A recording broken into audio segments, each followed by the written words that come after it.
The Dragon Reborn by Robert Jordan. Narrated by Rosamund Pike.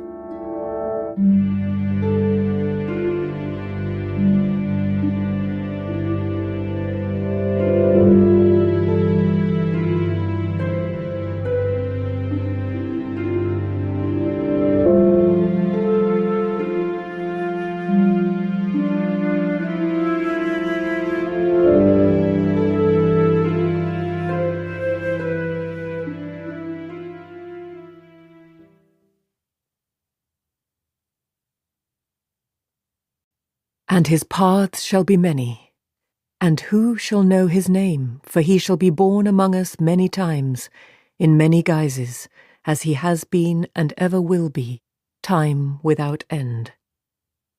His coming shall be like the sharp edge of the plough, turning our lives in furrows from out of the places where we lie in our silence. The breaker of bonds, the forger of chains, the maker of futures, the unshaper of destiny. From Commentaries on the Prophecies of the Dragon, by Jurith Doreen, right hand to the Queen of Almoran, 742 AB, the Third Age. Prologue. Fortress of the Light. Pedron Niles' aged gaze wandered about his private audience chamber, but dark eyes, hazed with thought, saw nothing. Tattered wall hangings, once battle banners of the enemies of his youth, faded into dark wood panelling laid over stone walls, thick even here in the heart of the Fortress of the Light. The single chair in the room, heavy, high-backed, and almost a throne, was as invisible to him as the few scattered tables that completed the furnishings. Even the white-cloaked man kneeling with barely restrained eagerness on the great sunburst set in the wide planks of the floor had vanished from Niles' mind for the moment, though few would have dismissed him so lightly. Jarrett Byer had been given time to wash before being brought to Nile, but both his helmet and his breastplate were dulled from travel and battered from use. Dark, deep-set eyes shone with a feverish, urgent light in a face that seemed to have had every spare scrap of flesh boiled away. He wore no sword, none was allowed in Niles' presence, but he seemed poised on the edge of violence, like a hound awaiting the loosing of the leash. Twin fires on long hearths at either end of the room held off the late winter cold. It was a plain soldier's room, really. Everything well made, but nothing extravagant, except for the sunburst. Furnishings came to the audience chamber of the Lord Captain Commander of the Children of the Light with the man who rose to the office. The flaring sun of coin gold had been worn smooth by generations of petitioners, replaced and worn smooth again. Gold enough to buy any estate in Amadicia, and the patent of nobility to go with it. For 10 years Niall had walked across that gold and never thought of it twice, any more than he thought of the sunburst embroidered across the chest of his white tunic. Gold held little interest for Pedron Niall. Eventually his eyes went back to the table next to him, covered with maps and scattered letters and reports. 3 loosely rolled drawings lay among the jumble. He took one up, reluctantly. It did not matter which. All depicted the same scene, though by different hands.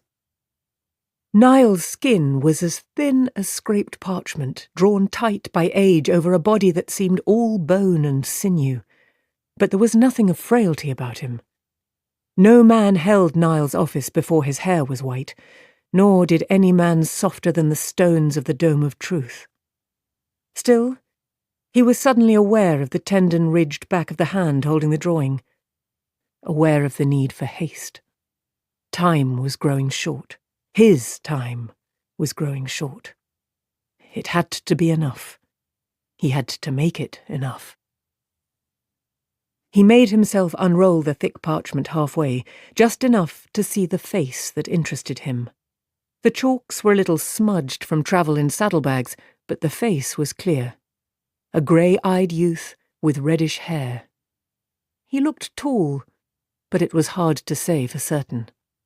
Aside from the hair and the eyes, he could have been set down in any town without exciting comment. This boy has proclaimed himself the Dragon Reborn, Niall muttered. The dragon. The name made him feel the chills of winter and age. The name borne by Luz Therin Telamon when he doomed every man who could channel the one power, then or ever after, to insanity and death, himself among them. It was more than 3,000 years since Aes Sedai Pride and the War of the Shadow had brought an end to the Age of Legends.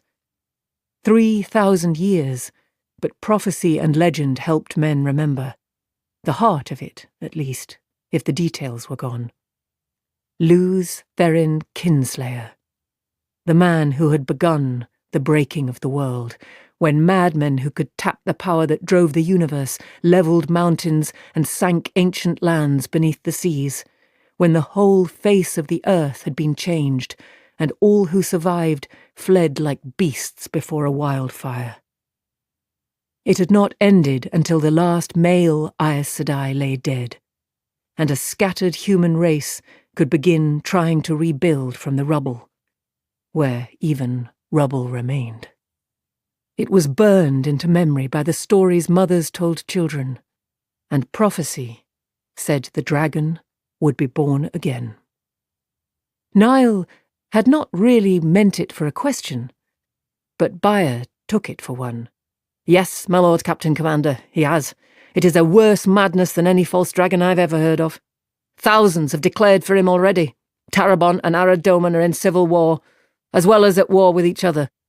There is fighting all across Alma's Plain and Toman Head, Tarabona against Damani against Dark Friends, crying for the dragon. Oh, there was fighting until winter chilled most of it. I've never seen it spread so quickly, my lord Captain Commander, like throwing a lantern into a hay barn. The snow may have damped it down, but come spring the flames will burst out hotter than before. Niall cut him off with a raised finger. Twice already Niall had let him tell his story through, his voice burning with anger and hate. Parts of it Niall knew from other sources, and in some areas he knew more than Bayer, but each time he heard it, it goaded him anew. Jeff from Bornhold and 1,000 of the children dead. And Aes Sedai did it. You have no doubts, child Bayer? None, my lord Captain Commander. After a skirmish on the way to farm, I saw 2 of the Tar Valon witches. They cost us more than 50 dead before we stuck 'em full of arrows. You are sure they were Aes Sedai? The ground erupted under our feet. Bayer's voice was firm and full of belief. He had little imagination, did Jarrett Bayer. Death was part of a soldier's life, however it came. Lightning struck our ranks out of a clear sky. My lord Captain Commander, what else could they have been? Niall nodded grimly. There had been no male Aes Sedai since the breaking of the world, but the women who still claimed that title were bad enough. They prated of their 3 oaths, to speak no word that was not true, to make no weapon for one man to kill another, to use the one power as a weapon only against dark friends or shadow spawn. But now they had showed those oaths for the lies they were.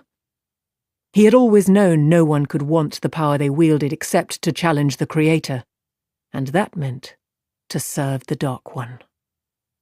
And you know nothing of those who took Falm and killed half of one of my legions? Lord Captain Bornhold said they called themselves Shaunchan, my lord Captain Commander, Bayer said stolidly. He said they were Dark Friends, and his charge broke them, even if they killed him. His voice gained intensity. There were many refugees from the city. Everyone I spoke to agreed the strangers had broken and fled. Lord Captain Bornhold did that. Niall sighed softly.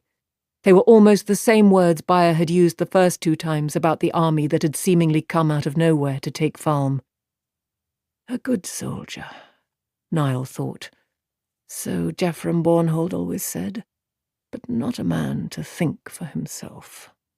My lord Captain Commander, Bayer said suddenly, Lord Captain Bornhold did command me to stand aside from the battle. I was to watch and report to you, and tell his son, Lord Dane, how he died." Yes, Niall said impatiently.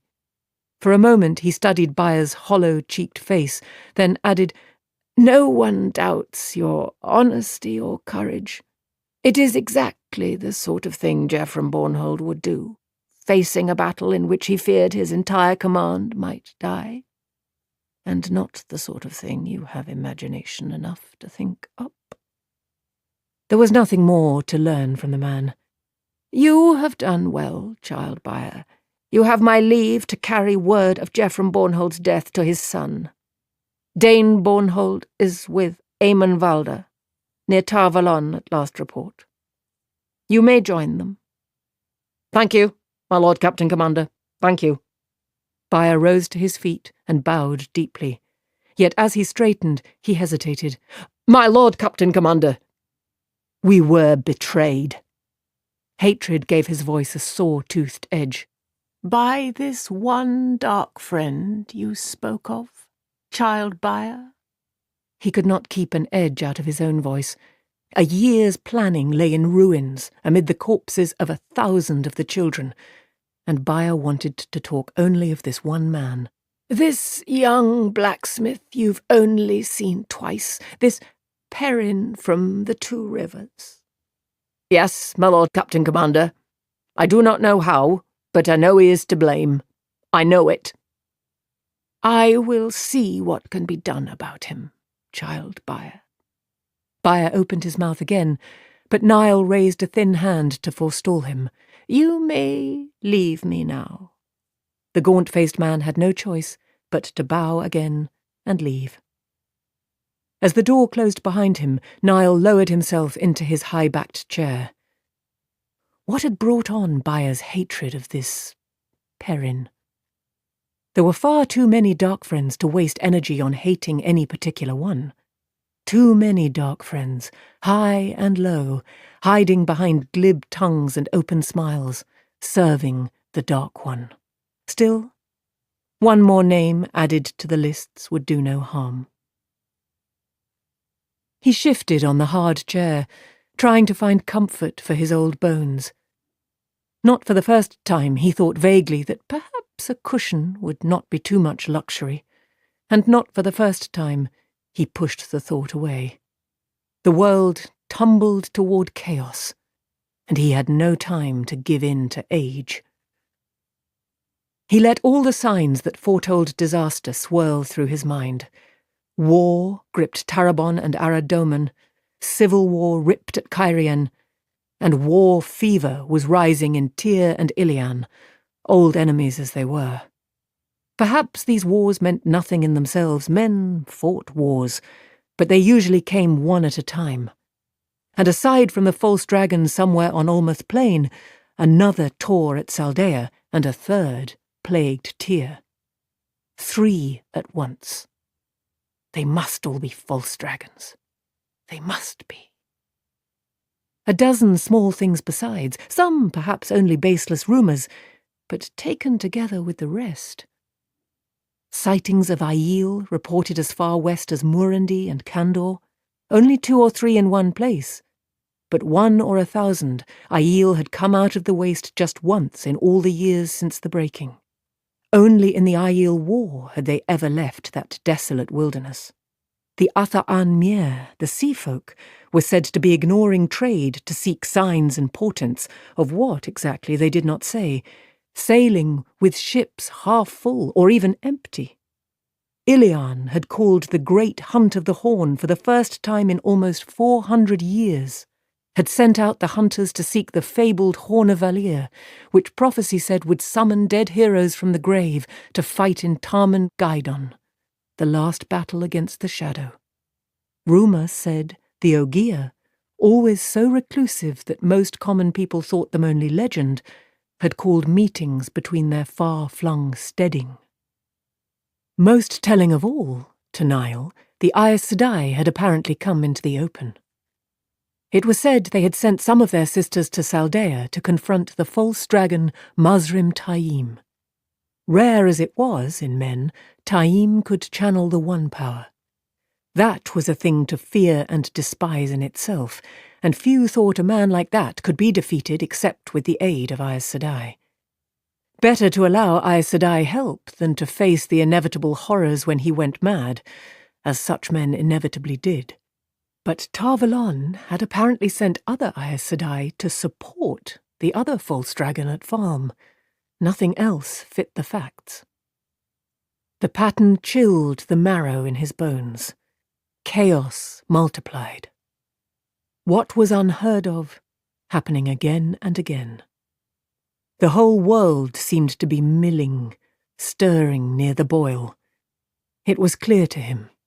The last battle really was coming. All his plans were destroyed, the plans that would have secured his name among the children of the light for 100 generations. But turmoil meant opportunity, and he had new plans, with new objectives. If he could keep the strength and will to carry them out. Light, let me hold on to life long enough. A deferential tap on the door brought him out of his dark thoughts. "Come!" he snapped. A servant in coat and breeches of white and gold bowed his way in. Eyes to the floor, he announced that Jaichim Karadin, anointed of the light, inquisitor of the hand of the light, came at the command of the Lord Captain Commander. Karadin appeared on the man's heels, not waiting for Niall to speak. Niall gestured the servant to leave. Before the door was fully closed again, Karadin dropped to one knee with a flourish of his snowy cloak. Behind the sunburst on the cloak's breast lay the scarlet shepherd's crook of the hand of the light, called the Questioners by many, though seldom to their faces. "As you have commanded my presence, my lord, Captain Commander," he said in a strong voice, "so have I returned from Tarabon." Niall examined him for a moment. Karadin was tall, well into his middle years, with a touch of grey in his hair, yet fit and hard. His dark, deep-set eyes had a knowing look about them, as always. And he did not blink under the silent study of the Lord Captain Commander. Few men had consciences so clear or nerves so steady. Karadin knelt there, waiting as calmly as if it were an everyday matter to be ordered curtly to leave his command and return to Amador without delay, no reasons given. But then it was said Jaichim Karadin could outweight a stone. "Rise, child Karadin." As the other man straightened, Niall added, "I have had disturbing news from Falm." Karadin straightened the folds of his cloak as he answered. His voice rode the edge of suitable respect, almost as if he spoke to an equal rather than to the man he had sworn to obey to the death. "My lord Captain Commander refers to the news brought by child Jarrett Byer, late second to Lord Captain Bornhold." The corner of Niall's left eye fluttered, an old presage of anger. Supposedly only 3 men knew Byer was in Amador, and none besides Niall knew from where he came. "Do not be too clever, Karadin. Your desire to know everything may one day lead you into the hands of your own questioners." Karadin showed no reaction beyond a slight tightening of his mouth at the name. "My lord Captain Commander, the hand seeks out truth everywhere, to serve the light." To serve the light, not to serve the children of the light. All the children served the light, but Pedron Niall often wondered if the questioners really considered themselves part of the children at all. "And what truth do you have for me about what occurred in Falm?" "Dark friends, my lord Captain Commander." "Dark friends?" Niall's chuckle held no amusement. "A few weeks gone, I was receiving reports from you that Jeff from Bornhold was a servant of the Dark One because he moved soldiers onto Tomenhead against your orders." His voice became dangerously soft. "Do you now mean me to believe that Bornhold, as a dark friend, led 1,000 of the children to their deaths, fighting other dark friends?" "Whether or not he was a dark friend will never be known," Karadin said blandly, "since he died before he could be put to the question. The Shadow's plots are murky. and often seem mad to those who walk in the light. But that those who seized Farm were dark friends, I have no doubt. Dark friends and Aes Sedai in support of a false dragon. It was the one power that destroyed Bornhold and his men. Of that I am sure, my Lord Captain Commander, just as it destroyed the armies that Tarabon and Aradoman sent against the Dark Friends in Farm. And what of the stories that those who took Farm came from across the Arith Ocean? Karadin shook his head. My Lord Captain Commander, the people are full of rumours. Some claim they were the armies Arthur Hawkwing sent across the ocean 1,000 years ago, come back to claim the land. Why, some even claim to have seen Hawkwing himself in Farm, and half the heroes of legend besides. The West is boiling, from Tarabon to Saldea, and 100 new rumours bubble to the surface every day, each more outrageous than the last. These so-called Sean-chan were no more than another rabble of dark friends gathered to support a false dragon, only this time with open Aes Sedai support. What proof have you? Niall made his voice sound as if he doubted the point. You have prisoners? No, my Lord Captain Commander. As Child Buyer no doubt told you, Bornhold managed to hurt them badly enough that they dispersed. And certainly no one we've questioned would admit to supporting a false dragon. As for proof, it lies in two parts, if my Lord Captain Commander will permit me. Niall gestured impatiently. The first part is negative. Few ships have tried to cross the Arith Ocean, and most never returned. Those that did turned back before they ran out of food and water. Even the sea folk will not cross the Arith, and they sail wherever there is trade, even to the lands beyond the Aiel Waste. My Lord Captain Commander, if there are any lands across the ocean, they are too far to reach, the ocean too wide. To carry an army across it would be as impossible as flying. Perhaps, Niall said slowly, it is certainly indicative. What is your second part? My Lord Captain Commander, many of those we questioned spoke of monsters fighting for the Dark Friends, and held to their claims even under the last degree of the question.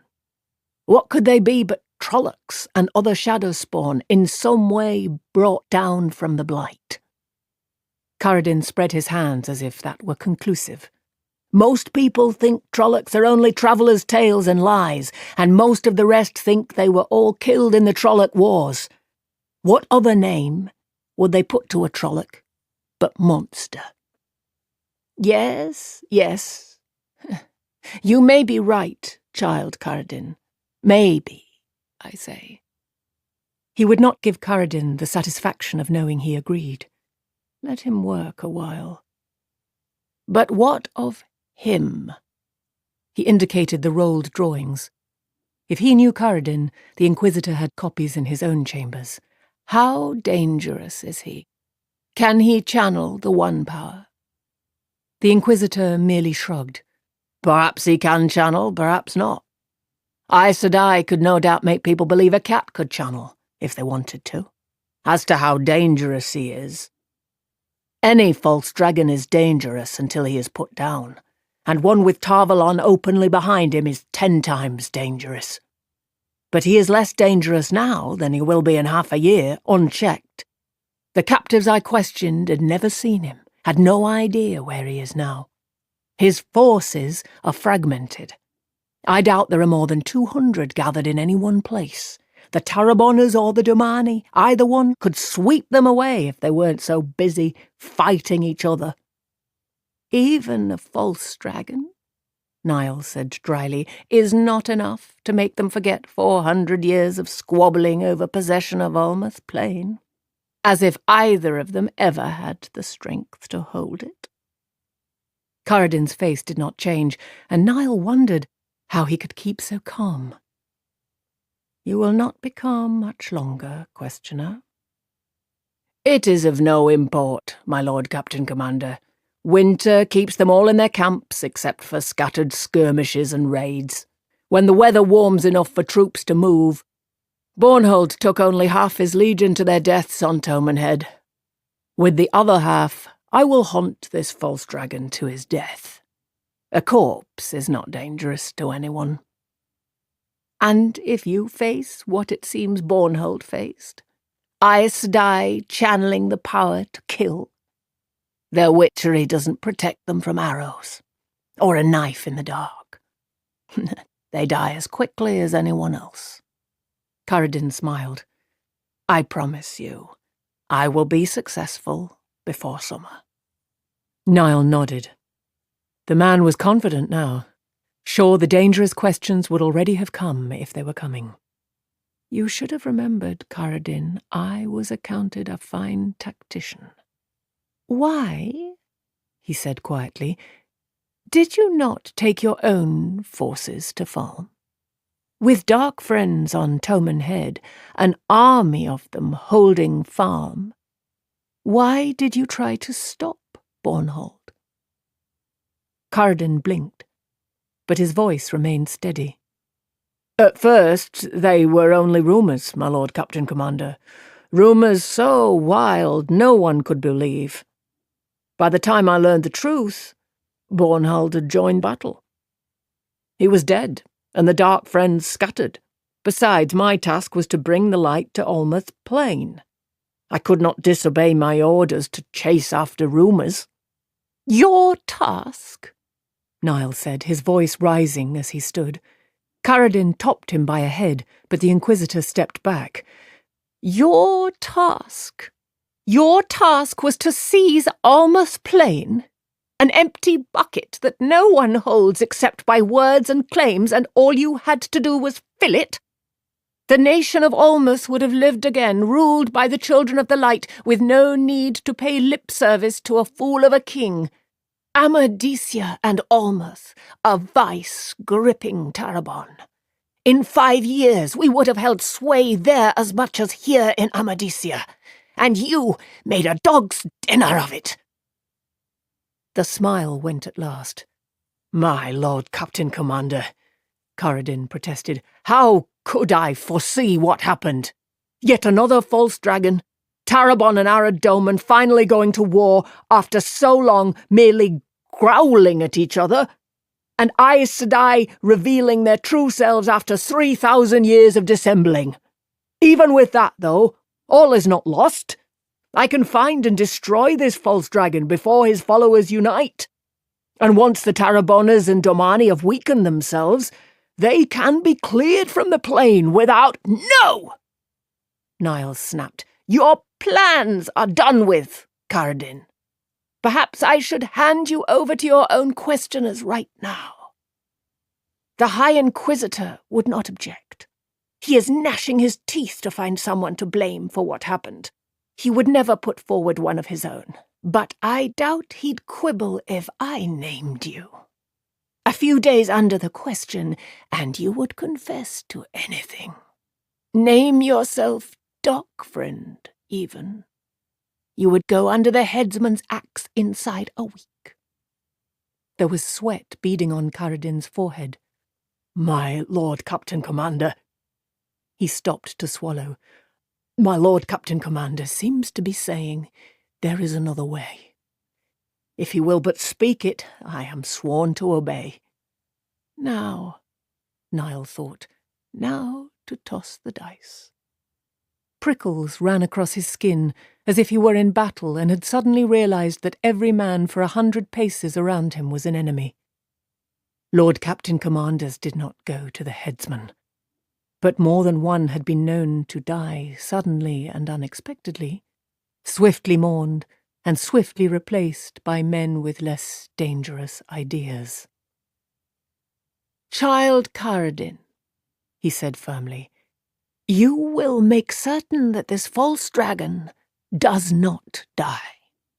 And if any Aes Sedai come to oppose rather than support him, you will make use of your knives in the dark. The Inquisitor's jaw dropped, yet he recovered quickly, eyeing Niall in a speculative fashion. To kill Aes Sedai is a duty, to allow a false dragon to roam free, that would be treason and blasphemy." Niall drew a deep breath. He could sense the unseen knives waiting in the shadows. But he was committed now. "It is no treason to do what must be done. And even blasphemy can be tolerated for a cause." Those 2 sentences alone were enough to kill him. "Do you know how to unite people behind you, Child Caradin? The quickest way? No? Loose a lion, a rabid lion in the streets, and when panic grips the people, once it has turned their bowels to water, calmly tell them you will deal with it. Then you kill it and order them to hang the carcass up where everyone can see. Before they have time to think, you give another order and it will be obeyed. And if you continue to give orders, they will continue to obey, for you will be the one who saved them. And who better to lead?" Caradin moved his head uncertainly. "Do you mean to take it all, my Lord Captain Commander? Not just Almouth Plain, but Tarabon and Aradoman as well?" "What I mean is for me to know. It is for you to obey, as you are sworn to do. I expect to hear of messengers on fast horses leaving for the plain by tonight. I am certain you know how to word the orders so no one suspects what they should not. If you must harry someone, let it be the Taraboners and Domani. It would not do to have them kill my lion. No, under the light, we shall force peace between them." "As my Lord Captain Commander commands," Caradin said smoothly. "I hear and obey." Too smoothly. Niall smiled a cold smile. "In case your oath is not strong enough, know this. If this false dragon dies before I command his death, or if he is taken by the Tarvalon witches, you will be found one morning with a dagger in your heart. And should any accident befall me, even if I should die of old age, you will not survive me the month." "My Lord Captain Commander, I have sworn to obey." "So you have." Niall cut him off. "See that you remember it. Now, go." "As my Lord Captain Commander commands." This time Caradin's voice was not so steady. The door closed behind the Inquisitor. Niall rubbed his hands together. He felt cold. The dice were spinning, with no way of telling what pips would show when they stopped. The last battle truly was coming. Not the Tarman Guidon of legend, with the Dark One breaking free to be faced by the Dragon Reborn. Not that, he was sure. The Aes Sedai of the Age of Legends might have made a hole in the Dark One's prison at Shael Ghul, but Luz Therin Kinslayer and his 100 companions had sealed it up again. The counterstroke had tainted the male half of the true source forever, and driven them mad. And so begun the breaking. But one of those ancient Aes Sedai could do what 10 of the Tarvalon witches of today could not. The seals they had made would hold. Pedron Niall was a man of cold logic, and he had reasoned out how Tarman Gaiden would be. Bestial Trolloc hordes rolling south out of the Great Blight as they had in the Trolloc Wars 2,000 years before, with the Murdral, the Half-Men, leading, and perhaps even new human dreadlords from among the Dark Friends. Humankind, split into nations squabbling among themselves, could not stand against that. But he, Pedron Niall, would unite humankind behind the banners of the Children of the Light. There would be new legends to tell how Pedron Niall had fought Tarman Gaiden and won. "First," he murmured, "loose a rabid lion in the streets." "A rabid lion?" Niall spun on his heel as a bony little man with a huge beak of a nose slipped from behind one of the hanging banners. There was just a glimpse of a panel swinging shut as the banner fell back against the wall. "I showed you that passage, Ordaith," Niall snapped, "so you could come when I summoned you, without half the fortress knowing, not so you could listen to my private conversation." Ordaith made a smooth bow as he crossed the room. "Listen, great lord, I would never do such a thing. I only just arrived and could not avoid hearing your final words. No more than that." He wore a half-mocking smile, but it never left his face that Niall had ever seen, even when the fellow had no reason to know anyone was watching. A month before, in the dead of winter, the gangly little man had arrived in Amadisia, ragged and half-frozen, and somehow managed to talk his way through all the layers of guards to Pedron Niall himself. He seemed to know things about events on Toman Head that were not in Caradin's voluminous of obscure reports, or in Byer's tale, or in any other report or rumour that had come to Niall. His name was a lie, of course. In the old tongue, Ordaith meant wormwood. When Niall challenged him on it, though, all he said was, "Who we were is lost to all men, and life is bitter." But he was clever. It had been he who helped Niall see the pattern emerging in events. Ordaith moved to the table and took up one of the drawings. As he unrolled it enough to reveal the young man's face, his smile deepened to nearly a grimace. Niall was still irritated that the man had come unsummoned. "You find a false dragon funny, Ordaith, or does he frighten you?" "A false dragon?" Ordaith said softly. Yes, of course, it must be. Who else could it be?" And he barked a shrill laugh that grated on Niall's nerves. Sometimes Niall thought Ordaith was at least half mad. But he is clever, mad or not. "What do you mean, Ordaith? You sound as if you know him." Ordaith gave a start, as though he had forgotten the Lord Captain Commander was there. "Know him? Oh, yes, I know him. His name is Randalthor. He comes from the Two Rivers in the back country of Andor, and he is a dark friend so deep in the shadow it would make your soul cringe to know the half."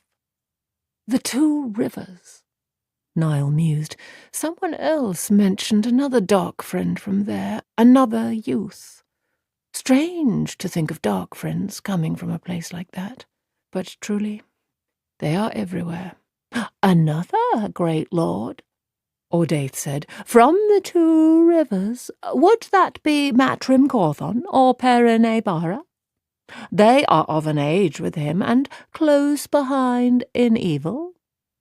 "His name was given as Perrin," Niall said, frowning. "3 of them, you say?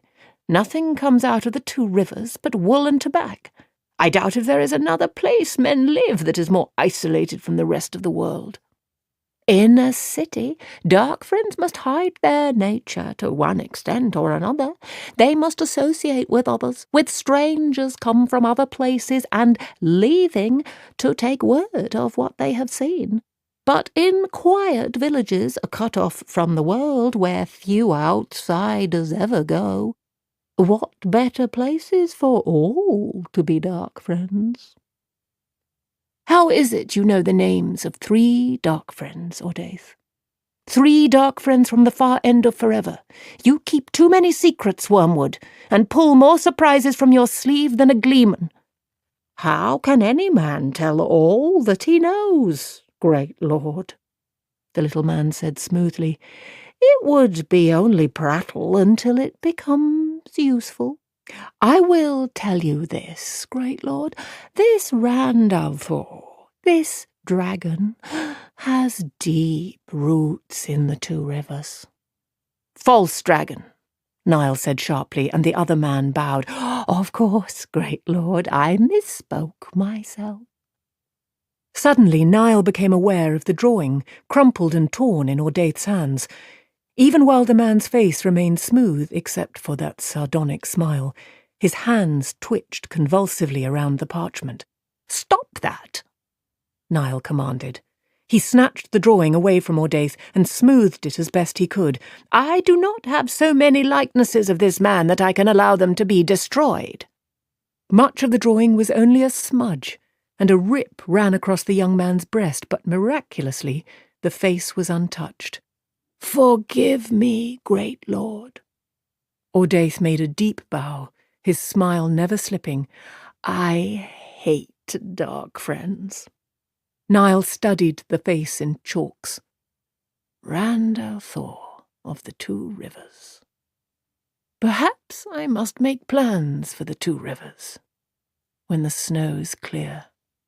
Perhaps, as the great lord wishes," Ordaith said blandly. The grimace on Caradin's face as he strode through the halls of the fortress made other men avoid him, though in truth few sought the company of questioners. Servants hurrying about their tasks tried to fade into the stone walls, and even men with golden knots of rank on their white cloaks took side corridors when they saw his face. He flung open the door to his rooms and slammed it behind him, feeling none of the usual satisfaction at the fine carpets from Tarabon and Tyr in lush reds and golds and blues, the bevelled mirrors from Ilion, the gold leaf work on the long, intricately carved table in the middle of the floor.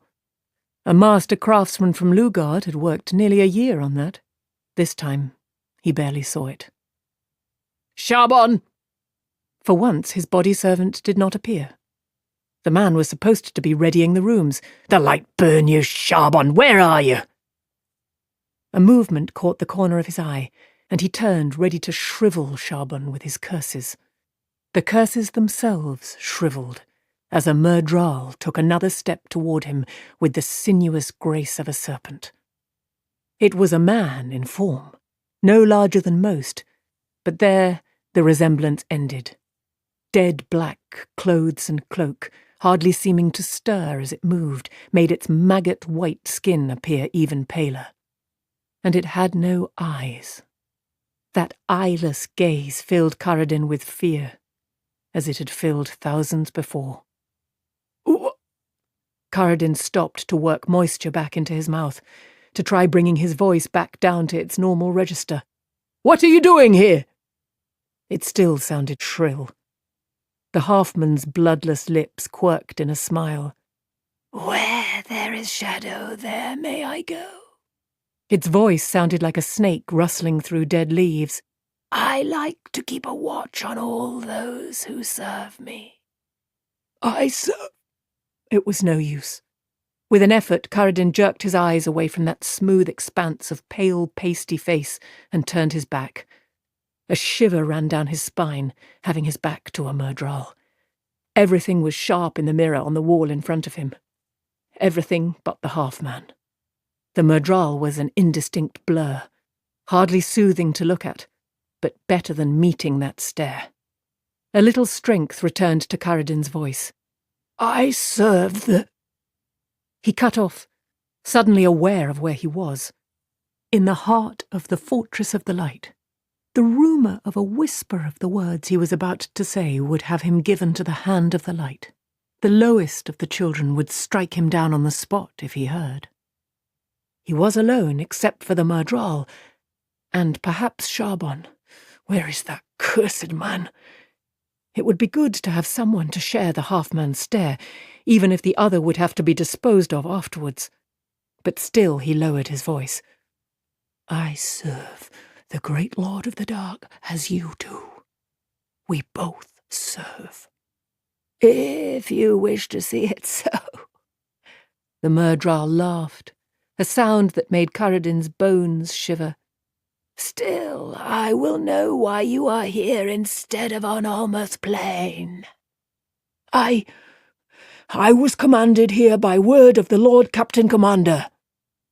The Murdral grated. "Your Lord Captain Commander's words are dung. You were commanded to find the human called Randall Thor and kill him.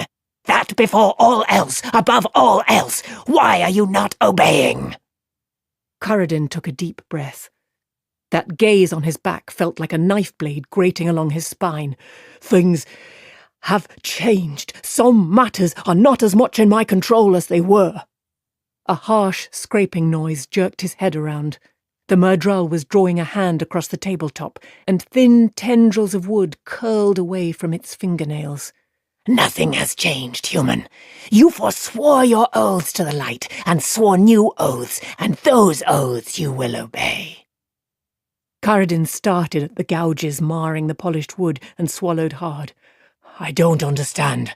Why is it suddenly so important to kill him? I thought the great Lord of the Dark meant to use him. You question me. I should take your tongue. It is not your part to question or to understand. It is your part to obey. You will give dogs lessons in obedience. Do you understand that? Heel, dog, and obey your master." Anger wormed its way through the fear, and Karadin's hand groped at his side, but his sword was not there. It lay in the next room now, where he had left it on going to attend Pedron Nile. The Murdral moved faster than a striking viper. Karadin opened his mouth to scream as its hand closed on his wrist in a crushing grip. Bones grated together, sending jolts of agony up his arm. The scream never left his mouth, though, for the half-man's other hand gripped his chin and forced his jaws shut. His heels rose up, and then his toes left the floor. Grunting and gurgling, he dangled in the Murdral's grasp. "Hear me, human.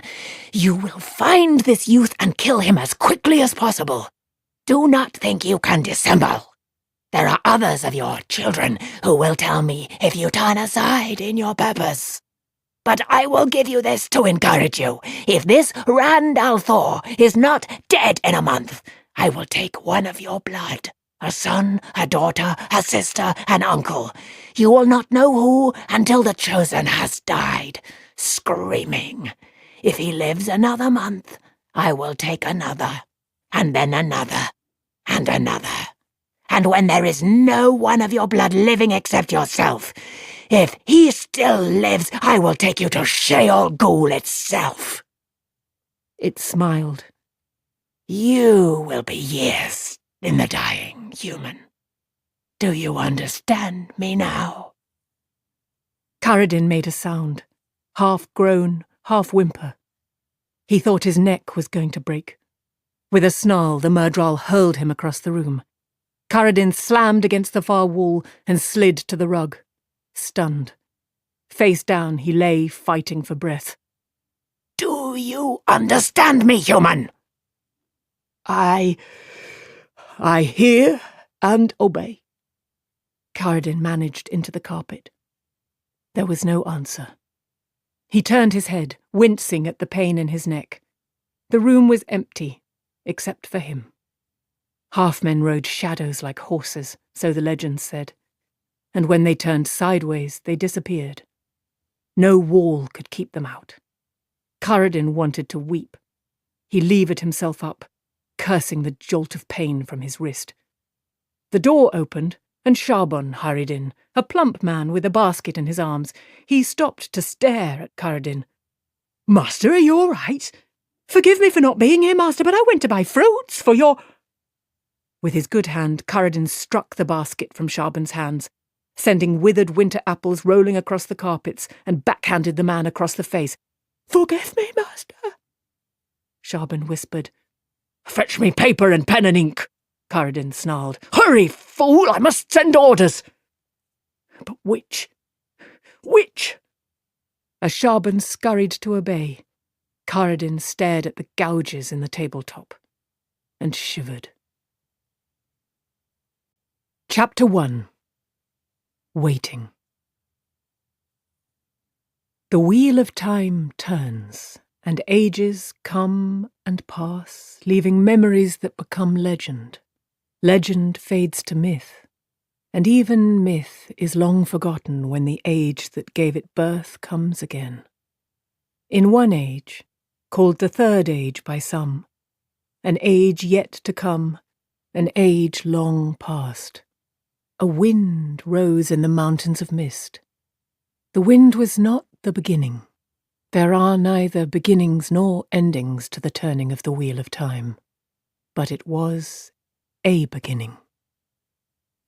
Down long valleys the wind swept, valleys blue with morning mist hanging in the air, some forested with evergreens, some bare where grasses and wildflowers would soon spring up. It howled across half-buried ruins and broken monuments, all as forgotten as those who had built them. It moaned in the passes, weather-worn cuts between peaks capped with snow that never melted. Thick clouds clung to the mountain tops so that snow and white billows seemed one. In the lowlands, winter was going, or gone, yet here in the heights it held a while, quilting the mountainsides with broad white patches. Only evergreens clung to leaf or needle. All other branches stood bare, brown or grey against the rock, and not yet quickened ground. There was no sound but the crisp rush of wind over snow and stone. The land seemed to be waiting for something to burst. Sitting his horse just inside a thicket of leatherleaf and pine, Perrin-e-Bara shivered and tugged his fur-lined cloak closer, as close as he could with a longbow in one hand and a great half-moon axe at his belt. It was a good axe of cold steel. Perrin had pumped the bellows the day Master Luhan had made it. The wind jerked at his cloak, pulling the hood back from his shaggy curls and cut through his coat. He wiggled his toes in his boots for warmth and shifted on his high-cantled saddle, but his mind was not really on the cold. Eyeing his 5 companions, he wondered if they too felt it. Not the waiting they had been sent there for, but something more. Stepper, his horse, shifted and tossed his head. He had named the dun stallion for his quick feet, but now Stepper seemed to feel his rider's irritation and impatience. "I am tired of all this waiting, all this sitting while Moraine holds us as tight as tongs. Burn the Aes Sedai. When will it end?" He sniffed the wind without thinking. The smell of horse predominated, and of men, and men's sweat. A rabbit had gone through those trees not long since, fear powering its run, but the fox on its trail had not killed there. He realized what he was doing, and stopped it. "You'd think I would get a stuffed nose with all this wind." He almost wished he did have one. "And I wouldn't let Moraine do anything about it either." Something tickled the back of his mind. He refused to acknowledge it.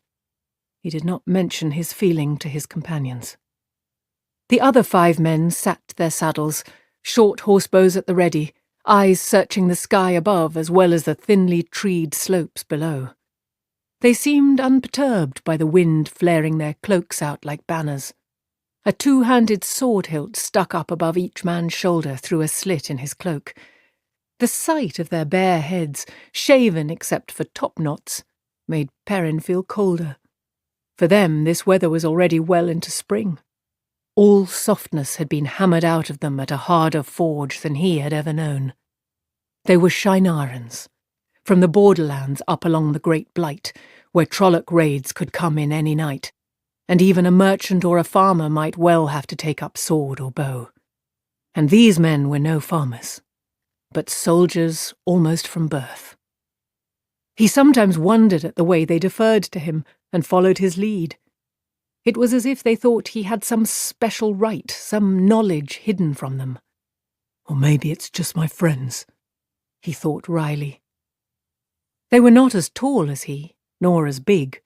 Years as a blacksmith's apprentice had given him arms and shoulders to make 2 of most men's, but he had begun shaving every day to stop their jokes about his youth. Friendly jokes, but still jokes. He would not have them start again because he spoke of a feeling. With a start, Perrin reminded himself that he was supposed to be keeping watch, too.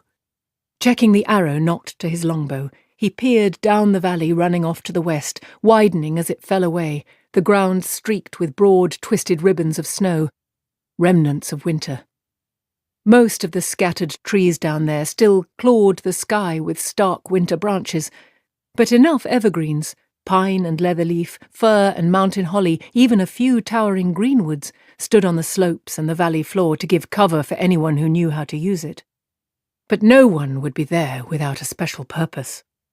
The mines were all far to the south, or even further north.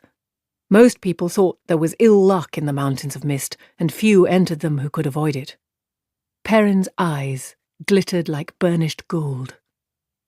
The tickling became an itch. No! He could push the itch aside, but the expectation would not go, as if he teetered on a brink, as if everything teetered. He wondered whether something unpleasant lay in the mountains around them. There was a way to know, perhaps. In places like this, where men seldom came, there were almost always wolves. He crushed the thought before it had a chance to firm. Better to wonder. Better than that.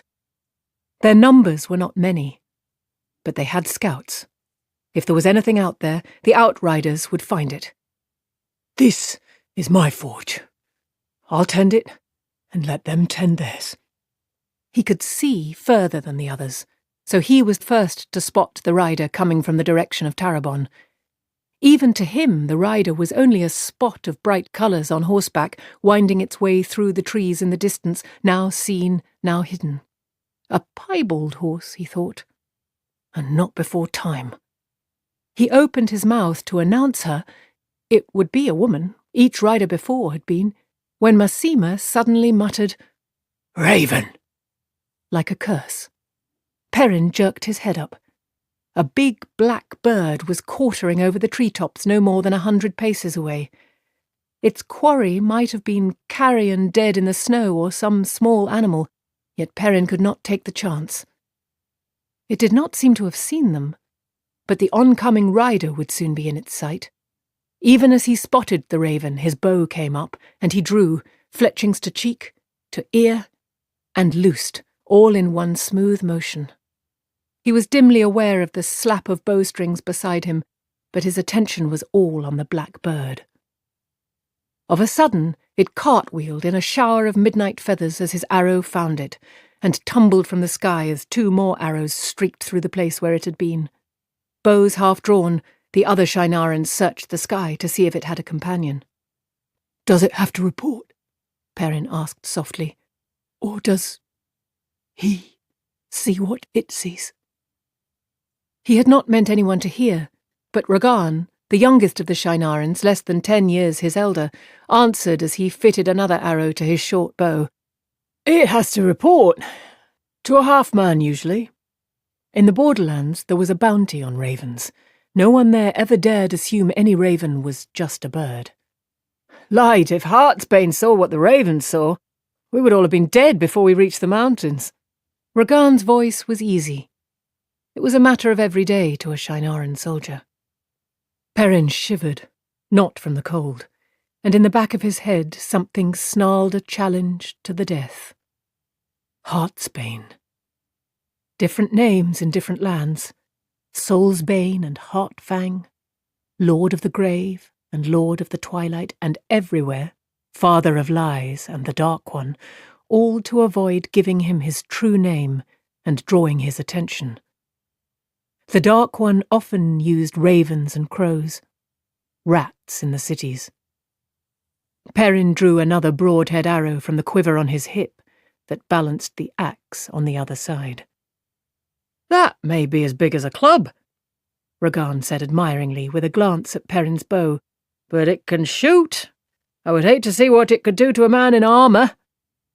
The Shinarans wore only light mail now, under their plain coats, but usually they fought in armour, man and horse alike. "Too long for horseback," Masima sneered. The triangular scar on his dark cheek twisted his contemptuous grin even more. "A good breastplate will stop even a pile arrow, except at close range, and if your first shot fails, the man you're shooting at will carve your guts out." "That is just it, Masima." Ragan relaxed a bit as the sky remained empty. The raven must have been alone. "With his 2 rivers bow, I'll wager you don't have to be so close." Masima opened his mouth. "You 2 stop flapping your bloody tongues!" Uno snapped. With a long scar down the left side of his face, and that eye gone, his features were hard, even for a Shinaran. He had acquired a painted eye patch on their way into the mountains during the autumn. A permanently frowning eye in a fiery red did nothing to make his stare easier to face. "If you can't keep your bloody minds on the bloody task at hand, I'll see if extra flaming guard duty tonight will bloody settle you." Ragan and Massima subsided under his stare. He gave them a last scowl that faded as he turned to Perrin. "Do you see anything yet?" His tone was a little gruffer than he might have used with a commander put over him by the King of Shinar or the Lord of Faldara, yet there was something in it of readiness to do whatever Perrin suggested. The Shinarans knew how far he could see, but they seemed to take it as a matter of course. That, and the colour of his eyes as well. They did not know everything, not by half, but they accepted him as he was, as they thought he was. They seemed to accept everything and anything. The world was changing, they said. Everything spun on the wheels of chance and change. If a man had eyes a colour no man's eyes had ever been, what did it matter now? "She's coming," Perrin said. "You should just see her now. There." He pointed, and Uno strained forward, his one real eye squinting, then finally nodded doubtfully. "There's bloody something moving down there." Some of the others nodded and murmured too. Uno glared at them, and they went back to studying the sky and the mountains. Suddenly, Perrin realised what the bright colours on the distant rider meant. A vivid green skirt peeking out beneath a bright red cloak. "She's one of the travelling people," he said, startled. No one else he had ever heard of dressed in such brilliant colours and odd combinations, not by choice. The women they had sometimes met and guided even deeper into the mountains included every sort. A beggar woman in rags struggling afoot through a snowstorm, a merchant by herself leading a string of laden pack horses, a lady in silks and fine furs with red tasselled reins on her palfrey and gold worked on her saddle. The beggar departed with a purse of silver, more than Perrin thought they could afford to give, until the lady left an even fatter purse of gold. Women from every station in life, all alone, from Tarabon and Gaelden and even Amadisia. But he had never expected to see one of the Tuatha'an. "A bloody tinker?" Uno exclaimed. The others echoed his surprise. Ragan's topknot waved as he shook his head. "A tinker wouldn't be mixed in this. Either she's not a tinker, or she's not the one we're supposed to meet." "Tinkers," Massima growled. "Useless cowards." Uno's eye narrowed until it looked like the pritchel hole of an anvil. With the red painted eye on his patch, it gave him a villainous look. "Cowards, Massima," he said softly. "If you were a woman, would you have the flaming nerve to ride up here alone and bloody unarmed?" There was no doubt she would be unarmed if she was one of the Tuatha'an. Massima kept his mouth shut, but the scar on his cheek stood out tight and pale. "Burn me if I would," Ragan said. "And burn me if you would either, Massima." Massima hitched at his cloak and ostentatiously searched the sky. Uno snorted. "The lights in that flaming carrion eater was flaming alone," he muttered. Slowly the shaggy brown and white mare meandered closer, picking away along the clear ground between broad snowbanks. Once the brightly clad woman stopped to peer at something on the ground, then tugged the cowl of her cloak further over her head and heeled her mount forward in a slow walk. "The raven," Perrin thought. "Stop looking at that bird and come on, woman. Maybe you've brought the word that finally takes us out of here. If Moraine means to let us leave before spring, burn her." For a moment he was not sure whether he meant the Aes Sedai or the tinker woman, who seemed to be taking her own time. If she kept on as she was, the woman would pass a good 30 paces to one side of the thicket. With her eyes fixed on where her piebald stepped, she gave no sign that she had seen them among the trees. Perrin nudged the stallion's flanks with his heels, and the dun leaped ahead, sending up sprays of snow with his hooves. Behind him, Uno quietly gave the command. "Forward!" Stepper was halfway to her before she seemed to become aware of them, and then she jerked her mare to a halt with a start. She watched as they formed an arc centred on her. Embroidery of eye-wrenching blue in the pattern called a Tyran maze made her red cloak even more garish. She was not young. Grey showed thick in her hair where it was not hidden by her cowl, but her face had few lines, other than the disapproving frown she ran over their weapons. If she was alarmed at meeting armed men in the heart of mountain wilderness, though, she gave no sign. Her hands rested easily on the high pommel of her worn but well-kept saddle, and she did not smell afraid. "Stop that," Perrin told himself. He made his voice soft so as not to frighten her. "My name is Perrin, good mistress. If you need help, I will do what I can. If not, go with the light. But unless the Tuatha An have changed their ways, you are far from your wagons."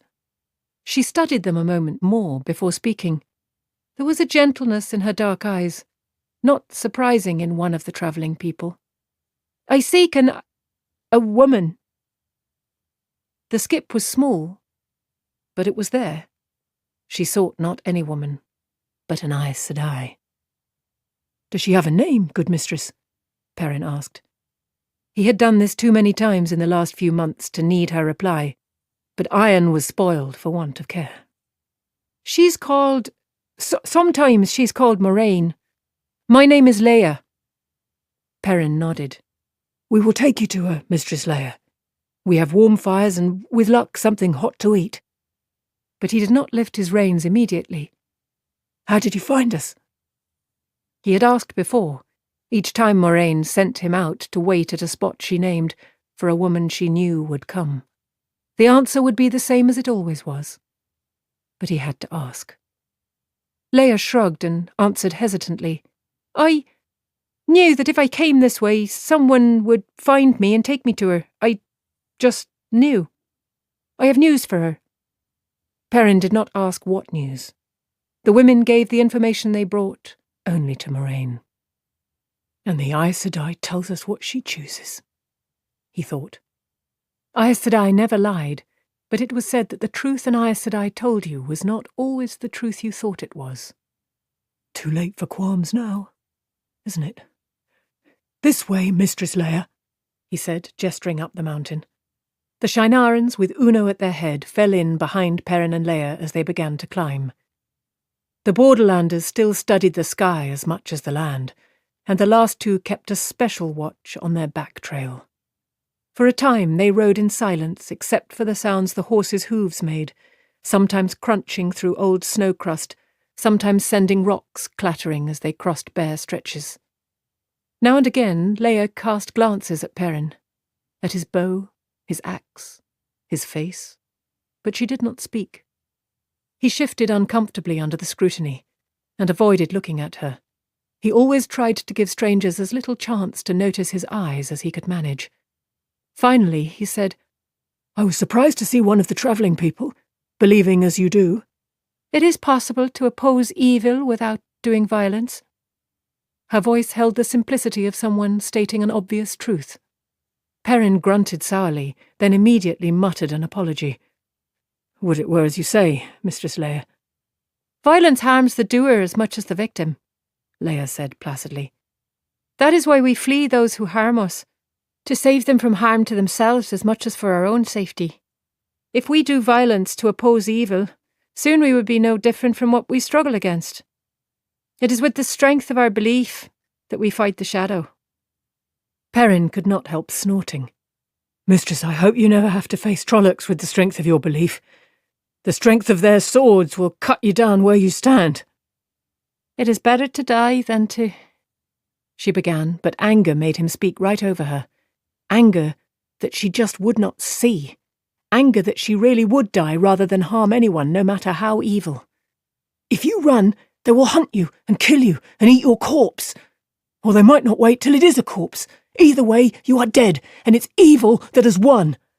And there are men just as cruel, dark friends and others. More others than I would have believed even a year ago. Let the White Cloaks decide you tinkers don't walk in the light, and see how many of you the strength of your belief can keep alive." She gave him a penetrating look. "And yet you are not happy with your weapons." How did she know that? He shook his head irritably, shaggy hair swaying. "The Creator made the world," he muttered, "not I. I must live the best I can in the world the way it is." "So sad for one so young," she said softly. "Why so sad?" "I should be watching, not talking," he said curtly. "You won't thank me if I get you lost." He heeled Stepper forward enough to cut off any further conversation, but he could feel her looking at him. "Sad? I'm not sad, just... I don't know. There ought to be a better way, that's all." The itching tickle came again at the back of his head, but absorbed in ignoring Leia's eyes on his back, he ignored that too. Over the slope of the mountain and down they rode, across a forested valley with a broad stream running cold along its bottom, knee-deep on the horses. In the distance, the side of a mountain had been carved into the semblance of two towering forms. A man and a woman, Perrin thought they might be, though wind and rain had long since made that uncertain. Even Moraine claimed to be unsure who they were supposed to be, or when the granite had been cut. Pricklebacks and small trout darted away from the horses' hooves, silver flashes in the clear water. A deer raised its head from browsing, hesitated as the party rode up out of the stream, then bounded off into the trees. And a large mountain cat, grey-striped and spotted with black, seemed to rise out of the ground, frustrated in its stalk. It eyed the horses a moment, and with a lash of its tail vanished after the deer. But there was little life visible in the mountains yet. Only a handful of birds perched on limbs or pecked at the ground where the snow had melted. More would return to the heights in a few weeks, but not yet. They saw no other ravens. It was late afternoon by the time Perrin led them between two steep-sloped mountains, snowy peaks as ever wrapped in cloud, and turned up a smaller stream that splashed downward over grey stones in a series of tiny waterfalls. A bird called in the trees, and another answered it from ahead. Perrin smiled. Bluefinch calls. A borderland bird. No one rode this way without being seen. He rubbed his nose and did not look at the tree the first bird had called from. Their path narrowed as they rode up through scrubby leatherleaf and a few gnarled mountain oaks. The ground level enough to ride beside the stream became barely wider than a man on horseback, and the stream itself no more than a tall man could step across. Perrin heard Leia behind him murmuring to herself. When he looked over his shoulder, she was casting worried glances up the steep slopes to either side. Scattered trees perched precariously above them. It appeared impossible they would not fall. The Shinarans rode easily, at last beginning to relax. Abruptly, a deep oval bowl between the mountains opened out before them, its sides steep, but not nearly so precipitous as the narrow passage. The stream rose from a small spring at its far end. Perrin's sharp eyes picked out a man with the topknot of a Shinaran up in the limbs of an oak to his left. Had a red-winged jay called instead of a bluefinch, he would not have been alone, and the way in would not have been so easy. A handful of men could hold that passage against an army. If an army came, a handful would have to. Among the trees around the bowl stood log huts, not readily visible, so that those gathered around the cook fires at the bottom of the bowl seemed at first to be without shelter. There were fewer than a dozen in sight, and not many more out of sight, Perrin knew. Most of them looked around at the sound of horses, and some waved. The bowl seemed filled with the smells of men and horses, of cooking and burning wood. A long white banner hung limply from a tall pole near them. One form, at least half again as tall as anyone else, sat on a log engrossed in a book that was small in his huge hands. That one's attention never wavered, even when the only other person without a topknot shouted, "So you found her, did you? I thought you'd be gone the night this time." It was a young woman's voice, but she wore a boy's coat and breeches, and had her hair cut short. A burst of wind swirled into the bowl, making cloaks flap and rippling the banner out to its full length. For a moment, the creature on it seemed to ride the wind. A four-legged serpent scaled in gold and scarlet, golden-maned like a lion, and its feet each tipped with 5 golden claws. A banner of legend. A banner most men would not know if they saw it, but would fear when they learned its name. Perrin waved a hand that took it all in as he led the way down into the bowl. "Welcome to the camp of the Dragon Reborn, Leia." Chapter 2. Saidin. Face expressionless, the Tuatha'an woman stared at the banner as it drooped again, then turned her attention to those around the fire. Especially the one reading, the one half again as tall as Perrin, and twice as big. "You have an Ogier with you.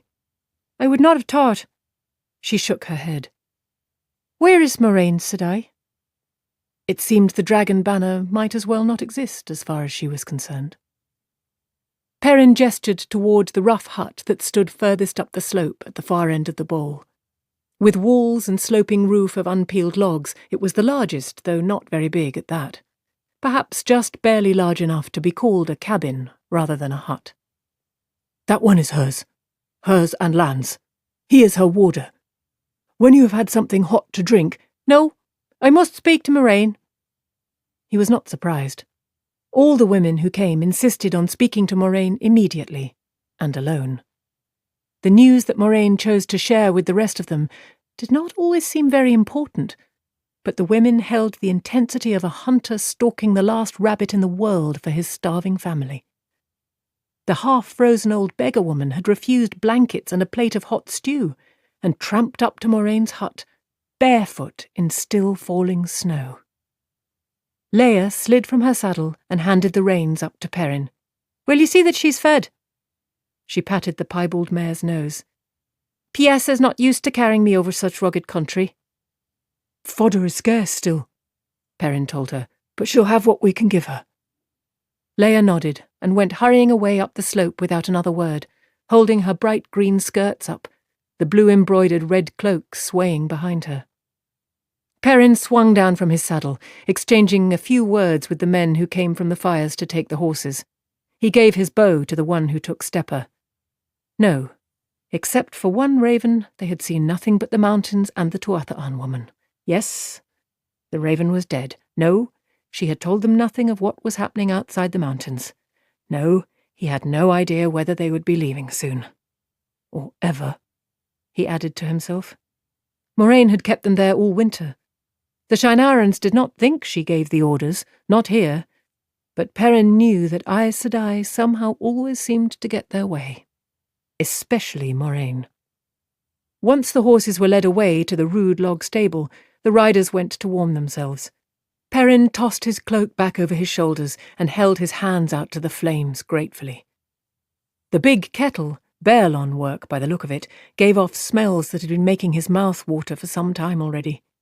Someone had been lucky hunting today, it seemed, and lumpy roots circled another fire close by, giving off an aroma faintly like turnips as they roasted. He wrinkled his nose and concentrated on the stew.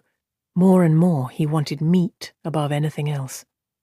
The woman in men's clothes was peering toward Leia, who was just disappearing into Moraine's hut. "What do you see, Min?" he asked. She came to stand beside him, her dark eyes troubled.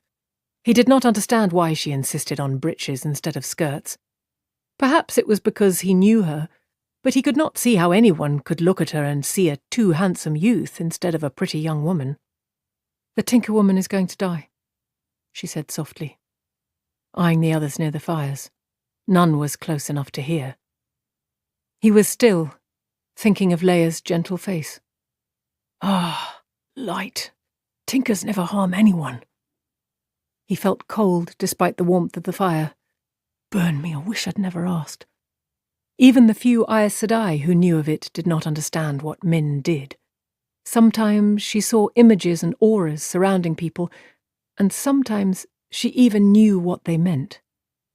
Masuto came to stir the stew with a long wood spoon. The Shinaran eyed them, then laid a finger alongside his long nose and grinned widely before he left. "Blood and ashes," Min muttered. "He's probably decided we are sweethearts murmuring to each other by the fire." Are you sure? Perrin asked. She raised her eyebrows at him, and he hastily added, Oh, about Leia. Is that her name? I wish I didn't know. It always makes it worse, knowing and not being able to. Perrin, I saw her own face floating over her shoulder, covered in blood, eyes staring. It's never any clearer than that. She shivered and rubbed her hands together briskly. Light, but I wish I saw more happy things. All the happy things seem to have gone away. He opened his mouth to suggest warning Leia, then closed it again. There was never any doubt about what Min saw and knew, for good or bad. If she was certain, it happened. Blood on her face, he muttered. Does that mean she'll die by violence? He winced that he said it so easily. But what can I do?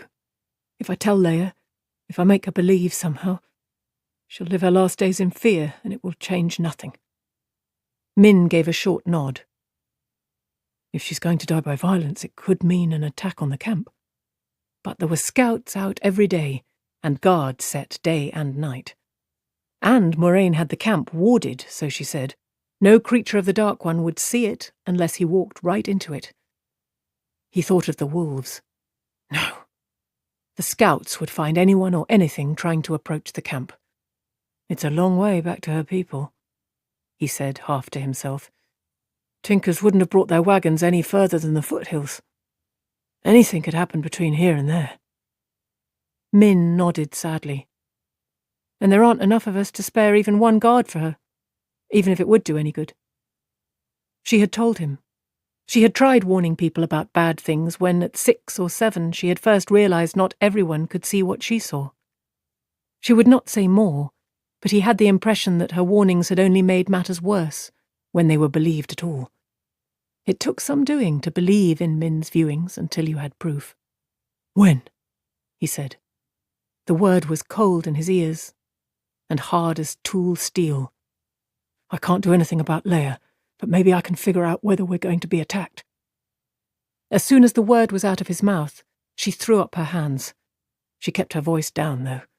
It isn't like that. I can never tell when something is going to happen. I only know it will. If I even know what I see means. You don't understand. The seeing doesn't come when I want it to, and neither does knowing. It just happens, and sometimes I know. Something, a little bit, just happens. He tried to get a soothing word in, but she was letting it all out in a flood he could not stem. I can see things around a man one day and not the next, or the other way round. Most of the time I don't see anything around anyone.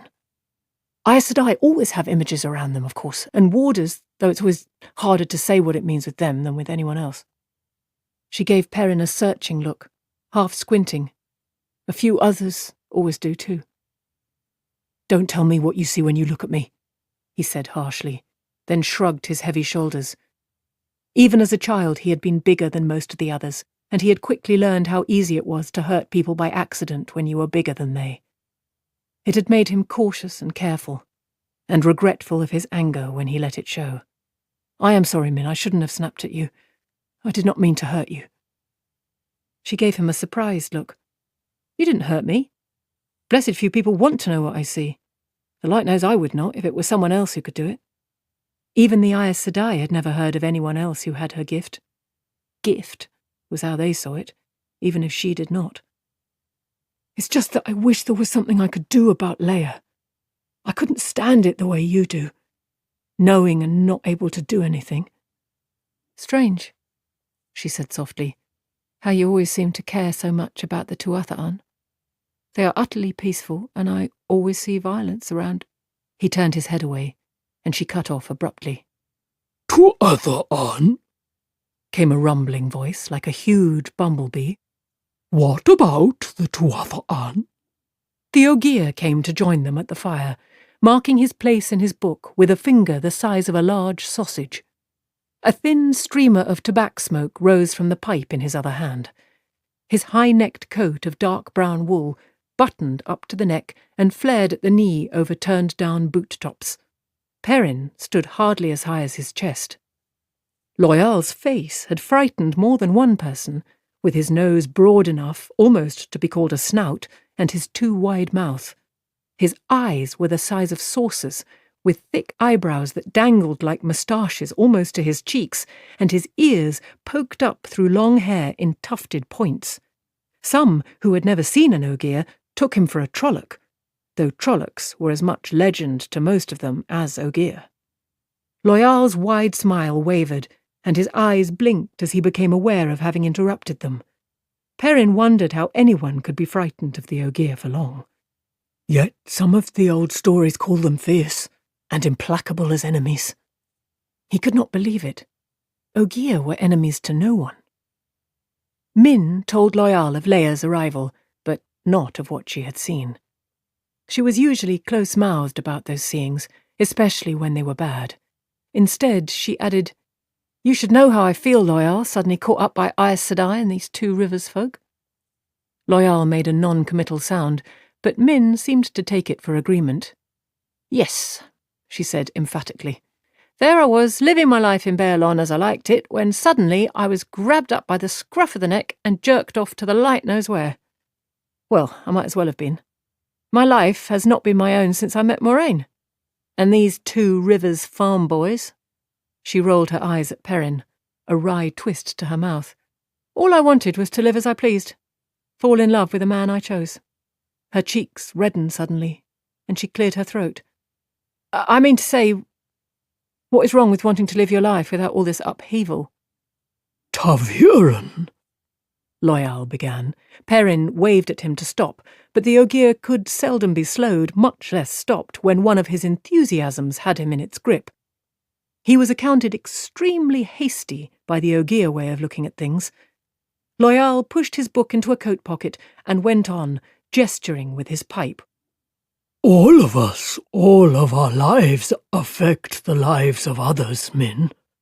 As the wheel of time weaves us into the pattern, the life thread of each of us pulls and tugs at the life threads around us.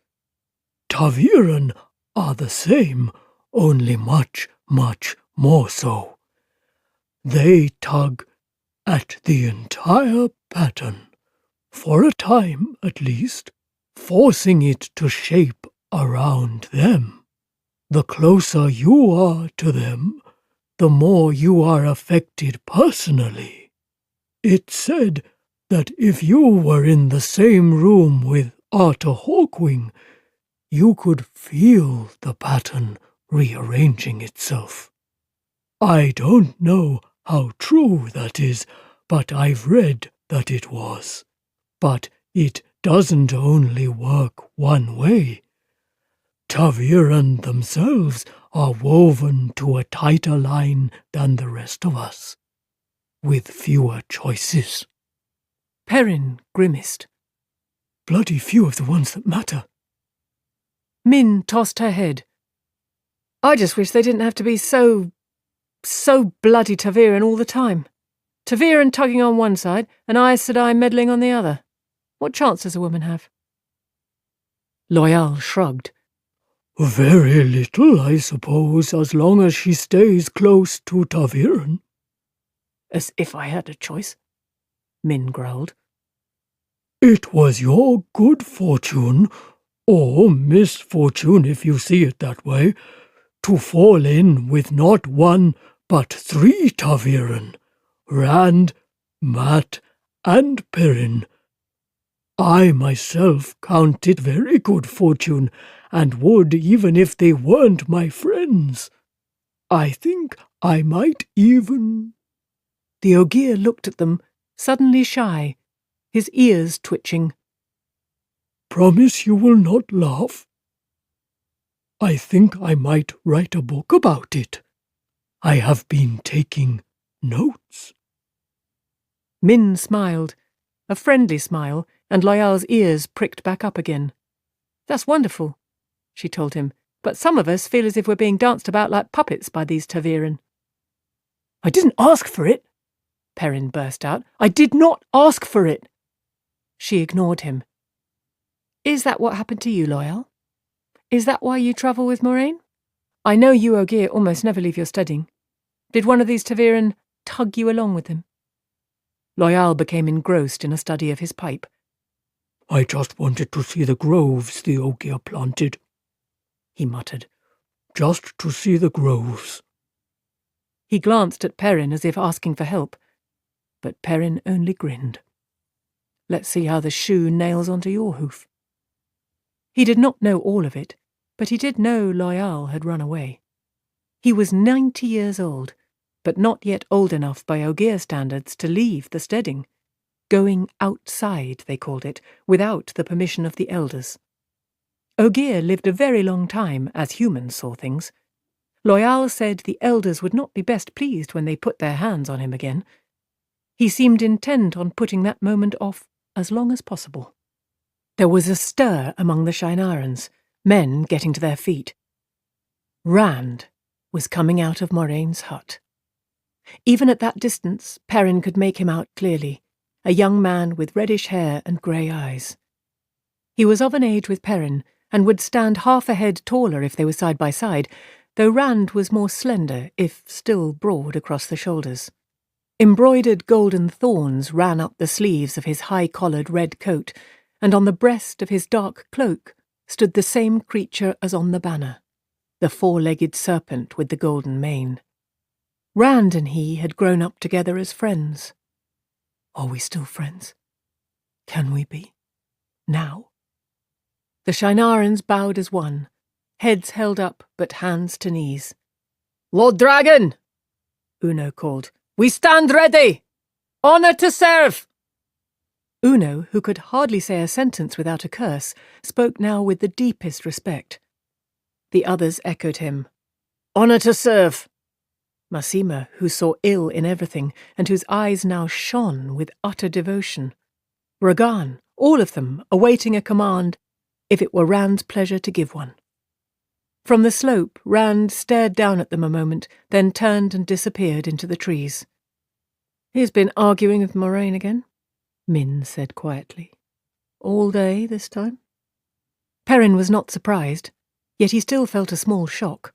Arguing with an Aes Sedai. All the childhood tales came back to him. Aes Sedai, who made thrones and nations dance to their hidden strings. Aes Sedai, whose gift always had a hook in it, whose price was always smaller than you could believe, yet always turned out to be greater than you could imagine. Aes Sedai, whose anger could break the ground and summon lightning. Some of the stories were untrue, he knew now, and at the same time, they did not tell the half. I had better go to him, he said. After they argue, he always needs someone to talk to. And aside from Moraine and Lan, there were only the three of them, Min, Loyal, and him, who did not stare at Rand as if he stood above kings. And of the three, only Perrin knew him from before. He strode up the slope, pausing only to glance at the closed door of Moraine's hut. Leia would be in there, and Lan. The warder seldom let himself get far from the Aes Sedai's side. Rand's much smaller hut was a little lower down, well hidden in the trees away from all the rest. He had tried living down among the other men, but their constant awe drove him off. He kept to himself now. Too much to himself, to Perrin's thinking. But he knew Rand was not headed to his hut now. Perrin hurried on to where one side of the bowl-shaped valley suddenly became sheer cliff, 50 paces high, and smooth except for tough brush clinging tenaciously here and there. He knew exactly where a crack in the grey rock wall lay, an opening hardly wider than his shoulders. With only a ribbon of late afternoon light overhead, it was like walking down a tunnel. 1/2 mile the crack ran, abruptly opening out into a narrow vale, less than a mile long, its floor covered with rocks and boulders, and even the steep slopes were thickly forested with tall leatherleaf and pine and fir. Long shadows stretched away from the sun sitting on the mountain tops. The walls of this place were unbroken save for the crack, and as steep as if a giant axe had buried itself in the mountains. It could be even more easily defended by a few than the bowl, but it had neither stream nor spring. No one went there. Except Rand. After he argued with Moraine. Rand stood not far from the entrance, leaning against the rough trunk of a leather leaf, staring at the palms of his hands. Perrin knew that on each there was a heron, branded into the flesh. Rand did not move when Perrin's boot scraped on stone. Suddenly Rand began to recite softly, never looking up from his hands. Twice and twice shall he be marked, twice to live and twice to die. Once the heron to set his path, twice the heron to name him true. Once the dragon for remembrance lost, twice the dragon for the price he must pay. With a shudder, he tucked his hands under his arms. But no dragons yet, he chuckled roughly. Not yet. For a moment, Perrin simply looked at him. A man who could channel the One Power. A man doomed to go mad from the taint on Saidin, the male half of the true source, and certain to destroy everything around him in his madness. A man, a thing, everyone was taught to loathe and fear from childhood. Only, it was hard to stop seeing the boy he had grown up with. How do you just stop being somebody's friend? Perrin chose a small boulder with a flat top and sat, waiting. After a while, Rand turned his head to look at him. Do you think Matt is all right? He looked so sick the last I saw him. He must be all right by now. He should be in Torvalon by now. They'll heal him there. And Nynaeve and Egwene will keep him out of trouble. Egwene and Nynaeve, Rand and Matt and Perrin, all 5 from Emmons Field in the Two Rivers. Few people had come into the Two Rivers from outside, except for occasional peddlers and merchants once a year to buy wool and tobacco. Almost no one had ever left. Until the wheel chose out its Taviran, and 5 simple country folk could stay where they were no longer, could be what they had been no longer. Rand nodded and was silent. Lately, Perrin said, I find myself wishing I was still a blacksmith. Do you wish you were still just a shepherd? Duty, Rand muttered. Death is lighter than a feather. Duty, heavier than a mountain. That's what they say in Shinar. The Dark One is stirring, the last battle is coming, and the Dragon Reborn has to face the Dark One in the last battle, or the shadow will cover everything. The wheel of time broken. Every age remade in the Dark One's image. There's only me. He began to laugh mirthlessly, his shoulders shaking. I have the duty because there isn't anybody else now, is there? Perrin shifted uneasily. The laughter had a raw edge that made his skin crawl. I understand you were arguing with Moraine again. The same thing. Rand drew a deep, ragged breath. Don't we always argue about the same thing? They're down there, on Alma's plain, and the light alone knows where else. Hundreds of them. Thousands. They declared for the Dragon Reborn because I raised that banner. Because I let myself be called the Dragon. Because I could see no other choice. And they're dying. Fighting, searching, and praying for the man who is supposed to lead them. Dying. And I sit here safe in the mountains all winter. I owe them something. You think I like it? Perrin swung his head in irritation. You take whatever she says to you, Rand grated. You never stand up to her. Much good it has done you standing up to her. You have argued all winter, and we have sat here like lumps all winter. Because she's right! Rand laughed again. That chilling laugh. The light burned me! She's right! They are all split up into little groups all over the plain, all across Tarabon and Arad Doman. If I join any one of them, the White Cloaks and the Damani army and the Taraboners will be on top of them like a duck on a beetle. Perrin almost laughed himself in confusion.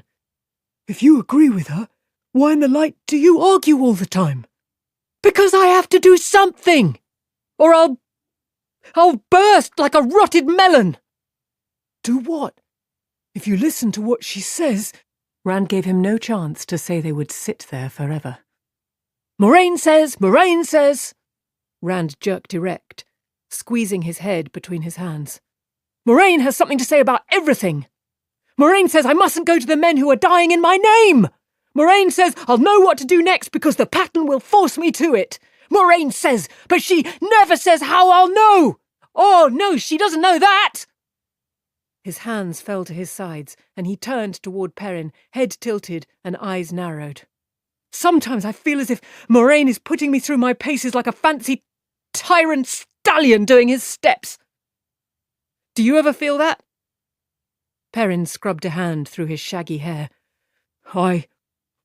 Whatever is pushing us, or pulling us, I know who the enemy is, Rand. Baalzamon, Rand said softly. An ancient name for the Dark One. In the Trolloc tongue, it meant heart of the dark. And I must face him, Perrin. His eyes closed in a grimace, half smile, half pain. Light help me. Half the time, I want it to happen now, to be over and done with, and the other half... How many times can I manage to... Light, it pulls at me so. What if I can't? What if I... The ground trembled. Rand? Perrin said worriedly. Rand shivered. Despite the chill, there was sweat on his face. His eyes were still shut tight. Oh, Light, he groaned. It pulls so. Suddenly, the ground heaved beneath Perrin, and the valley echoed with a vast rumble. It seemed as if the ground was jerked out from under his feet. He fell, or the earth leaped up to meet him.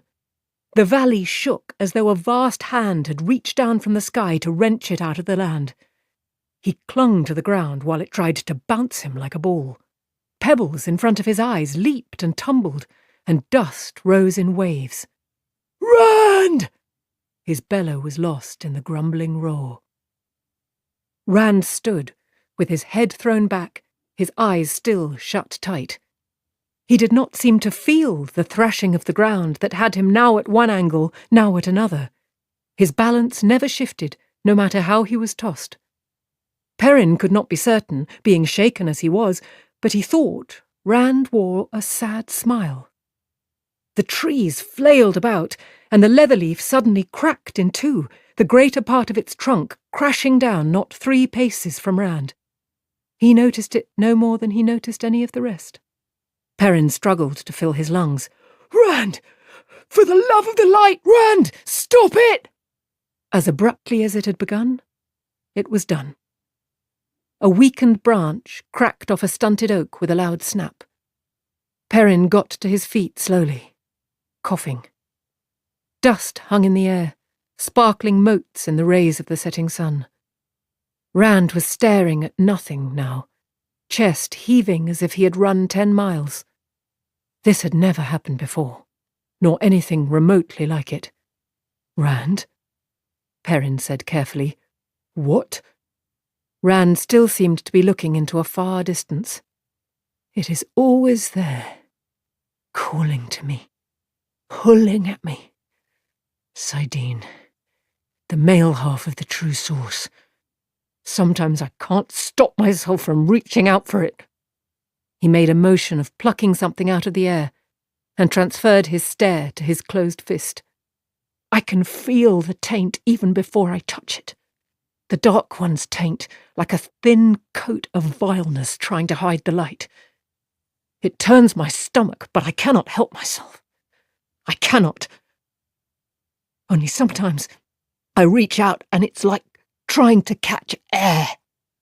His empty hand sprang open, and he gave a bitter laugh. What if that happens when the last battle comes? What if I reach out and catch nothing? Well, you caught something that time, Perrin said hoarsely. What were you doing? Rand looked around as if seeing things for the first time. The fallen leatherleaf and the broken branches. There was, Perrin realized, surprisingly little damage. He had expected gaping rents in the earth. The wall of trees looked almost whole, I did not mean to do this. It was as if I tried to open a tap, and instead pulled the whole tap out of the barrel. It filled me. I had to send it somewhere before it burned me up, but I did not mean this. Perrin shook his head. What use to tell him to try not to do it again? He barely knows more about what he's doing than I do. He contented himself with, "There are enough who want you dead, and the rest of us, without you doing the job for them." Rand did not seem to be listening. "We had best get on back to the camp. It will be dark soon, and I don't know about you, but I am hungry." "What?" "Oh. You go on, Perrin. I will be along. I want to be alone again a while." Perrin hesitated, then turned reluctantly toward the crack in the valley wall. He stopped when Rand spoke again. "Do you have dreams when you sleep? Good dreams?" "Sometimes," Perrin said warily. I don't remember much of what I dream." He had learned to set guards on his dreaming. "They're always there. Dreams," Rand said, so softly Perrin barely heard. "Maybe they tell us things. True things." He fell silent, brooding. "Supper's waiting," Perrin said. But Rand was deep in his own thoughts. Finally, Perrin turned and left him standing there. Chapter 3. News from the Plain. Darkness shrouded part of the crack, for in one place the tremors had collapsed a part of the wall against the other side, high up. He stared up at the blackness warily before hurrying underneath, but the slab of stone seemed to be solidly wedged in place. The itch had returned to the back of his head, stronger than before. "No, burn me, no!" It went away. When he came out above the camp, the bowl was filled with odd shadows from the sinking sun. Moraine was standing outside her hut, peering up at the crack. He stopped short. She was a slender, dark-haired woman, no taller than his shoulder, and pretty, with the ageless quality of all Aes Sedai who had worked with the One Power for a time. He could not put any age at all to her, with her face too smooth for many years and her dark eyes too wise for youth. Her dress of deep blue silk was disarrayed and dusty, and wisps stuck out in her usually well-ordered hair. A smudge of dust lay across her face. He dropped his eyes. She knew about him, she and Lan alone of those in the camp, and he did not like the knowing in her face when she looked into his eyes. Yellow eyes. Some day, perhaps, he could bring himself to ask her what she knew. And Aes Sedai must know more of it than he did. But this was not the time. There never seemed to be a time. He didn't mean... It was an accident. "An accident," she said in a flat voice, then shook her head and vanished back inside the hut. The door banged shut a little loudly. Perrin drew a deep breath and continued on down toward the cook fires. There would be another argument between Rand and the Aes Sedai. In the morning, if not tonight. Half a dozen trees lay toppled on the slopes of the bowl, roots ripped out of the earth in arcs of soil. A trail of scrapes and churned ground led down to the streamside and a boulder that had not been there before. One of the huts up the opposite slope had collapsed in the tremors, and most of the Shinarans were gathered around it, rebuilding it. Loyal was with them. The Ogier could pick up a log it would take 4 men to lift. Uno's curses occasionally drifted down. Min stood by the fires, stirring a kettle with a disgruntled expression. There was a small bruise on her cheek, and a faint smell of burned stew hung in the air. "I hate cooking," she announced, and peered doubtfully into the kettle. "If something goes wrong with it, it isn't my fault. Rand spilled half of it on the fire with his... What right does he have to bounce us around like sacks of grain?" She rubbed the seat of her breeches and winced. "When I get my hands on him, I'll thump him so he never forgets." She waved the wooden spoon at Perrin as if she intended to start the thumping with him. "Was anyone hurt?" Only if you count bruises, Min said grimly. They were upset, all right, at first. Then they saw Moraine staring off toward Rand's hidey hole and decided it was his work. If the dragon wants to shake the mountain down on our heads, then the dragon must have a good reason for it. If he decided to make them take off their skins and dance in their bones, they would think it all right. She snorted and rapped the spoon on the edge of the kettle. He looked back toward Moraine's hut. If Leia had been hurt, if she were dead, the Aes Sedai would not simply have gone back inside. The sense of waiting was still there. Whatever it is, it hasn't happened yet. Min, maybe you had better go. First thing in the morning. I have some silver I can let you have, and I'm sure Moraine would give you enough to take passage with a merchant's train out of Gaelden. You could be back in Baerlon before you know it. She looked at him until he began to wonder if he had said something wrong. Finally, she said, "That is very sweet of you, Perrin, but no." "I thought you wanted to go. You're always carrying on about having to stay here." "I knew an old Ileana woman once," she said slowly. "When she was young, her mother arranged a marriage for her with a man she had never even met. They do that down in Ilion sometimes. She said she spent the first 5 years raging against him and the next 5 scheming to make his life miserable without his knowing who was to blame. It was only years later, she said, when he died, that she realised he really had been the love of her life." "I don't see what that has to do with this." Her look said he obviously was not trying to understand, and her voice became overly patient. "Just because fate has chosen something for you instead of you choosing it for yourself doesn't mean it has to be bad, even if it's something you are sure you would never have chosen in 100 years. Better 10 days of love than years of regretting," she quoted. "I understand that even less," he told her.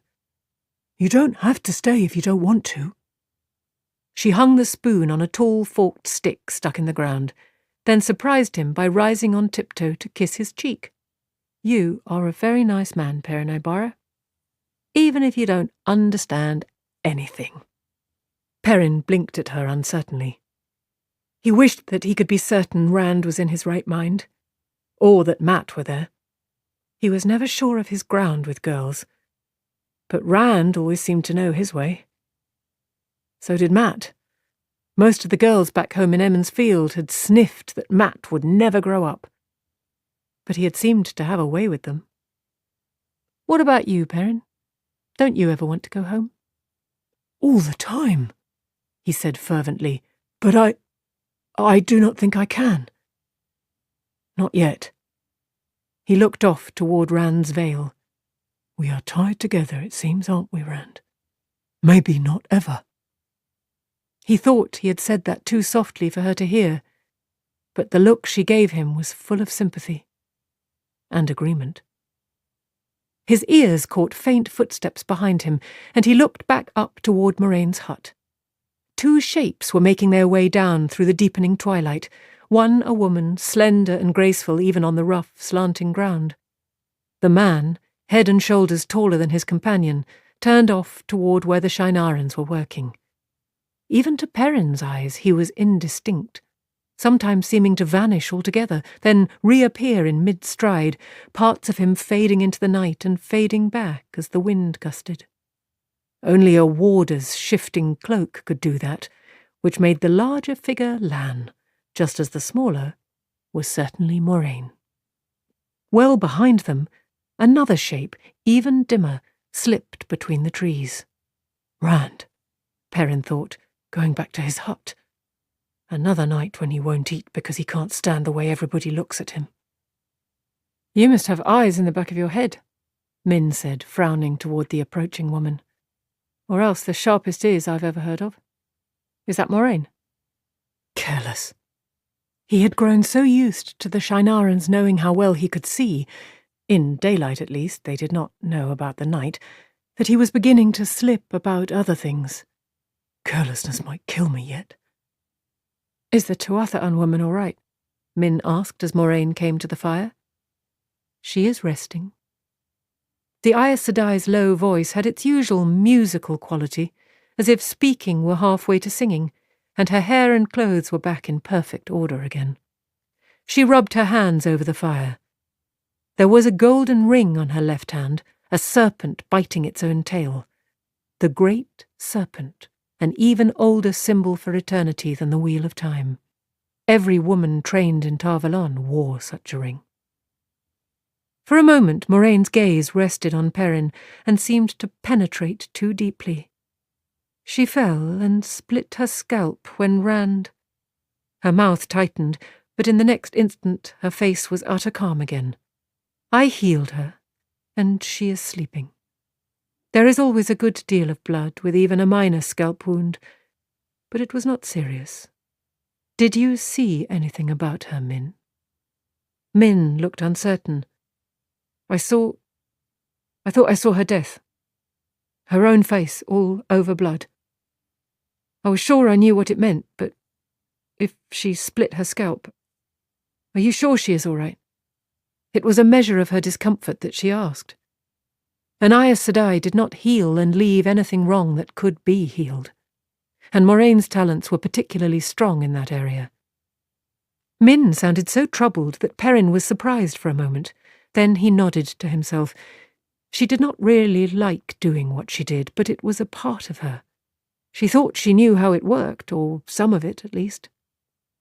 If she was wrong, it would almost be like finding out she did not know how to use her own hands. Moraine considered her for a moment, serene and dispassionate. You have never been wrong in any reading for me, not one about which I had any way of knowing. Perhaps this is the first time. When I know, Min whispered obstinately. Light help me, I do. Or perhaps it is yet to come. She has a long way yet to travel, to return to her wagons, and she must ride through unsettled lands. The Aes Sedai's voice was a cool song, uncaring. Perrin made an involuntary sound in his throat. Light, did I sound like that? I won't let a death matter that little to me. As if he had spoken aloud, Moraine looked at him. The wheel weaves as the wheel wills, Perrin. I told you long ago that we were in a war. We cannot stop just because some of us may die. Any of us may die before it is done.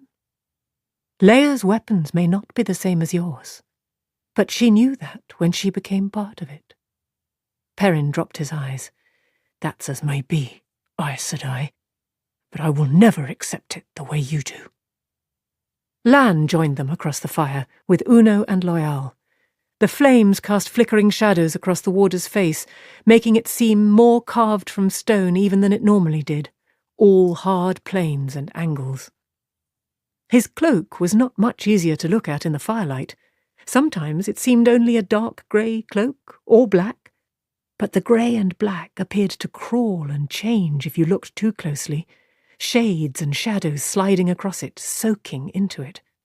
Other times, it looked as if Lan had somehow made a hole in the night and pulled darkness round his shoulders.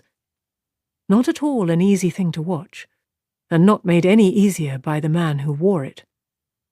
Lan was tall and hard, broad-shouldered, with blue eyes like frozen mountain lakes, and he moved with a deadly grace that made the sword on his hip seem a part of him. It was not that he seemed merely capable of violence and death.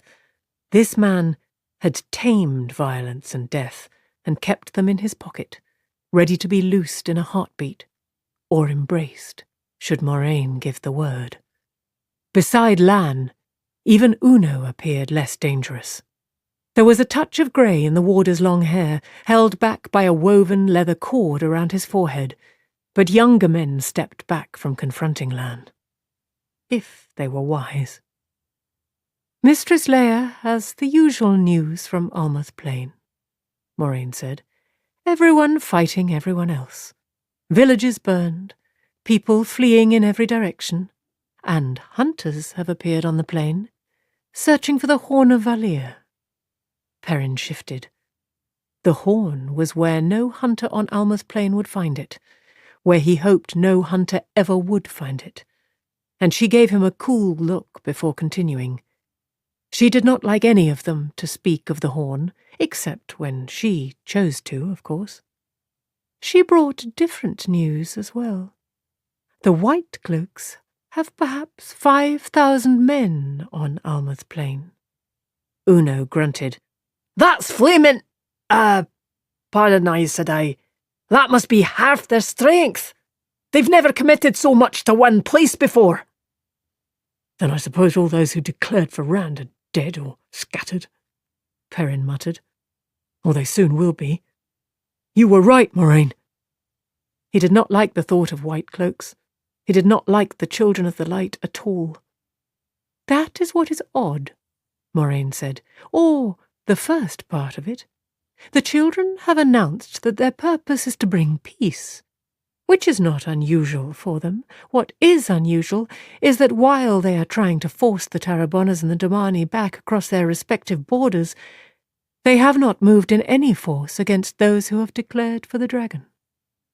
Min gave an exclamation of surprise. Is she certain? That does not sound like any Whitecloaks I ever heard of. There can't be many thinkers left on the plain, Uno said. His voice creaked from the strain of watching his language in front of an Aes Sedai. His real eye matched the frown of the painted one. They don't like to stay where there's any kind of trouble, especially fighting. There can't be enough of them to see everywhere. There are enough for my purposes, Moraine said firmly. Most have gone, but some few remained because I asked them to. And Leia is quite certain. Oh, the children have snapped up some of the dragon's sworn, where there were only a handful gathered. But though they proclaim they will bring down this false dragon, though they have 1,000 men supposedly doing nothing but hunting him, they avoid contact with any party of as many as 50 dragons sworn. Not openly, you understand, but there is always some delay, something that allows those they chase to slip away. Then Rand can go down to them as he wants. Loial blinked uncertainly at the Aes Sedai. The whole camp knew of her arguments with Rand. The wheel weaves a way for him. Uno and Lan opened their mouths at the same time, but the Shinaran gave way with a small bow. More likely, the warder said. It is some White Cloak plot, though the light burn me if I can see what it is. But when the White Cloaks give me a gift, I search for the poisoned needle hidden in it. Uno nodded grimly. Besides which, Lan added, the Domani and the Tarrabonas are still trying as hard to kill the dragon sworn as they are to kill each other. And there is another thing, Moraine said. 3 young men have died in villages Mistress Leia's wagons passed near. Perrin noticed a flicker of Lan's eyelid. For the warder, it was as much a sign of surprise as a shout from another man. Lan had not expected her to tell this. Moraine went on. 1 died by poison, 2 by the knife, each in circumstances where no one should have been able to come close unseen. But that is how it happened. She peered into the flames. All 3 young men were taller than most and had light-coloured eyes. Light eyes are uncommon on Almouth Plain, but I think it is very unlucky right now to be a tall young man with light eyes there. How? Perrin asked. How could they be killed if no one could get close to them? The Dark One has killers you don't notice until it is too late, Lan said quietly. Uno gave a shiver. The Soulless. I never heard of one south of the Borderlands before. Enough of such talk, Moraine said firmly. Perrin had questions. What in the light are the Soulless? Are they like a Trolloc or a Fade? What? But he left them unasked. When Moraine decided enough had been said about something, she would not talk of it any more. And when she shut her mouth, you could not pry Lan's open with an iron bar. The Shinarans followed her lead too. No one wanted to anger an Aes Sedai. Light, Min muttered, uneasily eyeing the deepening darkness around them. You don't notice them? Light. So nothing has changed. Perrin said glumly. "Not really. We cannot go down to the plain, and the Dark One wants us dead." "Everything changes," Moraine said calmly, "and the pattern takes it all in. We must ride on the pattern, not on the changes of a moment." She looked at them each in turn, then said, "Uno, are you certain your scouts missed nothing suspicious? Even something small?" "The Lord Dragon's rebirth has loosed the bonds of certainty," Moraine said I, "and there is never certainty if you fight Madral. But I will stake my life that the scouts did as good a job as any warder." It was one of the longest speeches Perrin had ever heard out of Uno without any curses. There was sweat on the man's forehead from the effort. "We all may," Moraine said. "What Rand did might as well have been a fire on the mountaintop for any Murdral within 10 miles. "Maybe," Min began hesitantly, "maybe you ought to set wards that will keep them out." Lan gave her a hard stare. He sometimes questioned Moraine's decisions himself, though he seldom did so where anyone could overhear, but he did not approve of others doing the same. Min frowned right back at him. "Well, Madral and Trollocs are bad enough, but at least I can see them. I don't like the idea that one of these soulless might sneak in here and slit my throat before I even noticed him." "The wards I set will hide us from the soulless as well as from any other shadow spawn," Moraine said. "When you are weak, as we are, the best choice is often to hide. If there is a half-man close enough to have, well, to set wards that would kill them if they tried to enter camp is beyond my abilities, and even if I could, such a warding would only pen us here. Since it is not possible to set 2 kinds of warding at once, I leave the scouts and the guards, and Lan, to defend us, and use the one warding that may do some good." "I could make a circuit around the camp," Lan said. "If there is anything out there that the scouts missed, I will find it." It was not a boast, just a statement of fact. Uno even nodded agreement. Moraine shook her head. "If you are needed tonight, my Gaidin, it will be here." Her gaze rose toward the dark mountains around them. "There is a feeling in the air." "Waiting."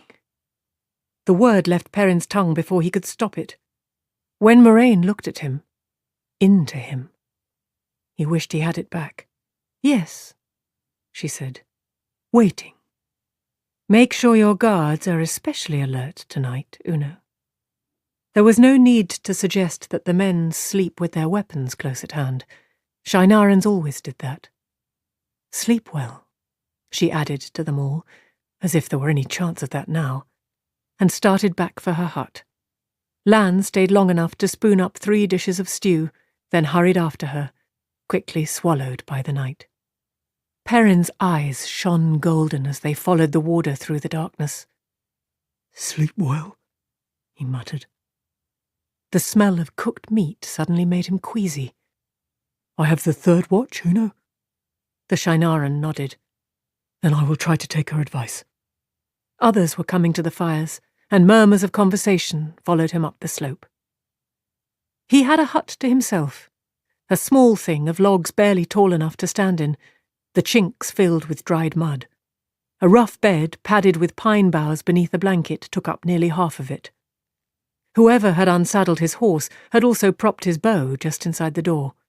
He hung up his belt, with axe and quiver, on a peg, then stripped down to his small clothes, shivering. The nights were cold still, but cold kept him from sleeping too deeply. In deep sleep, dreams came that he could not shake off. For a time, with a single blanket over him, he lay staring at the log roof, shivering. Then sleep came, and with it, dreams. Chapter 4. Shadows Sleeping.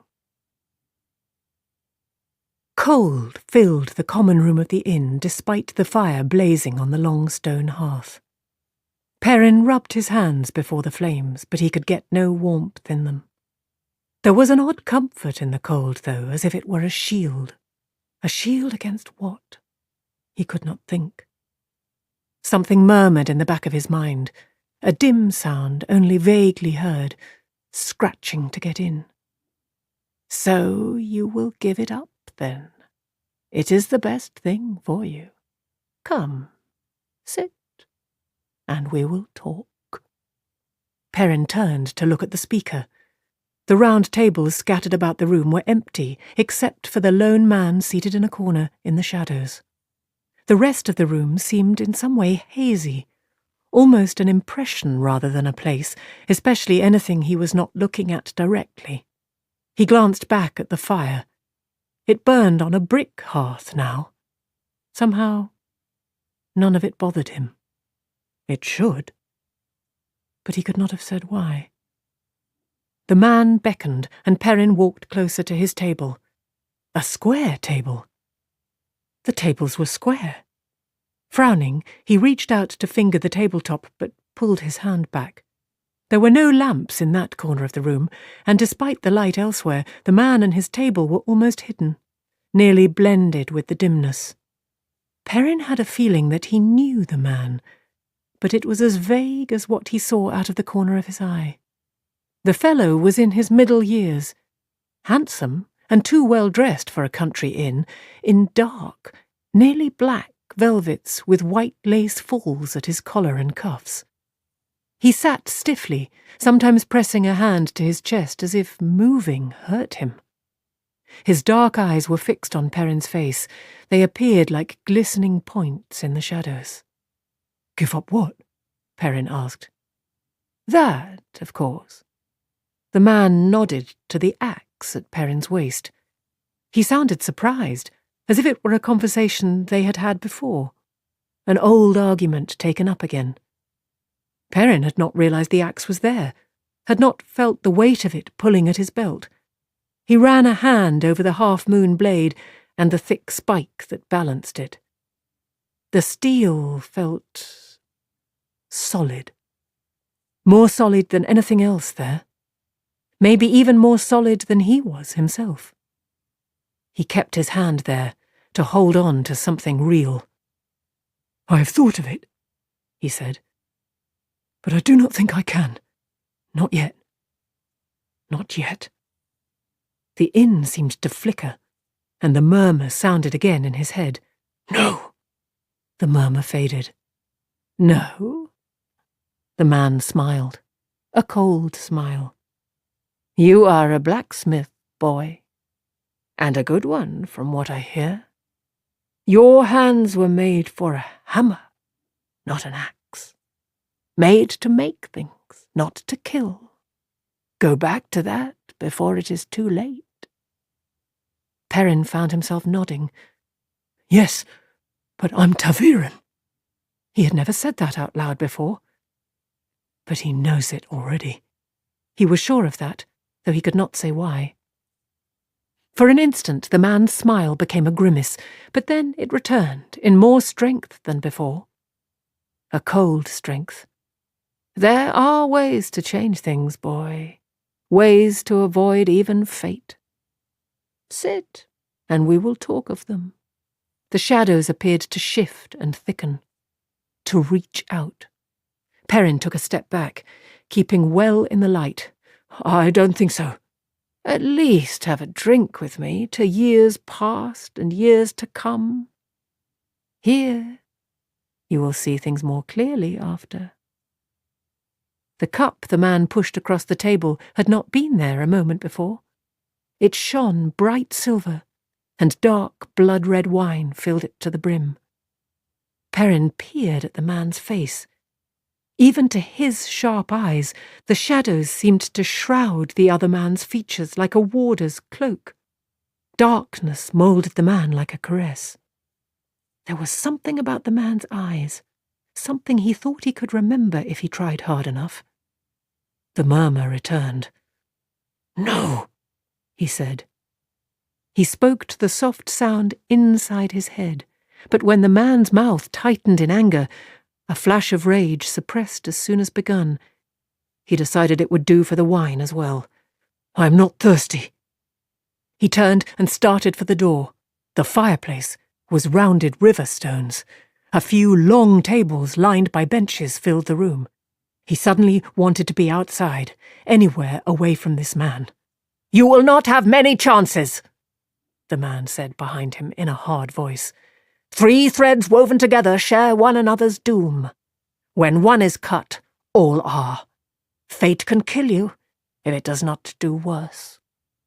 Perrin felt a sudden heat against his back, rising, then fading just as quickly, as if the doors of a huge smelting furnace had swung open and closed again. Startled, he turned back to the room. It was empty. Only a dream, he thought, shivering from the cold. And with that, everything shifted. He stared into the mirror, a part of him not comprehending what he saw, another part accepting. A gilded helmet worked like a lion's head sat on his head as if it belonged there. Gold leaf covered his ornately hammered breastplate, and gold work embellished the plate and mail on his arms and legs. Only the axe at his side was plain. A voice, his own, whispered in his mind that he would take it over any other weapon, had carried it 1,000 times in 100 battles. No! He wanted to take it off and throw it away. I can't. There was a sound in his head, louder than a murmur, almost at the level of understanding. A man destined for glory. He spun away from the mirror and found himself staring at the most beautiful woman he had ever seen. He noticed nothing else about the room, cared to see nothing but her. Her eyes were pools of midnight, her skin creamy pale and surely softer, more smooth than her dress of white silk. When she moved toward him, his mouth went dry. He realized that every other woman he had ever seen was clumsy and ill-shaped. He shivered and wondered why he felt cold. A man should grasp his destiny with both hands, she said, smiling. It was almost enough to warm him, that smile. She was tall, less than a hand short of being able to look him in the eyes. Silver combs held hair darker than a raven's wing. A broad belt of silver links banded a waist he could have encircled with his hands. Yes, he whispered. Inside him, startlement fought with acceptance. He had no use for glory. But when she said it, he wanted nothing else. I mean... The murmuring sound dug at his skull. No! It was gone, and for a moment, so was acceptance. Almost. He put a hand to his head, touched the golden helmet, took it off. I don't think I want this. It is not mine. Don't want it? She laughed. What man with blood in his veins would not want glory? As much glory as if you had sounded the horn of Valia. I don't, he said, though a piece of him shouted that he lied. The horn of Valia. The horn rang out and the wild charge began. Death rode at his shoulder, and yet she waited ahead too. His lover, his destroyer. No! I am a blacksmith! Her smile was pitying. Such a little thing to want. You must not listen to those who would try to turn you from your destiny. They would demean you, debase you, destroy you. Fighting fate can only bring pain. Why choose pain when you can have glory, when your name can be remembered alongside all the heroes of legend? I am no hero. You don't know the half of what you are, of what you can be. Come, share a cup with me. To destiny and glory. There was a shining silver cup in her hand, filled with blood-red wine. Drink. He stared at the cup, frowning. There was something familiar about it. A growling chewed at his brain. No. He fought away from it, refusing to listen. No. She held out the golden cup to him. Drink. Golden? I thought the cup was... It was... The rest of the thought would not come. But in his confusion, the sound came again. Inside, gnawing, demanding to be heard. No, he said. No! He looked at the golden helmet in his hands and threw it aside. I am a blacksmith.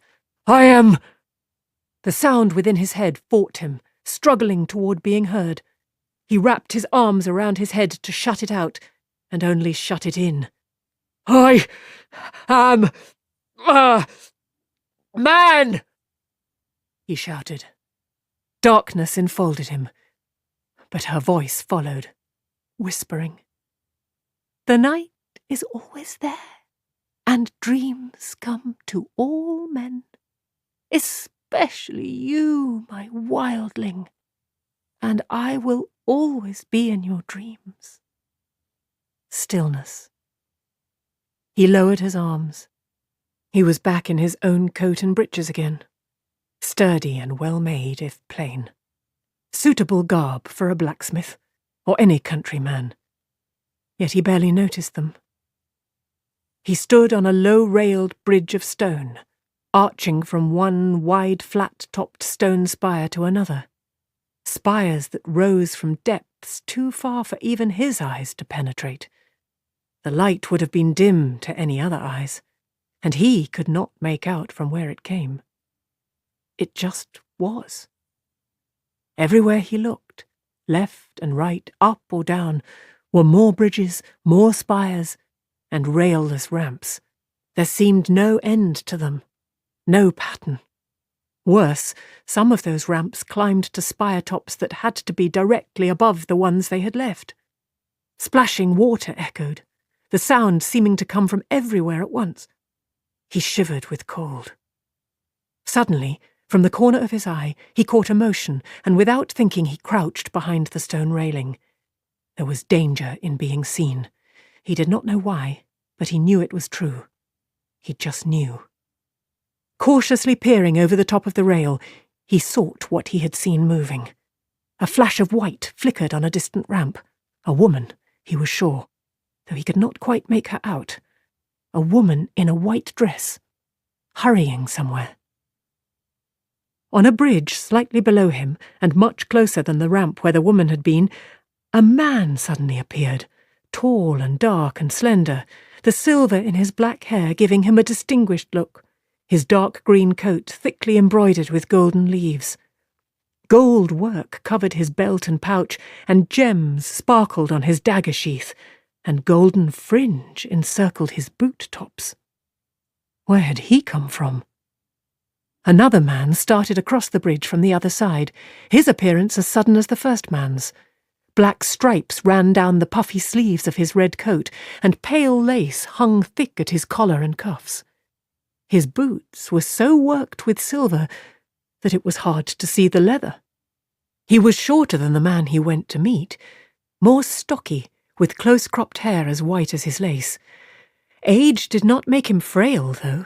He strode with the same arrogant strength the other man showed. The two of them approached each other warily, like two horse traders who know the other fellow has a spavined mare to sell, Perrin thought. The men began to talk. Perrin strained his ears, but he could not hear so much as a murmur above the splashing echoes. Frowns and glares, and sharp motions as if half on the point of striking. They did not trust one another. He thought they might even hate each other.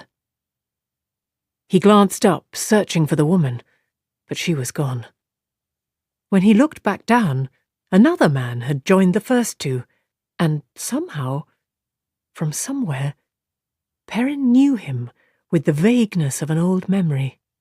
A handsome man in his middle years, wearing nearly black velvet and white lace. An inn, Perrin thought, and something before that. Something a long time ago, it seemed, but the memory would not come. The first two men stood side by side now, made uncomfortable allies by the presence of the newcomer. He shouted at them and shook his fist while they shifted uneasily, refusing to meet his glares. If the two hated each other, they feared him more. His eyes, Perrin thought. What is strange about his eyes? The tall, dark man began to argue back, slowly at first, then with increasing fervour. The white-haired man joined in, and suddenly their temporary alliance broke. All three shouted at once, each at both of the others in turn. Abruptly, the man in dark velvets threw his arms wide, as if demanding an end to it, and an expanding ball of fire enveloped them, hid them, spreading out and out. Perrin threw his arms around his head and dropped behind the stone railing, huddling there as wind buffeted him and tore at his clothes. A wind as hot as fire. A wind that was fire. Even with his eyes shut, he could see it, flame billowing across everything, flame blowing through everything. The fiery gale roared through him, too. He could feel it, burning, tugging, trying to consume him and scatter the ashes. He yelled, trying to hang on to himself, knowing it was not enough. And between one heartbeat and the next, the wind was gone. There was no diminishing. One instant a storm of flame pummeled him, the next, utter stillness. The echoes of falling water were the only sound. Slowly, Perrin sat up, examining himself. His clothes were unsinged and whole. His exposed skin unburned. Only the memory of heat made him believe it had happened. A memory in the mind alone. His body felt no memory of it. Cautiously, he peeked over the railing. Only a few paces of half-melted footing at either end remained of the bridge where the men had been standing. Of them, there was no sign. A prickling in the hair on the back of his neck made him look up. On a ramp above him and to the right, a shaggy grey wolf stood looking at him. No! He scrambled to his feet and ran. This is a dream, a nightmare. I want to wake up. He ran, and his vision blurred. The blurs shifted. A buzzing filled his ears, then faded, and as it went, the shimmering in his eyes steadied. He shivered with the cold, and knew this for a dream, certain and sure from the first moment. He was dimly aware of some shadowy memory of dreams preceding this, but this one he knew. He had been in this place before, on previous nights, and if he understood nothing of it, he still knew it for a dream. For once, knowing changed nothing. Huge columns of polished redstone surrounded the open space where he stood beneath a domed ceiling 50 paces or more above his head. He and another man as big could not have encircled one of those columns with their arms. The floor was paved with great slabs of pale grey stone, hard yet worn by countless generations of feet. And centred beneath the dome was the reason why all those feet had come to this chamber. A sword, hanging hilt down in the air, apparently without support, seemingly where anyone could reach out and take it. It revolved slowly, as if some breath of air caught it. Yet it was not really a sword. It seemed made of glass, or perhaps crystal, blade and hilt and crossguard catching such light as there was and shattering it into 1,000 glitters and flashes. He walked toward it and put out his hand as he had done each time before. He clearly remembered doing it. The hilt hung there in front of his face, within easy reach. A foot from the shining sword, his hand splayed out against empty air as if it had touched stone. As he had known it would. He pushed harder, but he might as well have been shoving against a wall. The sword turned and sparkled, a foot away and as far out of reach as if on the other side of an ocean. Calendar. He was not certain whether the whisper came inside his head or out. It seemed to echo round the columns, as soft as the wind, everywhere at once, insistent. Calendar. Who wields me, wields destiny. Take me, and begin The final journey. He took a step back, suddenly frightened. That whisper had never come before. 4 times before he had had this dream. He could remember that even now. 4 nights, one after the other, and this was the first time anything had changed in it. The Twisted Ones come. It was a different whisper, from a source he knew, and he jumped as if a murdral had touched him. A wolf stood there among the columns, a mountain wolf, almost waist-high and shaggy white and grey. It stared at him intently with eyes as yellow as his own. The Twisted Ones come. No, Perrin rasped. No, I will not let you in. I will not. He clawed his way awake and sat up in his hut, shaking with fear and cold and anger. I will not, he whispered hoarsely. The Twisted Ones come. The thought was clear in his head, but the thought was not his own. The Twisted Ones come, brother. Chapter 5. Nightmares Walking. Leaping from his bed, Perrin snatched his axe and ran outside, barefoot and wearing nothing but thin linen, heedless of the cold. The moon bathed the clouds with pale white. More than enough light for his eyes, more than enough to see the shapes slipping through the trees from all sides, shapes almost as big as Loyal, but with faces distorted by muzzles and beaks, half-human heads wearing horns and feathered crests, stealthy forms, stalking on hooves or paws as often as booted feet.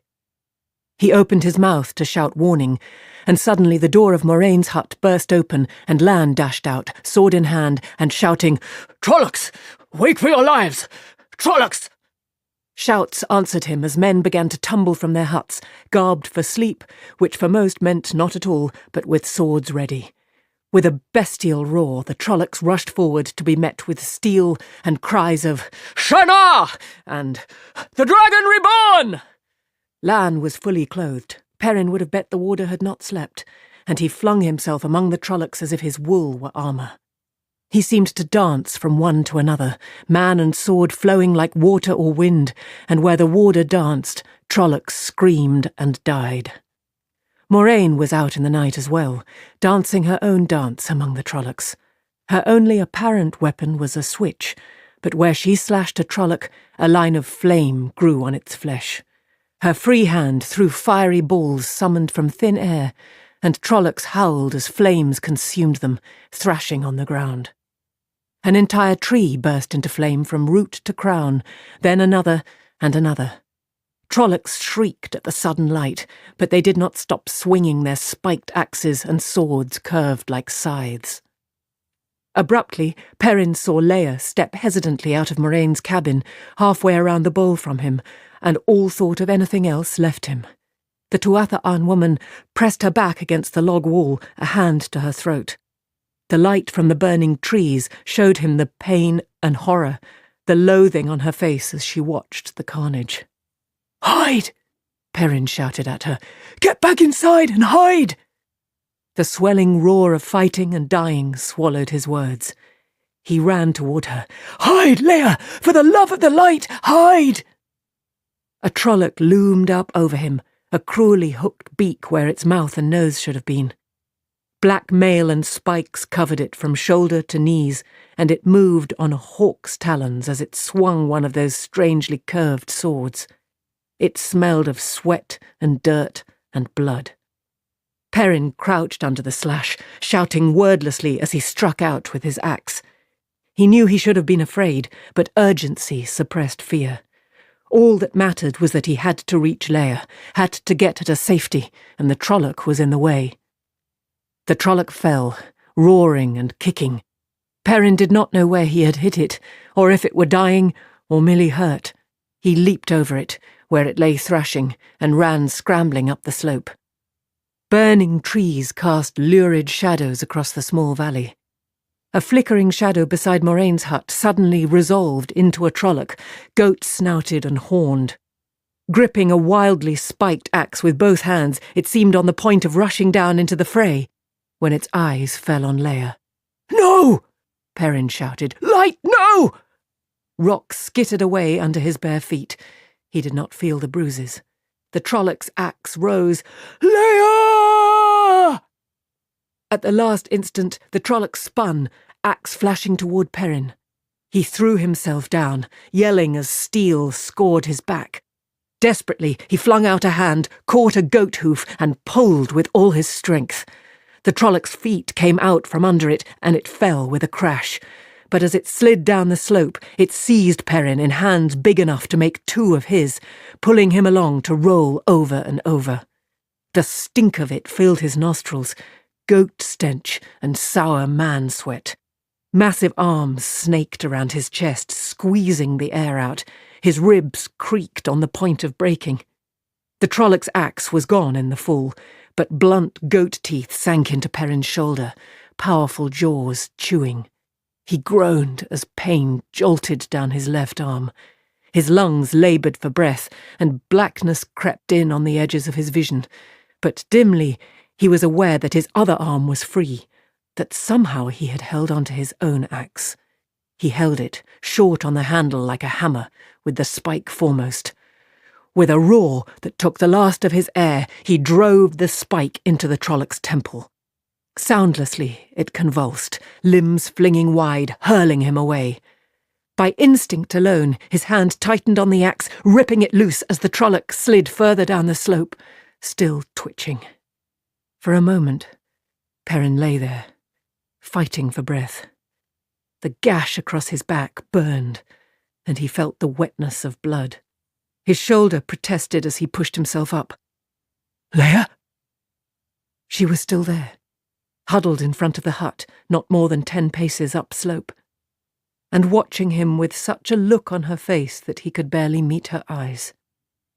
"Don't pity me," he growled at her. "Don't you—" The Murdral's leap from the roof of the hut seemed to take too long, and its dead black cloak hung during the slow fall as if the halfman was standing on the ground already. Its eyeless gaze was fixed on Perrin. It smelled like death. Cold seeped through Perrin's arms and legs as the Murdral stared at him. His chest felt like a lump of ice. "Leia," he whispered. It was all he could do not to run. "Leia, please hide. Please." The half-man started toward him, slowly, confident that fear held him in a snare. It moved like a snake, unlimbering a sword so black only the burning trees made it visible. "Cut one leg off the tripod," it said softly, "and all fall down." Its voice sounded like dry, rotted leather crumbling. Suddenly, Leia moved, throwing herself forward, attempting to wrap her arms around the Murdral's legs. It gave an almost casual, backward swing of its dark sword, never even looking around, and she crumpled. Tears started in the corners of Perrin's eyes. "I should have helped her, saved her. I should have done something." But so long as the Murdral stared at him with its eyeless gaze, it was an effort even to think. "We come, brother. We come, young bull." The words inside his mind made his head ring like a struck bell. The reverberations shivered through him. With the words came the wolves, scores of them, flooding into his mind as he was aware of them flooding into the bowl-shaped valley. Mountain wolves almost as tall as a man's waist, all white and grey, coming out of the night at the run, aware of the two legs' surprise as they darted in to take on the twisted ones. Wolves filled him till he could barely remember being a man. His eyes gathered the light, shining golden yellow, and the half-man stopped its advance as if suddenly uncertain. "Fade," Perrin said roughly, but then a different name came to him from the wolves. Trollocs. The twisted ones, made during the War of the Shadow from melding men and animals, were bad enough, but the Murdral— "Neverborn," young bull spat. Lip curling back in a snarl, he threw himself at the Murdral. It moved like a viper, sinuous and deadly, black sword quick as lightning. But he was young Bull. That was what the wolves called him. Young Bull, with horns of steel that he wielded with his hands. He was one with the wolves. He was a wolf, and any wolf would die 100 times over to see one of the Neverborn go down.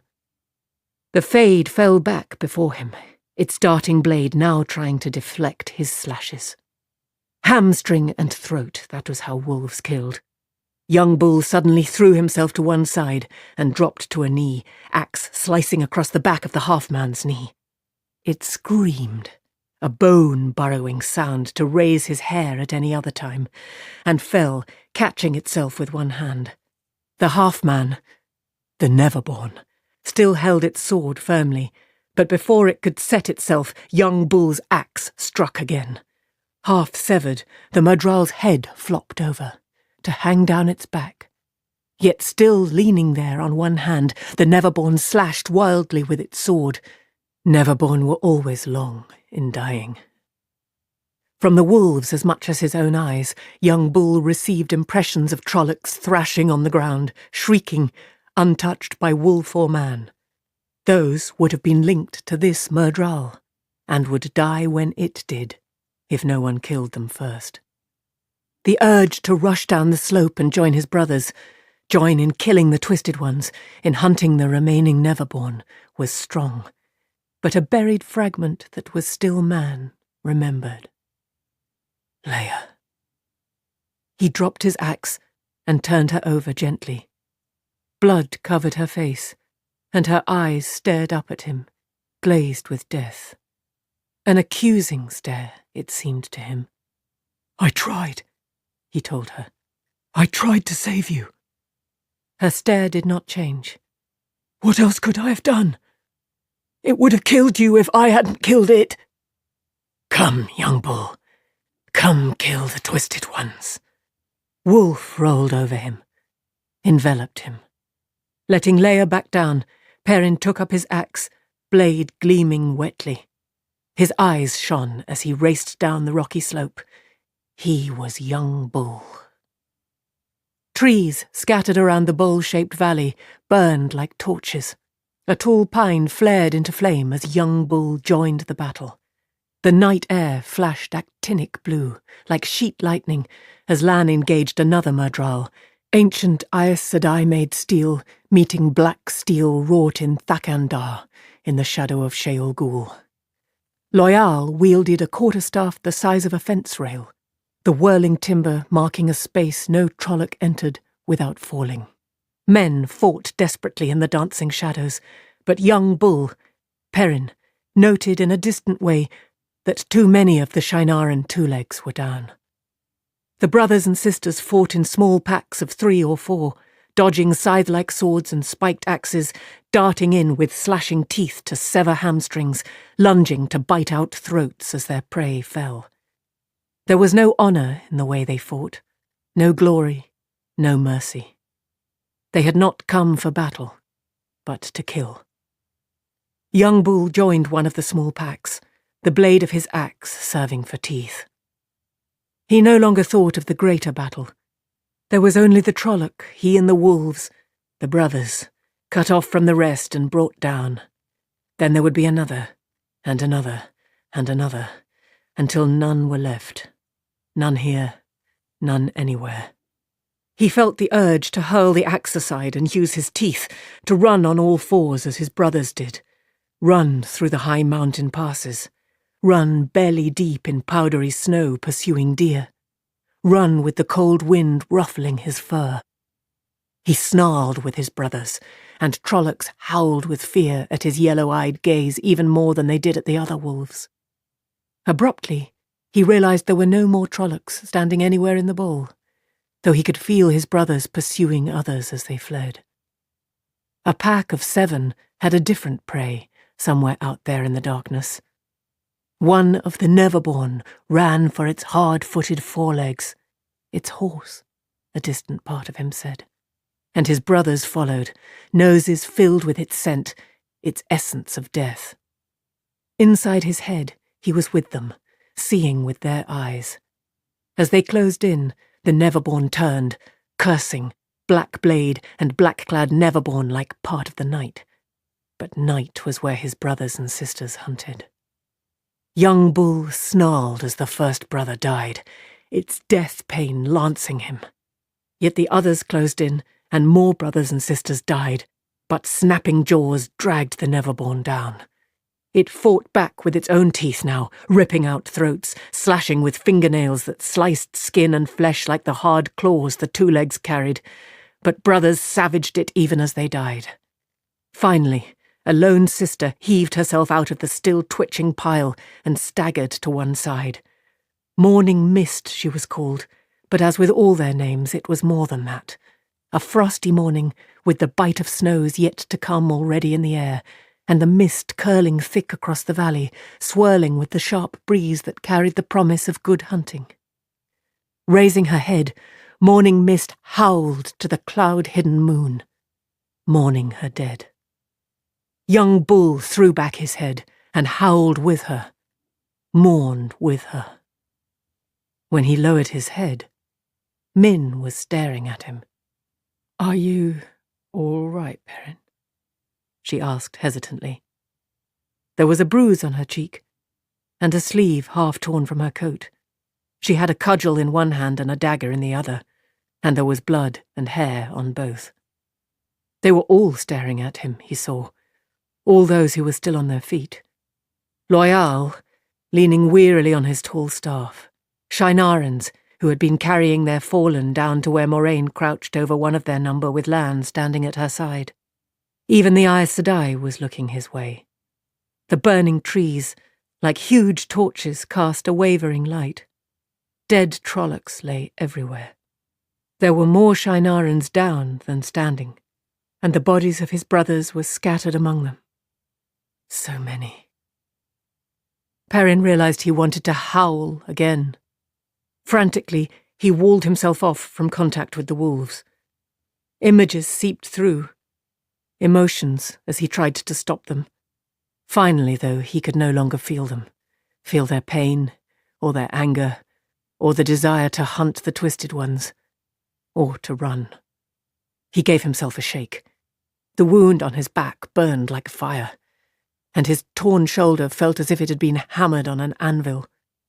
His bare feet, scraped and bruised, throbbed with his pain. The smell of blood was everywhere. The smell of Trollocs and death. I'm all right, Min." "You fought well, blacksmith," Lan said. The warder raised his still bloody sword above his head. "Taishar Manetheren, Taishar Andor." True blood of Manetheren, true blood of Andor. The Shinarans still standing, so few, lifted their blades and joined him. "Taishar Manetheren, Taishar Andor." Loyal nodded. "Taviran," he added. Perrin lowered his eyes in embarrassment. Lan had saved him from the questions he did not want to answer, but had given him an honor he did not deserve. The others did not understand. He wondered what they would say if they knew the truth. Min moved closer, and he muttered, "Leia's dead. I couldn't. I almost reached her in time." "It wouldn't have made any difference," she said softly. "You know that." She leaned to look at his back and winced. "Moraine will take care of that for you. She's healing those she can." Perrin nodded. His back felt sticky with drying blood all the way to his waist, but despite the pain, he hardly noticed it. "Light, I almost didn't come back that time. I can't let that happen again. I won't. Never again." But when he was with the wolves, it was all so different. He did not have to worry about strangers being afraid of him just because he was big then. There was no one thinking he was slow-witted just because he tried to be careful. Wolves knew each other even if they had never met before, and with them, he was just another wolf. "No." His hands tightened on the haft of his axe. "No." He gave a start as Massima suddenly spoke up. It was a sign, the Shinaran said, turning in a circle to address everyone. There was blood on his arms and his chest. He had fought in nothing but his breeches, and he moved with a limp, but the light in his eyes was as fervent as it had ever been, more fervent. a sign to confirm our faith. Even wolves come to fight for the dragon reborn. In the last battle, the Lord Dragon will summon even the beasts of the forest to fight at our sides. It is a sign for us to go forth. Only dark friends will fail to join us. 2 of the Shinarans nodded. You shut your bloody mouth, Masima, Uno snapped. He seemed untouched, but then Uno had been fighting Trollocs since before Perrin was born. Yet he sagged with weariness. Only the painted eye on his eye patch seemed fresh. Will flaming go forth when the Lord Dragon bloody well tells us and not before? You sheep-headed farmers flaming, remember that? The one-eyed man looked at the growing row of men being tended by Moraine. Few were able to as much as sit up, even after she was done with them, and shook his head. At least we'll have plenty of flaming wolf hides to keep the wounded warm. No! The Shinaran seemed surprised at the vehemence in Perrin's voice. They fought for us, and we'll bury them with our dead. Uno frowned and opened his mouth as if to argue, but Perrin fixed him with a steady, yellow-eyed stare. It was the Shinaran who dropped his gaze first, and nodded. Perrin cleared his throat, embarrassed all over again as Uno gave orders for the Shinarans who were fit to gather the dead wolves. Min was squinting at him the way she did when she saw things. Where's Rand? He asked her. Out there, in the dock, she said, nodding up slope without taking her eyes off him. He will not talk to anyone. He just sits there, snapping at anyone who comes near him.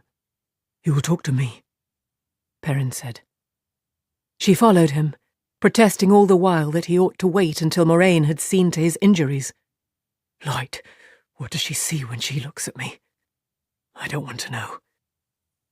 Rand was seated on the ground just beyond the light of the burning trees, with his back against the trunk of a stunted oak. Staring at nothing, he had his arms wrapped around himself, hands under his red coat, as if feeling the cold. He did not appear to notice their approach. Min sat down beside him, but he did not move, even when she laid a hand on his arm. Even here Perrin smelled blood, and not only his own. Rand, Perrin began, but Rand cut him off. Do you know what I did during the fight? Still staring into the distance, Rand addressed the night. Nothing. Nothing useful. At first, when I reached out for the true source, I couldn't touch it, couldn't grasp it. It kept sliding away.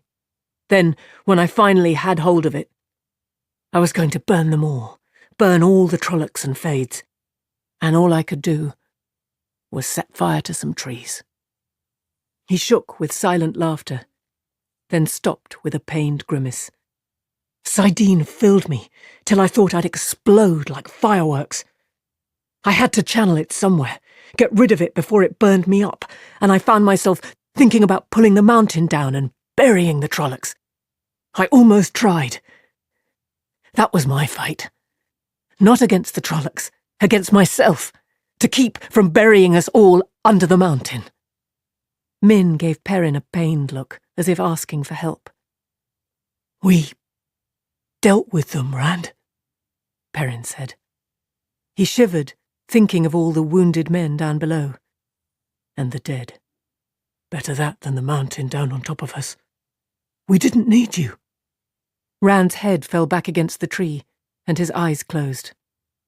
I felt them coming, he said, nearly whispering. I didn't know what it was, though. They feel like the taint on Saidin, and Saidin is always there, calling to me, singing to me. By the time I knew the difference, Lan was already shouting his warning.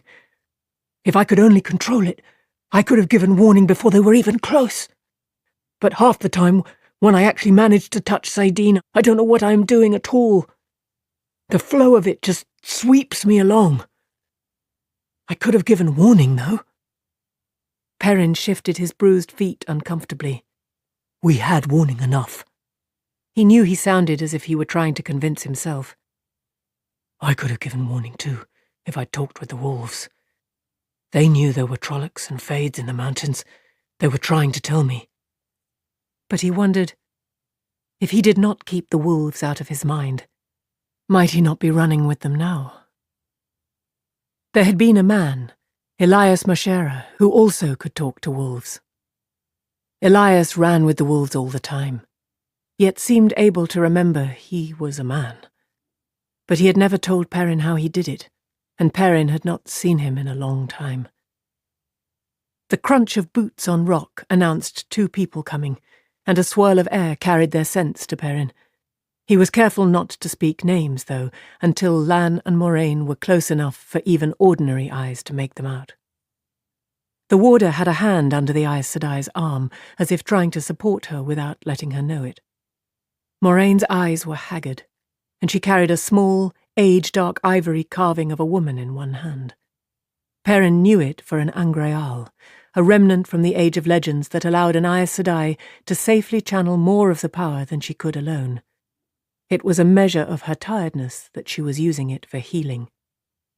Min got to her feet to help Moraine, but the Aes Sedai motioned her away.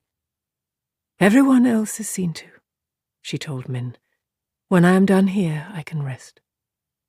She shook off Lan as well, and a look of concentration appeared on her face as she traced a cool hand across Perrin's bleeding shoulder, then along the wound on his back. Her touch made his skin tingle. "This is not too bad," she said. "The bruising of your shoulder goes deep, but the gashes are shallow. Brace yourself. This will not hurt, but—" He had never found it easy being near someone he knew was channeling the One Power, and still less if it actually involved him. Yet there had been 1 or 2 of those times, and he thought he had some idea what the channeling entailed. But those healings had been minor, simply washing away tiredness when Moraine could not afford to have him weary. They had been nothing like this. The Aes Sedai's eyes suddenly seemed to be seeing inside him, seeing through him. He gasped and almost dropped his axe. He could feel the skin on his back crawling, muscles writhing as they knit back together. His shoulder quivered uncontrollably, and everything blurred. Cold seared him to the bone, then deeper still. He had the impression of moving, falling, flying. He could not tell which, but he felt as if he were rushing somewhere, somehow, at great speed, forever. After an eternity, the world came into focus again. Moraine was stepping back, half staggering until Lan caught her arm. Gaping, Perrin looked down at his shoulder. The gashes and bruises were gone. Not so much as a twinge remained. He twisted carefully, but the pain in his back had vanished as well. And his feet no longer hurt. He did not need to look to know all the bruises and scrapes were gone. His stomach rumbled loudly. "You should eat as soon as you can," Moraine told him. "A good bit of the strength for that came from you. You need to replace it." Hunger and images of food were already filling Perrin's head. Blood-rare beef and venison and mutton and— With an effort he made himself stop thinking of meat. He would find some of those roots that smelled like turnips when they were roasted. His stomach growled in protest. "There's barely even a scar, blacksmith," Lan said behind him. "Most of the wolves who were hurt made their own way to the forest," Moraine said, knuckling her back and stretching. "But I healed those I could find." Perrin gave her a sharp look, yet she seemed to be just making conversation. "Perhaps they came for their own reasons, yet we would likely all be dead without them." Perrin shifted uneasily and dropped his eyes. The Aes Sedai reached toward the bruise on Min's cheek, but Min stepped back, saying, "I'm not really hurt, and you're tired. I've had worse falling over my own feet." Moraine smiled and let her hand fall. Lan took her arm. She swayed in his grip. "Very well. And what of you, Rand?" Did you take any hurt? Even a nick from a murdral's blade can be deadly, and some Trolloc blades are almost as bad. Perrin noticed something for the first time. Rand, your coat is wet. Rand pulled his right hand from under his coat, a hand covered in blood. Not a murdral, he said absently, peering at his hand. Not even a Trolloc. The wound I took at Farm broke open. Moraine hissed and jerked her arm free from Lan, half fell to her knees beside Rand. Pulling back the side of his coat, she studied his wound. Perrin could not see it, for her head was in the way, but the smell of blood was stronger now. Moraine's hands moved, and Rand grimaced in pain. The blood of the dragon reborn on the rocks of Sheol Ghul will free mankind from the shadow. Isn't that what the prophecies of the dragon say? Who told you that? Moraine said sharply. If you could get me to Sheol Ghul now, Rand said drowsily, by Waygate or Portal Stone, there could be an end to it. No more dying. No more dreams. No more. If it were as simple as that, Moraine said grimly, I would, one way or another. But not all in the Coriathan cycle can be taken at its face. For everything it says straight out, there are 10 that could mean 100 different things. Do not think you know anything at all of what must be, even if someone has told you the whole of the prophecies. She paused, as if gathering strength. Her grip tightened on the Angreal, and her free hand slid along Rand's side as if it were not covered in blood. Brace yourself. Suddenly Rand's eyes opened wide, and he sat straight up, gasping and staring and shivering. Perrin had thought, when she healed him, that it went on forever, but in moments she was easing Rand back against the oak. I have done as much as I can, she said faintly. As much as I can. You must be careful. It could break open again if... As her voice trailed off, she fell. Rand caught her, but Lan was there in an instant to scoop her up. As the warder did so, a look passed across his face, a look as close to tenderness as Perrin ever expected to see from Lan. Exhausted, the warder said. She has cared for everyone else, but there's no one to take her fatigue. I will put her to bed. There's Rand, Min said slowly, but the warder shook his head. It isn't that I do not think you would try, sheepherder, he said, but you know so little you might as soon kill her as help her. That's right, Rand said bitterly. I'm not to be trusted. Luz Therin Kinslayer killed everyone close to him. Maybe I'll do the same before I am done. Pull yourself together, sheepherder, Lan said harshly. The whole world rides on your shoulders. Remember you're a man, and do what needs to be done.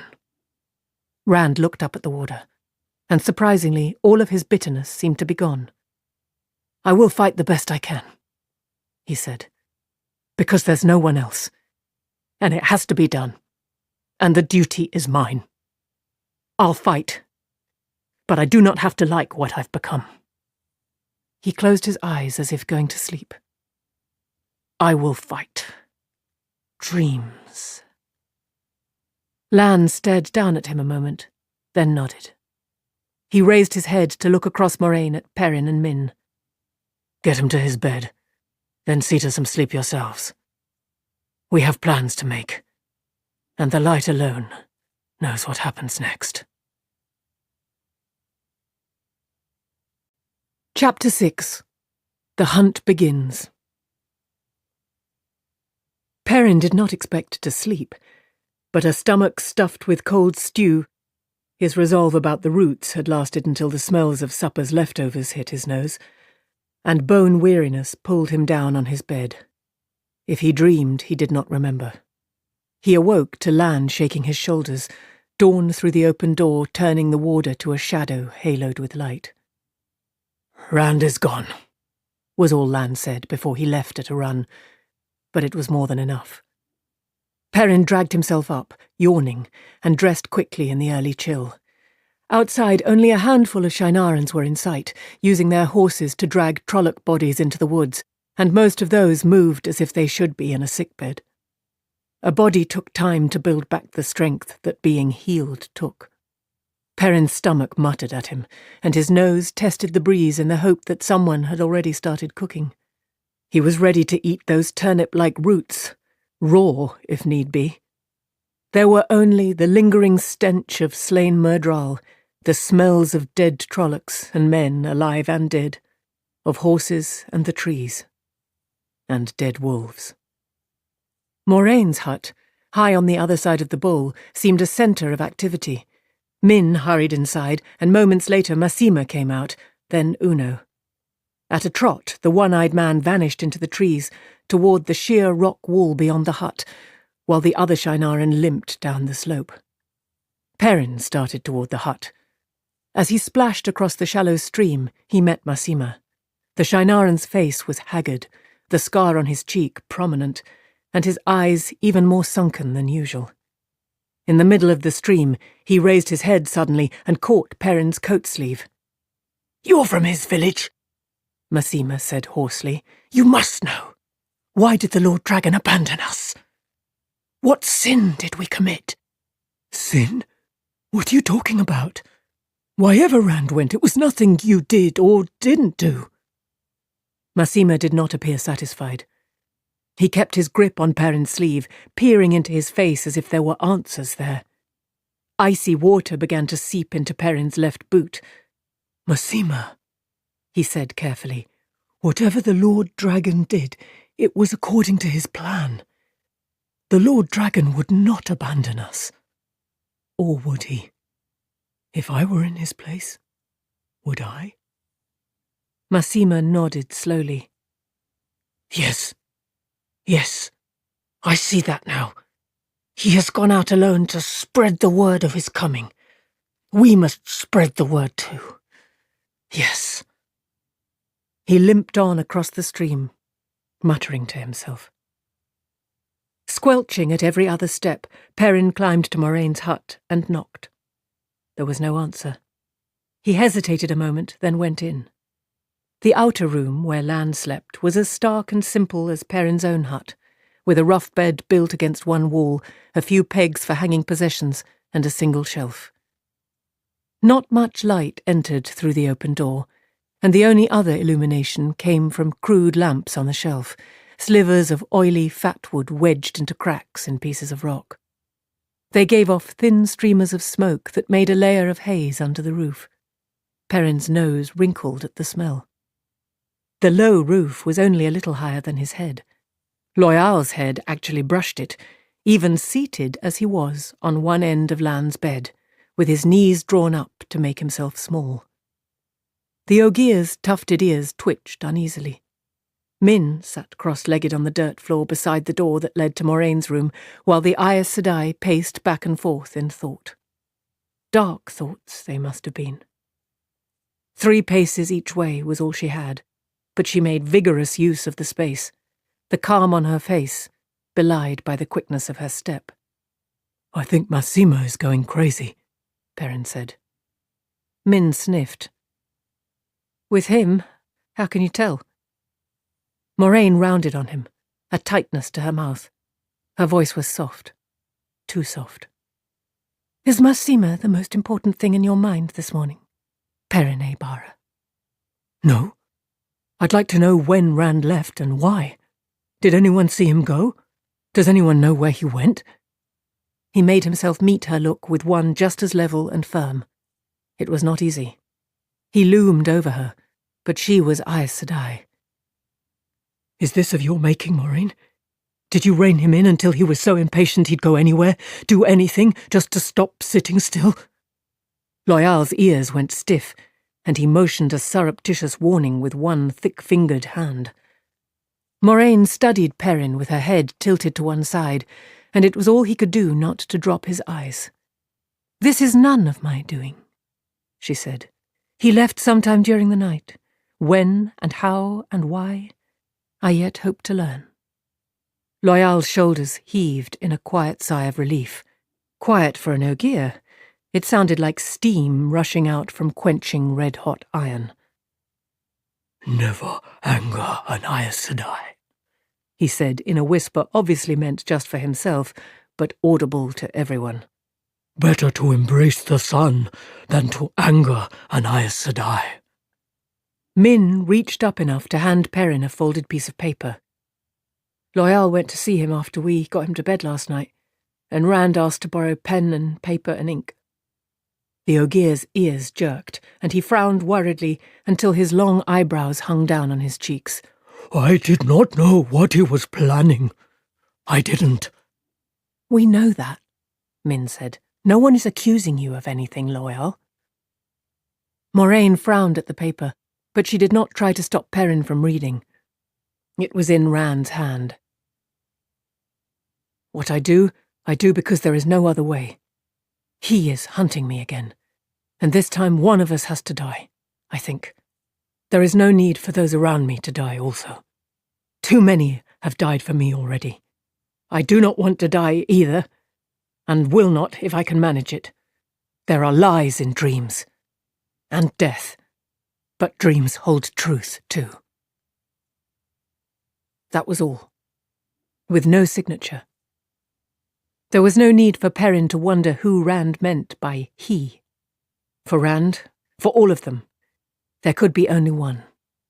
Ba'alzamon. He left that tucked under the door there, Min said in a tight voice. He took some old clothes the Shinarans had hanging out to dry, and his flute, and a horse. Nothing else but a little food, as far as we can tell. None of the guards saw him go, and last night they would have seen a mouse creeping. And would it have done any good if they had? Moraine said calmly. Would any of them have stopped the Lord Dragon, or even challenged him? Some of them, Masima for one, would slit their own throats if the Lord Dragon told them to. It was Perrin's turn to study her. Did you expect anything else? They swore to follow him. Light, Moraine, he'd never have named himself Dragon if not for you. What did you expect of them? She did not speak, and he went on more quietly. Do you believe, Moraine, that he's really the Dragon Reborn? Or do you just think he's someone you can use before the One Power kills him or drives him mad? Go easy, Perrin, Loyal said. Not so angry.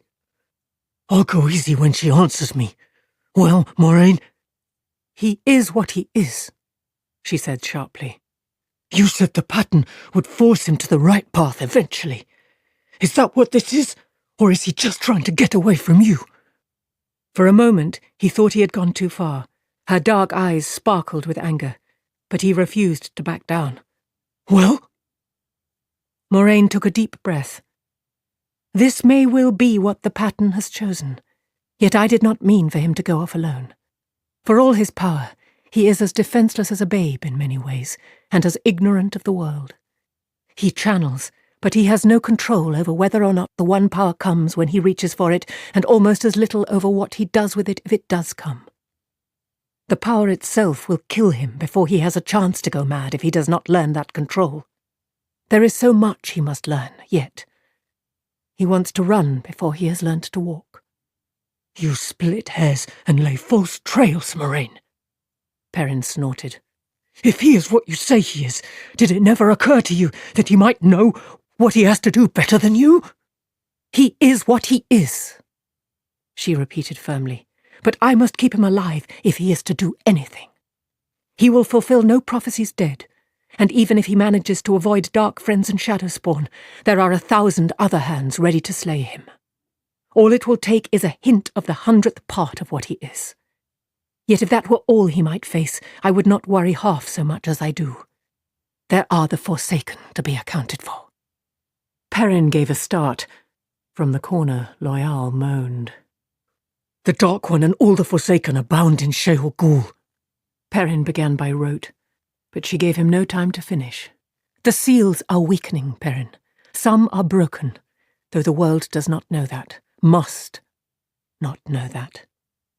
The father of lies is not free, yet. But as the seals weaken more and more, which of the Forsaken may be loosed already? Lanfear? Samael? Asmodean? Or Belal or Ravine? Ishamael himself, the betrayer of hope? They were 13 altogether, Perrin, and bound in the ceiling, not in the prison that holds the Dark One. 13 of the most powerful Aes Sedai of the Age of Legends, the weakest of them stronger than the 10 strongest Aes Sedai living today, the most ignorant with all the knowledge of the Age of Legends. And every man and woman of them gave up the light and dedicated their souls to the shadow. What if they are free, and out there waiting for him? I will not let them have him. Perrin shivered, partly from the icy iron in her last words, and partly from thought of the Forsaken. He did not want to think of even one of the Forsaken loose in the world. His mother had frightened him with those names when he was little. Ishamael comes for boys who do not tell their mothers the truth. Lanfear waits in the night for boys who do not go to bed when they are supposed to. Being older did not help. Not when he knew now they were all real. Not when Moraine said they might be free. Bound in Sheolku, he whispered, and wished he still believed it. Troubled, he studied Rand's letter again. Dreams. He was talking about dreams yesterday, too. Moraine stepped closer and peered up into his face. Dreams? Lan and Una came in, but she waved them to silence. The small room was more than crowded now, with 5 people in it besides the Ogier. What dreams have you had the last few days, Perrin? She ignored his protest that there was nothing wrong with his dreams. Tell me, she insisted. What dream have you had that was not ordinary? Tell me. Her gaze seized him like smithy tongs, willing him to speak. He looked at the others. They were all watching him fixedly, even Min, then hesitantly told of the one dream that seemed unusual to him, the dream that came every night, the dream of the sword he could not touch. He did not mention the wolf that had appeared in the last. Kalandor, Lan breathed when he was done. Rock-hard face or no, he looked stunned. Yes, Moraine said, but we must be absolutely certain. Speak to the others. As Lan hurried out, she turned to Uno. And what of your dreams? Did you dream of a sword too? The Shinaran shifted his feet. The red eye painted on his patch stared straight at Moraine, but his real eye blinked and wavered. I dream about about swords all the time, Moraine said I, he said stiffly. I suppose I've dreamed about a sword the last few nights. I don't remember my dreams the way Lord Perrin here does. Moraine said, Loyal. My dreams are always the same, Moraine said I. The groves, and the great trees, and the steading. We Ogier always dream of the steading when we are away from them. The Aes Sedai turned back to Perrin. It was just a dream, he said. Nothing but a dream. I doubt it, she said. You describe the hall called the Heart of the Stone, in the fortress called the Stone of Tyr, as if you had stood in it. And the shining sword is Kalandor, the sword that is not a sword, the sword that cannot be touched. Loyal sat up straight, bumping his head on the roof. He did not seem to notice. The prophecies of the dragon say the stone of Tyr will never fall till Kalandor is wielded by the dragon's hand. The fall of the stone of Tyr will be one of the greatest signs of the dragon's rebirth. If Rand holds Kalandor, the whole world must acknowledge him as the dragon. Perhaps. The word floated from the Aes Sedai's lips like a shard of ice on still water. Perhaps, Perrin said. Perhaps. I thought that was the final sign, the last thing to fulfill your prophecies. Neither the first nor the last, Moraine said.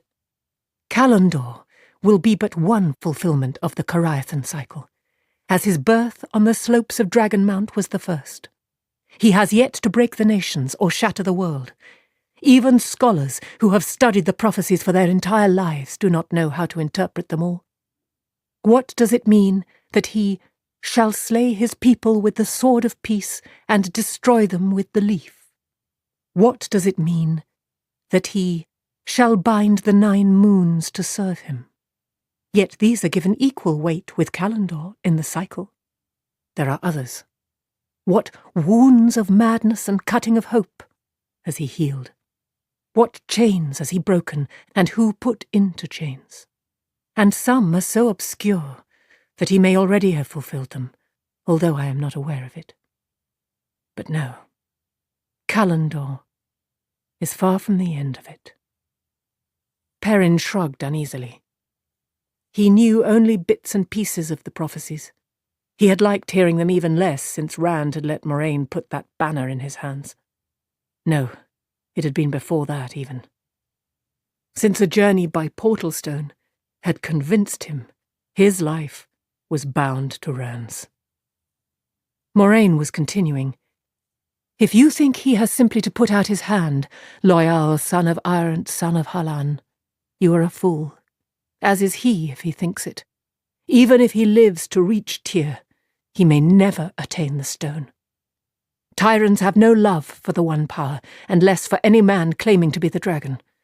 Channeling is outlawed, and Aes Sedai are tolerated at best, so long as they do not channel. Telling the prophecies of the dragon, or even possessing a copy of them, is enough to put you in prison, in Tyr. And no one enters the stone of Tyr without permission of the High Lords. None but the High Lords themselves enter the heart of the stone. He is not ready for this. Not ready. Perrin grunted softly. The stone would never fall till the dragon reborn held Calendar. How in the light is he supposed to reach it inside a bloody fortress? Before the fortress falls? It is madness. Why are we just sitting here? Min burst out. If Rand is going to Tyr, why aren't we following him? He could be killed, or... Why are we sitting here? Moraine put a hand on Min's head. Because I must be sure, she said gently. It is not comfortable being chosen by the wheel to be great, or to be near greatness.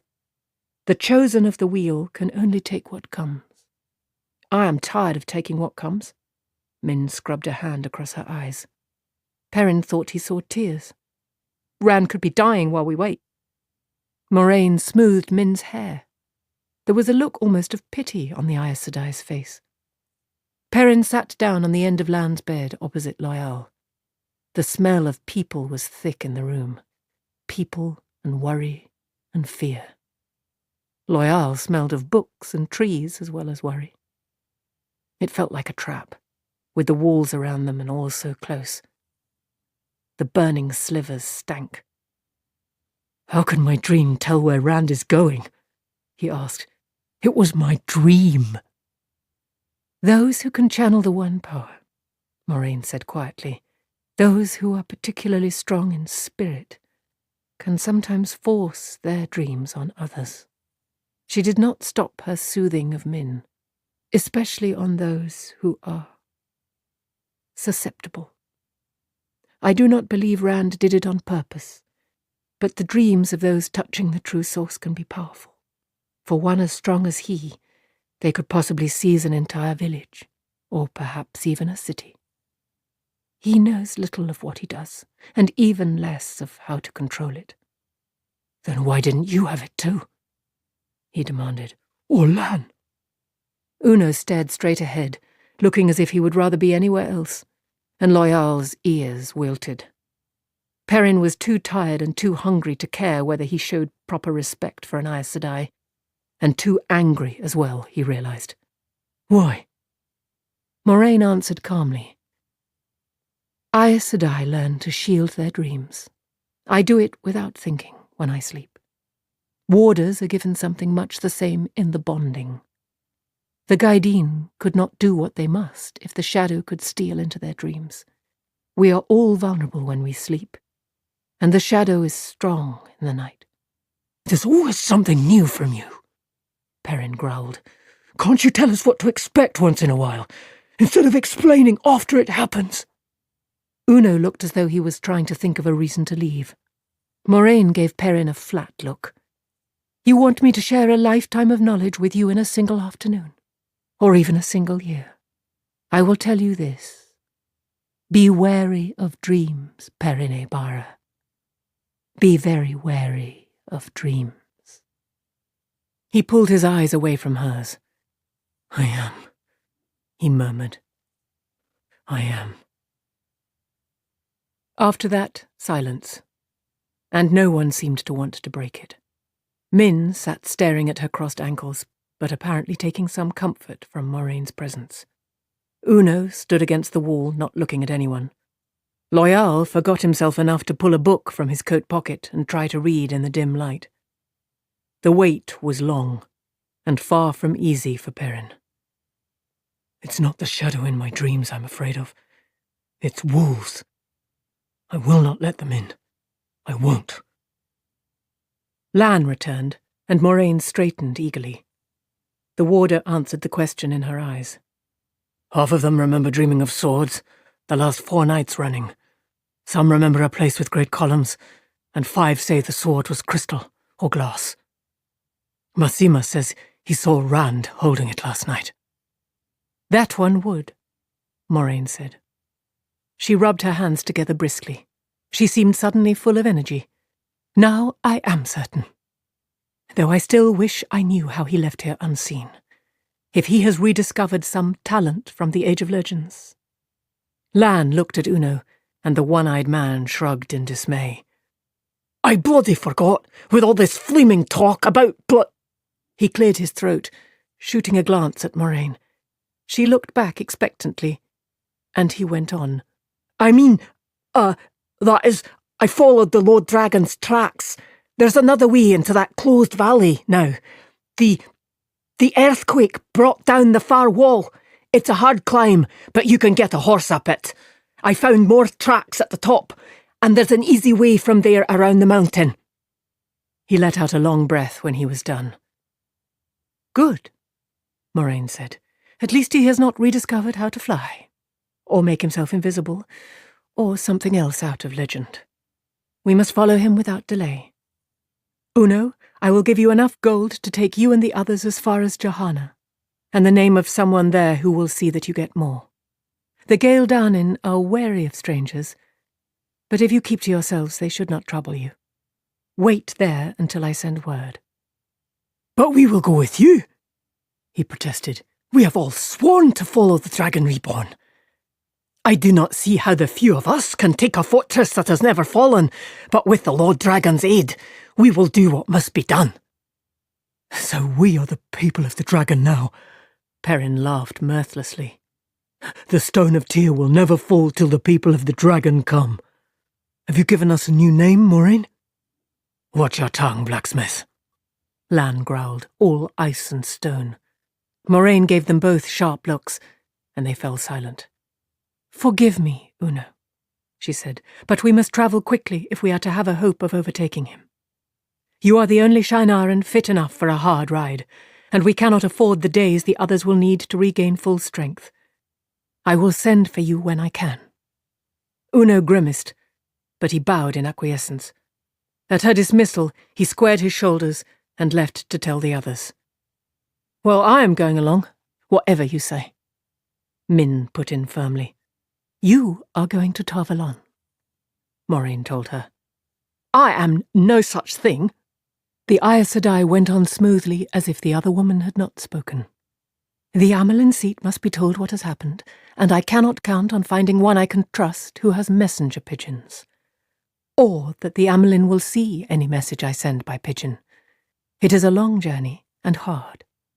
I would not send you alone if there were anyone to send with you, but I will see you have money and letters to those who might help you on your way. You must ride quickly, though. When your horse tires, buy another, or steal one if you must. But ride quickly. Let Uno take your message. He's fit, you said so. I am going after Rand." "Uno has his duties, Min. And do you think a man could simply walk up to the gates of the White Tower and demand an audience with the Amelin seat?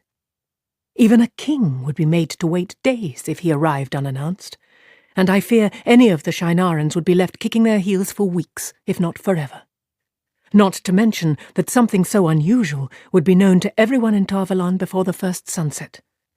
Few women seek audiences with the Amelin herself, but it does happen, and it should occasion no great comment. No one must learn even as much as that the Amelin seat has received a message from me.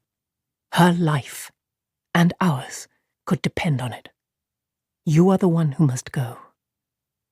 Min sat there, opening and closing her mouth, obviously searching for another argument, but Moraine had already gone on. Lan, I very much fear we will find more evidence of his passing than I would like, but I will rely on your tracking. The warder nodded. Perrin? Loyal? Will you come with me after Rand? From her place against the wall, Min gave an indignant squawk, but the Aes Sedai ignored it. I will come, Loyal said quickly. Rand is my friend, and I will admit it, I would not miss anything. For my book, you see. Perrin was slower to answer. Rand was his friend, whatever he had become in the forging, and there was that near certainty of their futures being linked, though he would have avoided that part of it if he could. It has to be done, doesn't it? He said finally. I will come. Good. Moraine rubbed her hands together again, with the air of someone settling to work. You must all ready yourselves at once. Rand has hours on us.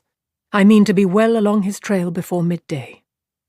Slender as she was, the force of her presence herded all of them but Lan toward the door. Loyal walking stooped over until he was through the doorway. Perrin thought of a good wife herding geese. Once outside, Min hung back for a moment to address Lan with a too-sweet smile. And is there any message you want carried? To Nynaeve, perhaps? The warder blinked as if caught off guard, like a horse on 3 legs. Does everyone know? He regained his balance almost immediately. If there is anything else she needs to hear from me, I will tell her myself. He closed the door nearly in her face. Men, Min muttered at the door, too blind to see what a stone could see, and too stubborn to be trusted to think for themselves. Perrin inhaled deeply. Faint smells of death still hung in the valley air, but it was better than the closeness inside. Some better. Clean air, Loyal sighed. The smoke was beginning to bother me a little. They started down the slope together. Beside the stream below, the Shinarans who could stand were gathered around Uno. From his gestures, the one-eyed man was making up for lost time with his cursing. How did you two become privileged? Min demanded abruptly. She asked you? She didn't do me the courtesy of asking. Loyal shook his head. I think she asked because she knew what we would answer, Min. Moraine seems able to read Perrin and me. She knows what we'll do, but you are a closed book to her. Min appeared only a little mollified. She looked up at them, Perrin head and shoulders taller on one side, and Loyal towering even higher on the other. Much good it does me. I'm still going where she wants as easily as you two little lambs. You were doing well for a while, Perrin, standing up to her like she'd sold you a coat and the seams were popping open. I did stand up to her, didn't I? Perrin said wonderingly. He had not really realized he had done that. It was not so bad as I'd have thought it would be. You were lucky, Loyal rumbled. To anger an Aes Sedai is to put your head in a hornet's nest. Loyal, Min said. I need to speak to Perrin. Alone. Would you mind? Oh, of course not. He lengthened his stride to its normal span and quickly moved ahead of them, pulling his pipe and tobacco pouch from a coat pocket. Perrin eyed her warily. She was biting her lip as if considering what to say. Do you ever see things about him? He asked, nodding after the Ogier. She shook her head. I think it only works with humans. But I've seen things around you that you ought to know about. I've told you. Don't be more thick-headed than you have to be, Perrin. Back there, Right after you said you'd go. They were not there before. They must have to do with this journey. Or at least with you deciding to go. After a moment, he said reluctantly, "What did you see?" "An Ailman in a cage," she said promptly. "A Tuatha'an with a sword. A falcon and a hawk perching on your shoulders, both female, I think. And all the rest, of course, what is always there. Darkness swirling round you and—" "None of that," he said quickly. When he was sure she had stopped, he scratched his head, thinking. None of it made any sense to him. "Do you have any idea what it all means? The new things, I mean?" "No, but they're important. The things I see always are. Turning points in people's lives, or what's fated. It's always important." She hesitated for a moment, glancing at him. "One more thing," she said slowly. "If you meet a woman, the most beautiful woman you've ever seen, run." Perrin blinked. "You saw a beautiful woman? Why should I run from a beautiful woman?" "Can't you just take advice?" she said irritably. She kicked at a stone and watched it roll down the slope. Perrin did not like jumping to conclusions. It was one of the reasons some people thought him slow-witted. But he totaled up a number of things Min had said in the last few days and came to a startling conclusion. He stopped dead, hunting for words. "Oh, Min, you know I like you. I like you, but, you sort of remind me of my sisters. I mean, you—" The flow stumbled to a halt as she raised her head to look at him, eyebrows arched. She wore a small smile. "Why, Perrin, you must know that I love you." She stood there watching his mouth work, then spoke slowly and carefully. "Like a brother. You great wooden-headed lummox. The arrogance of men never ceases to amaze me. You all think everything has to do with you, and every woman has to desire you." Perrin felt his face growing hot. I didn't." He cleared his throat. "What did you see about a woman?" "Just take my advice," she said, and started down toward the stream again, walking fast. "If you forget all the rest," she called over her shoulder, "heed that." He frowned after her. For once his thoughts seemed to arrange themselves quickly, then caught up in 2 strides. "It's Rand, isn't it?" She made a sound in her throat and gave him a sidelong look. She did not slow down, though. "Maybe you aren't so boneheaded after all," she muttered. After a moment she added, as if to herself, "I'm bound to him as surely as a stave is bound to the barrel. But I can't see if he'll ever love me in return. And I am not the only one." "Does Egwene know?" he asked.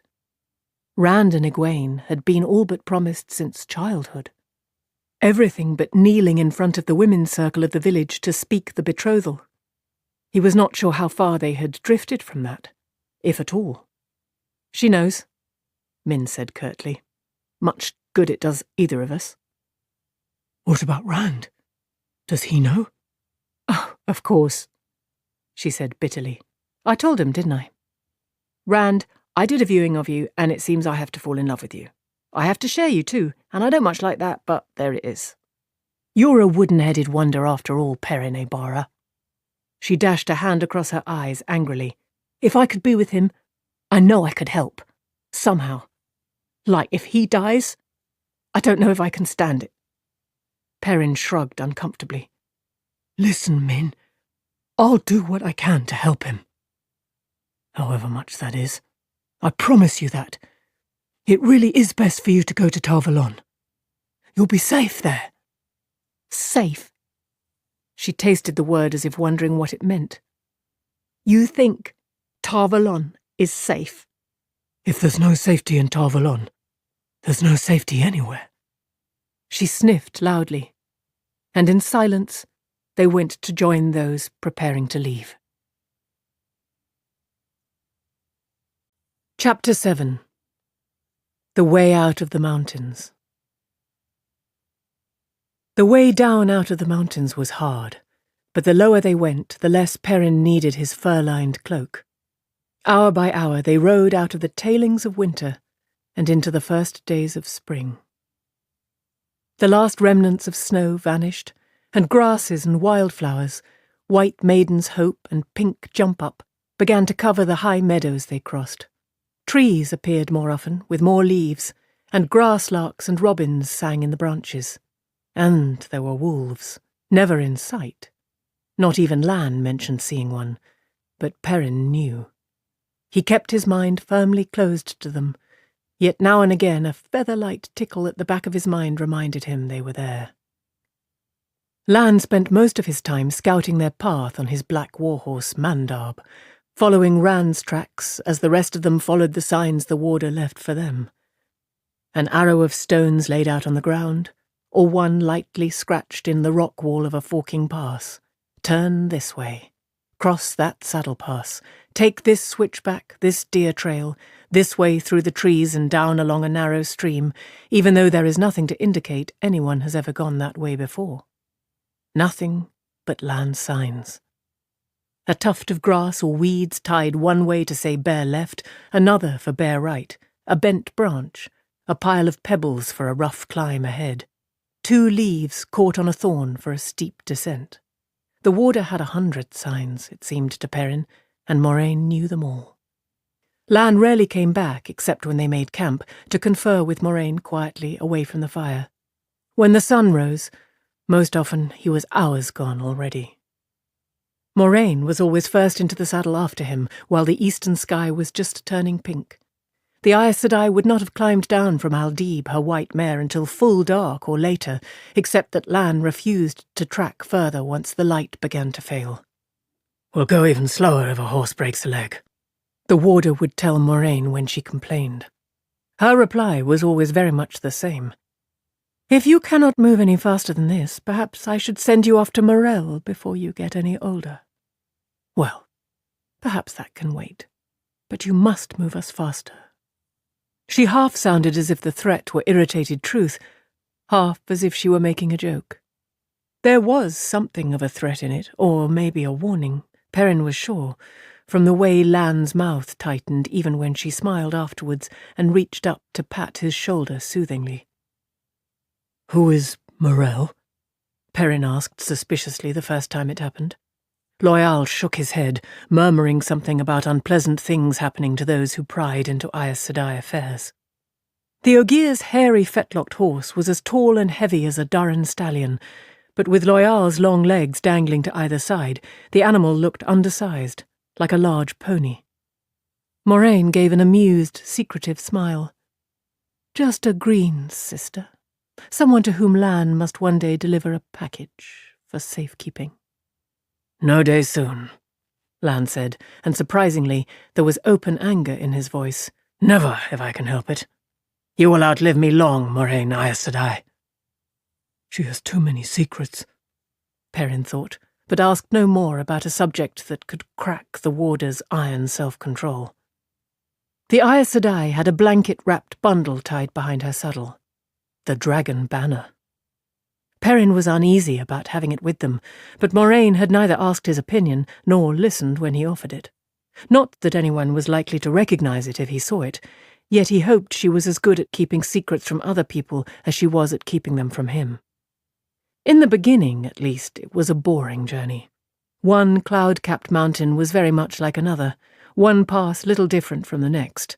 Supper was usually rabbit, dropped by stones from Perrin's sling. He did not have so many arrows as to risk shooting at rabbits in that rocky country. Breakfast was cold rabbit more often than not, and the midday meal the same, eaten in the saddle.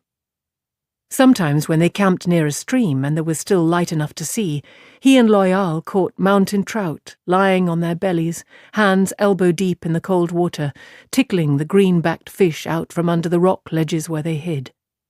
Loial's fingers, big as they were even more deft at it than Perrin's. Once, 3 days after setting out, Moraine joined them, stretching herself out on the stream-side and undoing rows of pearl buttons to roll up her sleeves as she asked how the thing was done. Perrin exchanged surprised looks with Loyal. The Ogier shrugged. "It is not that hard, really," Perrin told her. "Just bring your hand up from behind the fish and underneath, as if you're trying to tickle its belly. Then you pull it out. It takes practice, though. You might not catch anything the first few times you try." "I tried for days before I ever caught anything," Loyal added. He was already easing his huge hands into the water, careful to keep his shadow from scaring the fish. "As difficult as that?" Moraine murmured. Her hand slipped into the water, and a moment later came out with a splash, holding a fat trout that thrashed the surface. She laughed with delight as she tossed it up onto the bank. Perrin blinked at the big fish flopping in the fading sunlight. It must have weighed at least 5 pounds. "You were very lucky," he said. "Trout that size don't often shelter under a ledge this small. We'll have to move upstream a bit. It will be dark before any of them settle under this ledge again." "Is that so?" Moraine said. "You two go ahead. I think I will just try here again." Perrin hesitated a moment before moving up the bank to another overhang. She was up to something, but he could not imagine what. That troubled him. Belly down and careful not to let his shadow fall on the water, he peered over the edge. 6 slender shapes hung suspended in the water, barely moving a fin to hold their places. All of them together would not weigh as much as Moraine's fish, he decided with a sigh. If they were lucky, he and Loyal might take 2 apiece, but the shadows of trees on the far bank already stretched across the water. Whatever they caught now would be it, and Loyal's appetite was big enough by itself to swallow those 4 and most of the bigger fish too. Loyal's hands were already easing up behind one of the trout. Before Perrin could even slide his hands into the water, Moraine gave a shout. 3 should be enough, I think. The last 2 are bigger than the first." Perrin gave Loyal a startled look. "She can't have." The Ogier straightened, sending the small trout scattering. "She is Aes Sedai," he said simply. Sure enough, when they returned to Moraine, 3 big trout lay on the bank. She was already buttoning her sleeves up again. Perrin thought about reminding her that whoever took the fish was supposed to clean them too, but just at that moment she caught his eye.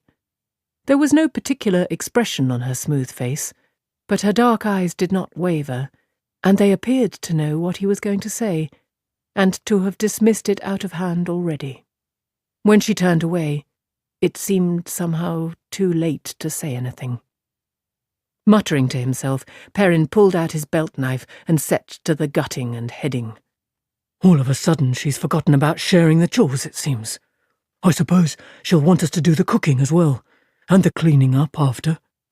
"No doubt she will," Loyal said without pausing over the fish he was working on. "She is Aes Sedai. I seem to remember hearing that somewhere." Perrin's knife ripped into the fish. "The Shinorans might have been willing to run around fetching and carrying for her, but there are only 4 of us now. We should keep on turn and turn about. It's only fair." Loyal gave a great snort of laughter. "I doubt she sees it that way. First she had to put up with Rand arguing with her all the time, and now you're ready to take over for him. As a rule, Aes Sedai do not let anyone argue with them. I expect she means to have us back in the habit of doing what she says by the time we reach the first village." "A good habit to be in," Lan said, throwing back his cloak. In the fading light he had appeared out of nowhere. Perrin nearly fell over from surprise, and Loyal's ears went stiff with shock. Neither of them had heard the warder's step. "A habit you should never have lost," Lan added, then strode off toward Moraine and the horses. His boots barely made a sound, even on that rocky ground, and once he was a few paces away, the cloak hanging down his back gave him the uneasy appearance of a disembodied head and arms drifting up from the stream. "We need her to find Rand," Perrin said softly, "but I am not going to let her shape my life anymore." He went back to his cleaning vigorously. He meant to keep that promise. He really did. But during the days that followed, in some way he did not quite understand, he found that he and Loyal were doing the cooking and the cleaning up and any other little chore that Moraine thought of. He even discovered that somehow or other he had taken over tending Aldebe every night, unsaddling the mare and rubbing her down, while Moraine settled herself, apparently deep in thought. Loyal gave in to it as inevitable, but not Perrin. He tried refusing, resisting, but it was hard to resist when she made a reasonable suggestion, and a small one at that. Only there was always another suggestion behind it, as reasonable and small as the first, and then another. The simple force of her presence, the strength of her gaze made it difficult to protest. Her dark eyes would catch his at the moment he opened his mouth. A lift of her eyebrow to suggest he was being rude, a surprised widening of her eyes that he could object to so small a request, a level stare that held in it everything that was Aes Sedai. All these things could make him hesitate, and once he hesitated, there was never any recovering lost ground. He accused her of using the one power on him, though he did not really think that was it, and she told him not to be a fool. He began to feel like a piece of iron trying to stop a smith from hammering it into a scythe. The mountains of mist gave way abruptly to the forested foothills of Gaeldon, to land that seemed all up and down, but never very high. Deer, which in the mountains had often watched them warily as if uncertain what a man was, began to bound away, white tails flickering at the first sight of the horses. Even Perrin now caught only the faintest glimpses of the grey-striped mountain cats that seemed to fade away like smoke. They were coming into the lands of men. Lan stopped wearing his colour-shifting cloak and began riding back to the rest of them more often, telling them what lay ahead. In many places the trees had all been cut down. Soon, fields encircled by rough stone walls and farmers ploughing round the sides of hills were common sights, if not exactly frequent, along with lines of people moving across the ploughed ground, sowing seed from sacks slung from their shoulders. Scattered farmhouses and barns of grey stone sat on hilltops and ridges. The wolves should not have been there. Wolves avoided places where men were, but Perrin could still sense them. An unseen screen and escort ringing the mounted party. Impatience filled him. Impatience to reach a village or a town, any place where there were enough men to make the wolves go away. A day after sighting the first field, just as the sun touched the horizon behind them, they came to the village of Jara, not far north of the border with Amadicia.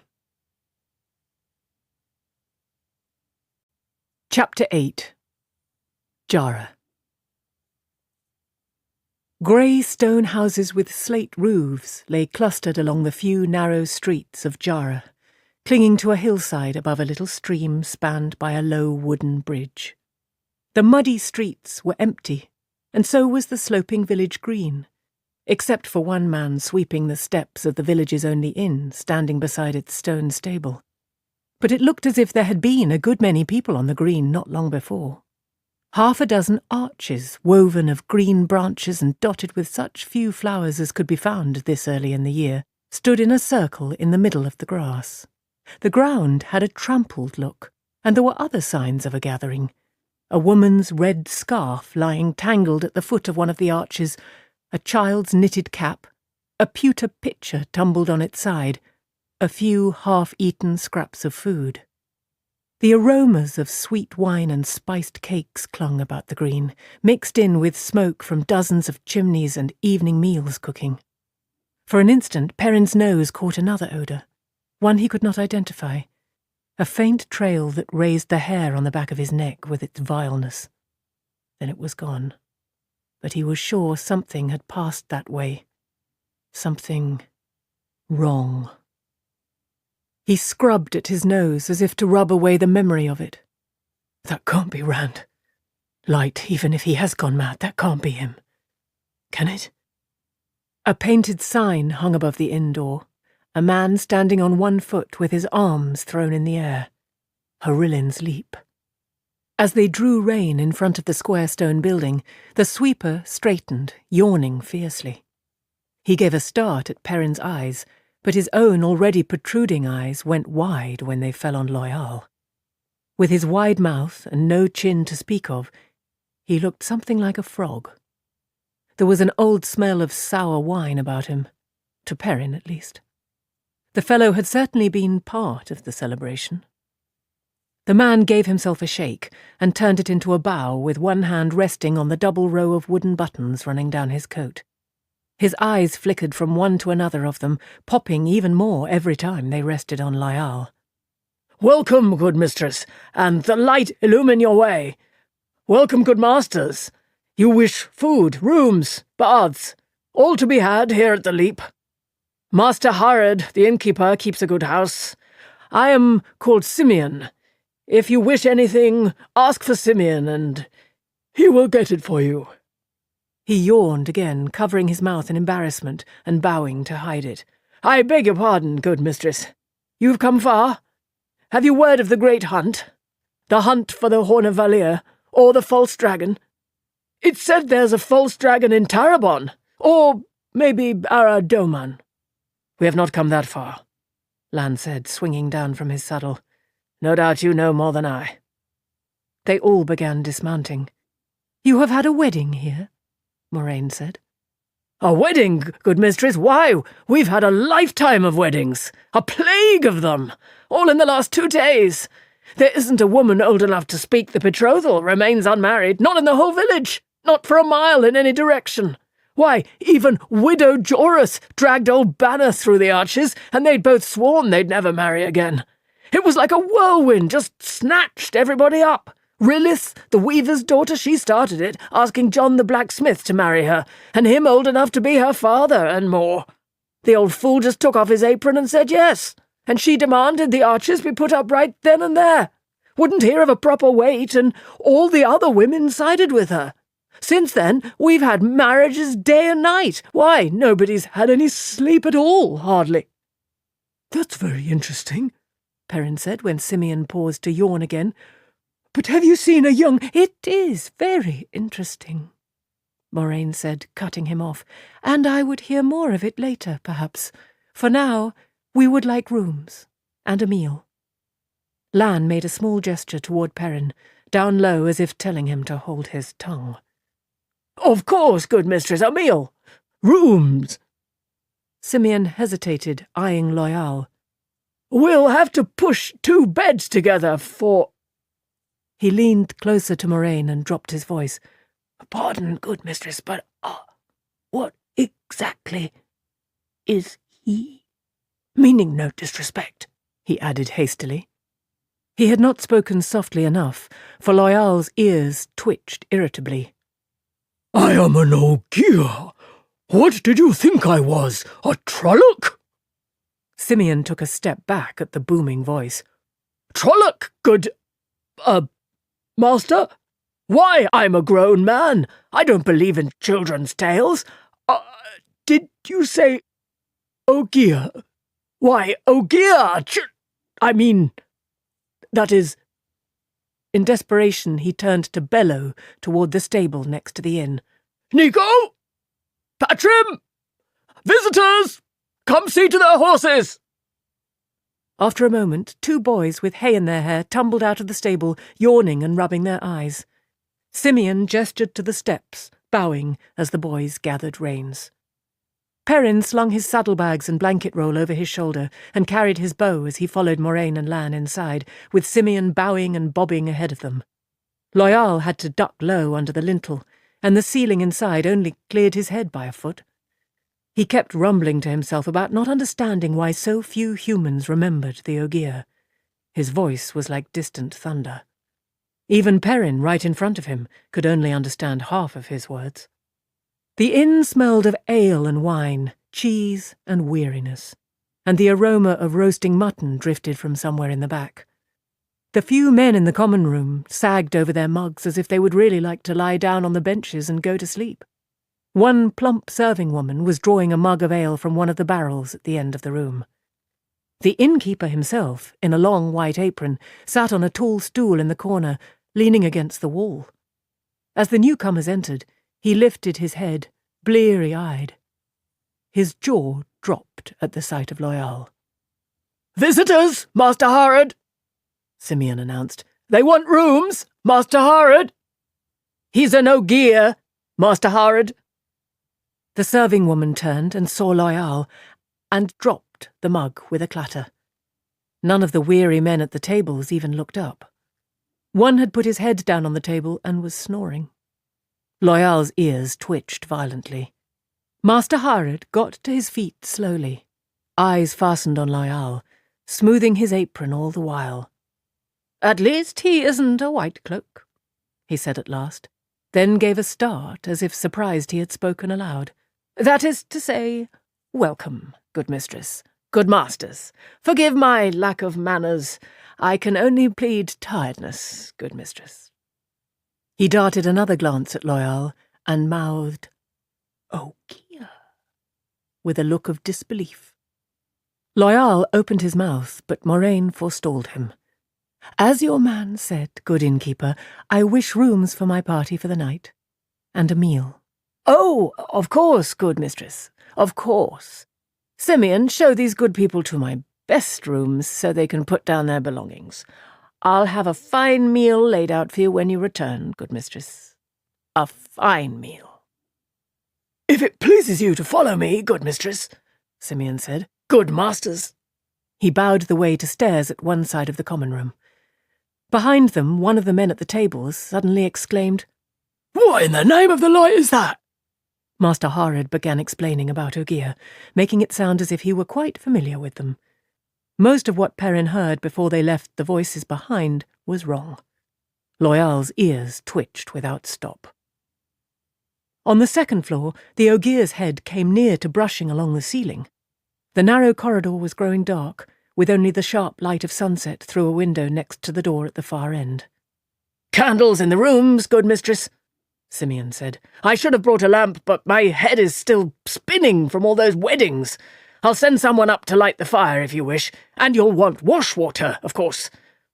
He pushed open a door. "Our best room, good mistress. We don't have not many strangers, you see, but this is our best." "I'll take the one next to it," Lan said. He had Moraine's blanket roll and saddlebags on his shoulder, as well as his own, and the bundle containing the dragon banner, too. "Oh, good master, that's not a very good room at all. Narrow bed, cramped, meant for a servant, I suspect, as if we'd ever have anybody here who had a servant. Begging your pardon, good mistress." "I will take it anyway," Lan said firmly. "Simeon," Moraine said, "does Master Harrod dislike the Children of the Light?" "Well, he does, good mistress. He didn't, but he does. It isn't good policy disliking the children, not so close to the border as we are. They come through Jara all the time, like there wasn't any border at all. But there was trouble yesterday, a fistful of trouble, and with the weddings going on and all." "What happened, Simeon?" The man looked at her sharply before answering. Perrin did not think anyone else saw how sharply in the dimness. "There was about 20 of them come day before yesterday. No trouble then. But yesterday, why, 3 of them up and announced they weren't Children of the Light anymore. They took off their cloaks and just rode away." Lan grunted. "White cloaks swear for life. What did their commander do?" "Why, he would have done something, you can be sure, good master, but another of them announced he was off to find the Horn of Valir. Anyway, still another said they should be hunting the dragon. That one said he was going to Almouth Plain when he left. Then some of them started saying things to women in the streets, things they shouldn't have, and grabbing at them. The women were screaming, and children yelling at the ones bothering the women. I never saw such commotion." "Didn't any of you try to stop them?" Perrin said. "Good master, you carry that axe like you know how to use it, but it isn't so easy to face up to men with swords and armour and all, when all you know how to use is a broom or a hoe. The rest of the white cloaks, those as hadn't gone off, put an end to it. Almost came to drawing swords. And that wasn't the worst. 2 more just went mad, if the others weren't. Those 2 started raving that Jara was full of dark friends. They tried to burn the village down. Said they would. beginning with the leap. You can see the burn marks out back where they got it started. Fought the other White Cloaks when they tried to stop them. The White Cloaks that were left, they helped us put it out. Tied those two up tight and rode out of here back toward Amadisia. Good riddance, I say, and if they never come back, it'll be too soon. Rough behaviour, Lan said, even for White Cloaks. Simeon bobbed his head in agreement. As you say, good master, they never acted like that before. Swagger around, yes. Look at you like you were dirt and poke their noses in where they hadn't any business, but they never caused trouble before. Not like that, anyway. They are gone now, Moraine said, and troubles with them. I am sure we will pass a quiet night. Perrin kept his mouth shut, but he was not quiet inside. All these weddings and White Cloaks are all very well, but I'd sooner know if Rand stopped here and which way he went when he left. That smell couldn't have been him.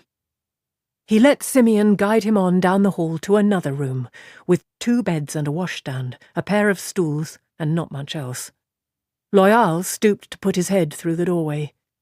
Only a little light came in by the narrow windows. The beds were big enough, with blankets and comforters folded at the foot, but the mattresses looked lumpy. Simeon fumbled on the mantel above the fireplace until he found a candle and a tinderbox to get it alight. I'll see about getting some beds put together for you, good, Ogier. Yes, just a moment now. He showed no sign of hurry to be about it, though, fussing with the candlestick as if he had to place it just right. Perrin thought he looked uneasy. Well, I'd be more than uneasy if White Cloaks had been acting like that in Emond's Field. Simeon, has another stranger passed through here in the last day or two? A young man, tall, with grey eyes and reddish hair. He might have played the flute for a meal or a bed. I remember him, good master, Simeon said, still shifting the candlestick. Came yesterday morning early. Looked hungry, he did. He played the flute for all the weddings yesterday.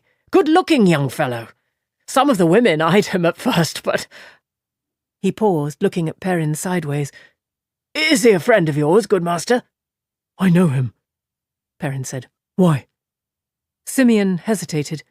No reason, good master. He was an odd fellow, that's all. He talked to himself sometimes, and sometimes he laughed when nobody had said anything. Slept in this very room last night, or part of it. Woke us all in the middle of the night, yelling. It was just a nightmare, but he wouldn't stay any longer. Master Harrod didn't make much effort to talk him into it after all that noise. Simeon paused again. He said something strange when he left. What? Perrin demanded.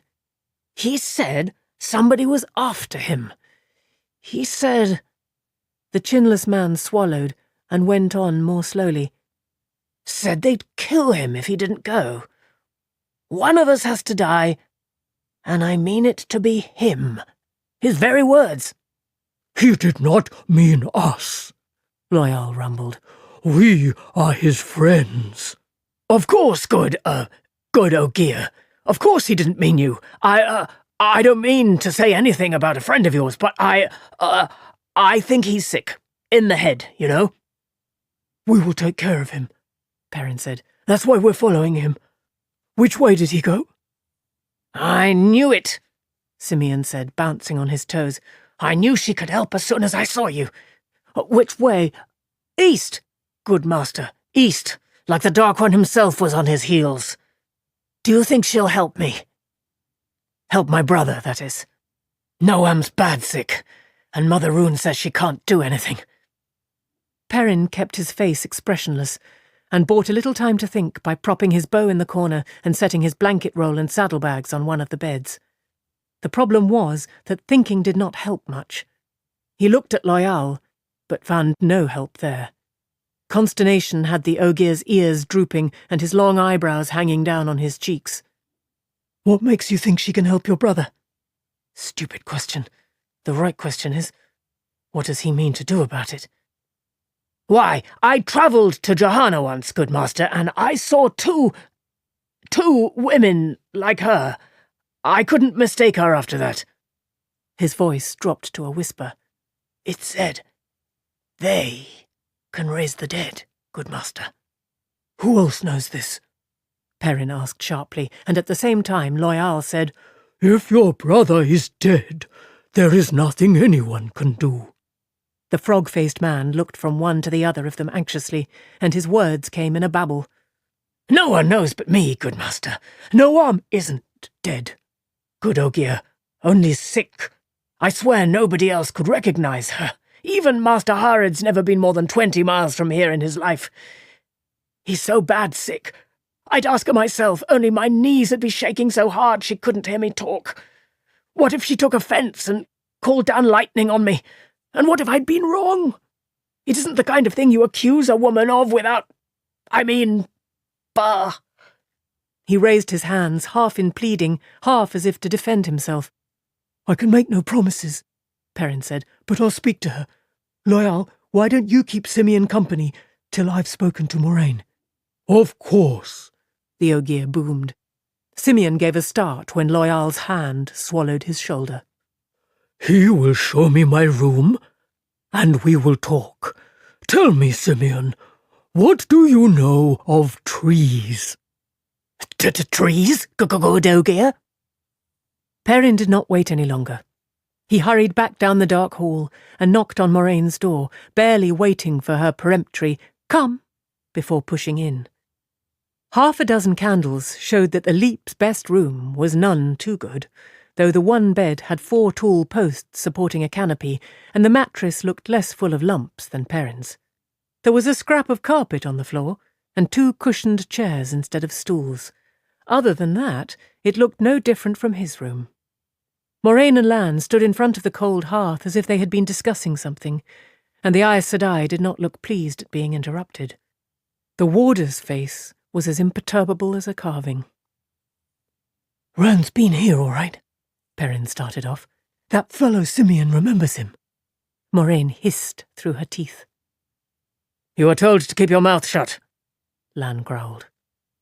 Perrin squared his feet to face the warder. That was easier than facing Moraine's glare.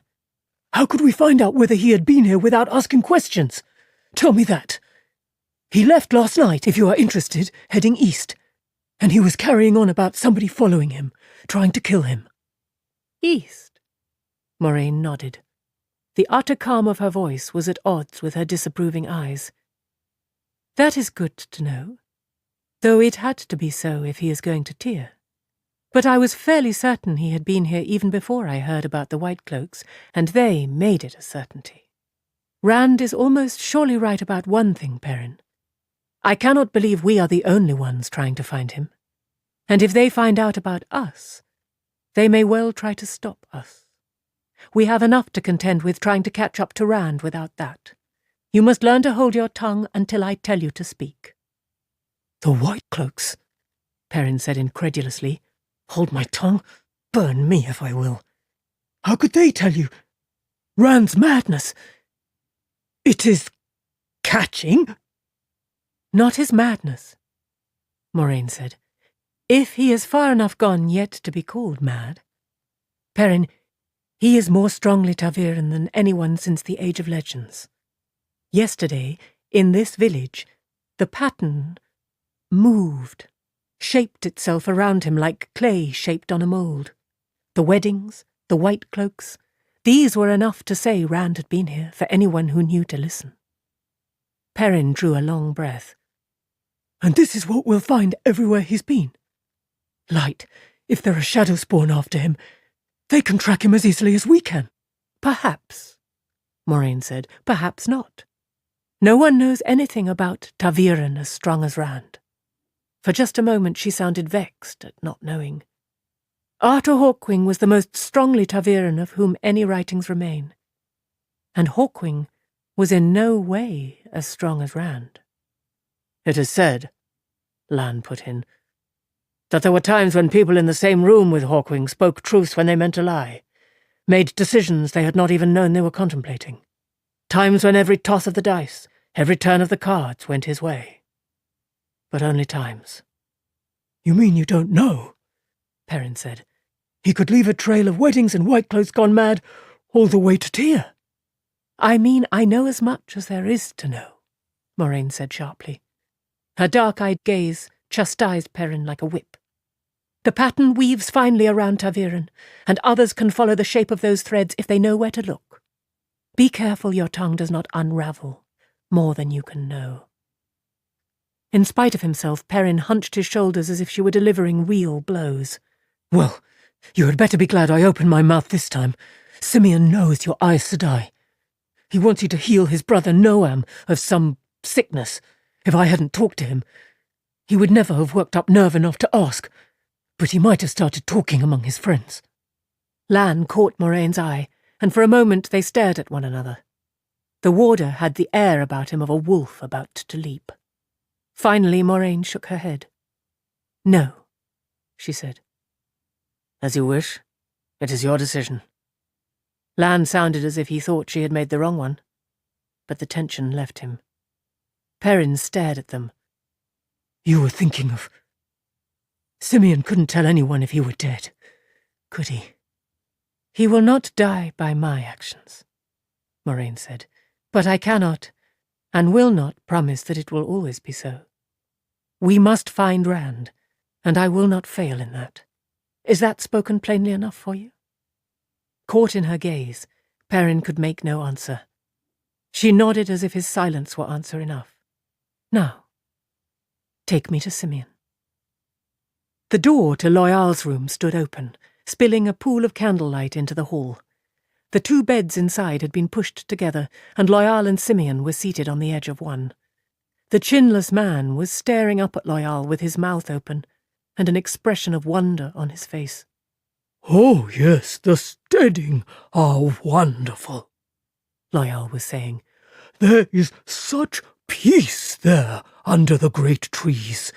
You humans may have your wars and strife, but nothing ever troubles the steading. We tend the trees and live in harmony." He trailed off when he saw Moraine, with Lan and Perrin behind her. Simeon scrambled to his feet, bowing and backing away until he came up against the far wall. Good mistress! Even then he continued bobbing like a toy on a string. "Show me to your brother," Moraine commanded, "and I will do what I can. Perrin, you will come too, since this good man spoke to you first." Lan lifted an eyebrow, and she shook her head. "If we all go, we might attract attention. Perrin can give me what protection I need." Lan nodded reluctantly, then gave Perrin a hard look. "See that you do, blacksmith, if any harm befalls her." His cold blue eyes finished the promise. Simeon snatched one of the candles and scurried into the hallway, still bowing so the candlelight made their shadows dance. "This way, good mistress. This way." Beyond the door at the end of the hall, outside stairs led down to a cramped alleyway between inn and stable. Night shrank the candle to a flickering pinpoint. The half-moon was up in a star-flecked sky, giving more than enough light for Perrin's eyes. He wondered when Moraine would tell Simeon he did not have to keep bowing, but she never did. The Aes Sedai glided along, clutching her skirts to keep them out of the mud, as though the dark passage were a palace hall, and she a queen. The air was already cooling. Nights still carried echoes of winter. "This way!" Simeon led them back to a small shed behind the stable and hurriedly unbarred the door. "This way!" Simeon pointed. "There, good mistress. There. My brother, Noam." The far end of the shed had been barred off with slats of wood, hastily by the rough look of it. A stout iron lock in a hasp held shut a crude door of wooden slats. Behind those bars, a man lay sprawled on his stomach on the straw-covered floor. He was barefoot, his shirt and breeches ripped as if he had torn at them without knowing how to take them off. There was an odour of unwashed flesh that Perrin thought even Simeon and Moraine must smell. Noam lifted his head and stared at them silently, without expression. There was nothing at all about him to suggest he was Simeon's brother. He had a chin, for one thing, and he was a big man, with heavy shoulders. But that was not what staggered Perrin. Noam stared at them with burnished, golden eyes. "He'd been talking crazy almost a year, good mistress, saying he could talk with wolves. And his eyes, Simeon darted a glance at Perrin. "Well, he'd talk about it when he drunk too much. Everybody laughed at him. Then, a month or so ago, he didn't come to town. I went out to see what was the matter, and I found him like this." Cautiously, unwillingly, Perrin reached out toward Noam as he would have toward a wolf. Running through the woods with the cold wind in his nose. Quick dash from cover, teeth snapping at hamstrings, taste of blood, rich on the tongue. Kill. Perrin jerked back as he would have from a fire, sealed himself off. They were not thoughts at all, really. Just a chaotic jumble of desires and images, part memory, part yearning. But there was more wolf there than anything else. He put a hand to the wall to steady himself. His knees felt weak. "Light help me." Moraine put a hand on the lock. "Master Harrod has the key, good mistress. I don't know if he'll—" She gave a tug, and the lock sprang open. Simeon gaped at her. She lifted the lock free of the hasp, and the chinless man turned to Perrin. "Is that safe, good master? He's my brother, but he bit Mother Rune when she tried to help, and he killed a cow. With his teeth," he finished faintly. "Moraine," Perrin said, "the man is dangerous." "All men are dangerous," she replied in a cool voice. "Now be quiet." She opened the door and went in. Perrin held his breath. At her first step, Noam's lips peeled back from his teeth, and he began to growl, a rumble that deepened till his whole body quivered. Moraine ignored it. Still growling, Noam wriggled backwards in the straw as she came closer to him, until he had backed himself into a corner. Or she had backed him. Slowly, calmly, the Aes Sedai knelt and took his head between her hands. Noam's growl heightened to a snarl, then tailed off in a whimper before Perrin could move. For a long moment, Moraine held Noam's head, then just as calmly released it and rose. Perrin's throat tightened as she turned her back on Noam and walked out of the cage, but the man only stared after her. She pushed the slatted door to, slipped the lock back through the hasp, not bothering to snap it shut, and Noam hurled himself snarling against the wooden bars. He bit at them and battered them with his shoulders, trying to force his head between them, all the while snarling and snapping. Moraine brushed straw from her skirt with a steady hand and no expression. "You do take chances," Perrin breathed. She looked at him, a steady, knowing gaze, and he dropped his eyes. His yellow eyes. Simeon was staring at his brother. "Can you help him, good mistress?" he asked hoarsely. "I am sorry, Simeon," she said. "Can't you do anything, good mistress? Something? One of those—" His voice fell to a whisper. "Aes Sedai things?" "Healing is not a simple matter, Simeon, and it comes from within as much as from the healer. There is nothing here that remembers being Noam, nothing that remembers being a man. There are no maps remaining to show him the path back, and nothing left to take that path. Noam is gone, Simeon." He just used to talk funny, good mistress. When he'd had too much to drink, he just—" Simeon scrubbed a hand across his eyes and blinked. "Thank you, good mistress. I know you'd have done something if you could." She put a hand on his shoulder, murmured comforting words, and then she was gone from the shed.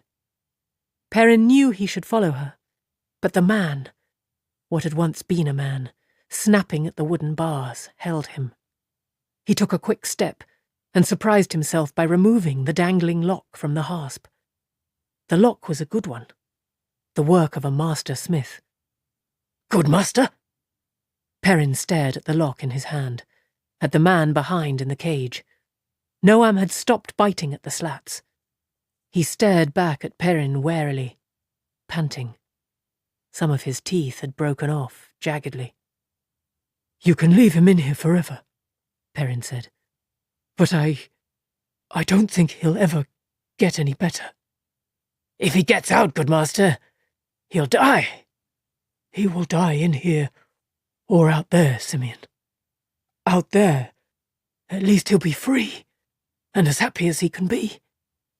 He is not your brother anymore, but you're the one who has to decide. You can leave him in here for people to stare at. Leave him to stare at the bars of his cage until he pines away. You cannot cage a wolf, Simeon. Not and expect it to be happy or live long. Yes, Simeon said slowly. Yes, I see. He hesitated, then nodded, and jerked his head toward the shed door. That was all the answer Perrin needed. He swung back the slatted door and stood aside. For a moment, Noam stared at the opening.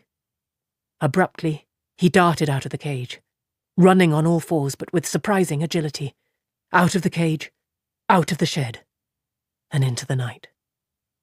The light help us both, Perrin thought. I suppose it's better for him to be free. Simeon gave himself a shake. But I don't know what Master Harrod will see when he finds that door standing open, and Noam gone. Perrin shut the cage door. The big lock made a sharp click as he refastened it. Let him puzzle that out. Simeon barked a quick laugh, abruptly cut off. He'll make something out of it. They all will. Some of them say Noam turned into a wolf, fur and all, when he bit Mother Rune. It's not true, but they say it. Shivering, Perrin leaned his head against the cage door. He may not have fur, but he's a wolf. He's wolf, not man. Light help me. We didn't keep him here always, Simeon said suddenly. He was at Mother Rune's house, but she and I got Master Harrod to move him here after the White Cloaks came. They always have a list of names, dark friends they're looking for. It was Noam's eyes, you see. One of the names the White Cloaks had was a fellow named Perrin Abara, a blacksmith. They said he has yellow eyes and runs with wolves. You can see why I didn't want them to know about Noam. Perrin turned his head enough to look at Simeon over his shoulder. Do you think this Perrin Abara is a dark friend? A dark friend wouldn't care if my brother died in a cage. I suppose she found you soon after it happened, in time to help. I wish she'd come to Jara a few months ago. Perrin was ashamed that he had ever compared the man to a frog. And I wish she could have done something for him. Burn me, I wish she could. Suddenly it burst on him that the whole village must know about Noam, about his eyes. Simeon, would you bring me something to eat in my room? Master Harrod and the rest might have been too taken with staring at Loyal to notice his eyes before, but they surely would if he ate in the common room. Of course, and in the morning too. You don't have to come down until you are ready to get on your horse. You are a good man, Simeon. A good man. Simeon looked so pleased that Perrin felt ashamed all over again. Chapter 9. Wolf Dreams. Perrin returned to his room by the back way, and after a time Simeon came up with a covered tray. The cloth did not hold in the smells of roasted mutton, sweet beans, turnips, and freshly baked bread, but Perrin lay on his bed staring at the whitewashed ceiling until the aromas grew cold. Images of Noam ran through his head over and over again. Noam chewing at the wooden slats. Noam running off into the darkness. He tried to think of lock-making, of the careful quenching and shaping of the steel, but it did not work. Ignoring the tray, he rose and made his way down the hall to Moraine's room. She answered his rap on the door with, "Come in, Perrin." For an instant, all the old stories about Aes Sedai stirred again, but he pushed them aside and opened the door. Moraine was alone, for which he was grateful, sitting with an ink bottle balanced on her knee, writing in a small leather-bound book. She corked the bottle and wiped the steel nib of her pen on a small scrap of parchment without looking at him. There was a fire in the fireplace. "I have been expecting you for some time," she said. I have not spoken about this before because it was obvious you did not want me to. After tonight, though, what do you want to know? Is that what I can expect? He asked. To end like that? Perhaps. He waited for more, but she only put pen and ink away in their small case of polished rosewood and blew on her writing to dry it. Is that all? Moraine, don't give me slippery Aes Sedai answers. If you know something, tell me. Please. I know very little, Perrin. While searching for other answers among the books and manuscripts 2 friends keep for their researches, I found a copied fragment of a book from the Age of Legends. It spoke of situations like yours. That may be the only copy anywhere in the world, and it did not tell me much. What did it tell you? Anything at all is more than I know now. Burn me, I've been worrying about Rand going mad, but I never thought I had to worry about myself. Perrin, even in the Age of Legends they knew little of this. Whoever wrote it seemed uncertain whether it was truth or legend. And I only saw a fragment, remember.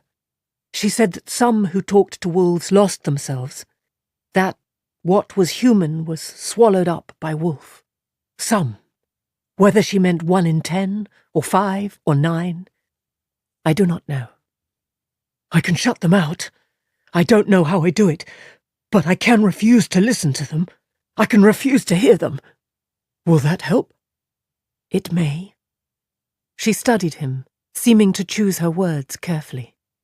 Mostly she wrote of dreams. Dreams can be dangerous for you, Perrin. You said that once before. What do you mean? According to her, wolves live partly in this world and partly in a world of dreams. A world of dreams? He said disbelievingly. Moraine gave him a sharp look. That is what I said, and that is what she wrote. The way wolves talk to one another, the way they talk to you, is in some way connected to this world of dreams. I do not claim to understand how. She paused, frowning slightly. From what I have read of Aes Sedai who had the talent called dreaming, dreamers sometimes spoke of encountering wolves in their dreams, even wolves that acted as guides. I fear you must learn to be as careful sleeping as waking if you intend to avoid wolves, if that is what you decide to do. If that is what I decide? Moraine, I will not end up like Noam! I won't! She eyed him quizzically, shaking her head slowly. You speak as if you can make all your own choices, Perrin. You are ta'veren, remember? He turned his back on her, staring at the night-dark windows, but she continued. Perhaps, knowing what Rand is, knowing how strongly ta'veren he is, I have paid too little attention to the other 2 ta'veren I found with him. 3 ta'veren in the same village, all born within weeks of one another. That is unheard of. Perhaps you and Matt have larger purposes in the pattern than you or I thought. I do not want any purpose in the pattern, Perrin muttered. I surely can't have one if I forget I am a man. Will you help me, Moraine? It was hard to say that. What if it means her using the one power? Would I rather forget I'm a man? Help me keep from losing myself. If I can keep you whole, I will. I promise you that, Perrin. But I will not endanger the struggle against the shadow. You must know that, too. When he turned to look at her, she was regarding him unblinkingly. And if your struggle means putting me in my grave tomorrow, will you do that too? He was icily sure that she would. What have you not told me? Do not presume too far, Perrin, she said coldly. Do not press me farther than I think proper. He hesitated before asking the next question. Can you do for me what you did for Lan? Can you shield my dreams? I already have a warder, Perrin. Her lips quirked almost into a smile. And one is all I will have. I am of the blue Aja, not the green. You know what I mean. I don't want to be a warder. Light, bound to an Aes Sedai for the rest of my life? That's as bad as the wolves. It would not aid you, Perrin. The shielding is for dreams from the outside. The danger in your dreams is within you. She opened the small book again. You should sleep, she said in dismissal. Be wary of your dreams, but you must sleep sometime. She turned a page, and he left. Back in his own room, he eased the hold he kept on himself, eased it just a trifle. Let his senses spread. The wolves were out there still, beyond the edges of the village, ringing Jara. Almost immediately he snapped back to rigid self-control. What I need is a city, he muttered. That would keep them at bay. After I find Rand. After I finish whatever has to be finished with him. He was not sure how sorry he was that Moraine could not shield him. The One Power or the wolves. That was a choice no man should have to make. He left the fire laid on the hearthstone unlit and threw open both windows. Cold night air rushed in. Tossing blankets and comforter on the floor, he lay down fully clothed on the lumpy bed, not bothering to try to find a comfortable position. His last thought before sleep came was that if anything would keep him from deep sleep and dangerous dreams, that mattress would. He was in a long hallway, its high stone ceiling and walls glistening with damp and streaked by odd shadows. They lay in contorted strips, stopping as abruptly as they began, too dark for the light between them. He had no idea where the light came from. "No," he said. Then louder, "No! This is a dream! I need to wake up! Wake up!" The hallway did not change. Danger! It was a wolf's thought, faint and distant.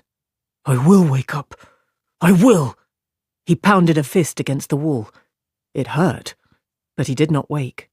He thought one of the sinuous shadows shifted away from his blow. Run, brother, run! Hopper? He said wonderingly. He was sure he knew the wolf whose thoughts he heard.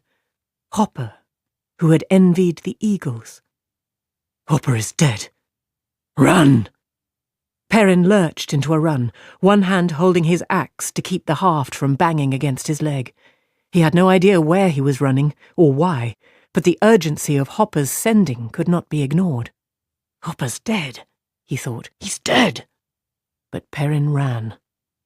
Other hallways crossed the one he ran along, at odd angles, sometimes descending, sometimes climbing. None looked any different from the passage he was in, though. Damp stone walls unbroken by doors, and strips of darkness. As he came on one of those crossing halls, he skidded to a halt. A man stood there, blinking at him uncertainly, in strangely cut coat and breeches, the coat flaring over his hips as the bottoms of the breeches flared over his boots. Both were bright yellow, and his boots were only a little paler. "This is more than I can stand," the man said to himself, not Perrin. He had an odd accent, quick and sharp. "Not only do I dream of peasants now, but foreign peasants from those clothes. Be gone from my dreams, fellow." Who are you? Perrin asked. The man's eyebrows rose as if he were offended. The strips of shadow around them writhed. One detached from the ceiling at one end and drifted down to touch the strange man's head. It appeared to tangle in his hair. The man's eyes widened, and everything seemed to happen at once. The shadow jerked back to the ceiling, 10 feet overhead, trailing something pale. Wet drops splattered Perrin's face. A bone-rattling shriek shattered the air. Frozen, Perrin stared at the bloody shape wearing the man's clothes, screaming and thrashing on the floor. Unbidden, his eyes rose to the pale thing like an empty sack that dangled from the ceiling. Part of it was already absorbed by the black strip, but he had no trouble recognizing a human skin, apparently whole and unbroken. The shadows around him danced in agitation, and Perrin ran, pursued by dying screams. Ripples ran along the shadow strips, pacing him. "Change burn you!" he shouted. "I know it's a dream! Light burn you! Change!" Colourful tapestries hung along the walls between tall golden stands holding dozens of candles that illuminated white floor tiles and a ceiling painted with fluffy clouds and fanciful birds in flight. Nothing moved but the flickering candle flames along the length of that hall, stretching as far as he could see, or in the pointed arches of white stone that occasionally broke the walls. Danger! The sending was even fainter than before, and more urgent, if that were possible. Axe in hand, Perrin started warily down the hall, muttering to himself.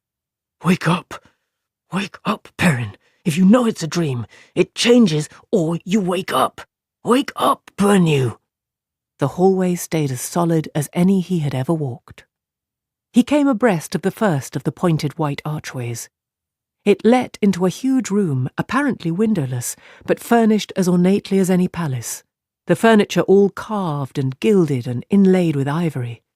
A woman stood in the middle of the room, frowning at a tattered manuscript lying open on a table. A black-haired, black-eyed, beautiful woman, clothed in white and silver. Even as he recognized her, she lifted her head and looked straight at him. Her eyes widened, in shock, in anger. You? What are you doing here? How did you? You'll ruin things you could not begin to imagine. Abruptly, the space seemed to flatten, as if he were suddenly staring at a picture of a room. The flat image appeared to turn sideways, become only a bright vertical line down the middle of blackness. The line flashed white and was gone, leaving only the dark, blacker than black. Just in front of Perrin's boots, the floor tiles came to an abrupt end. As he watched, the white edges dissolved into the black, like sand washed away by water. He stepped back hastily. Run!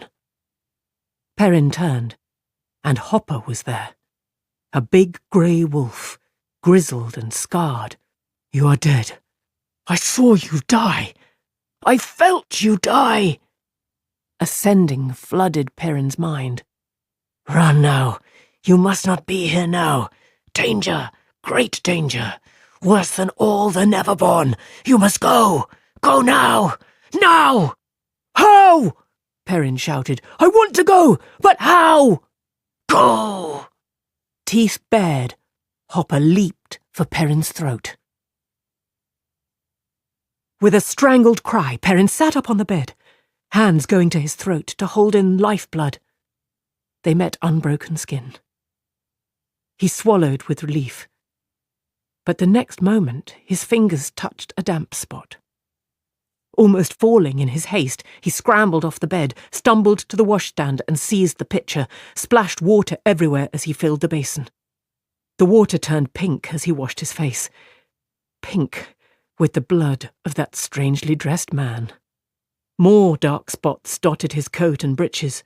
He tore them off and tossed them into the furthest corner. He meant to leave them there. Simeon could burn them. A gust of wind whipped in the open window. Shivering in shirt and small clothes, he sat on the floor and leaned back against the bed. This should be uncomfortable enough. Sourness tinged his thoughts, and worry, and fear, and determination. I won't give in to this. I won't. He was still shivering when sleep finally came. A shallow half-sleep, filled with vague awareness of the room around him and thoughts of the cold. But the bad dreams that came were better than some others. Rand huddled under the trees in the night, watching the heavy-shouldered black dog come nearer his hiding place. His side ached. The wound Moraine could not quite heal, but he ignored it. The moon gave barely enough light for him to make out the dog, waist-high, with its thick neck and massive head, and its teeth that seemed to shine like wet silver in the night.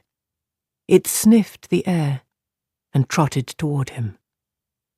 Closer, he thought. Come closer. No warning for your master this time. Closer. That's it. The dog was only 10 paces away now, a deep growl rumbling in its chest as it suddenly bounded forward, straight at Rand. The power filled him. Something leaped from his outstretched hands. He was not sure what it was. A bar of white light, solid as steel. Liquid fire. For an instant, in the middle of that something, the dog seemed to become transparent. And then it was gone. The white light faded, except for the after-image burned across Rand's vision. He sagged against the nearest tree trunk, the bark rough on his face. Relief and silent laughter shook him. It worked. Light save me. It worked this time. It had not always. There had been other dogs this night. The one power pulsed in him, and his stomach twisted with the Dark One's taint on Sidene, wanted to empty itself.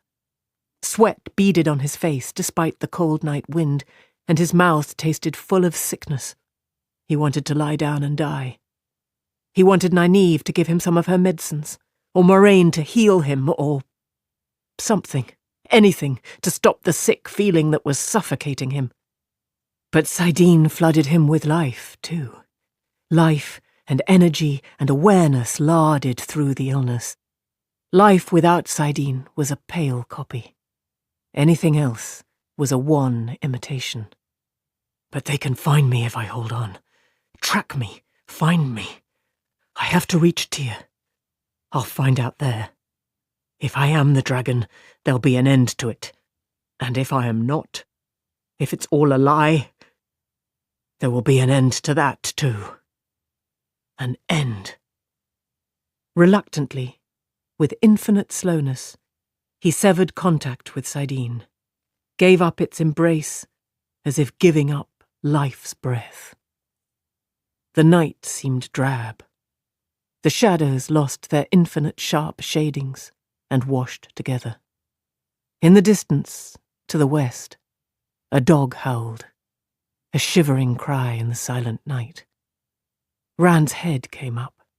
He peered in that direction as though he could see the dog if he tried hard enough. A second dog answered the first, then another, and two more together, all spread out somewhere west of him. "Hunt me," Rand snarled. "Hunt me if you will. I'm no easy meat. No more." Pushing himself away from the tree, he waded a shallow, icy stream, then settled into a steady trot eastward. Cold water filled his boots, and his side hurt, but he ignored both. The night was quiet again behind him, but he ignored that too.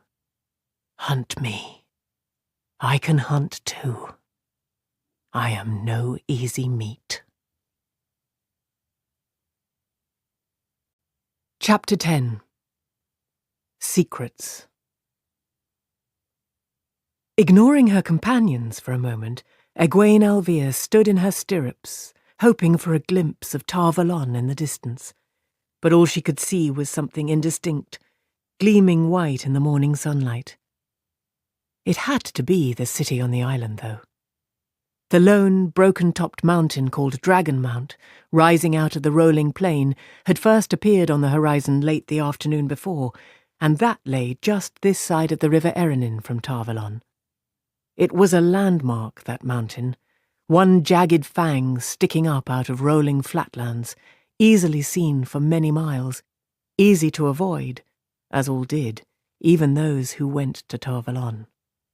Dragon Mount was where Luz Therin Kinslayer had died, so it was said, and other words had been spoken of the mountain, prophecy and warning. Rich reasons to stay away from its black slopes. She had reason not to stay away, and more than one. Only in Tar Valon could she find the training she needed, the training she had to have. I will never be collared again.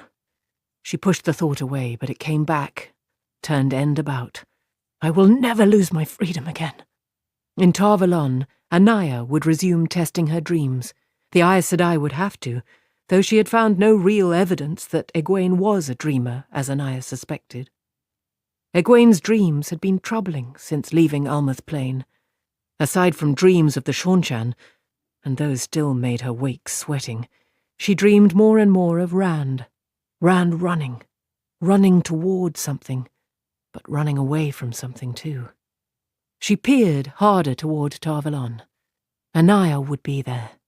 And Galad too, perhaps. She blushed in spite of herself and banished him from her mind entirely. Think about the weather. Think about anything else. Light, but it feels warm. This early in the year, with winter only yesterday's memory, white still capped Dragon Mount, but here below, the snows were melted. Early shoots poked through the matted brown of last year's grasses, and where trees topped a low hill here and there, the first red of new growth was showing. After a winter spent travelling, sometimes trapped in village or camp for days by storms, sometimes covering less ground between sunrise and sunset, with snowdrifts belly deep on the horses than she could have walked by noon in better weather, it was good to see signs of spring. Sweeping her thick wool cloak back out of her way, Egwene let herself drop down in the high-cantled saddle and smoothed her skirts in a gesture of impatience. Her dark eyes filled with distaste. She had worn the dress, divided for riding by her own skill with a needle, for far too long, but the only other she had was even more grubby. And the same colour, the dark grey of the leashed ones. The choice all those weeks ago, on beginning their ride to Tarvalon, had been dark grey or nothing. "I swear I will never wear grey again, Bella," she told her shaggy mount, patting the mare's neck. "Not that I'll have much choice once we're back in the White Tower," she thought. In the tower, all novices wore white. "Are you talking to yourself again?" Nynaeve asked, pulling her bay gelding closer. The two women were of a height as well as dressed alike, but the difference in their horses put the former wisdom of Emond's Field a head taller. Nynaeve frowned now and tugged at the thick braid of dark hair hanging over her shoulder, the way she did when worried or troubled, or sometimes when she was preparing to be particularly stubborn even for her. A great serpent ring on her finger marked her as one of the accepted, not yet Aes Sedai, but a long step closer than Egwene. "Better you should be keeping watch." Egwene held her tongue on the retort that she had been watching for Tarvalon. Did she think I was standing in my stirrups because I do not like my saddle? Nynaeve seemed to forget too often that she was not the wisdom of Emond's Field any longer, and Egwene was no longer a child. But she wears the ring, and I do not. Yet. And for her, that means nothing has changed. "Do you wonder how Moraine is treating Lan?" she asked sweetly, and had a moment of pleasure at the sharp jerk Nynaeve gave her braid. The pleasure faded quickly, though. Wounding remarks did not come naturally to her, and she knew Nynaeve's emotions concerning the warder were like skeins of yarn after a kitten had gotten into the knitting basket. But Lan was no kitten, and Nynaeve would have to do something about the man before his stubborn, stupid nobility made her mad enough to kill him.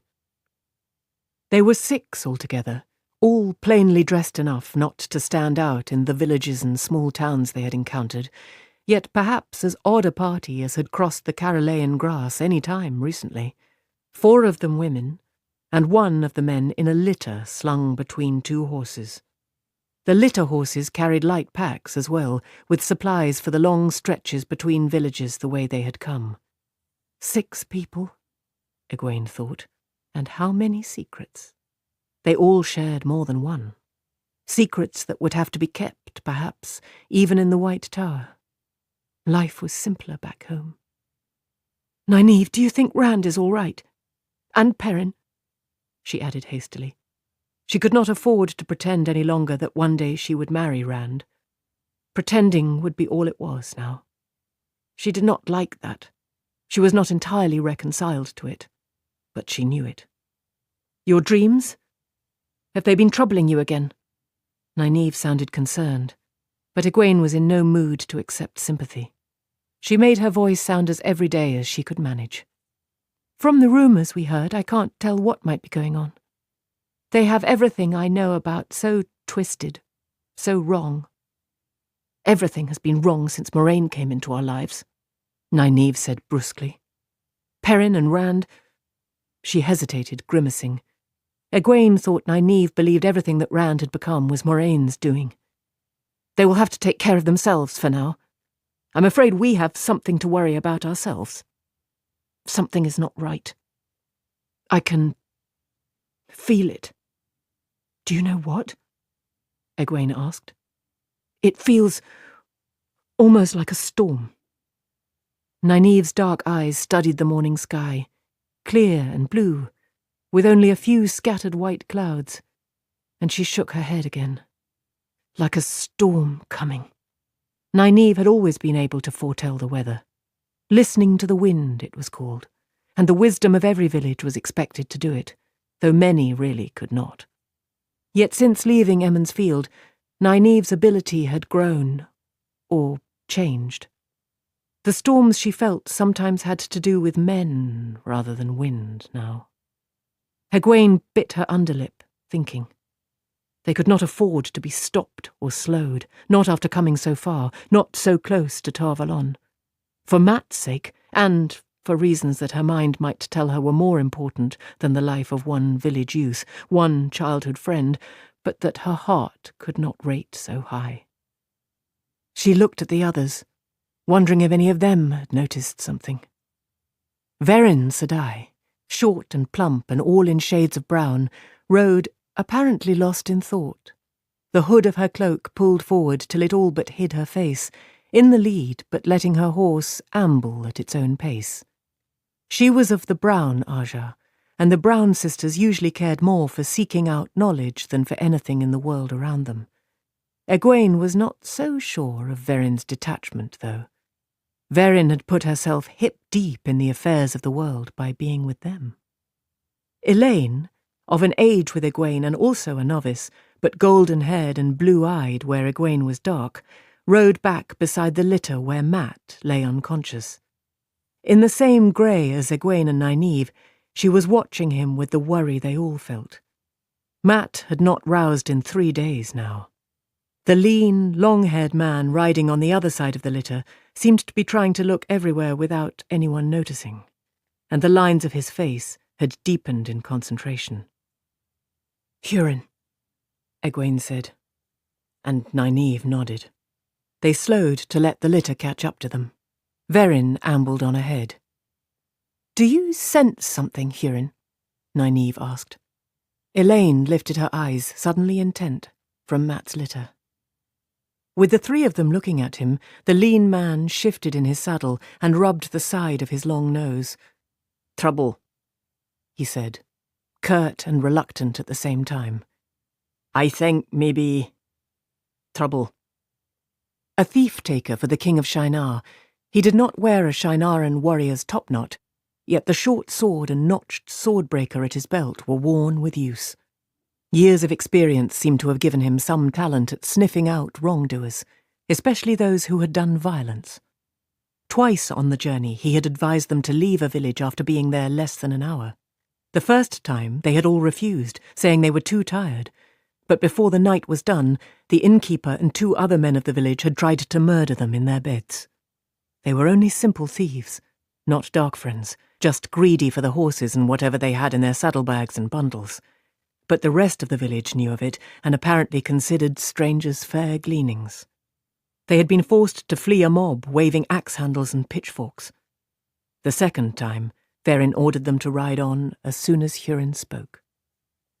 But the thief-taker was always wary when talking to any of his companions, except Mat, back when Mat could talk. The 2 of them had joked and played at dice when the women were not too close at hand. Egwene thought he might be uneasy at being alone, for all practical purposes, with an Aes Sedai and 3 women in training for sisterhood. Some men found facing a fight easier than facing Aes Sedai. "What kind of trouble?" Elaine said. She spoke easily, but with such a clear note of expecting to be answered, immediately and in detail, that Hurin opened his mouth. "I smell—" He cut himself short and blinked as if surprised, eyes darting from one woman to another. "Just a feeling," he said finally. A hunch. I've seen some tracks, yesterday and today.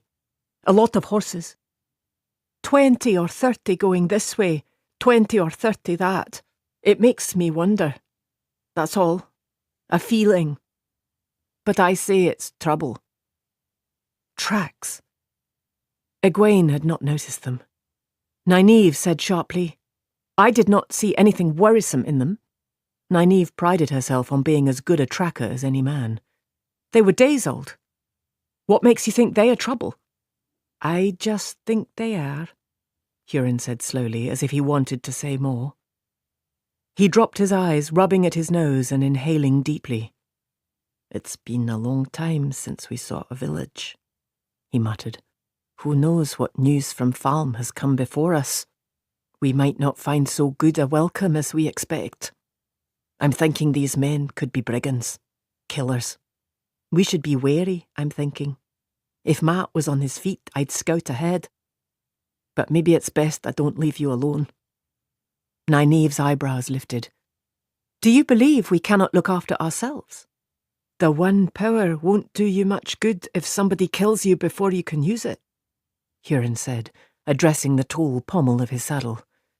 "Begging your pardon, but I think I'll just ride up with Verin Sadai for a time." He dug in his heels and galloped forward before any of them could speak again. "Now that is a surprise," Elaine said as Hurin slowed a little distance from the brown sister. Verin did not seem to notice him any more than she noticed anything else, and he appeared content to leave it so. "He has been staying as far from Verin as he could ever since we left home in Head. He always looks at her as if he's afraid of what she might say." "Respecting Aes Sedai doesn't mean he is not afraid of them," Nynaeve said, then added reluctantly, "of us." "If he thinks there might be trouble, we ought to send him out scouting." Egwene took a deep breath and gave the other two women as level a look as she could manage. "If there is trouble, we can defend ourselves better than he could with 100 soldiers to help him." "He doesn't know that," Nynaeve said flatly, "and I am not about to tell him, or anyone else."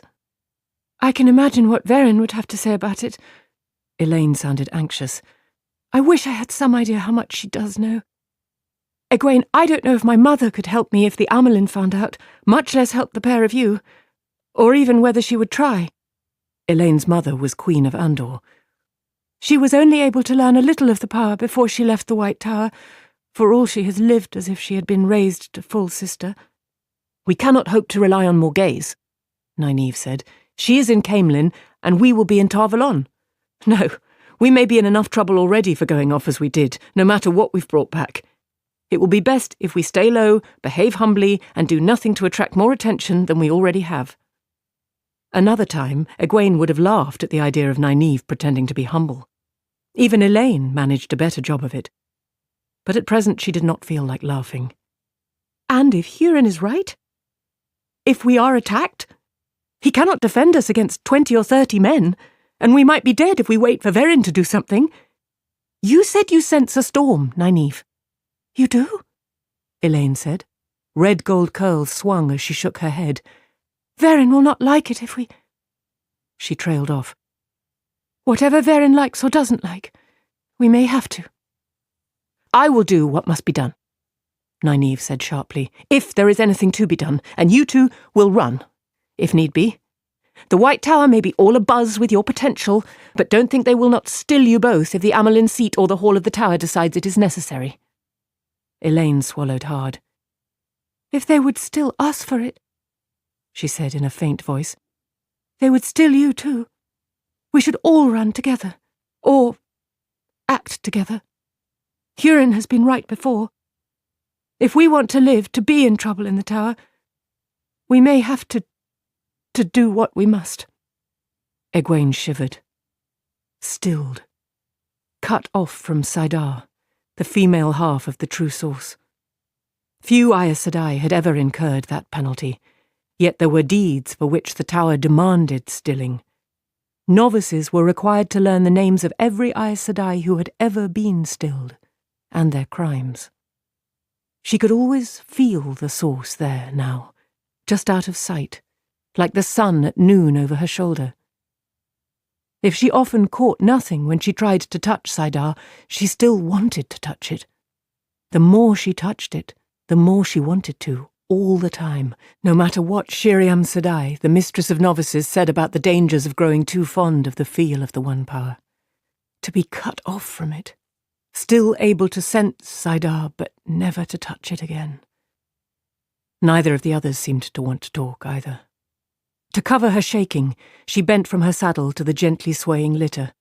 Matt's blankets had become disarrayed, exposing a curved dagger in a golden sheath clutched in one hand, a ruby the size of a pigeon's egg capping the hilt. Careful not to touch the dagger, she eased the blankets back over his hand. He was only a few years older than she, but gaunt cheeks and sallow skin had aged him. His chest barely moved as he breathed hoarsely. A lumpy leather sack lay at his feet. She shifted the blanket to cover that, too. We have to get Matt to the tower, she thought, and the sack. Nynaeve leaned down as well and felt Matt's forehead. His fever is worse. She sounded worried. If only I had some worry-knot root or fever bane. Perhaps if Verin tried healing again, Elaine said. Nynaeve shook her head. She smoothed Matt's hair back and sighed, then straightened before speaking. She says it is all she can do to keep him alive now. And I believe her. I tried healing last night myself, but nothing happened. Elaine gasped. Shiriam Sadai says we mustn't try to heal until we've been guided step by step 100 times. You could have killed him, Egwene said sharply. Nynaeve sniffed loudly. I was healing before I ever thought of going to Tarvalon, even if I didn't know I was. But it seems I need my medicines to make it work for me. If I only had some fever bane, I do not think he has much time left. Hours, maybe. Egwene thought she sounded almost as unhappy about knowing about how she knew as she did about Matt. She wondered again why Nynaeve had chosen to go to Tarvalon for training at all. She had learned to channel unknowingly, even if she could not always control the act, and had passed the crisis that killed 3 out of 4 women who learned without Aes Sedai guidance. Nynaeve said she wanted to learn more, but often she was as reluctant about it as a child being dosed with sheep's tongue root. We will have him in the White Tower soon, Egwene said. They can heal him there. The Amelin will take care of him. She will take care of everything. She did not look at where Matt's blanket covered the sack at his feet. The other 2 women were studiously not looking at it either. There were some secrets they would all be relieved to shed. Riders, Nynaeve said suddenly, but Egwene had already seen them. 24 men appearing over a low rise ahead, white cloaks flapping as they galloped, angling toward them. Children of the light, Elaine said like a curse. I think we have found your storm, and Hurin's trouble. Verin had pulled up, a hand on Hurin's arm to stop him drawing his sword. Egwene touched the lead litter horse to stop it just behind the plump Aes Sedai. Let me do all the talking, children, the Aes Sedai said placidly, pushing her cowl back to reveal grey in her hair. Egwene was not sure how old Verin was. She thought old enough to be a grandmother, but the grey streaks were the Aes Sedai's only signs of age. And whatever you do, do not allow them to make you angry. Verin's face was as calm as her voice, but Egwene thought she saw the Aes Sedai measuring the distance to Tarvalon. The tops of the towers were visible now, and a high bridge arching over the river to the island, tall enough for the trading ships that plied the river to sail beneath. Close enough to see, Egwene thought, but too far to do any good. For a moment she was sure the oncoming white cloaks meant to charge them, but their leader raised a hand, and they abruptly drew rein a scant 40 paces off, scattering dust and dirt ahead of them. Nynaeve muttered angrily under her breath, and Elaine sat straight and full of pride, appearing likely to berate the white cloaks for ill manners. Hurin still had a grip on his sword hilt. He looked ready to put himself between the women and the white cloaks no matter what Verin said. Verin mildly waved a hand in front of her face to dispel the dust. The white-cloaked riders spread out in an arc, blocking the way firmly. Their breastplates and conical helmets shone from polishing, and even the mail on their arms gleamed brightly. Each man had the flaring golden sun on his breast. Some fitted arrows to bows, which they did not raise, but held ready. Their leader was a young man, yet he wore 2 golden knots of rank beneath the sunburst on his cloak. 2 Tarvalon witches, unless I miss my guess, yes? He said with a tight smile that pinched his narrow face. Arrogance brightened his eyes, as if he knew some truth others were too stupid to see. And 2 nits, and a pair of lapdogs, 1 sick and 1 old. Hurin bristled, but Verin's hand restrained him. Where do you come from? The white cloak demanded. We come from the west, Verin said placidly. Move out of our way and let us continue. The children of the light have no authority here. The children have authority wherever the light is, witch. And where the light is not, we bring it. Answer my questions. Or must I take you to our camp and let the questioners ask? Matt could not afford any more delay in reaching help in the White Tower, and more importantly, Egwene winced to think of it that way, more importantly, they could not let the contents of that sack fall into White Cloak hands. I have answered you, Verin said, still calm, and more politely than you deserve. Do you really believe you can stop us? Some of the White Cloaks raised their bows as if she had uttered a threat, but she went on, her voice never rising. In some lands you may hold sway by your threats, but not here, in sight of Tarvalon. Can you truly believe that in this place you will be allowed to carry off Aes Sedai? The officer shifted uneasily in his saddle, as though suddenly doubting whether he could back up his words. Then he glanced back at his men, either to remind himself of their support, or because he had remembered they were watching, and with that he took himself in hand. I have no fear of your dark friend ways, witch. Answer me, or answer the questioners. He did not sound as forceful as he had. Verin opened her mouth as if for idle conversation, but before she could speak, Elaine jumped in, voice ringing with command. I am Elaine, daughter heir of Andor. If you do not move aside at once, you will have Queen Morghese to answer to, White Cloak. Verin hissed with vexation. The White Cloak looked taken aback for an instant, but then he laughed. You think it's so, yes? Perhaps you will discover Morghese no longer has so much love for witches, girl. If I take you from them and return you to her side, she will thank me for it. Lord Captain Aemon Valder would like very much to speak to you, daughter heir of Andor. He raised a hand. Whether to gesture or signal his men, Egwene could not say. Some of the White Cloaks gathered their reins. There's no more time to wait, Egwene thought. I will not be chained again. She opened herself to the One Power. It was a simple exercise, and after long practice it went much more swiftly than the first time she had tried. In a heartbeat, her mind emptied of everything but a single rosebud floating in emptiness. She was the rosebud, opening to the light, opening to Saidar, the female half of the true source. The power flooded her, threatening to sweep her away. It was like being filled with the light, like being one with the light, a glorious ecstasy. She fought to keep from being overwhelmed and focused on the ground in front of the White Cloak officer's horse. A small patch of ground. She did not want to kill anyone. You will not take me. The man's hand was still going up. With a roar, the ground in front of him erupted in a narrow fountain of dirt and rocks higher than his head. Screaming, his horse reared, and he rolled out of his saddle like a sack. Before he hit the ground, Egwene shifted her focus closer to the other White Cloaks, and the ground threw up another small explosion. Bella danced sideways, but she controlled the mare with reins and knees without even thinking of it. Wrapped inside emptiness, she was still surprised at a third eruption, not of her making, and a fourth.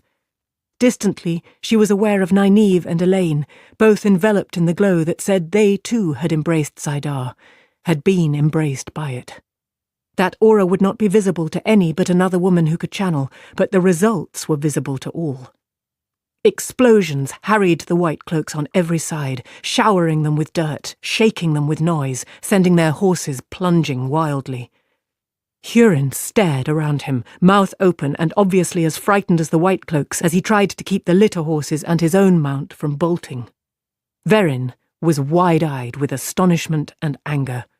Her mouth worked furiously, but whatever she might be saying was lost in the thunder. And then the white cloaks were running away, some dropping their bows in panic, galloping as if the Dark One himself were at their backs. All but the young officer, who was picking himself up off the ground. Shoulders hunched, he stared at Verin, the whites of his eyes showing all the way round. Dust stained his fine white cloak and his face, but he did not seem to notice. "Kill me then, witch," he said shakily. "Go ahead, kill me, as you killed my father." The Aes Sedai ignored him. Her attention was all on her companions.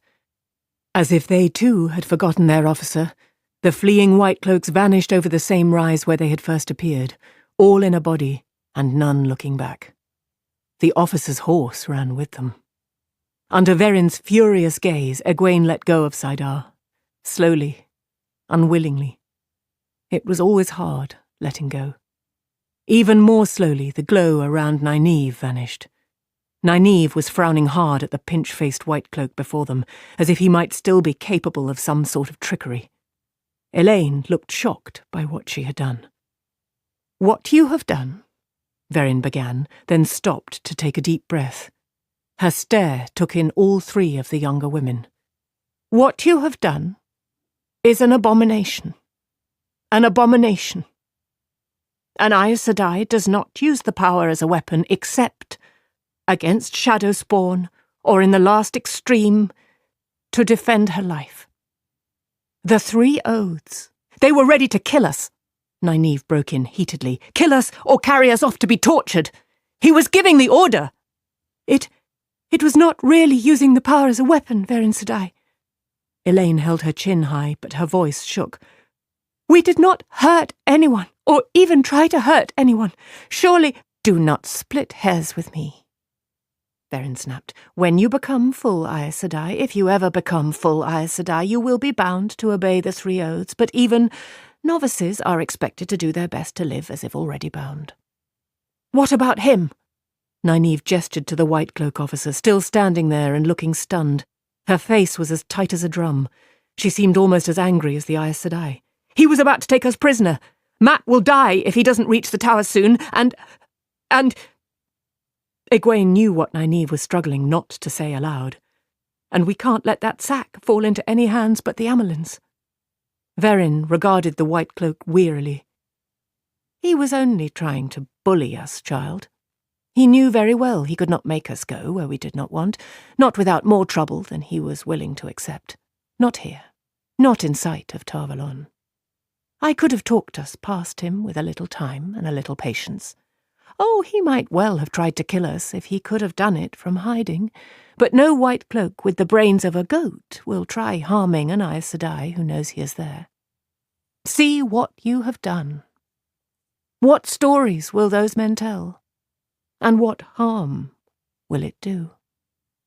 The officer's face had reddened when she mentioned hiding. "It is no cowardice not to charge the powers that broke the world," he burst out. "You witches want to break the world again, in the service of the Dark One!" Verin shook her head in tired disbelief. Egwene wished she could mend some of the damage she had done. "I am very sorry for what I did," she told the officer. She was glad she was not bound to speak no word that was not true, as full Aes Sedai were, because what she had said was only half true at best. "I should not have, and I apologize. I am sure Verin Sedai will heal your bruises." He stepped back as if she had offered to have him skinned alive, and Verin sniffed loudly. "We have come a long way," Egwene went on, "all the way from Toman Head, and if I weren't so tired, I would never have—" "Be quiet, girl!" Verin shouted. At the same time the white cloak snarled, "Toman Head! Farm! You were at Farm!" He stumbled back another step and half drew his sword. From the look on his face, Egwene did not know whether he meant to attack or to defend himself. Hurin moved his horse closer to the White Cloak, a hand on his swordbreaker, but the narrow-faced man went on in a rant, spittle flying with his fury. My father died at Falm. Baia told me. You witches killed him for your false dragon. I'll see you dead for it. I will see you burn.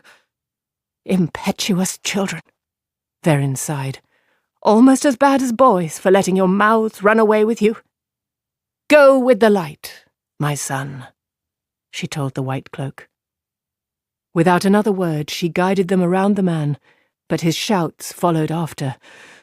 My name is Dane Bornhold. Remember it, dark friends. I will make you fear my name. Remember my name. As Bornhold's shouts faded behind them, they rode in silence for a time. Finally, Egwene said to no one in particular, I was only trying to make things better. Better, Verin muttered. You must learn there is a time to speak all of the truth and a time to govern your tongue. The least of the lessons you must learn, but important if you mean to live long enough to wear the shawl of a full sister. Did it never occur to you that word of Falm might have come ahead of us? Why should it have occurred to her? Nynaeve asked. No one we've met before this had heard more than rumours, if that, and we have outrun even rumour in the last month. And all word has to come along the same roads we used, Verin replied. We have moved slowly. Rumour takes wing along 100 paths. Always plan for the worst, child. That way all your surprises will be pleasant ones. What did he mean about my mother? Elaine said suddenly. He must have been lying. She would never turn against Tarvalon. The queens of Andor have always been friends to Tarvalon, but all things change. Verin's face was calm again, yet there was a tightness in her voice. She turned in her saddle to look over them. The 3 young women, Hurin, Mat in the litter. The world is strange, and all things change. They capped the ridge. A village was in sight ahead of them now. Yellow tile roofs clustered around the great bridge that led to Tarvalon. Now you must truly be on your guard, Verin told them. Now the real danger begins. Chapter 11. Tarvalon. The small village of Darain had lain beside the river Erenin almost as long as Tarvalon had occupied its island. Darain's small red and brown brick houses and shops, its stone-paved streets, gave a feel of permanence, but the village had been burned in the Trolloc Wars, sacked when Arthur Hawkwing's armies besieged Tarvalon, looted more than once during the War of the 100 Years, and put to the torch again in the Aiel War not quite 20 years before. An unquiet history for a little village, but Darain's place at the foot of one of the bridges leading out to Tarvalon ensured it would always be rebuilt, however many times it was destroyed. So long as Tarvalon stood, at least. At first it seemed to Egwene that Darain was expecting war again. A square of pikemen marched along the streets, ranks and files bristling like a carding comb, followed by bowmen in flat-rimmed helmets, with filled quivers riding at their hips and bows slanted across their chests. A squadron of armoured horsemen, faces hidden behind the steel bars of their helmets, gave way to Verin and her party at a wave of their officer's gauntleted hand. All wore the white flame of Tarvalon like a snowy teardrop on their breasts. Yet townspeople went about their business with apparent unconcern, the market throng dividing around the soldiers as if marching men were obstructions they were long used to. A few men and women carrying trays of fruit kept pace with the soldiers, trying to interest them in wrinkled apples and pears pulled from winter cellars, but aside from those few, shopkeepers and hawkers alike paid the soldiers no mind. Verin seemingly ignored them too, as she led Egwene and the others through the village to the great bridge, arching over 1/2 mile or more of water, like lace woven from stone. At the foot of the bridge more soldiers stood guard, a dozen pikemen and half that many archers checking everyone who wanted to cross. Their officer, a balding man with his helmet hanging on his sword hilt, looked harassed by the waiting line of people afoot and on horseback, people with carts drawn by oxen or horses or the owner. The line was only 100 paces long, but every time one was let onto the bridge, another joined the far end. Just the same, the balding man seemed to be taking his time about making sure each one had a right to enter Tarvalon before he let them go. He opened his mouth angrily when Verin led her party to the head of the line, then caught a good look at her face and hurriedly stuffed his helmet onto his head. No one who really knew them needed a great serpent ring to identify Aes Sedai. Good morrow to you, Aes Sedai, he said, bowing with a hand to his heart. Good morrow. Go right across, if it please you. Verin reined in beside him. A murmur rose from the waiting line, but no one voiced a complaint aloud. Trouble from the White Cloaks, guardsman? Why are we stopping? Egwene wondered urgently. Has she forgotten about Mat? Not really, Aes Sedai, the officer said. No fighting. They tried to move into Eldone Market, the other side of the river, but we showed them better. The Amelin means to make sure they don't try again. Verin Sedai, Egwene began carefully. Mat, in a moment, child, the Aes Sedai said, sounding only halfway absent-minded. I have not forgotten him. Her attention went right back to the officer, and the outlying villages. The man shrugged uncomfortably. We can't keep the White Cloaks out, Aes Sedai, but they move off when our patrols ride in. They seem to be trying to goad us. Verin nodded and would have ridden on, but the officer spoke again. Pardon, Aes Sedai, but you've obviously come from a distance. Have you any news? Fresh rumours come upriver with every trading vessel. They say there's a new false dragon out west somewhere. Why, they even say he has Arthur Hawkwing's armies back from the dead following him, and that he killed a lot of White Cloaks and destroyed a city, a farm, they call it, in Tarabon, some say. They say Aes Sedai helped him, a man's voice shouted from the waiting line.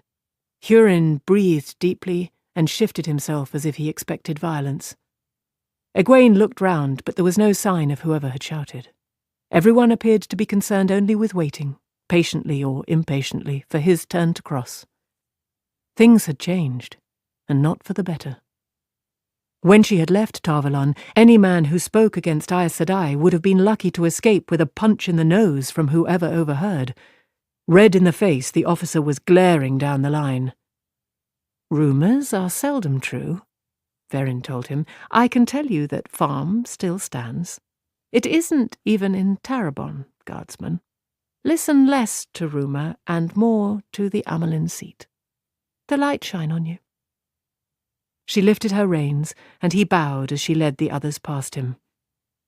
The bridge struck Egwene with wonder, as the bridges of Tarvalon always did. The open-work walls looked intricate enough to tax the best craftswoman at her lace frame. It hardly seemed that such could have been done with stone, or that it could stand even its own weight. The river rolled strong and steady 50 paces or more below, and for all that half-mile the bridge flowed unsupported from riverbank to island. Even more wondrous in its own way was the feeling that the bridge was taking her home. More wondrous and shocking. Emond's Field is my home. But it was in Tarvalon that she would learn what she must to keep her alive, to keep her free. It was in Tarvalon that she would learn, must learn, why her dreams disturbed her so, and why they sometimes seemed to have meanings she could not puzzle out. Tarvalon was where her life was tied now. If she ever returned to Emond's Field, the if hurt, but she had to be honest. If she returned, it would be to visit, to see her parents. She had already gone beyond being an innkeeper's daughter. Those bonds would not hold her again, either, not because she hated them, but because she had outgrown them. The bridge was only the beginning. It arched straight to the walls that surrounded the island, high walls of gleaming white, silver-streaked stone, whose tops looked down on the bridge's height. At intervals, guard towers interrupted the walls of the same white stone, their massive footings washed by the river. But above the walls and beyond rose the true towers of Tarvalon, the towers of story, pointed spires and flutes and spirals, some connected by airy bridges a good 100 paces or more above the ground. And still, only the beginning. There were no guards on the bronze-clad gates, and they stood wide enough for 20 abreast to ride through, opening onto one of the broad avenues that crisscrossed the island. Spring might barely have come, but the air already smelled of flowers and perfumes and spices. The city took Egwene's breath as if she had never seen it before. Every square and street crossing had its fountain or its monument or statue, some atop great columns as high as towers, but it was the city itself that dazzled the eye. What was plain in form might have so many ornaments and carvings that it seemed an ornament itself, or, lacking decoration, used its form alone for grandeur. Great buildings and small, in stone of every colour, looking like shells or waves or wind-sculpted cliffs, flowing and fanciful, captured from nature or the flights of men's minds. The dwellings, the inns, the very stables, even the most insignificant buildings in Tarvalon had been made for beauty. Ogier stonemasons had built most of the city in the long years after the breaking of the world, and they maintained it had been their finest work. Men and women of every nation thronged the streets. They were dark of skin and pale and everything in between, their garments in bright colours and patterns, or drab, but decked with fringes and braids and shining buttons, or stark and severe, showing more skin than Egwene thought proper, or revealing nothing but eyes and fingertips. Sedan chairs and litters wove through the crowds, the trotting bearers crying, "Give way!" Closed carriages inched along, liveried coachmen shouting, "Higher!" and "Ho!" as if they believed they might achieve more than a walk. Street musicians played flute or harp or pipes, sometimes accompanying a juggler or an acrobat, always with a cap set out for coins. Wandering hawkers cried their wares, and shopkeepers standing in front of their shops shouted the excellence of their goods. A hum filled the city, like the song of a thing alive. Verin had pulled her cowl back up, hiding her face. No one seemed to be paying them any mind in these crowds, Egwene thought. Not even Mat in his horse litter drew a second glance, though some folk did edge away from it as they hurried past. People sometimes brought their sick to the White Tower for healing, and whatever he had might be catching. Egwene rode up beside Verin and leaned close. "Do you really expect trouble now? We are in the city. We are almost there." The White Tower stood in plain sight now, the great building gleaming broad and tall above the rooftops. "I always expect trouble," Verin replied placidly, "and so should you. In the tower most of all. You must all of you be more careful than ever now. Your tricks," her mouth tightened for an instant before serenity returned, "frightened away the white cloaks, but inside the tower they may well bring you death, or stilling." "I would not do that in the tower," Egwene protested. "None of us would." Nynaeve and Elaine had joined them, leaving Hurin to mind the litter horses. They nodded, Elaine fervently, and Nynaeve, it seemed to Egwene, as if she had reservations. "You should not do it ever again, child. You must not. Ever." Verin eyed them sideways round the edge of her cowl and shook her head. "And I truly hope you have learned the folly of speaking when you should be silent." Elaine's face went crimson, and Egwene's cheeks grew hot. "Once we enter the tower grounds, hold your tongues and accept whatever happens. Whatever happens. You know nothing of what awaits us in the tower, and if you did, you would not know how to handle it, so be silent." "I will do as you say, Verin Sedai," Egwene said, and Elaine echoed her. Nynaeve sniffed. The Aes Sedai stared at her, and she nodded reluctantly. The street opened onto a vast square, centred in the city, and in the middle of the square stood the White Tower, shining in the sun, rising until it seemed to touch the sky from a palace of domes and delicate spires and other shapes surrounded by the tower grounds. There were surprisingly few people in the square. No one intruded on the tower unless he had business there, Egwene reminded herself uneasily. Hurin led the horse litter forward as they entered the square. "Verin said I must leave you now." He eyed the tower once, then managed not to look at it again, though it was hard to look at anything else. Hurin came from a land where Aes Sedai were respected, but it was one thing to respect them, and quite another to be surrounded by them. "You have been a great help on our journey, Hurin," Verin told him, "and a long journey it has been. There will be a place in the tower for you to rest before you travel on." Hurin shook his head emphatically. "I cannot waste a day," Verin said "not another hour. I must return to Shinar to tell King Isar and Lord Agelmar the truth of what happened at Falm. I must tell them about—" He cut off abruptly and looked around. There was no one close enough to overhear, but he still lowered his voice and said only, "About Rand. That the dragon is reborn. There must be trading ships heading upriver, and I mean to be on the next to sail. Go in the light, then, Hurin of Shinar," Verin said. "The light illumine all of you," he replied, gathering his reins. Yet he hesitated a moment, then added, "If you need me, ever, send word to Faldara, and I'll find the way to come." Clearing his throat as if embarrassed, he turned his horse and trotted away, heading beyond the tower.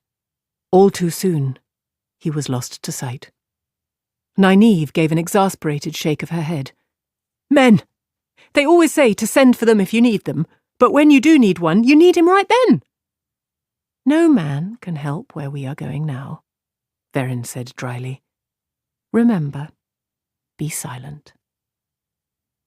Egwene felt a sense of loss with Hurin's going.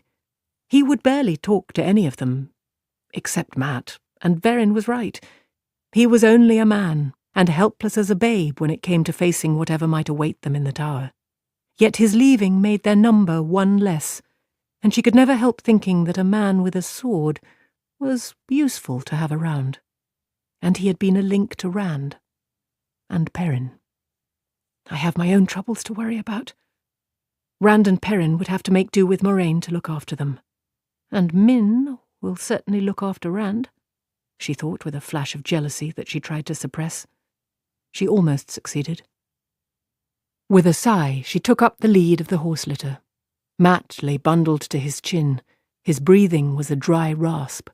"Soon," she thought. "You'll be healed soon, now, and we'll find out what's waiting for us."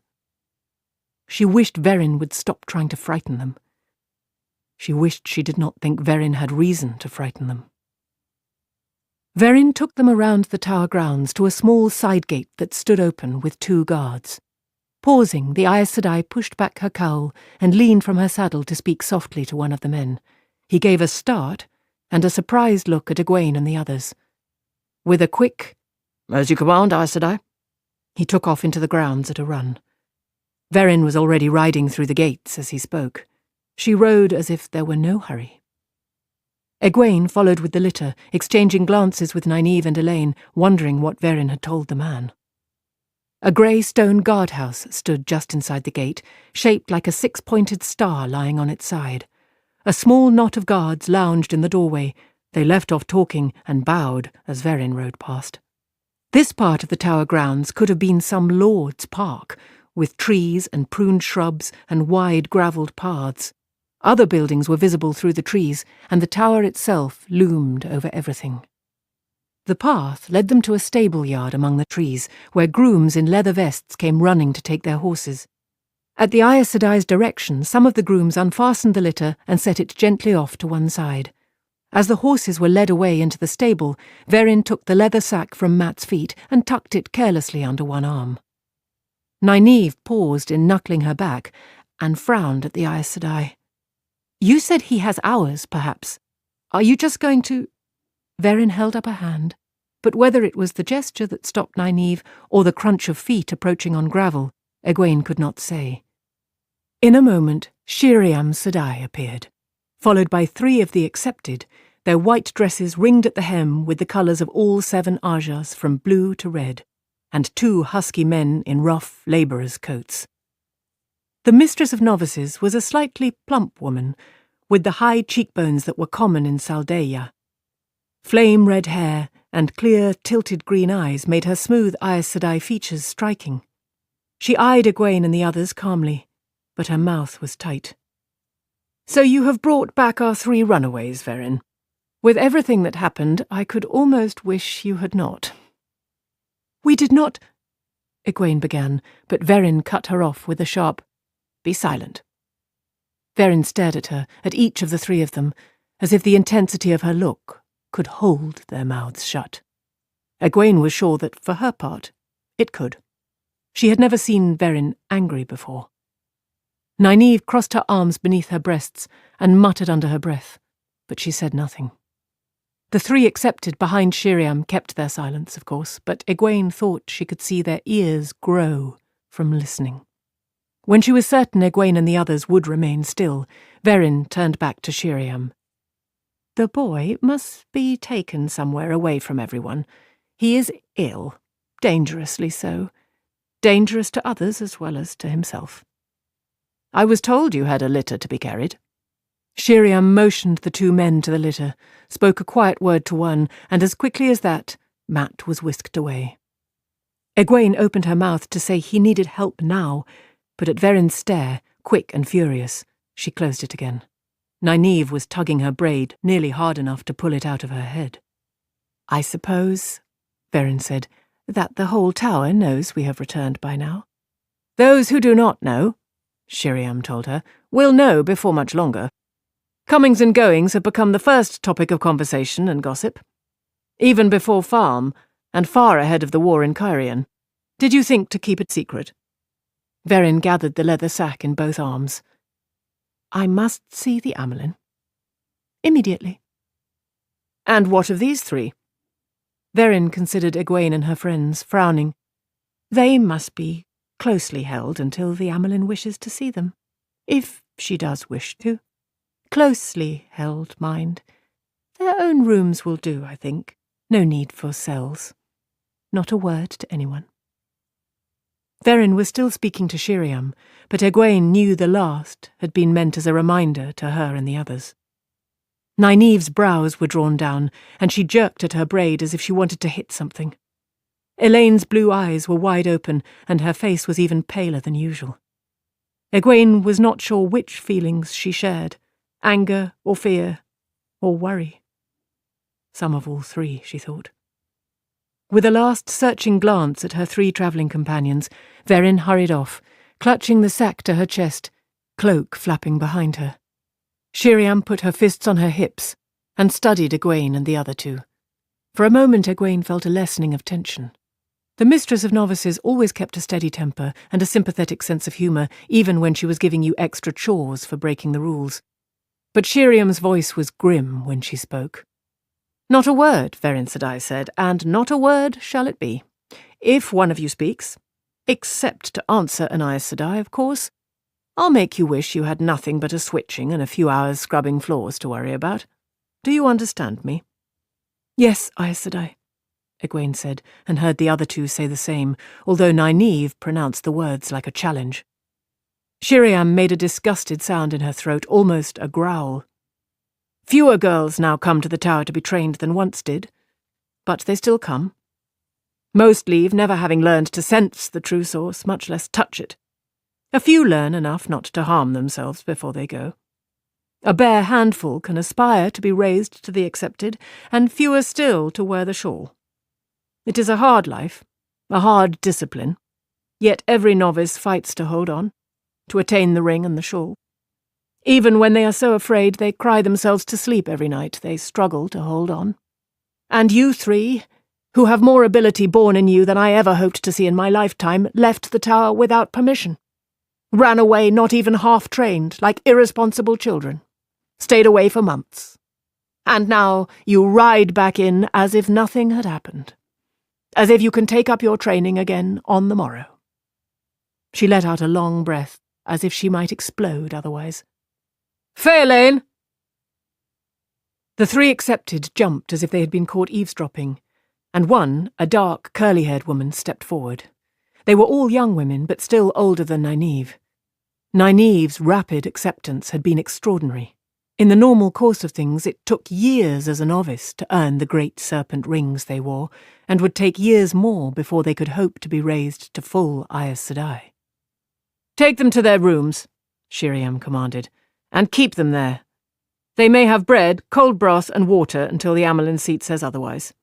And if one of them speaks even a word, you may take her to the kitchens and set her to scrubbing pots." She whirled and stalked away, even her back expressing anger. Fairlane eyed Egwene and the others with almost a hopeful air, especially Nynaeve, who wore a glower like a mask. Fairlane's round face held no love for those who broke the rules so extravagantly, and less for one like Nynaeve, a wilder who had earned her ring without ever being a novice, who had channeled power before she ever entered Tar Valon. When it became obvious that Nynaeve meant to keep her anger to herself, Fairlane shrugged. "When the Amelin sends for you, you'll probably be stilled." "Give over, Fairlane," another of the accepted said. The oldest of the three, she had a willowy neck and coppery skin and a graceful way of moving. "I will take you," she told Nynaeve. "I am called Theodrin, and I too am a wilder. I will hold you to Shiriam Sedai's order, but I will not bait you. Come." Nynaeve gave Egwene and Elaine a worried look, then sighed and let Theodrin lead her away. "Wilders," Fairlane muttered. On her tongue it sounded like a curse. She turned her stare to Egwene. The third accepted, a pretty apple-cheeked young woman, stationed herself beside Elaine. Her mouth was turned up at the corners as if she liked to smile, but the stern look she gave Elaine said she would brook no nonsense now. Egwene returned Fairlane's stare with as much calm as she could manage, and, she hoped, a measure of the haughty, silent contempt that Elaine had adopted. "Red Aja," she thought, "this one will definitely choose the Reds." But it was hard not to think of her own troubles. Light, what are they going to do to us? She meant the Aes Sedai. The Tower, not these women. "Well, come along," Fairlane snapped. "It's bad enough I have to stand guard on your door without standing here all day. Come along." Taking a deep breath, Egwene gripped Elaine's hand and followed. Light, let them be healing Mat. Chapter 12. The Amelin Seat. Siuan Sanche paced the length of her study, pausing now and again to glance with a blue-eyed gaze that had made rulers stammer at a carved nightwood box on a long table centred in the room. She hoped she would not have to use any of the carefully drawn documents within it. They had been prepared and sealed in secret by her own hand to cover a dozen possible eventualities. She had laid a warding on the box so that if any hand but hers opened it, the contents would flash to ash in an instant. Very likely the box itself would burst into flame. "And burn the thieving fisher-bird, whoever she might be, so she never forgets it, I hope," she muttered. For the 100th time since being told that Verin had returned, she readjusted her stole on her shoulders without realizing what she was doing. It hung below her waist, broad and striped with the colours of the 7 Ajas. The Amelin seat was of all Ajas and of none, no matter from which she had been raised. The room was ornate, for it had belonged to generations of women who had worn the stole. The tall fireplace and broad, cold hearth were all carved golden marble from Candor, and the diamond-shaped floor tiles polished red stone from the mountains of mist. The walls were panels of some pale striped wood, hard as iron and carved in fantastic beasts and birds of unbelievable plumage, panels brought from the lands beyond the Aiel Waste by the sea folk before Arthur Hawkwing was born. Tall, arched windows, open now to let in the new green smells, let onto a balcony overlooking her small private garden, where she seldom had time to walk.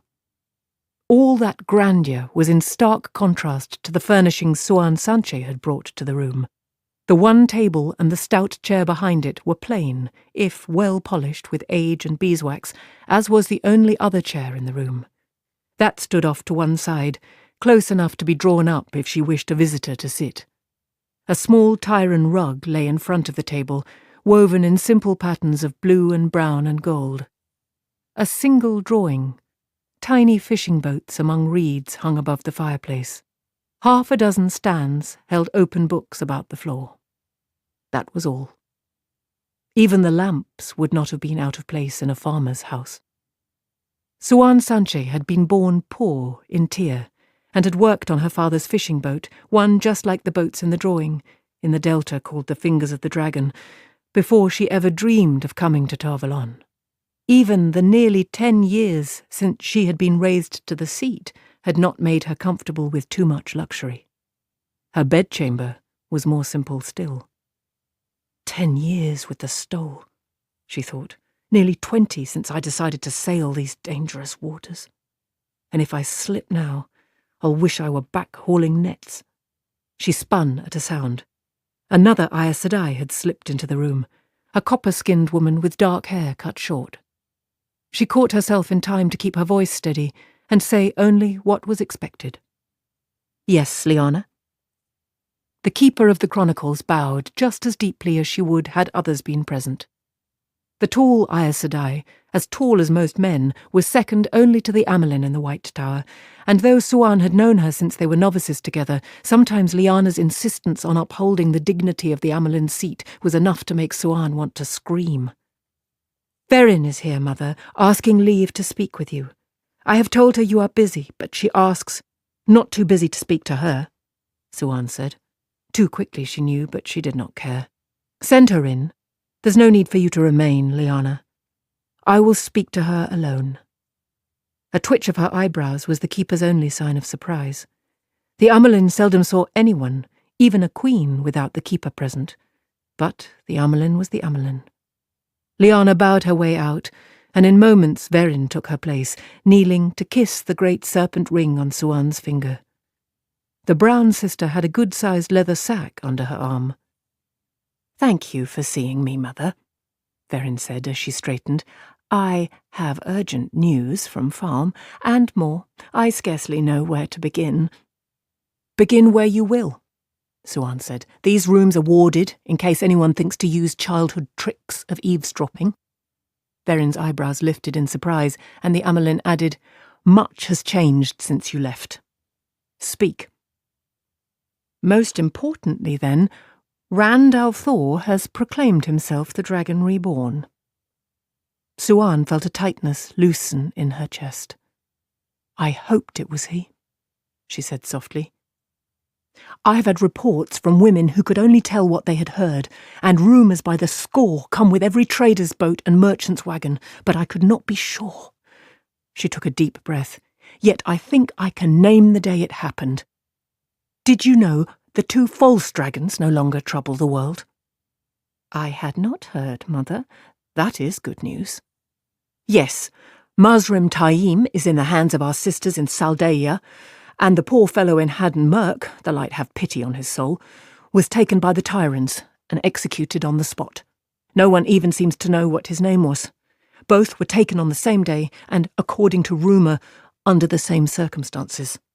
They were in battle and winning when suddenly a great light flashed in the sky and a vision appeared, just for an instant. There are a dozen different versions of what it was, but in both cases the result was exactly the same. The false dragon's horse reared up and threw him. He was knocked unconscious, and his followers cried out that he was dead and fled the field. And he was taken. Some of my reports speak of visions in the sky at farm. I'll wager a gold mark to a week-old delta perch. That was the instant Rand al'Thor proclaimed himself. "The true dragon has been reborn," Verin said almost to herself. "And so the pattern has no room for false dragons anymore. We have loosed the dragon reborn on the world. The light have mercy on us." The Amelin shook her head irritably.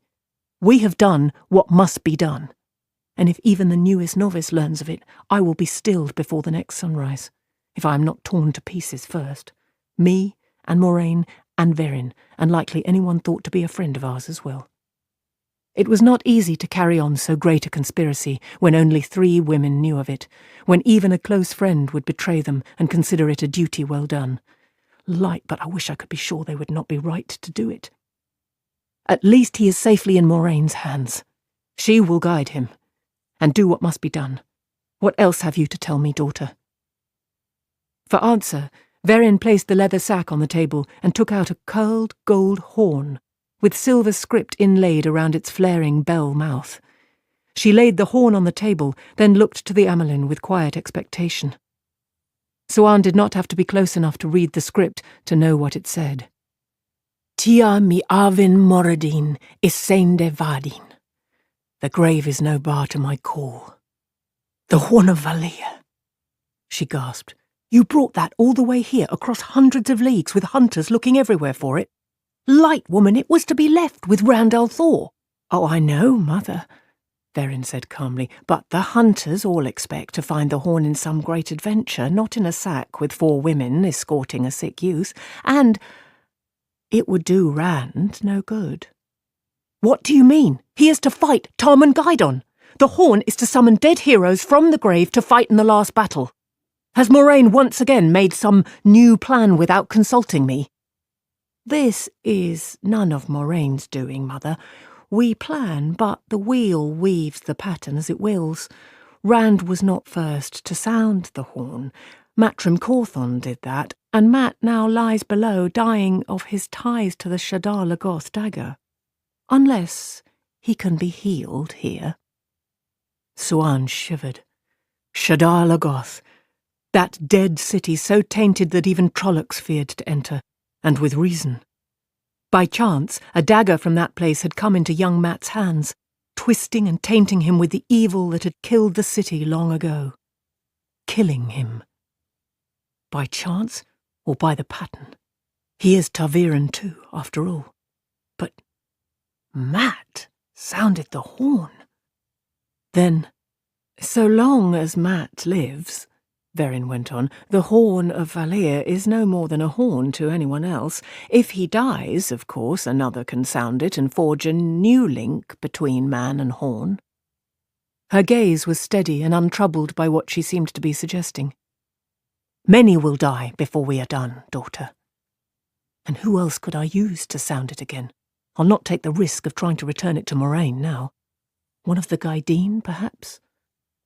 Perhaps. The pattern has yet to make his fate clear. Yes, mother. And the horn? For the moment, the Amelin said finally, we will find some place to hide this where no one but we 2 know. I will consider what to do after that. Verin nodded. As you say, mother, of course a few hours will make one decision for you. Is that all you have for me? Suan snapped. If it is, I have those 3 runaways to deal with. There is the matter of the Shaunchan, mother. What of them? All my reports say they have fled back across the ocean, or to wherever they came from. It seems so, mother, but I fear we may have to deal with them again.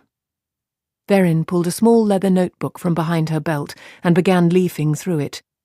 They spoke of themselves as the Forerunners, or those who come before, and talked of the return and of reclaiming this land as theirs. I've taken notes on everything I heard of them, only from those who actually saw them, of course, or had dealings with them. Verin, you are worrying about a lionfish out in the Sea of Storms, while here and now the silverpike are chewing our nets to shreds. The brown sister continued turning pages. An apt metaphor, mother, the lionfish. Once I saw a large shark that a lionfish had chased into the shallows, where it died. She tapped one page with a finger. Yes, this is the worst. Mother, the Shaunchan use the One Power in battle. They use it as a weapon. Suan clasped her hands tightly at her waist. The reports the pigeons had brought spoke of that, too. Most had only second-hand knowledge, but a few women wrote of seeing for themselves. The power used as a weapon. Even dry ink on paper carried an edge of hysteria when they wrote of that. That is already causing us trouble, Therin, and will cause more as the stories spread and grow with the spreading. But I can do nothing about that. I am told these people are gone, daughter. Do you have any evidence otherwise? Well, no, Mother, but until you do, let us deal with getting the silver pike out of our nets before they start chewing holes in the boat, too. With reluctance, Verin closed the notebook and tucked it back behind her belt. As you say, Mother. If I might ask, what do you intend to do to Nynaeve and the other two girls? The Amelin hesitated, considering. Before I am done with them, they will wish they could go down the river and sell themselves for fish bait. It was the simple truth, but it could be taken in more than one way. Now, seat yourself and tell me everything those three have said and done in the time they were with you. Everything.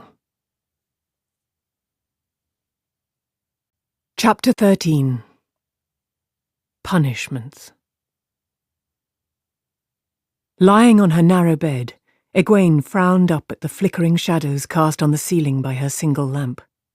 She wished she could form some plan of action, or reason out what to expect next. Nothing came. The shadows had more pattern than her thoughts.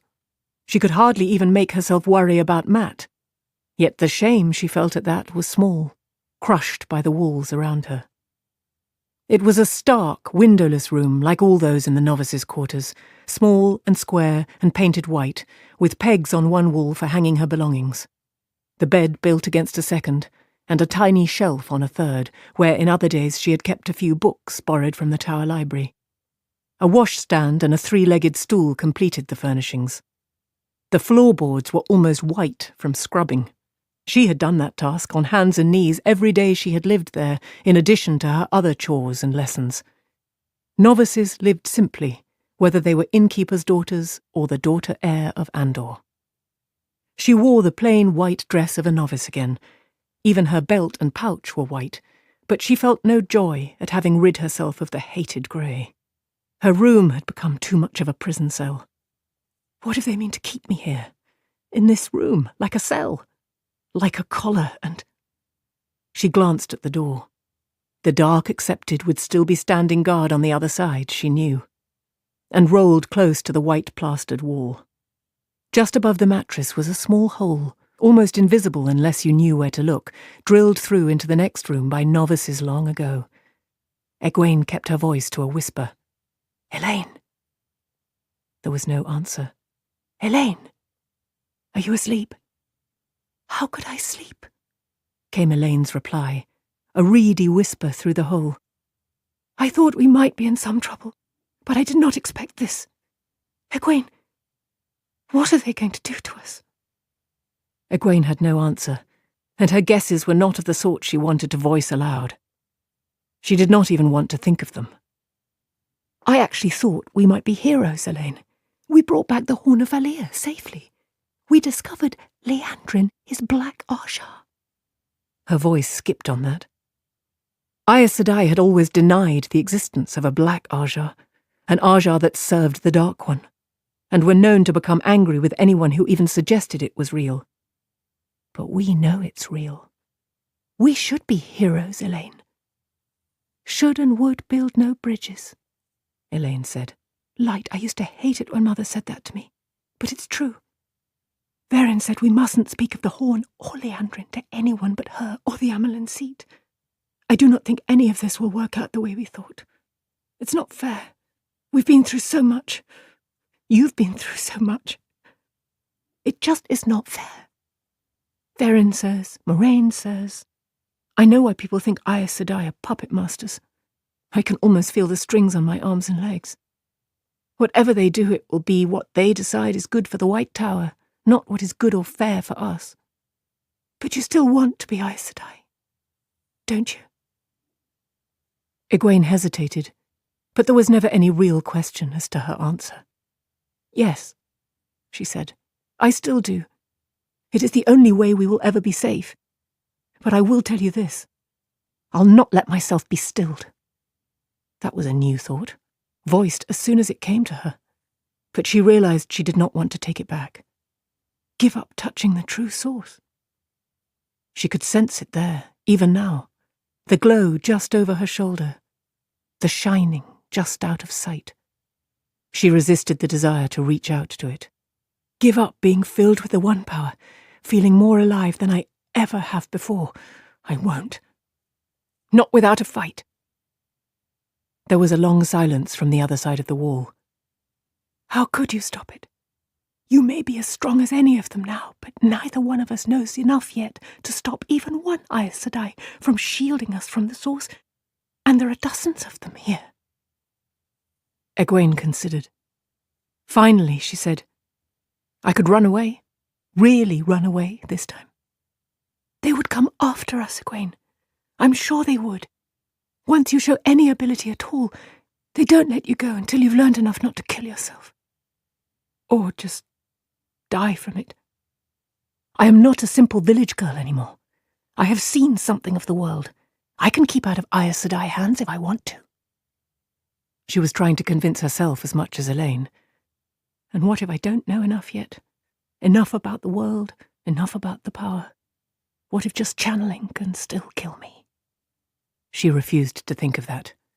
So much I have to learn yet. I won't let them stop me. My mother might protect us, Elaine said, if what that white cloak said is true. I never thought I would hope something like that was the truth. But if it isn't, Mother is just as likely to send us both back in chains. Will you teach me how to live in a village? Egwene blinked at the wall. You will come with me. If it comes to that, I mean. There was another long silence, then a faint whisper. I do not want to be stilled, Egwene. I will not be. I will not be. The door swung open, crashing against the wall, and Egwene sat up with a start. She heard the bang of a door from the other side of the wall. Fealane stepped into Egwene's room, smiling as her eyes went to the tiny hole. Similar holes joined most of the novice rooms. Any woman who had been a novice knew of them. Whispering with your friend, eh? The curly-haired accepted said with surprising warmth. Well, it grows lonely waiting by yourself. Did you have a nice chat? Egwene opened her mouth, then closed it again hastily. She could answer Aes Sedai, Shiriam had said. No one else. She regarded the accepted with a level expression and waited. The false sympathy slid off Fealane's face like water running off a roof. On your feet. The Amelin's not to be kept waiting by the likes of you. You're lucky I did not come in time to hear you. Move. Novices were supposed to obey the accepted almost as quickly as they obeyed Aes Sedai, but Egwene got to her feet slowly and took as much time as she dared in smoothing her dress. She gave Fealane a small curtsy and a tiny smile. The scowl that rolled across the accepted's face made Egwene's smile grow before she remembered to rein it in. There was no point in pushing Fealane too far.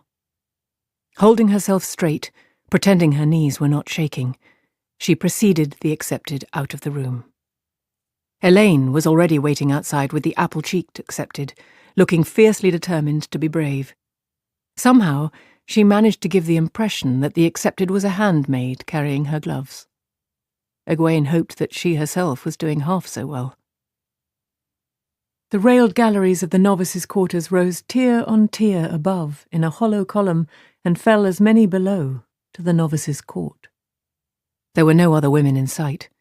Even if every novice in the tower had been there, though, less than a quarter of the rooms would have been filled. The four of them walked round the empty galleries and down the spiralling ramps in silence. None could bear to have the sounds of voices emphasize the emptiness. Egwene had never before been into the part of the tower where the Amelin had her rooms. The corridors there were wide enough for a wagon to pass down easily, and taller than they were wide.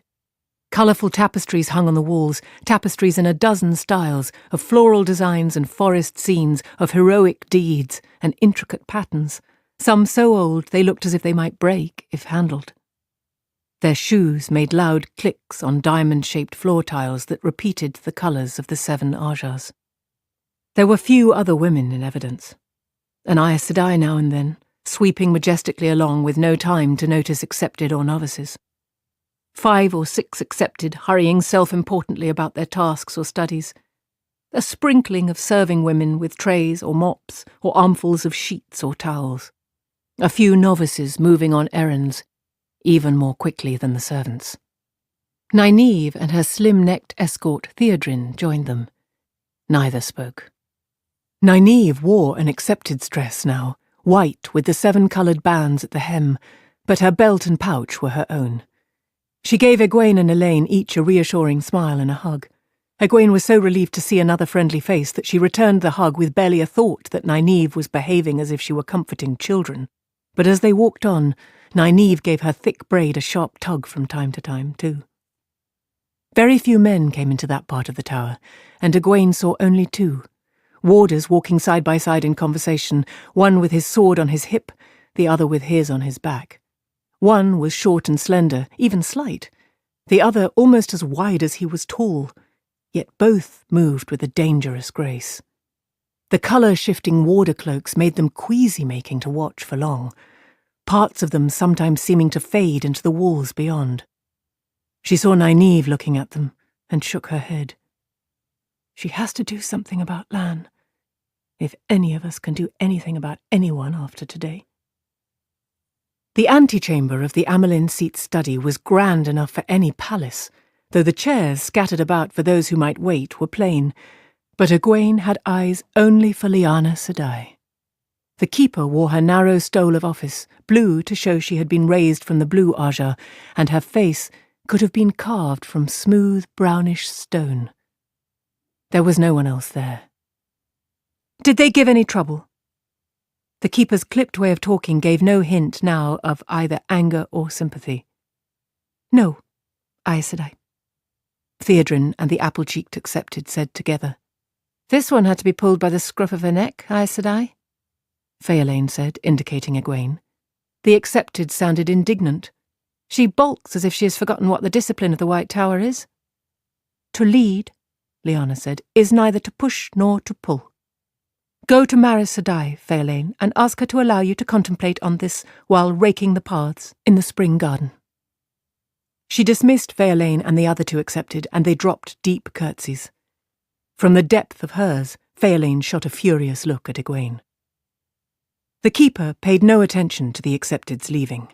Instead, she studied the remaining women, tapping a forefinger against her lips, till Egwene had the feeling they all had been measured to the inch and weighed to the ounce. Nynaeve's eyes took on a dangerous sparkle, and she had a tight grip on her braid. Finally, Lyanna raised a hand toward the doors to the Amelin's study. The great serpent bit its own tail, a pace across, on the dark wood of each. "Enter," she said. Nynaeve stepped forward promptly and opened one of the doors. That was enough to get Egwene moving. Elaine held her hand tightly, and she gripped Elaine's just as hard. Lyanna followed them in and took a place to one side, halfway between the 3 of them and the table in the centre of the room. The Amelin Seat sat behind the table, examining papers. She did not look up. Once Nynaeve opened her mouth, but closed it again, at a sharp look from the keeper. The 3 of them stood in a line in front of the Amelin's table and waited. Egwene tried not to fidget. Long minutes went by. It seemed like hours before the Amelin raised her head. But when those blue eyes fixed them each in turn, Egwene decided she could have waited longer. The Amelin's gaze was like 2 icicles boring into her heart. The room was cool, but a trickle of sweat began to run down her back. "So," the Amelin said finally, "our runaways return." "We did not run away, Mother." Nynaeve was obviously straining for calm, but her voice shook with emotion. Anger, Egwene knew. That strong will was all too often accompanied by anger. "Liandrin told us we were to go with her, and—" The loud crack of the Amelin's hand slapping the table cut her off. "Do not invoke Liandrin's name here, child," the Amelin snapped. Lyanna watched them with a stern serenity. Mother, Liandrin is Black Aja, Elaine burst out. That is known, child. Suspected, at least, and as good as known. Liandrin left the tower some months ago, and 12 other women went with her. None has been seen since. Before they left, they tried to break into the storeroom where the Angreal and Sa-Angreal are kept, and did manage to enter that, where the smaller Ter-Angreal are stored. They stole a number of those, including several we do not know the use of. Nynaeve stared at the Amelin in horror, and Elaine suddenly rubbed her arms as if she were cold. Egwene knew she was shivering too. Many times she had imagined returning to confront Liandrin and accuse her, to see her condemned to some punishment, except that she had never managed to imagine any punishment strong enough to suit that doll-faced Aes Sedai's crimes. She had even pictured returning to find Liandrin already fled, in terror of her return it was usually. But she had never imagined anything like this. If Liandrin and the others, she had not really wanted to believe there were others, had stolen those remnants of the Age of Legends, there was no telling what they could do with them. Thank the light they did not get any Sa-Angreal, she thought. The other was bad enough. Sa-Angreal were like Angreal, allowing an Aes Sedai to channel more of the power than she safely could unaided, but far more powerful than Angreal, and rare. Ter-Angreal was something different, existing in greater numbers than either Angreal or Sa-Angreal, though still not common. They used the one power rather than helping to channel it, and no one truly understood them. Many would work only for someone who could channel, needing the actual channeling of the power, while others did what they did for anyone. Where all the Angreal and Sa-Angreal Egwene had ever heard of were small, Ter-Angreal could seemingly be any size. Each had apparently been made for a specific purpose by those Aes Sedai of 3,000 years ago, to do a certain thing, and Aes Sedai since had died trying to learn what. Died, or had the ability to channel burned out of them. There were sisters of the Brown Aja who had made Ter-Angreal their life study.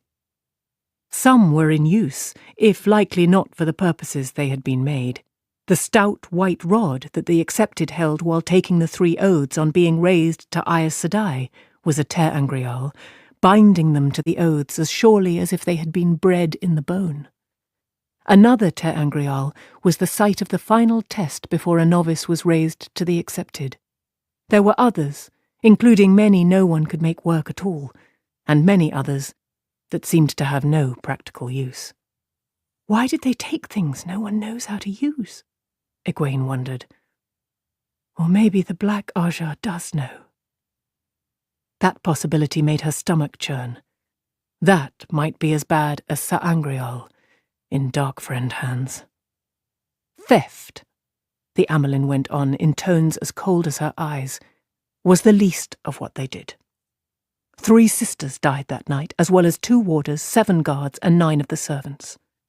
Murder, done to hide their thieving and their flight.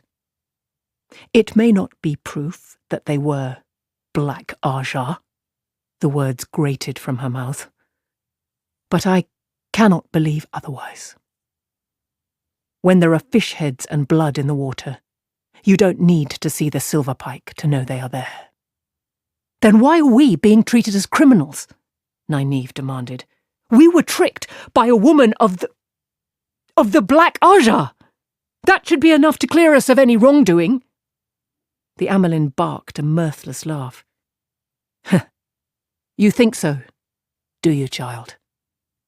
It may be your salvation that no one in the tower but Verin, Lyanna, and I even suspects you had anything to do with Liandrin. If that were known, much less the little demonstration you put on for the White Cloaks, no need to look so surprised. Verin told me everything. If it were known you had gone off with Liandrin, the Hall might very well vote for stilling the 3 of you before you could take a breath. That is not fair, Nynaeve said. Lyanna stirred, but Nynaeve went on. It is not right! The Amelin stood up. That was all, but it cut Nynaeve short. Egwene thought she was wise to keep quiet. She had always believed Nynaeve was as strong-willed as anyone could be, until she met the woman wearing the striped stole. Please keep your temper, Nynaeve. We might as well be children, babes, facing our mother, and this mother can do far worse than beat us. It seemed to her a way out was being offered in what the Amelin had said, but she was not sure what way. Mother, forgive me for speaking, but what do you intend to do to us? Do to you, child? I intend to punish you and Elaine for leaving the tower without permission, and Nynaeve for leaving the city without permission. First, you will each be called to Shiriam Sedai's study, where I've told her to switch you till you wish you had a cushion to sit on for the next week. I have already had this announced to the novices and the accepted. Egwene blinked in surprise. Elaine gave an audible grunt, stiffened her back, and muttered something under her breath. Nynaeve was the only one who seemed to take it without shock. Punishment, whether extra labours or something else, was always between the mistress of novices and whoever was called to her. Those were usually novices, but included the accepted who stepped far enough beyond the bounds. Shiriam always keeps it between you and her, Egwene thought bleakly. She can't have told everyone. But better than being imprisoned. Better than being stilled. The announcement is part of the punishment, of course, the Amelin went on, as if she had read Egwene's mind. I have also had it announced that you are all three assigned to the kitchens to work with the scullions until further notice. And I have let it be whispered about that further notice might just mean the rest of your natural lives. Do I hear objections to any of this? No, Mother, Egwene said quickly. Nynaeve would hate scrubbing pots even more than the other. It could be worse, Nynaeve. Light, it could be so much worse. Nynaeve's nostrils had flared, but she gave her head a tight shake. And you, Elaine? The Amelin said. The daughter heir of Andor is used to gentler treatment. I want to be Aes Sedai, Mother, Elaine said in a firm voice. The Amelin fingered a paper in front of her on the table and seemed to study it for a moment. When she raised her head, her smile was not at all pleasant. If any of you had been silly enough to answer otherwise, I had something to add to your tally that would have had you cursing your mother for ever letting your father steal that first kiss. Letting yourselves be winkled out of the tower like thoughtless children. Even an infant would never have fallen into that trap. I will teach you to think before you act, or else I'll use you to chink cracks in the water gates. Egwene found herself offering silent thanks. A prickle ran over her skin as the Amelin continued. Now, as to what else I intend to do with you. It seems you have all increased your ability to channel remarkably since you left the tower. You have learned much, including some things, she added sharply, that I intend to see you unlearn. Nynaeve surprised Egwene by saying, I know we have done things we should not have, Mother. I assure you we will do our best to live as if we had taken the 3 oaths. The Amelin grunted.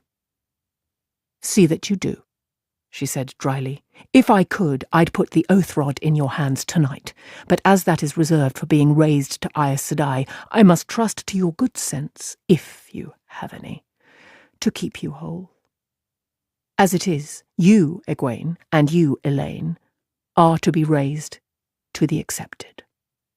Elaine gasped, and Egwene stammered a shocked, Thank you, Mother. Lyanna shifted where she stood. Egwene did not think the keeper looked best pleased. Not surprised, she had obviously known it was coming, but not pleased either. Do not thank me. Your abilities have gone too far for you to remain novices. Some will think you should not have the ring, not after what you've done, but the sight of you up to your elbows in greasy pots should mute the criticism. And lest you start thinking it's some sort of reward, Remember that the first few weeks as one of the accepted are used to pick the rotting fish out of the basket of good ones. Your worst day as a novice will seem a fond dream compared to the least of your studies over the next weeks. I suspect that some of the sisters who teach you will make your trials even worse than they strictly must be. But I don't believe you will complain. Will you? I can learn, Egwene thought. Choose my own studies. I can learn about the dreams. Learn now to...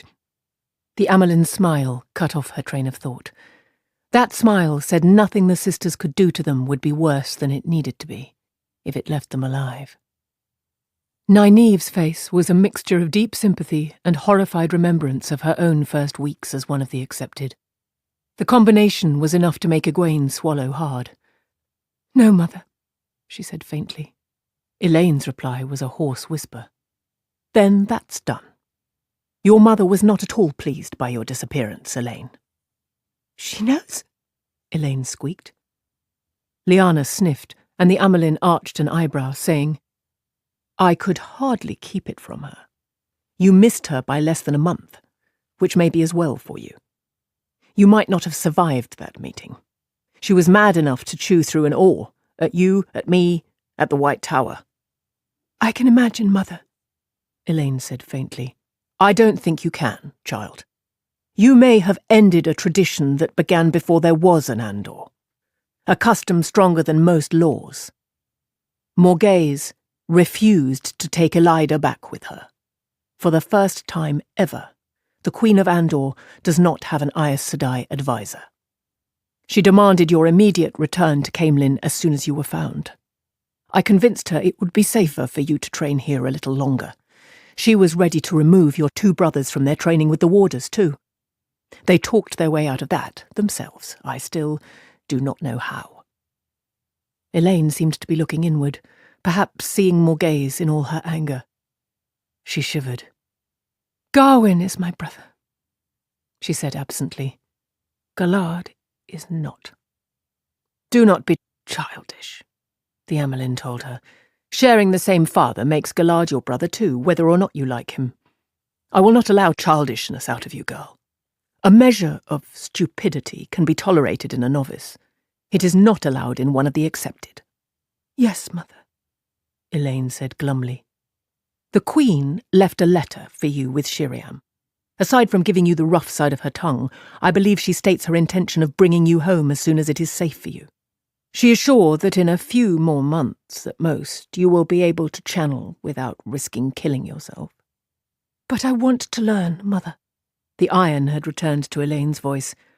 I want to be Aes Sedai. The Amelin's smile was even grimmer than her last. As well that you do, child, because I have no intention of letting Morghese have you. You have the potential to be stronger than any Aes Sedai in 1,000 years, and I will not let you go until you achieve the shawl as well as the ring. Not if I have to grind you into sausage to do it. I will not let you go. Do I make myself clear? Yes, Mother. Elaine sounded uneasy, and Egwene did not blame her, caught between Morghese and the White Tower, like a towel between two dogs, caught between the Queen of Andor and the Amelin seat. If Egwene had ever envied Elaine her wealth and the throne she would one day occupy, at that moment she surely did not. The Amelin said briskly, Lyanna, take Elaine down to Sheriam's study. I have a few words yet to say to these other two. Words I do not think they will enjoy hearing. Egwene exchanged startled looks with Nynaeve. For a moment, worry dissolved the tension between them. What does she have to say to us and not to Elaine? She wondered. I do not care, so long as she does not try to stop me learning. But why not Elaine, too? Elaine grimaced at the mention of the Mistress of Novices' study, but she drew herself up as Lyanna came to her side. As you command, Mother, she said formally, lowering herself in a perfect curtsy, skirts sweeping wide. So shall I obey. She followed Lyanna out with her head held high. Chapter 14. The Bite of the Thorns. The Amelin seat did not speak at once. She walked to the tall arched windows and looked out across the balcony at the garden below, hands clasped tightly behind her. Minutes went by before she spoke, still with her back to the two of them. I have kept the worst of it from getting out, but how long will that last? The servants do not know of the stolen Ter Angrial, and they do not connect the deaths with Leandrin and the others leaving. It was not easy to manage that, gossip being what it is. They believed the deaths were the work of dark friends, and so they were. Rumours are reaching the city too, that dark friends got into the tower, that they did murder. There was no way to stop that. It does our reputation no good, but at least it is better than the truth. At least none outside the tower, and few inside, know Aes Sedai were killed. Dark friends in the White Tower. I've spent my life denying that. I will not let them be here. I will hook them and gut them and hang them out in the sun to dry. Nynaeve gave Egwene an uncertain look, half as uncertain as Egwene felt, then took a deep breath. Mother, are we to be punished more? Beyond what you've already sentenced us to? The Amelin looked over her shoulder at them. Her eyes were lost in shadow. Punished more? You might well say that. Some will say I've given you a gift, raising you. Now feel the real bite of that rose's thorns. She strode briskly back to her chair and sat down, then seemed to lose her urgency again, or to gain uncertainty. To see the Amelin look uncertain made Egwene's stomach clench. The Amelin seat was always sure, always serenely centred on her path. The Amelin was strength personified. For all her own raw power, the woman on the other side of the table had the knowledge and experience to wind her around a spindle. To see her suddenly wavering, like a girl who knew she had to dive headfirst into a pond without any idea of how deep it was or whether there were rocks or mud on the bottom, to see that chilled Egwene right to her core. What does she mean? The real bite of the thorns. Light, what does she mean to do to us?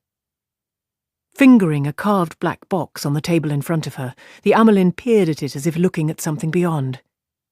It is a question of who I can trust, she said softly. I should be able to trust Lyanna and Shiriam at least, but do I dare? Verin? Her shoulders shook with a quick, silent laugh.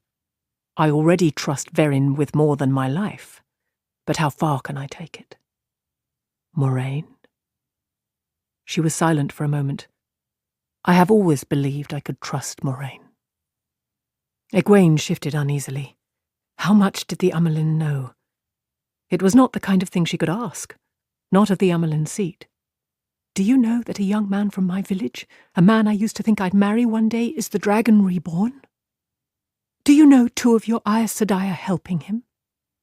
At least she was sure the Amelin did not know she had dreamed of him last night, running from Moraine. She thought she was sure. She kept silent. What are you talking about? Nynaeve demanded. The Amelin looked up at her, and she moderated her tone as she added, Forgive me, Mother, but are we to be punished more? I do not understand this talk of trust. If you want my opinion, Moraine is not to be trusted. That is your opinion, is it? The Amelin said.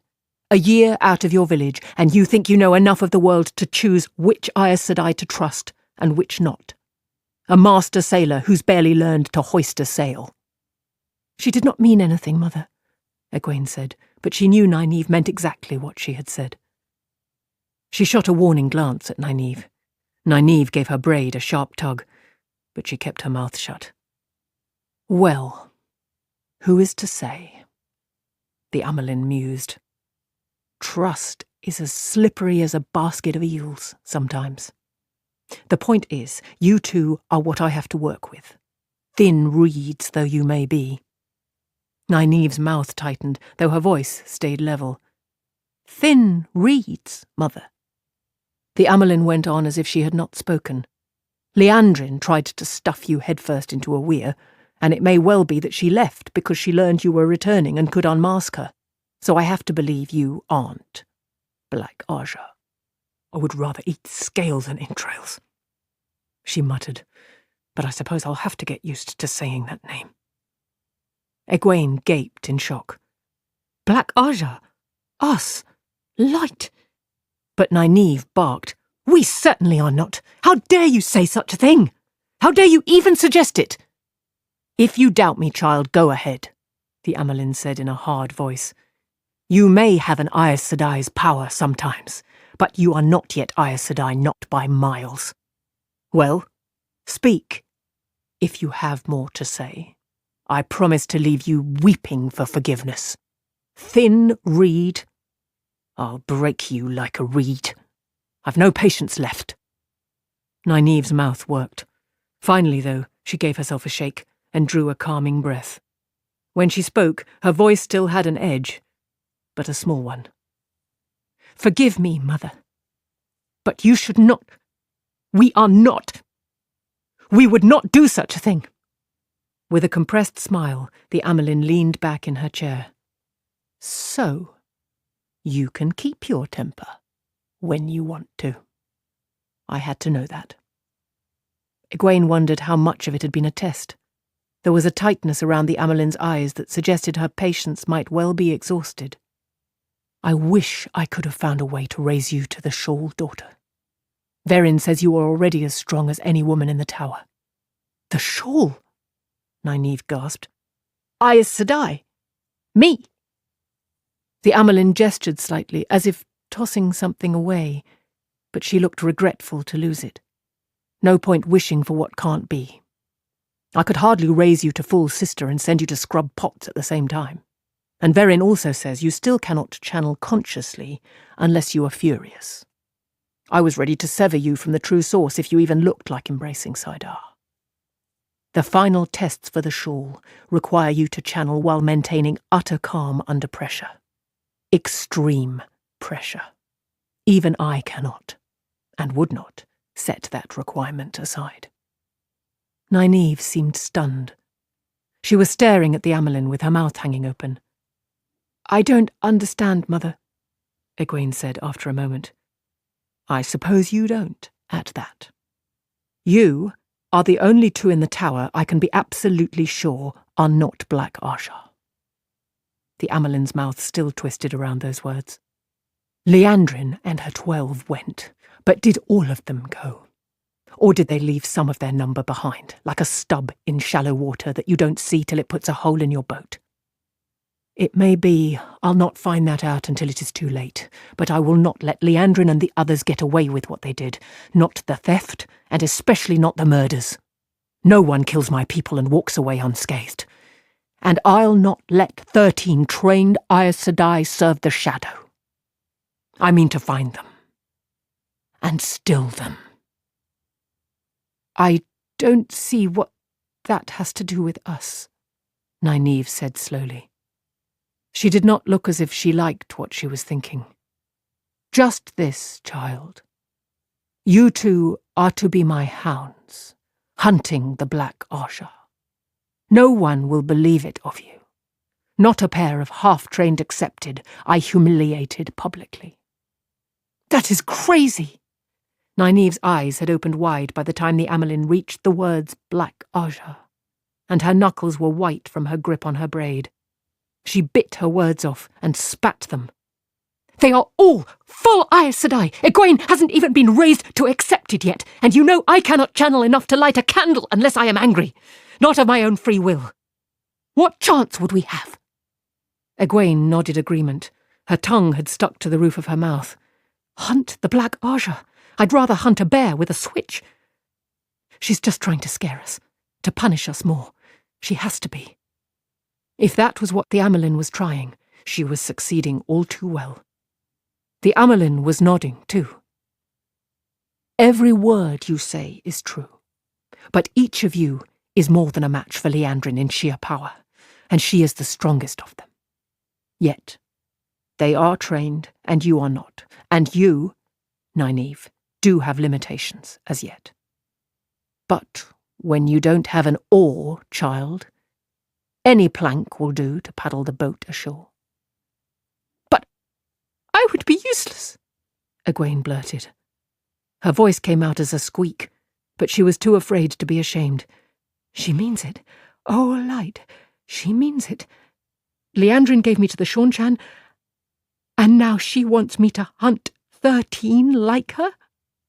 My studies, my lessons, working in the kitchens. Anaya Sedai will surely want to continue testing me to see if I am a dreamer. I'll barely have time left over to sleep and eat. How can I hunt anything?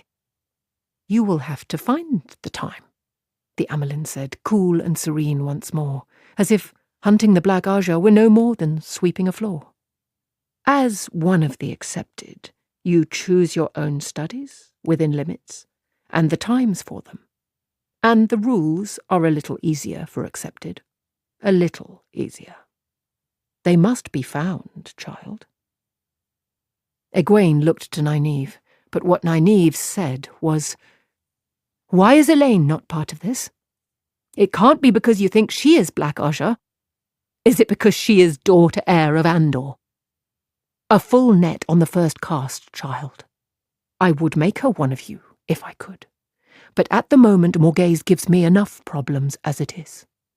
When I have her combed and curried and prodded back on the proper path, perhaps Elaine will join you. Perhaps, then. Then leave Egwene out too," Nynaeve said. "She is barely old enough to be a woman. I will do your hunting for you." Egwene made a sound of protest. "I am a woman." But the Amelin spoke before her. "I am not setting you out as bait, child. If I had 100 of you, I would still not be happy. But there are only you two, so 2 I will have." "Nynaeve," Egwene said, "I do not understand you. Do you mean you want to do this?" "It isn't that I want to," Nynaeve said wearily. "But I'd rather hunt them than sit wondering if the Aes Sedai teaching me is really a dark friend. And whatever they are up to, I do not want to wait until they're ready to find out what it is." The decision Egwene came to twisted her stomach. "Then I will do it too. I don't want to sit wondering and waiting any more than you do." Nynaeve opened her mouth, and Egwene felt a flash of anger. It was such a relief after fear. "And don't you dare say I'm too young again. At least I can channel when I want to, most of the time. I am not a little girl anymore, Nynaeve." Nynaeve stood there, jerking on her braid and not saying a word. Finally, the stiffness drained out of her. "You are not, are you? I have said myself you are a woman, but I suppose I did not really believe it. Inside. Girl, no. Woman. Woman, I hope you realize you've climbed into a pickling cauldron with me, and the fire may be lit." "I know it." Egwene was proud that her voice hardly shook at all. The Amelin smiled as if pleased, but there was something in her blue eyes that made Egwene suspect she had known what their decisions would be all along. For an instant, she felt those puppeteer's strings on her arms and legs again. "Verin." The Amelin hesitated, then muttered half to herself. "If I must trust someone, it might as well be her. She knows as much as I already, and maybe more." Her voice strengthened. "Verin will give you all that is known of Liandrin and the others, and also a list of the Ter Angrial that were taken and what they will do. Those that we know. As for any of the Black Aja still in the tower, listen, watch, and be careful of your questions. Be like mice. If you have even a suspicion, report it to me. I will keep an eye on you myself. No one will think that strange, given what you're being punished for. You can make your reports when I look in on you. Remember, they have killed before. They could easily kill again." "That's all very well," Nynaeve said, "but we will still be accepted. It is Aes Sedai we're after. Any full sister can tell us to go about our business, or send us off to do her laundry, and we will have no choice but to obey. There are places accepted are not supposed to go, things we're not supposed to do. Light, if we were sure a sister was Black Aja, she could tell the guards to lock us in our rooms and keep us there, and they would do it. They certainly would not take the word of an accepted over that of an Aes Sedai. For the most part, the Amelin said, you must work within the limitations of the accepted. The idea is for no one to suspect you. But she opened the black box on her table, hesitated, and looked at the other two women as if still unsure she wanted to do this, then took out a number of stiff, folded papers. Sorting through them carefully, she hesitated again, then chose out 2. The remainder she shoved back into the box and handed those 2 to Egwene and Nynaeve. Keep these well hidden. They are for an emergency only. Egwene unfolded her thick paper. It held writing in a neat, round hand, and was sealed at the bottom with the white flame of Tar Valon. What the bearer does is done at my order and by my authority. Obey and keep silent at my command. Suan Sanche, Watcher of the Seals, Flame of Tar Valon, the Amelin seat. I could do anything with this, Nynaeve said in a wondering voice. Order the guards to march, command the warders. She gave a little laugh. I could make a warder dance with this. Until I found out about it, the Amelin agreed dryly. Unless you had a very convincing reason, I'd make you wish Liandrin had caught you. I didn't mean to do any of that, Nynaeve said hastily. I just meant that it gives more authority than I had imagined. You may need every shred of it, but just you remember, child. A dark friend won't heed that any more than a white cloak would. They would both likely kill you just for having it. If that paper is a shield, well, paper shields are flimsy, and this one may have a target painted on it. Yes, Mother, Egwene and Nynaeve said together. Egwene folded her paper up and tucked it into her belt pouch, resolving not to take it out again unless she absolutely had to. And how will I know when that is? What about Matt? Nynaeve asked. He's very sick, Mother, and he does not have much time left. I will send word to you, the Amelin said curtly. But, Mother, I will send word to you. Now, off with you, children. The hope of the tower rests in your hands. Go to your rooms and get some rest. Remember, you have appointments with Shiriam and with the Pots. Chapter 15. The Grey Man. Outside the Amelin seat's study, Egwene and Nynaeve found the corridors empty except for an occasional serving woman hurrying about her duties on soft, slippered feet. Egwene was grateful for their presence.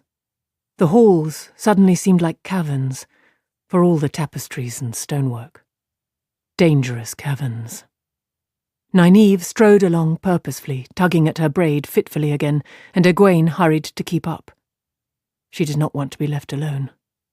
If the Black Aja is still here, Nynaeve, and if they even suspect what we're doing, I hope you didn't mean what you said about acting as if we're already bound by the 3 oaths. I don't intend to let them kill me, not if I can stop it by channeling. If any of them are still here, Egwene, they will know what we are doing as soon as they see us. Despite what she was saying, Nynaeve sounded preoccupied. Or at least they will see us as a threat, and that's much the same thing as far as what they will do. How will they see us as a threat? Nobody is threatened by someone they can order about. Nobody is threatened by someone who has to scrub pots and turn the spits 3 times a day. That's why the Amelin is putting us to work in the kitchens. Part of the reason, anyway. Perhaps the Amelin did not think it through, Nynaeve said absently. Or perhaps she did, and means something different for us than what she claims. Think, Egwene, Liandrin would not have tried to put us out of the way unless she thought we were a threat to her. I can't imagine how, or to what, but I cannot see how it could have changed either. If there are any Black Aja still here, they will surely see us the same way, whether they suspect what we're doing or not. Egwene swallowed. I hadn't thought of that. Light, I wish I were invisible. Nynaeve, if they are still after us, I will risk being stilled before I let dark friends kill me, or maybe worse. And I won't believe you will let them take you either, no matter what you told the Amelin. I meant it. For a moment, Nynaeve seemed to rouse from her thoughts. Her steps slowed. A pale-haired novice carrying a tray rushed past. I meant every word, Egwene, Nynaeve went on when the novice was out of hearing. There are other ways to defend ourselves. If there were not, Aes Sedai would be killed every time they left the tower. We just have to reason those ways out. And use them. I know several ways already, and so do you. They are dangerous. Egwene opened her mouth to say they were only dangerous to whoever attacked her, but Nynaeve ploughed on over her. You can come to like them too much. When I let out all my anger at those white cloaks this morning, it felt too good. It is too dangerous. She shivered and quickened her pace again, and Egwene had to step lively to catch up. You sound like Shiriam. You never have before. You have pushed every limit they've put on you. Why would you accept limits now, when we might have to ignore them to stay alive? What good if it ends up with us being put out of the tower? Stilled or not, what good then? Nynaeve's voice dropped as if she was speaking to herself. I can do it. I must, if I'm to stay here long enough to learn, and I must learn if I'm to... Suddenly she seemed to realize she was speaking aloud. She shot a hard look at Egwene, and her voice firmed. Let me think. Please, be quiet and let me think. Egwene held her tongue, but inside she bubbled with unasked questions. What special reason did Nynaeve have for wanting to learn more of what the White Tower could teach? What was it she wanted to do? Why was Nynaeve keeping it secret from her? Secrets. We've learned to keep too many secrets since coming to the tower. The Amelin is keeping secrets from us, too. Light, what is she going to do about Matt? Nynaeve accompanied her all the way back to the novices' quarters, not turning aside to the accepted's quarters. The galleries were still empty, and they met no one as they climbed the spiralling ramps. As they came up on Elaine's room, Nynaeve stopped, knocked once, and immediately opened the door and put her head inside. Then she was letting the white door swing shut and striding toward the next, Egwene's room. She isn't here yet, she said. I need to talk to both of you. Egwene caught her shoulders and pulled her to an abrupt halt. What? Something tugged at her hair, stung her ear. A black blur streaked in front of her face to clang against the wall, and in the next breath, Nynaeve was bearing her to the gallery floor behind the railing. Wide-eyed and sprawling, Egwene stared at what lay on the stone in front of her door where it had fallen. A bolt from a crossbow. A few dark strands from her hair were tangled in the 4 heavy prongs, meant for punching through armour. She raised a trembling hand to touch her ear, to touch the tiniest nick, damp with a bead of blood. If I had not stopped just then, if I hadn't... The quarrel would have gone right through her head and would probably have killed Nynaeve too. Blood and ashes, she gasped. Blood and bloody ashes! Watch your language, Nynaeve admonished, but her heart was not in it. She lay peering between the white stone balusters toward the far side of the galleries. A glow surrounded her, to Egwene's eyes. She had embraced Saidar. Hastily, Egwene tried to reach out for the one power too, but at first haste defeated her. Haste, and images that kept intruding on the emptiness. Images of her head being ripped apart like a rotten melon by a heavy quarrel that went on to bury itself in Nynaeve. She took a deep breath and tried again, and finally the rose floated in nothingness, opened to the true source, and the power filled her. She rolled onto her stomach to peer through the railing beside Nynaeve. Do you see anything? Do you see him? I'll put a lightning bolt through him. She could feel it building, pressing on her to loose it. It is a man, isn't it? She could not imagine a man coming into the novices' quarters, but it was impossible to picture a woman carrying a crossbow through the tower. I don't know. Quiet anger filled Nynaeve's voice. Her anger was always at its worst when she grew quiet with it. I thought I saw... Yes. There. Egwene felt the power pulse in the other woman, and then Nynaeve was unhurriedly getting to her feet, brushing at her dress as if there were nothing more to worry about. Egwene stared at her. What? What did you do? Nynaeve? Of the 5 powers, Nynaeve said in a lecturing tone, faintly mocking, air, sometimes called wind, is thought by many to be of the least use. This is far from true. She finished with a tight laugh. I told you there were other ways to defend ourselves. I used air, to hold him with air, if it is a he. I could not see him clearly. A trick the Amelin showed me once, though I doubt she expected me to see how it was done. Well, are you going to lie there all day? Egwene scrambled up to hurry after her around the gallery.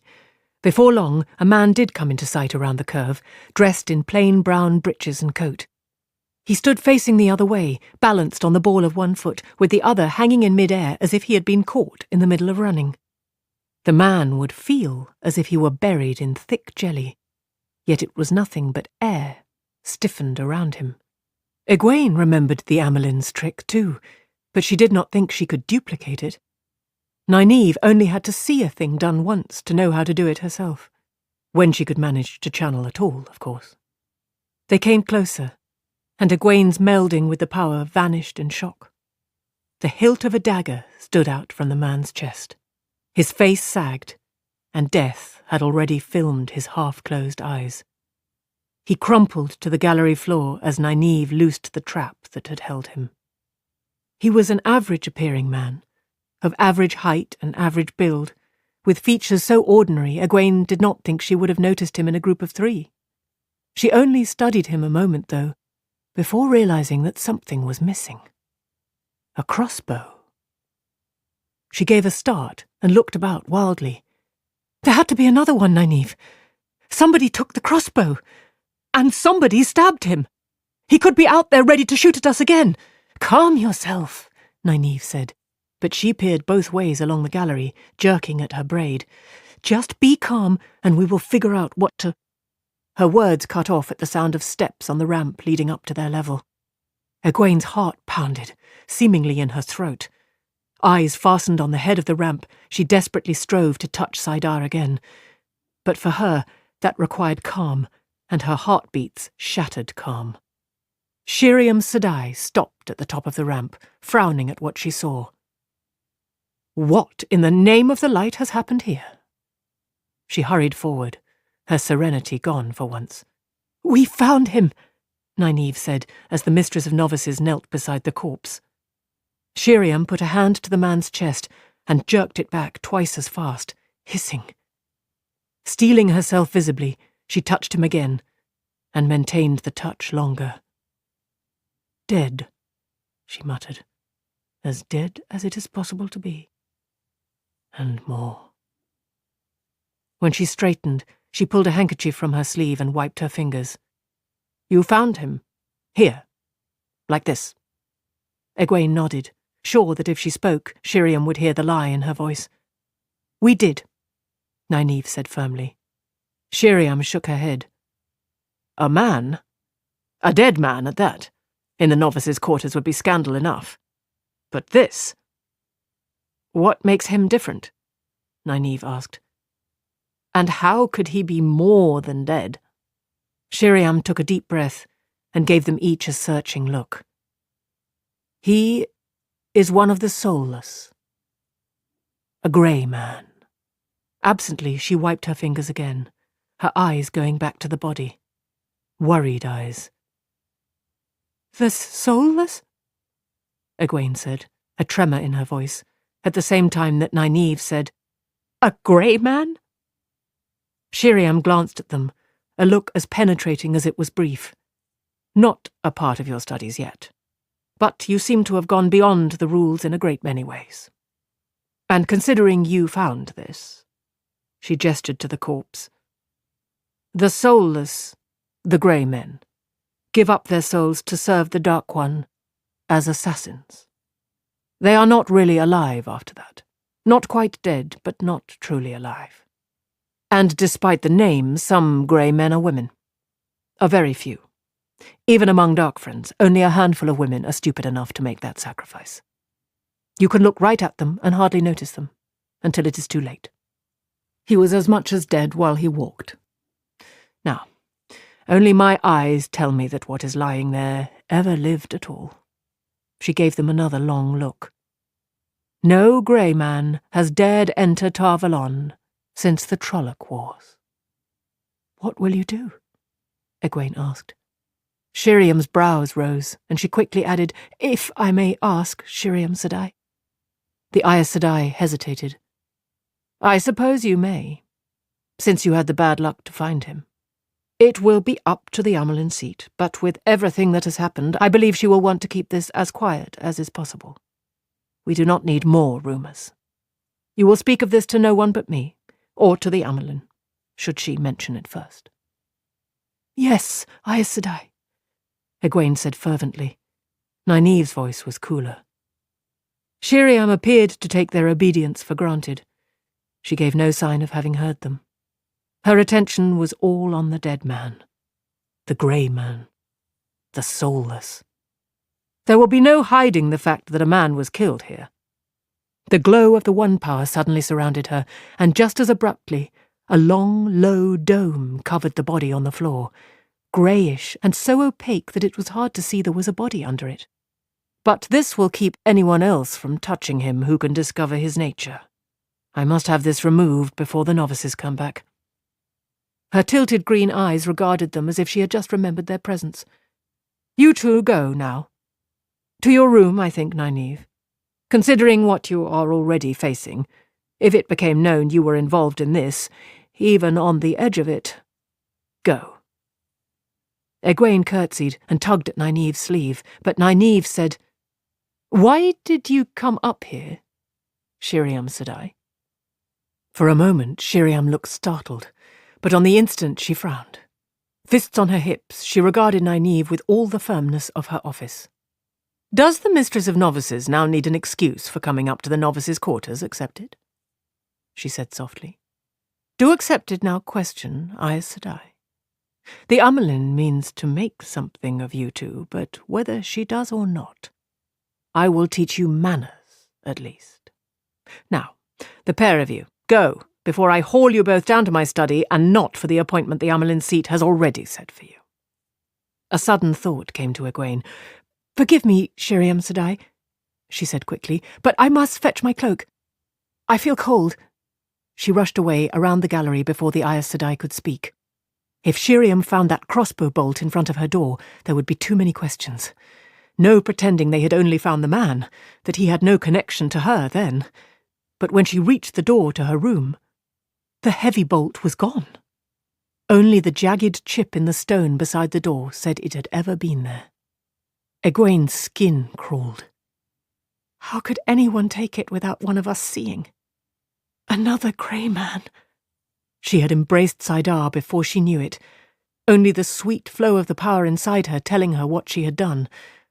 Even so, it was one of the hardest things she had ever done, opening that door and going into her room. There was no one there.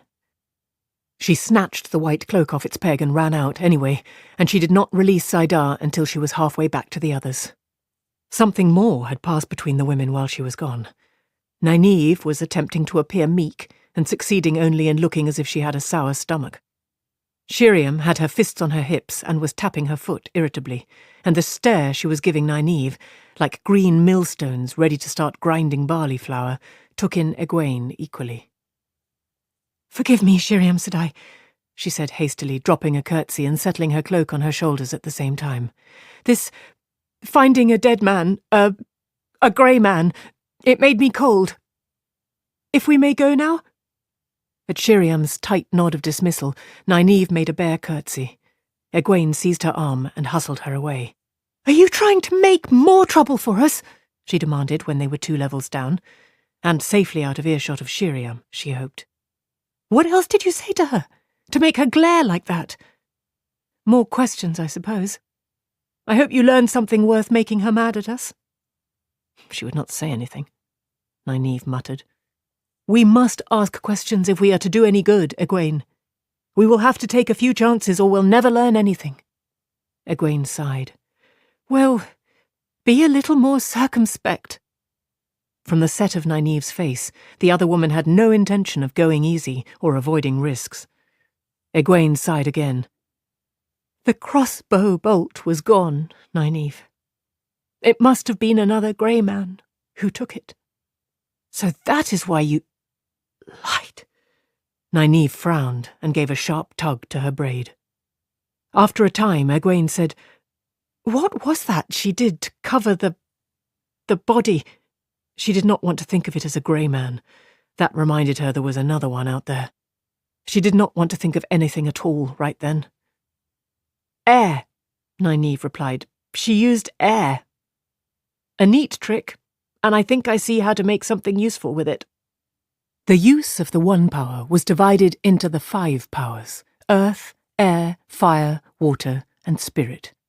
Different talents required different combinations of the 5 powers. I don't understand some of the ways the 5 powers are combined. Take healing. I can see why it requires spirit and maybe air, but why water? Nynaeve rounded on her. What are you babbling about? Have you forgotten what we're doing? She looked around. They had reached the Accepted's quarters, a stack of galleries lower than the novices' quarters, surrounding a garden rather than a court. There was no one in sight except for another Accepted hurrying along on another level, but she lowered her voice. Have you forgotten the Black Aja? I am trying to forget it, Egwene said fiercely. For a little while, anyway. I am trying to forget that we just left a dead man. I'm trying to forget that he almost killed me, and that he has a companion who might try it again. She touched her ear. The drop of blood had dried, but the nick still hurt. We are lucky we aren't both dead right now. Nynaeve's face softened, but when she spoke, her voice held something of the time when she had been the wisdom of Emond's Field, saying words that had to be said for someone's own good. Remember that body, Egwene. Remember that he tried to kill you. Kill us. Remember the Black Aja. Remember them all the time, because if you forget just once, the next time, it may be you lying dead.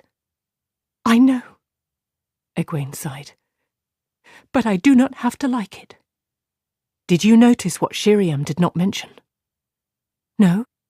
What? She never wondered who stabbed him. Now, come on. My room is just down here, and you can put your feet up while we talk.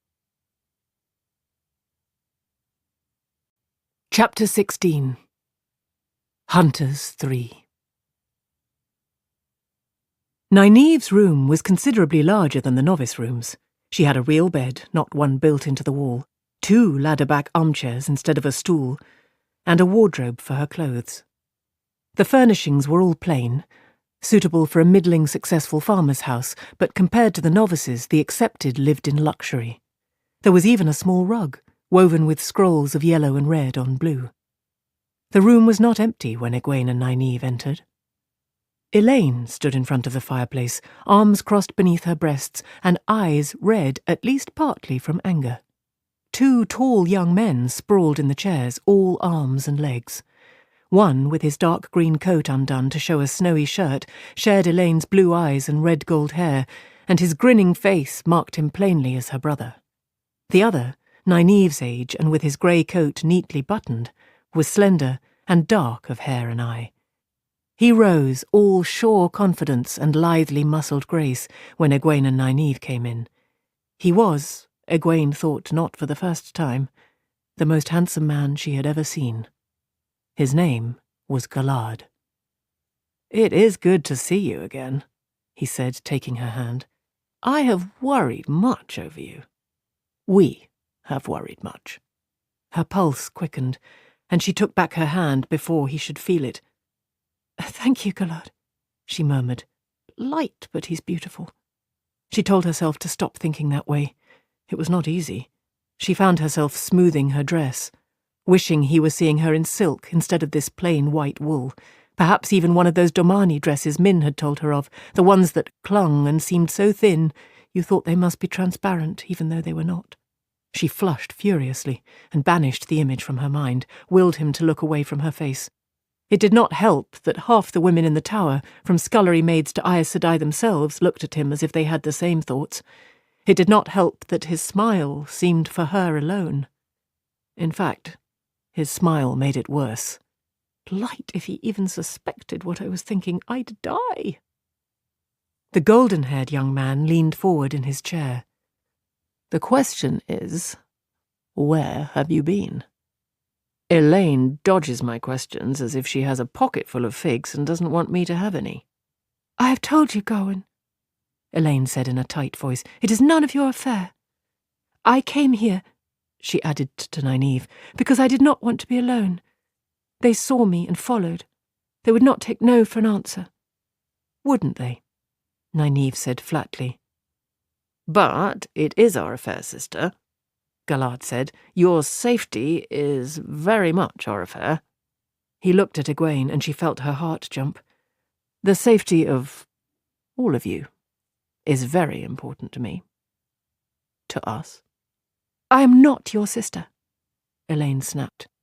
If you want company, Gawain told Elaine with a smile, we can do as well as any. And after what we went through just to be here, we deserve some explanation of where you've been.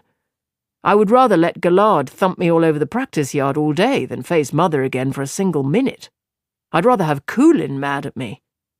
Coolin was master of arms and kept a tight discipline among the young men who came to train at the White Tower, whether they aspired to become warders or just to learn from them. Deny the connection, if you will, Galad told Elaine gravely.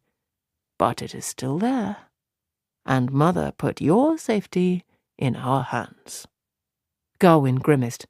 She'll have our hides, Elaine, if anything happens to you. We had to talk fast, or she'd have hauled us back home with her.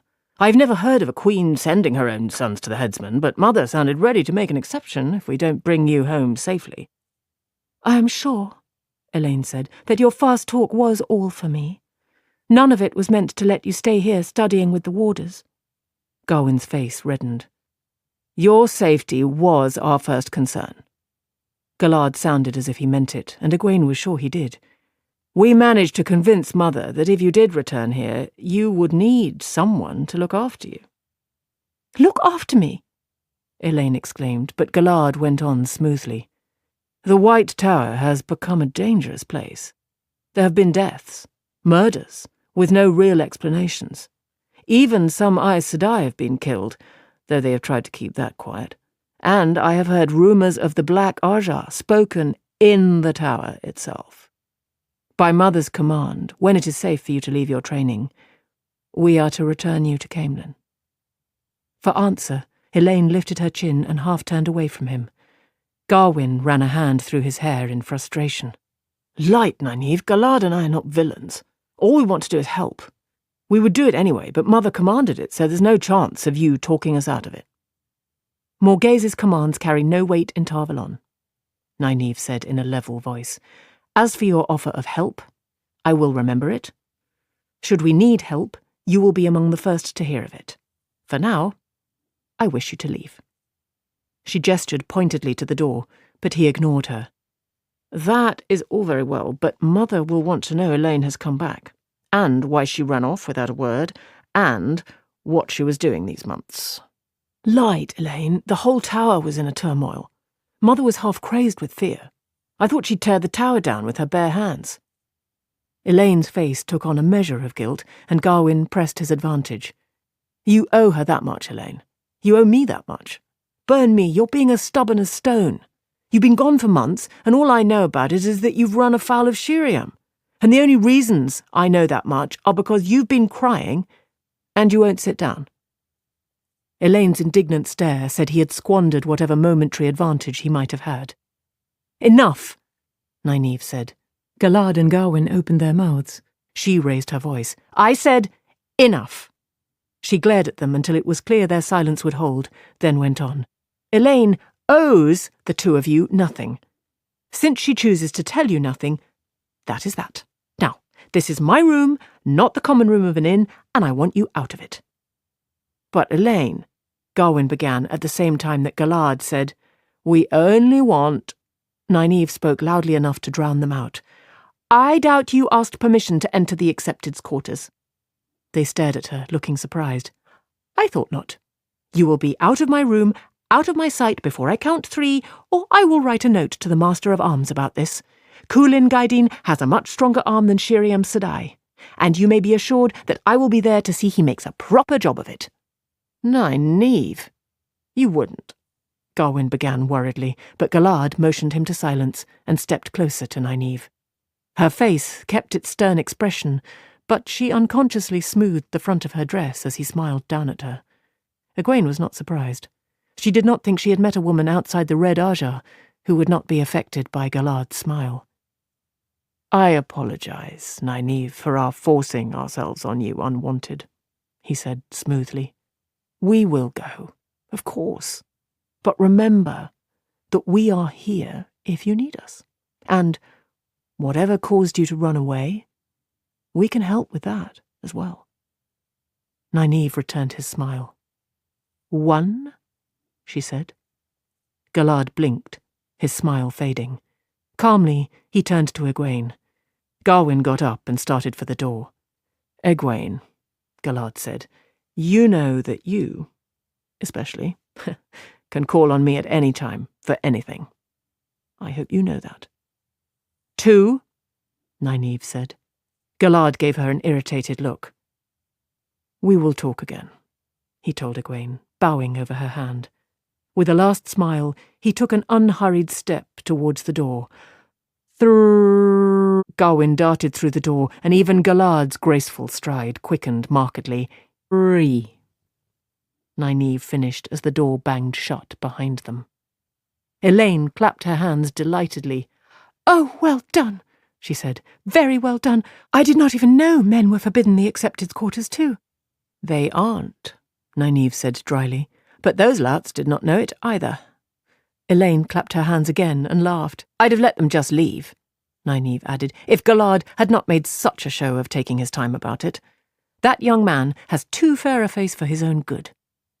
Egwene almost laughed at that. Galad was no more than a year younger than Nynaeve, if that, and Nynaeve was straightening her dress again. "Galad," Elaine sniffed. "He'll bother us again, and I do not know whether your trick will work more than once. He does what he sees as right, no matter who it hurts, even himself." "Then I will think of something else," Nynaeve said. "We can't afford to have them looking over our shoulders all the time. Elaine, if you wish, I can make a salve that will soothe you." Elaine shook her head, then lay down across the bed with her chin in her hands. "If Shiriam found out, we would no doubt both have yet another visit to her study to look forward to. You have not said very much, Egwene. Cat caught your tongue?" Her expression became grimmer. "Or perhaps Galad has." Egwene blushed in spite of herself. "I simply did not choose to argue with them," she said in as dignified a tone as she could manage. "Of course," Elaine said grudgingly, "I will admit that Galad is good-looking, but he is horrid too. He always does right as he sees it. I know that does not sound horrid, but it is. He has never disobeyed Mother, not in the smallest thing that I know of. He will not tell a lie, even a small one, or break a rule. If he turns you in for breaking one, there isn't the slightest spite in it. He seems sad you could not live up to his standards, if anything. But that doesn't change the fact that he will turn you in." "That sounds uncomfortable," Egwene said carefully, "but not horrid. I cannot imagine Galad doing anything horrid." Elaine shook her head, as if in disbelief that Egwene found it so hard to see what was clear to her. "If you want to pay attention to someone, try Garwin. He is nice enough, most of the time. And he's besotted with you." "Garwin? He has never looked at me twice." "Of course not, you fool. The way you stare at Galad until your eyes look ready to fall out of your face." Egwene's cheeks felt hot, but she was afraid it might well be true. "Galad saved his life when Garwin was a child," Elaine went on. "Garwin will never admit he is interested in a woman if Galad is interested in her. But I have heard him talk about you, and I know. He never could hide things from me." "That is nice to know," Egwene said, then laughed at Elaine's grin. "Perhaps I can get him to say some of those things to me, instead of you." "You could choose Green Aja, you know. Green sisters sometimes marry. Garwin truly is besotted, and you would be good for him. Besides, I would like to have you for a sister." "If you two are finished with girlish chatter," Nynaeve cut in. "There are important matters to talk about." "Yes," Elaine said. "such as what the Amelin seat had to say to you after I left." "I would rather not talk about that," Egwene said awkwardly. She did not like lying to Elaine. She did not say anything that was pleasant. Elaine gave a sniff of disbelief. "Most people think I get off easier than the others because I am daughter heir of Andor. The truth is that if anything, I catch it harder than the rest because I'm daughter heir. Neither of you did anything I did not, and if the Amelin had harsh words for you, she would have twice as harsh for me. Now, what did she say?" "You must keep this just between us three," Nynaeve said. "The Black Aja—" "Nynaeve!"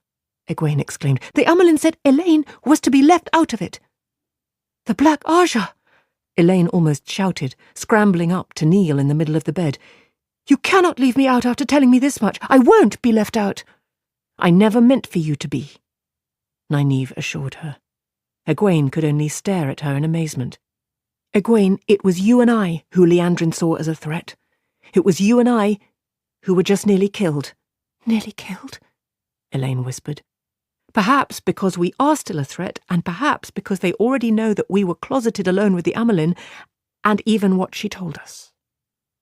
We need someone with us who they do not know about, and if she isn't known to the Amelin either, so much the better. I am not sure we can trust the Amelin much further than the Black Aja. She means to use us for her own ends. I mean to see she doesn't use us up. Can you understand that?" Egwene nodded reluctantly. Just the same, she said, "It will be dangerous, Elaine. As dangerous as anything we faced in Farm. Maybe more so. You do not have to be part of it this time." "I know that," Elaine said quietly. She paused, then went on. "When Andor goes to war, the First Prince of the Sword commands the army, but the Queen rides with them too. 700 years ago, at the Battle of Quallen Den, the Andormen were being routed when Queen Modrelaine rode, alone and unarmed, carrying the Lion Banner into the midst of the Tyrant army. The Andormen rallied and attacked once more to save her, and won the battle. That is the kind of courage expected of the Queen of Andor. If I have not learnt to control my fear yet, I must before I take my mother's place on the Lion Throne."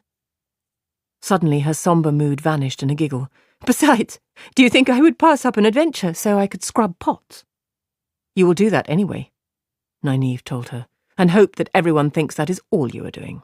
Now, listen carefully." Elaine listened, and her mouth slowly dropped open as Nynaeve unfolded what the Amelin seat had told them, and the task she had laid on them, and the attempt on their lives. She shivered over the grey man, and read the document the Amelin had given Nynaeve with a look of wonder, then returned it, murmuring, "I wish I could have that when I face Mother next." By the time Nynaeve finished, though, her face was a picture of indignation. "Why, that's like being told to go up in the hills and find lions, only you do not know whether there are any lions, but if there are, they may be hunting you, and they may be disguised as bushes. Oh, and if you find any lions, try not to let them eat you before you can tell where they are." "If you are afraid," Nynaeve said, "you can still stand aside. It will be too late once you've begun." Elaine tossed her head back. "Of course I am afraid. I'm not a fool. But not afraid enough to quit before I have even started." "There is something else too," Nynaeve said. "I am afraid the Amelin may mean to let Mat die." "But an Aes Sedai is supposed to heal anyone who asks." The daughter heir seemed caught between indignation and disbelief. "Why would she let Mat die? I cannot believe it. I will not." "Nor can I," Egwene gasped. "She could not have meant that. The Amelin couldn't let him die. All the way here, Verin said that the Amelin would see he was healed." Nynaeve shook her head. "Verin said the Amelin would see to him. That is not the same thing. And the Amelin avoided saying yes or no when I asked her. Maybe she has not made her mind up." "But why?" Elaine asked. "Because the White Tower does what it does for its own reasons." Nynaeve's voice made Egwene shiver. "I do not know why. Whether they help Mat live or let him die depends on what serves their ends. None of the 3 oaths says they have to heal him. Matt is just a tool in the Amelin's eyes. So are we. She will use us to hunt the Black Aja, but if you break a tool so it cannot be fixed, you don't weep over it. You just get another one. Both of you had best remember that. What are we going to do about him? Egwene asked. What can we do? Nynaeve went to her wardrobe and rummaged in the back of it. When she came out, she had a striped cloth bag of herbs. With my medicines and luck, perhaps I can heal him myself. Verin could not, Elaine said. Moraine and Verin together could not. And Moraine had an Angreal. Nynaeve, if you draw too much of the one power, you could burn yourself to a cinder. Or just still yourself, if you're lucky. If you can call that luck. Nynaeve shrugged. They keep telling me I have the potential to be the most powerful Aes Sedai in 1,000 years. Perhaps it is time to find out whether they are right. She gave a tug to her braid. It was plain that however brave Nynaeve's words, she was afraid. But she won't let Matt die even if it means risking death herself. They keep saying we're all 3 so powerful. Or will be. Maybe, if we all try together, we can divide the flow among us. We have never tried working together, Nynaeve said slowly. I am not sure I know how to combine our abilities. Trying could be almost as dangerous as drawing too much of the power. Oh, if we are going to do it, Elaine said, climbing off the bed. Let's do it. The longer we talk of it, the more frightened I will become. Matt is in the guest rooms. I do not know which one, but Shiriam told me that much. As if to put period to her words, the door banged open, and an Aes Sedai entered as though it were her room, and they the interlopers. Egwene made her curtsy deep, to hide the dismay on her face. Chapter 17. The Red Sister. Elida was a handsome woman rather than beautiful, and the sternness on her face added maturity to her ageless Aes Sedai features. She did not look old, yet Egwene could never imagine Elida as having been young. Except for the most formal occasions, few Aes Sedai wore the vine-embroidered shawl with the white teardrop flame of Tar Valon large on the wearer's back, but Elida wore hers, the long red fringe announcing her Aja. Red slashed her dress of cream-coloured silk, too, and red slippers peeked under the edge of her skirts as she moved into the room. Her dark eyes watched them as a bird's eyes watched worms. So all of you are together. Somehow that does not surprise me. Her voice made no more pretense than her bearing did. She was a woman of power, and ready to wield it if she decided it was necessary. A woman who knew more than those she spoke to. It was much the same for a queen as for a novice. "Forgive me, Elida Sedai," Nynaeve said, dropping another curtsy. "But I was about to go out. I have much to catch up in my studies. If you will forgive—" "Your studies can wait," Elida said. "They have waited long enough already, after all." She plucked the cloth bag out of Nynaeve's hands and undid the strings, but after one glance inside she tossed it on the floor. "Herbs. You are not a village wisdom any longer, child. Trying to hold on to the past will only hold you back." "Elida Sedai," Elaine said. Be silent, novice." Elida's voice was cold and soft, as silk wrapped around steel is soft. "You may have broken a bond between Tar Valon and Caemlyn that has lasted 1,000 years. You will speak when spoken to." Elaine's eyes examined the floor in front of her toes. Spots of colour burned in her cheeks. Guilt or anger? Egwene was not sure. Ignoring them all, Elida sat down in one of the chairs, carefully arranging her skirts. She made no gesture for the rest of them to sit. Nynaeve's face tightened, and she began giving sharp little tugs to her braid. Egwene hoped she would keep her temper well enough not to take the other chair without permission. When Elida had settled herself to her own satisfaction, she studied them for a time in silence, her face unreadable. At last, she said, "Did you know that we have the Black Aja among us?" Egwene exchanged startled glances with Nynaeve and Elaine. "We were told," Nynaeve said cautiously. "Elida Sedai," she added after a pause. Elida arched an eyebrow. "Yes, I thought that you might know of it." Egwene gave a start at her tone, implying so much more than it said, and Nynaeve opened her mouth angrily, but the Aes Sedai's flat stare stilled tongues. "The two of you," Elida went on in a casual tone, "vanish, taking with you the daughter heir of Andor, the girl who may become Queen of Andor one day, if I do not strip off her hide and sell it to a glove maker.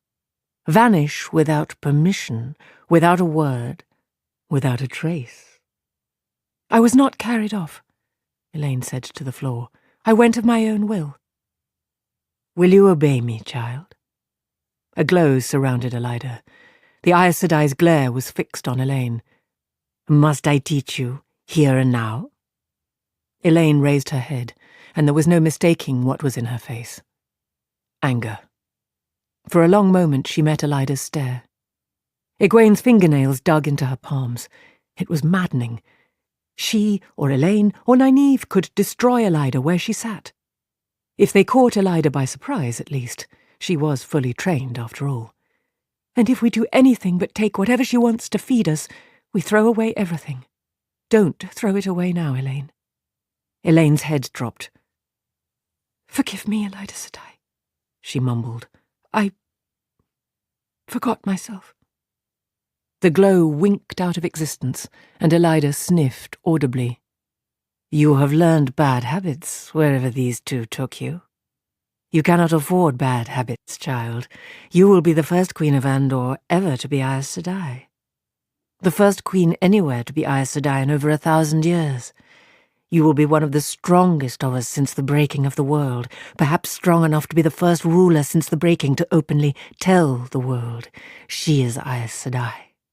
Do not risk all of that, child, because you can still lose it all. I have invested too much time to see that. Do you understand me?" "I think so, Elida Sedai," Elaine said. She sounded as if she did not understand at all. No more did Egwene. Elida abandoned the subject. "You may be in grave danger. All three of you. You disappear and return, and in the interval, Liandrin and her companions leave us. There will inevitably be comparisons. We are sure Liandrin and those who went with her are dark friends. Black Aja. I would not see the same charge levelled at Elaine, and to protect her it seems I must protect all of you. Tell me why you ran away and what you have been doing these months, and I will do what I can for you." Her eyes fastened on Egwene like grappling hooks. Egwene floundered for an answer that the Aes Sedai would accept. It was said that Elida could hear a lie sometimes. It was Matt. He is very sick." She tried to choose her words carefully, to say nothing that was not true, yet give an impression far from truth. Aes Sedai do it all the time. We brought him back to be healed. If we hadn't, he would die. The Amelin is going to heal him. I hope. She made herself continue to meet the red Aes Sedai's gaze, willed herself not to shift her feet guiltily. From Elida's face, there was no way to tell whether she believed a word. "That is enough, Egwene," Nynaeve said. Elida's penetrating look shifted to her, but she gave no sign of being affected by it. She met the Aes Sedai's eyes without blinking. "Forgive me for interrupting, Elida Sedai," she said smoothly, "but the Amelin seat said our transgressions were to be put behind us and forgotten. As part of making a new beginning, we are not even to speak of them. The Amelin said it should be as if they never happened." "She said that, did she?" Still nothing in Elida's voice or on her face told whether she believed or not. "Interesting. You can hardly forget entirely when your punishment has been announced to the entire tower. Unprecedented, that. Unheard of, for less than stilling. I can see why you are eager to put it all behind you. I understand you are to be raised to the accepted, Elaine, and Egwene. That is hardly punishment. Elaine glanced at the Aes Sedai as though for permission to speak. The mother said we were ready, she said. A touch of defiance entered her voice. I have learned, Elida Sedai, and grown.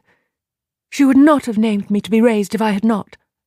Learned, Eliza said musingly, and grown.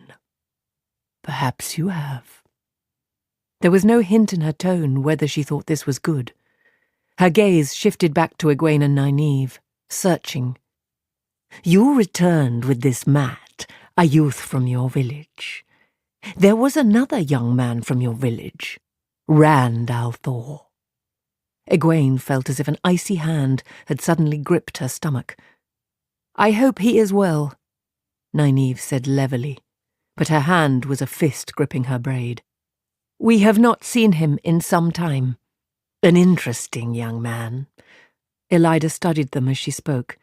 I met him only once, but I found him most interesting. I believe he must be ta'veren. Yes, the answers to many questions may rest in him.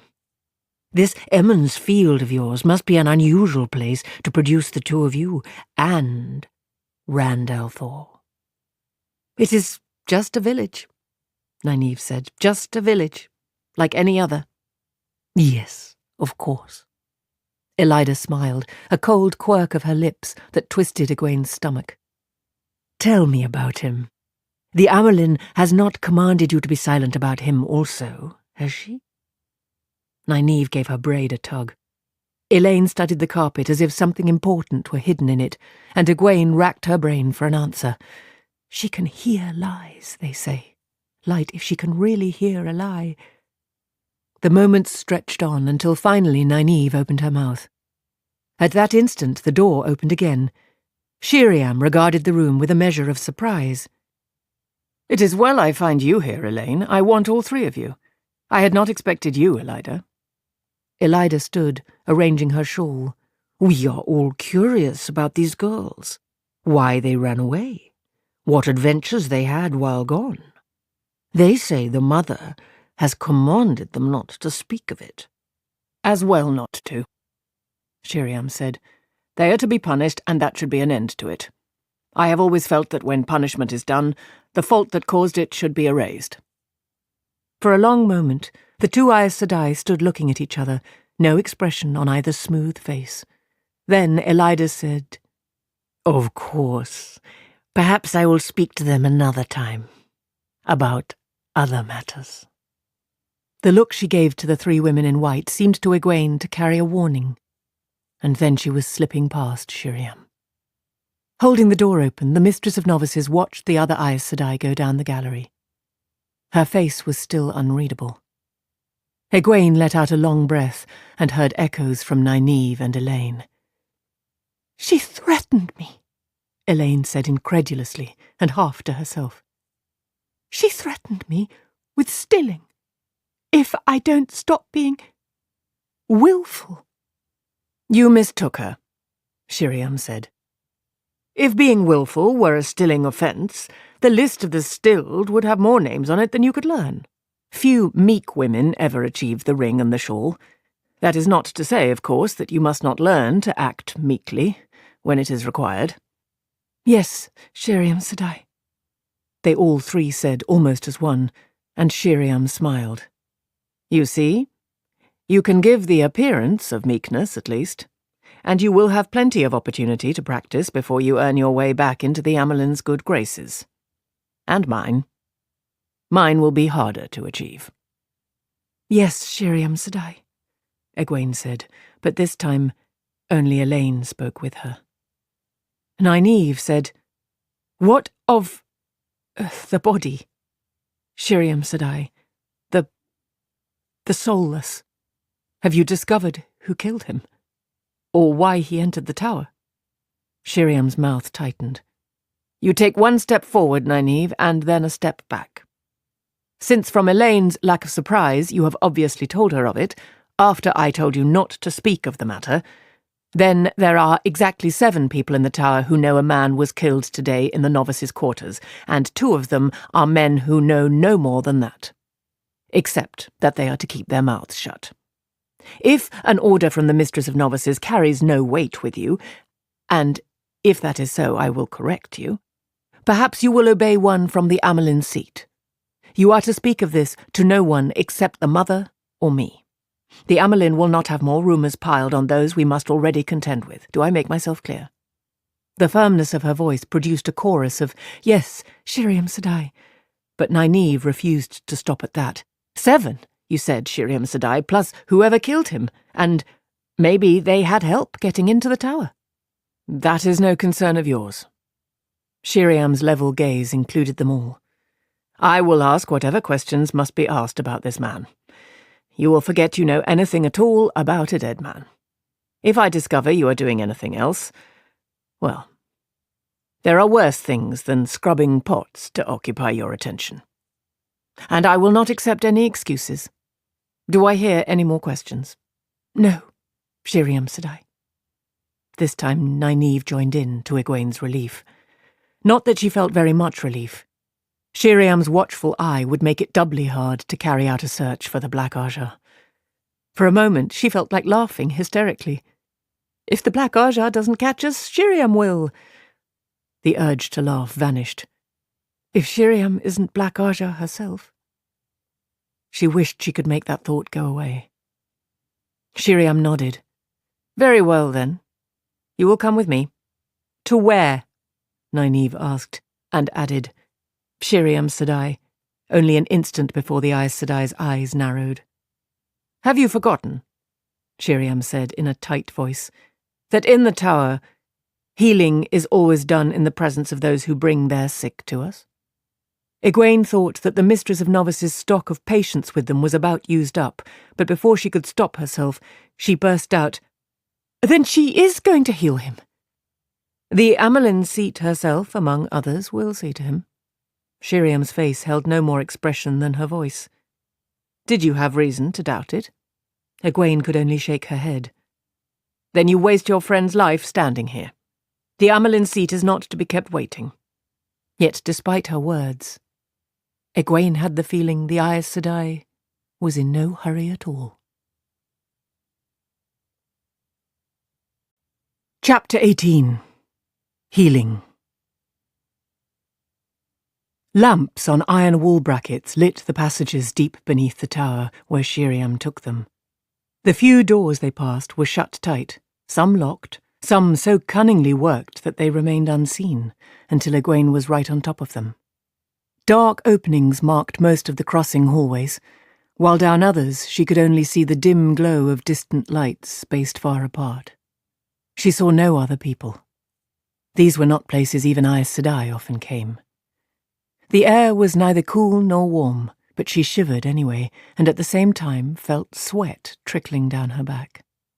It was down here, in the depths of the White Tower, that novices went through their last test before being raised to accepted. Or put out of the tower, if they failed. Down here, accepted took the 3 oaths after passing their final test. No one, she realized, had ever told her what happened to an accepted who failed. Down here, somewhere, was the room where the tower's few Angreal and Sa-Angreal were kept, and the places where the Ter-Angreal were stored. The Black Aja had struck at those storerooms, and if some of the Black Aja were lying in wait in one of those dark side corridors, if Shiriam were leading them not to Mat, but to... She gave a squeak when the Aes Sedai stopped suddenly, then coloured when the others looked at her curiously. I was thinking about the Black Aja, she said weakly. Do not think of it, Shiriam said, and for once she sounded like the Shiriam of old, kindly if firm. The Black Aja will not be your worry for years to come. You have what the rest of us do not, time before you must deal with it. Much time yet. When we enter, stay against the wall and keep silent. You are allowed here as a benevolence, to attend, not to distract or interfere. She opened a door covered in grey metal, worked to look like stone. The square room within was spacious, its pale stone walls bare. The only furnishing was a long stone table draped with a white cloth in the middle of the room. Matt lay on that table, fully clothed save for coat and boots, eyes closed and face so gaunt that Egwene wanted to cry. His laboured breathing made a hoarse whistle. The Shadar Logoth dagger hung sheathed at his belt, the ruby capping its hilt seeming to gather light, so it glowed like some fierce red eye, despite the illumination of a dozen lamps magnified by the pale walls and white-tiled floor. The Amelin seat stood at Matt's head, and Lyanna at his feet. 4 Aes Sedai stood down one side of the table, and 3 down the other. Shiriam joined the 3. One of them was Verin. Egwene recognised Serafel, another brown sister, and Alana Mosvani of the green Aja, and Anaya of the blue, which was Moraine's Aja. Alana and Anaya had each taught her some of her lessons in opening herself to the true source, in how to surrender to Saidar in order to control it. And between her first arrival in the White Tower and her departure, Anaya must have tested her 50 times to see if she was a dreamer. The tests had shown nothing one way or the other, but plain-faced, kindly Anaya, with that warm smile that was her only beauty, had kept calling her back for more tests, as implacable as a boulder rolling downhill. The rest were unknown to her, except for one cool-eyed woman she thought was a white. The Amelin and the Keeper wore their stoles, of course, but none of the others had anything to mark them out except great serpent rings and ageless Aes Sedai faces. None of them acknowledged the presence of Egwene and the other 2 by so much as a glance. Despite the outward calm of the women around the table, Egwene thought she saw signs of uncertainty, a tightness to Anaya's mouth, a slight frown on Alana's darkly beautiful face. The cool-eyed woman kept smoothing her pale blue dress over her thighs without seeming to realise what she was doing. An Aes Sedai Egwene did not know set a plain, polished wooden box, long and narrow, on the table and opened it. From its nest in the red silk lining, the Amelin took out a white, fluted wand the length of her forearm. It could have been bone, or ivory, but was neither. No one alive knew what it was made of. Egwene had never seen the wand before, but she recognised it from a lecture Anaya had given the novices. One of the few Sa'angreal, and perhaps the most powerful that the tower possessed. Sa'angreal had no power of their own, of course. They were merely devices for focusing and magnifying what an Aes Sedai could channel. But with that wand, a strong Aes Sedai might be able to crumple the walls of Tar Valon. Egwene clutched Nynaeve's hand on one side and Elaine's on the other. Light. They're not sure they can heal him, even with a Sa'angreal. With that Sa'angreal. What chance would we have had? We'd probably have killed him, and ourselves too. Light! I will meld the flows, the Amelin said. Be careful. The power needed to break the bond with the dagger and heal its damage is very close to what could kill him. I will focus. Attend. She held the wand straight out in front of her in both hands above Matt's face. Still unconscious, he shook his head and tightened a fist on the dagger's hilt, muttering something that sounded like a denial. A glow appeared around each Aes Sedai, that soft white light that only a woman who could channel could see. Slowly the light spread, until that which seemed to emanate from one woman touched that which came from the woman beside her, merged with it, till there was only one light, a light that, to Egwene's eyes, diminished the lamps to nothing. And in that brightness was a stronger light still, a bar of bone-white fire, the Sa'angreal. Egwene fought the urge to open herself to Saidar and add her flow to the tide. It was a pull so strong she was about to be jerked off her feet. Elaine tightened her hold on her hand. Nynaeve took a step toward the table, then stopped with an angry shake of her head. Light, Egwene thought. I could do it. But she did not know what it was she could do. Light, it's so strong. It's so wonderful. Elaine's hand was trembling. On the table, Matt thrashed in the middle of the glow, jerking this way, then that, muttering incomprehensibly. But he did not loosen his hold on the dagger, and his eyes remained closed. Slowly, ever so slowly, he began to arch his back, muscles straining till he shook. Still, he fought and bucked until finally only his heels and his shoulders touched the table. His hand on the dagger sprang open and, quivering, crept back from the hilt. Was forced, fighting from the hilt. His lips skinned away from his teeth in a snarl, a grimace of pain, and his breath came in forced grunts. "They are killing him," Egwene whispered. "The Amelin is killing him. We have to do something." Just as softly, Nynaeve said, "If we stop them, if we could stop them, he'll die. I do not think I could handle half that much of the power." She paused as if she had just heard her own words, that she could channel half of what 10 full Aes Sedai did with a Sa'angreal, and her voice grew even fainter. "Light, help me. I want to." She fell silent abruptly. Did she mean that she wanted to help Mat, or that she wanted to channel that flow of power? Egwene could feel that urge in herself, like a song that compelled her to dance. "We must trust them," Nynaeve said in an intense whisper finally. "He has no other chance." Suddenly, Mat shouted, loud and strong. "Muad'Drin! Tiadar aliende kabadrin! Jadiam!" Arched and struggling, eyes squeezed shut, he bellowed the words clearly. "Los Valdar! Quibiari! Los! Karai an Kaldazar! Al-Kaldazar!"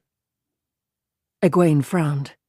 She had learned enough to recognize the old tongue, if not to understand more than a few words. Karai an Kaldazar. Al-Kaldazar. For the honor of the Red Eagle. For the Red Eagle.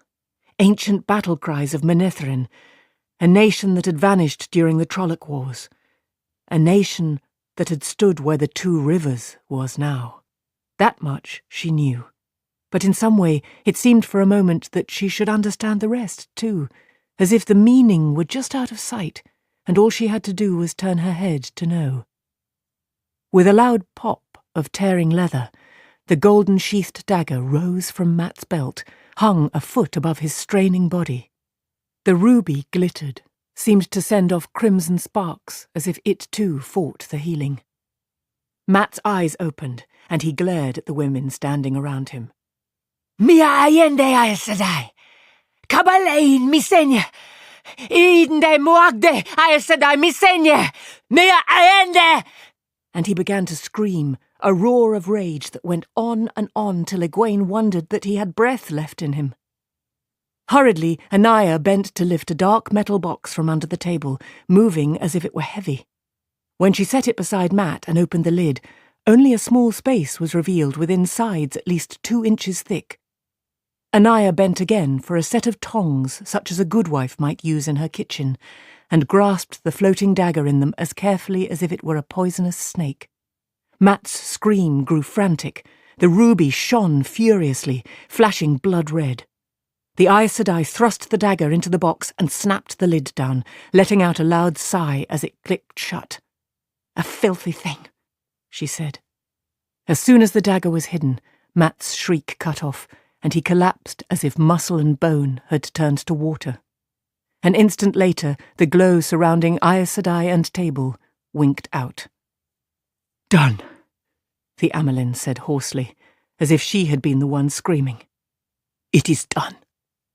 Some of the Aes Sedai sagged visibly, and sweat beaded on more than one brow. Anaya pulled a plain linen handkerchief from her sleeve and wiped her face openly. The cool-eyed white dabbed almost surreptitiously at her cheeks with a bit of Lugard lace. "Fascinating," Verin said, "that the old blood could flow so strongly in anyone today." She and Seraphel put their heads together, talking softly, but with many gestures. "Is he healed?" Nynaeve said. "Will he live?"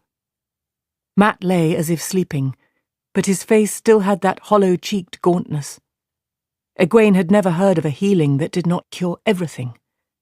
unless just separating him from the dagger took all of the power they used. Light.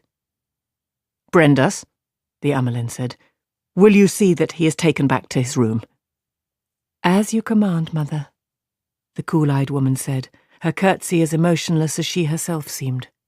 When she left to summon bearers, several of the other Aes Sedai left too, including Anaya. Verin and Seraphel followed, still talking to one another too quietly for Egwene to make out what they said. Is Mat all right? Nynaeve demanded. Shiriam raised her eyebrows. The Amelin's seat turned toward them. He is as well as he can be, she said coldly. Only time will tell. Carrying something with Shadar Logoth's taint for so long, who knows what effect it will have on him? Perhaps none? Perhaps much. We will see. But the bond with the dagger is broken. Now he needs rest and as much food as can be gotten into him. He should live. What was that he was shouting, Mother? Elaine asked, then hastily added, If I may ask. He was ordering soldiers. The Amelin gave the young man lying on the table a quizzical look. He had not moved since collapsing, but Egwene thought his breathing seemed easier, the rise and fall of his chest more rhythmic. In a battle 2,000 years gone, I would say. The old blood comes again.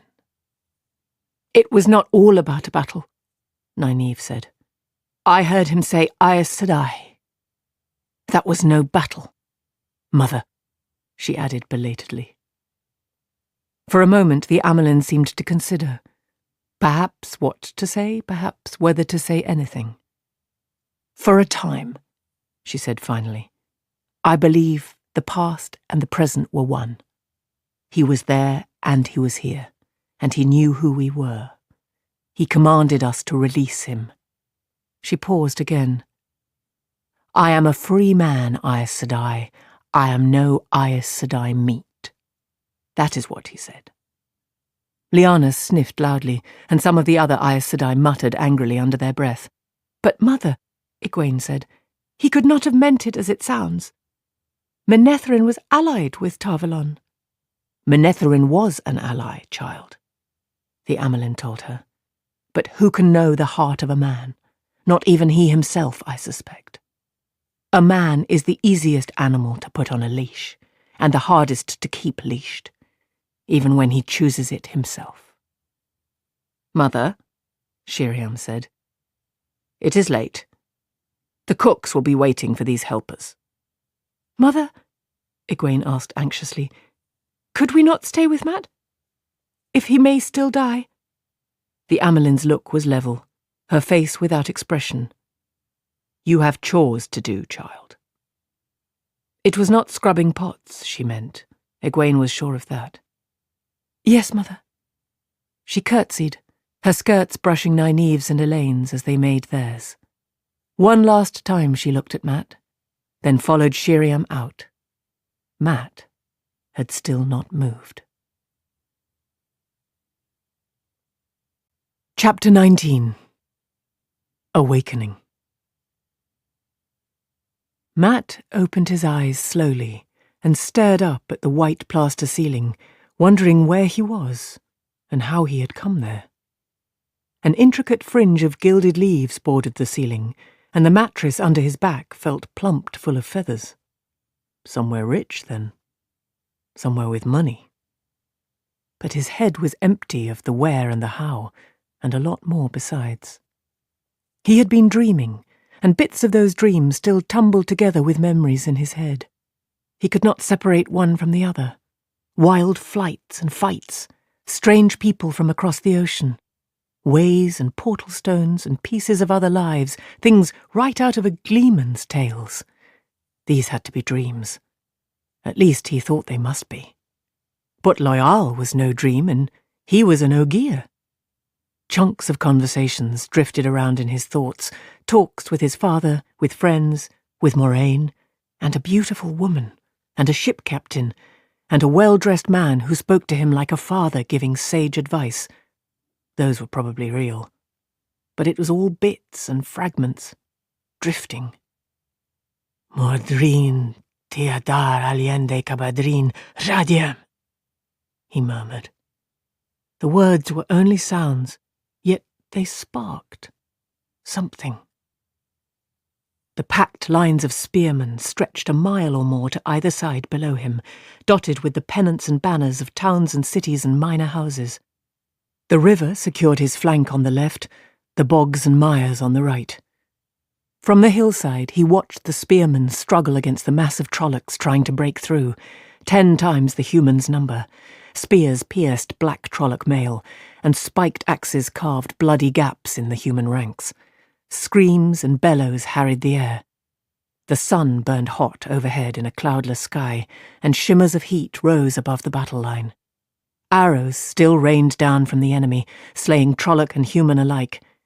He had called his archers back, but the Dreadlords did not care so long as they broke his line. On the ridge behind him, the Heart Guard awaited his command, horses stamping impatiently.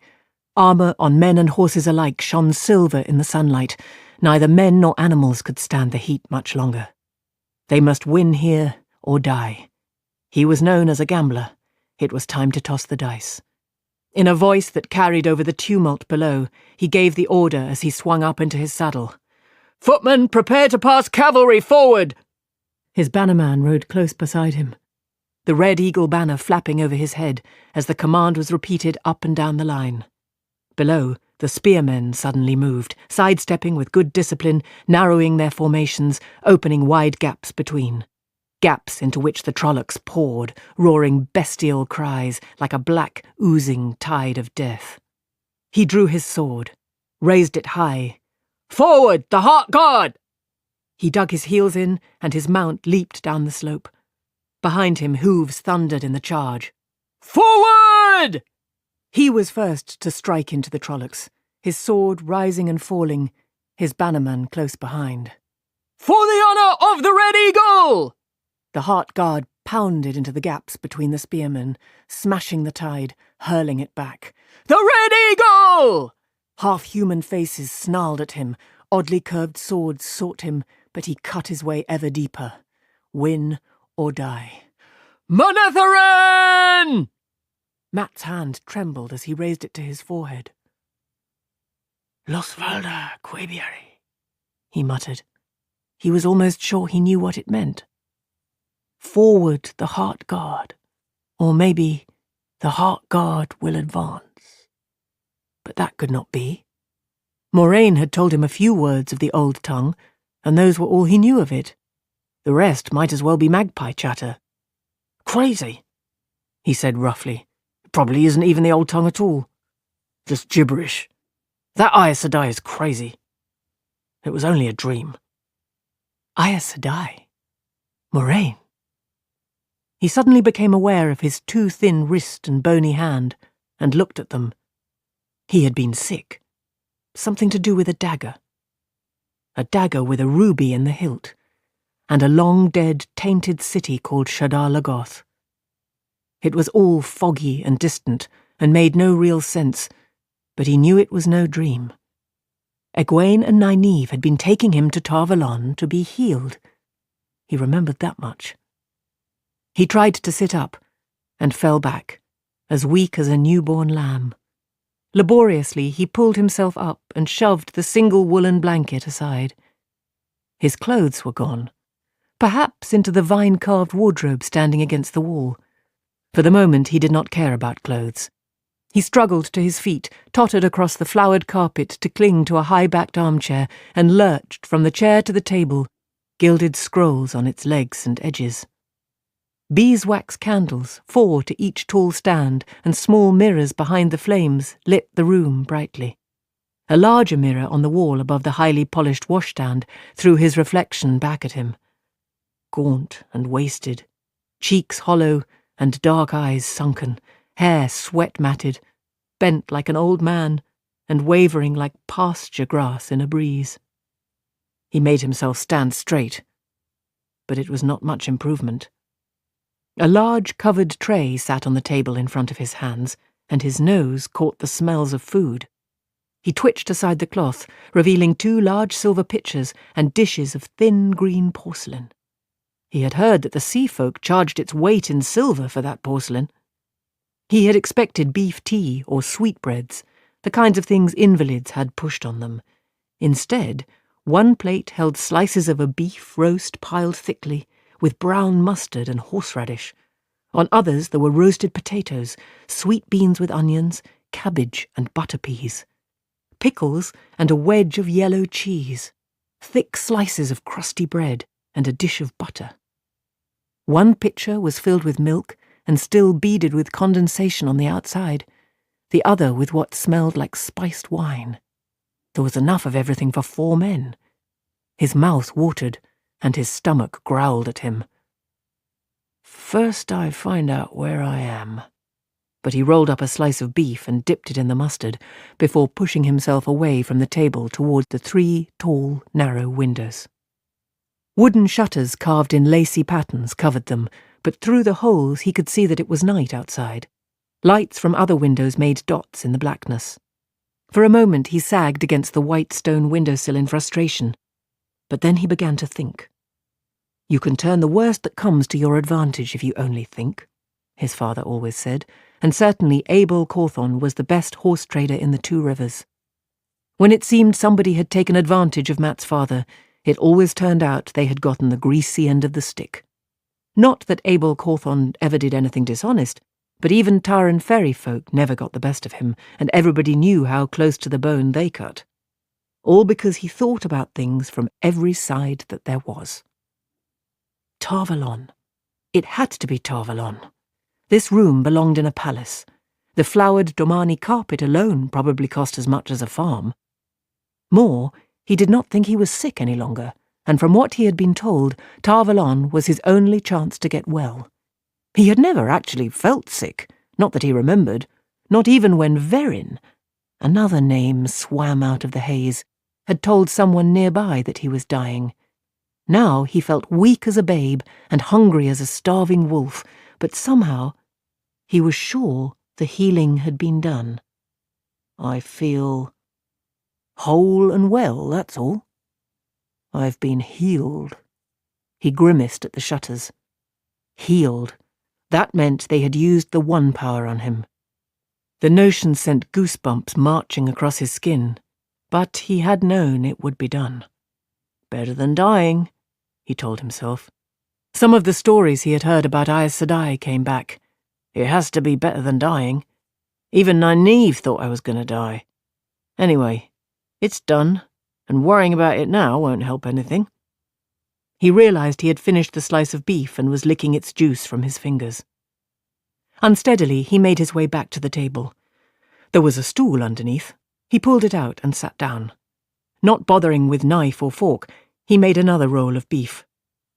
How could he turn being in Tarvalon, in the White Tower, it has to be, to his advantage? Tarvalon meant Aes Sedai. That was certainly no reason to stay even an hour. Exactly the opposite. What he remembered of his time with Moraine and later with Verin was not much to go on. He could not recall either of them doing anything really terrible, but then he could not recall a great deal of that time at all. Anyway, whatever Aes Sedai did, they did for their own reasons. And those aren't always the reasons you think they are. He mumbled around a mouthful of potato, then swallowed. And Aes Sedai never lies, but the truth an Aes Sedai tells you isn't always the truth you think it is. That's one thing I have to remember. I can't be sure about them even when I think I know. It was not a cheering conclusion. He filled his mouth with butter peas. Thinking about Aes Sedai made him remember a little about them. The 7 Ajahs, blue, red, brown, green, yellow, white, and grey. The reds were the worst, except for that black Ajah they all claim doesn't exist.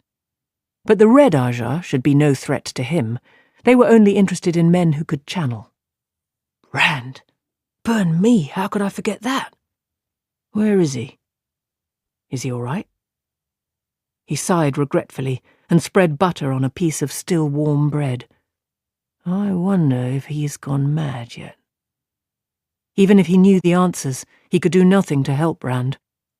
He was not sure he would if he could. Rand could channel, and Matt had grown up with stories of men channeling, stories to frighten children, stories that frightened adults too, because some of them were all too true.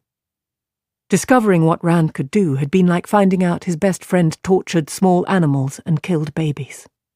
Once you finally made yourself believe it, it was hard to call him a friend any longer. "I have to look out for myself," he said angrily. He upended the wine pitcher over his silver cup and was surprised to find it empty. He filled the cup with milk instead. "Egwene and Nynaeve want to be Aes Sedai." He had not really remembered that until he said it aloud. "Rand is following Moraine around and calling himself the Dragon Reborn. The Light knows what Perrin is up to. He's been acting crazy ever since his eyes turned funny. I have to look out for myself. Burn me, I have to. I'm the last one of us who's still sane. There's only me." Tar Valon. Well, it was supposed to be the wealthiest city in the world, and it was the centre of trade between the Borderlands and the South. The centre of Aes Sedai power. He did not think he could get an Aes Sedai to gamble with him, or trust the fall of the dice or the turn of the cards if he did, but there had to be merchants, and others with silver and gold. The city itself would be worth a few days. He knew he had travelled far since leaving the Two Rivers, but aside from a few vague memories of Caemlyn and Cairhien, he could remember nothing of any great cities. He had always wanted to see a great city. "But not one full of Aes Sedai," he muttered sourly, scraping up the last of the butter peas. He gulped them down and went back for another helping of beef. Idly, he wondered if the Aes Sedai might let him have the ruby from the Shadar Logoth dagger. He remembered the dagger in only the fuzziest way, but even that was like remembering a terrible injury. His insides knotted up, and sharp pain dug at his temples.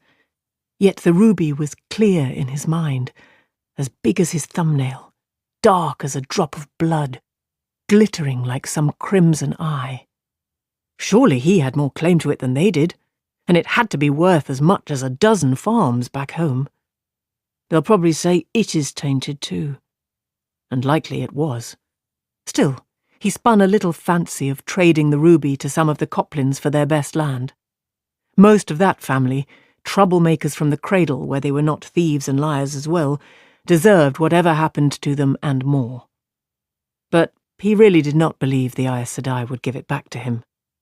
Did not relish the notion of carrying it as far as Emond's Field if they did, and the thought of owning the largest farm in the Two Rivers was no longer as exciting as it once had been. Once, that had been his biggest ambition. That, and to be known as his father's equal as a horse trader. Now it seemed such a small thing to want. A cramped thing, with the whole wide world just waiting out there. First off, he decided he would find Egwene and Nynaeve. Maybe they've come to their senses. Maybe they've given up this foolishness about becoming Aes Sedai. He did not think they would have, but he could not go without seeing them.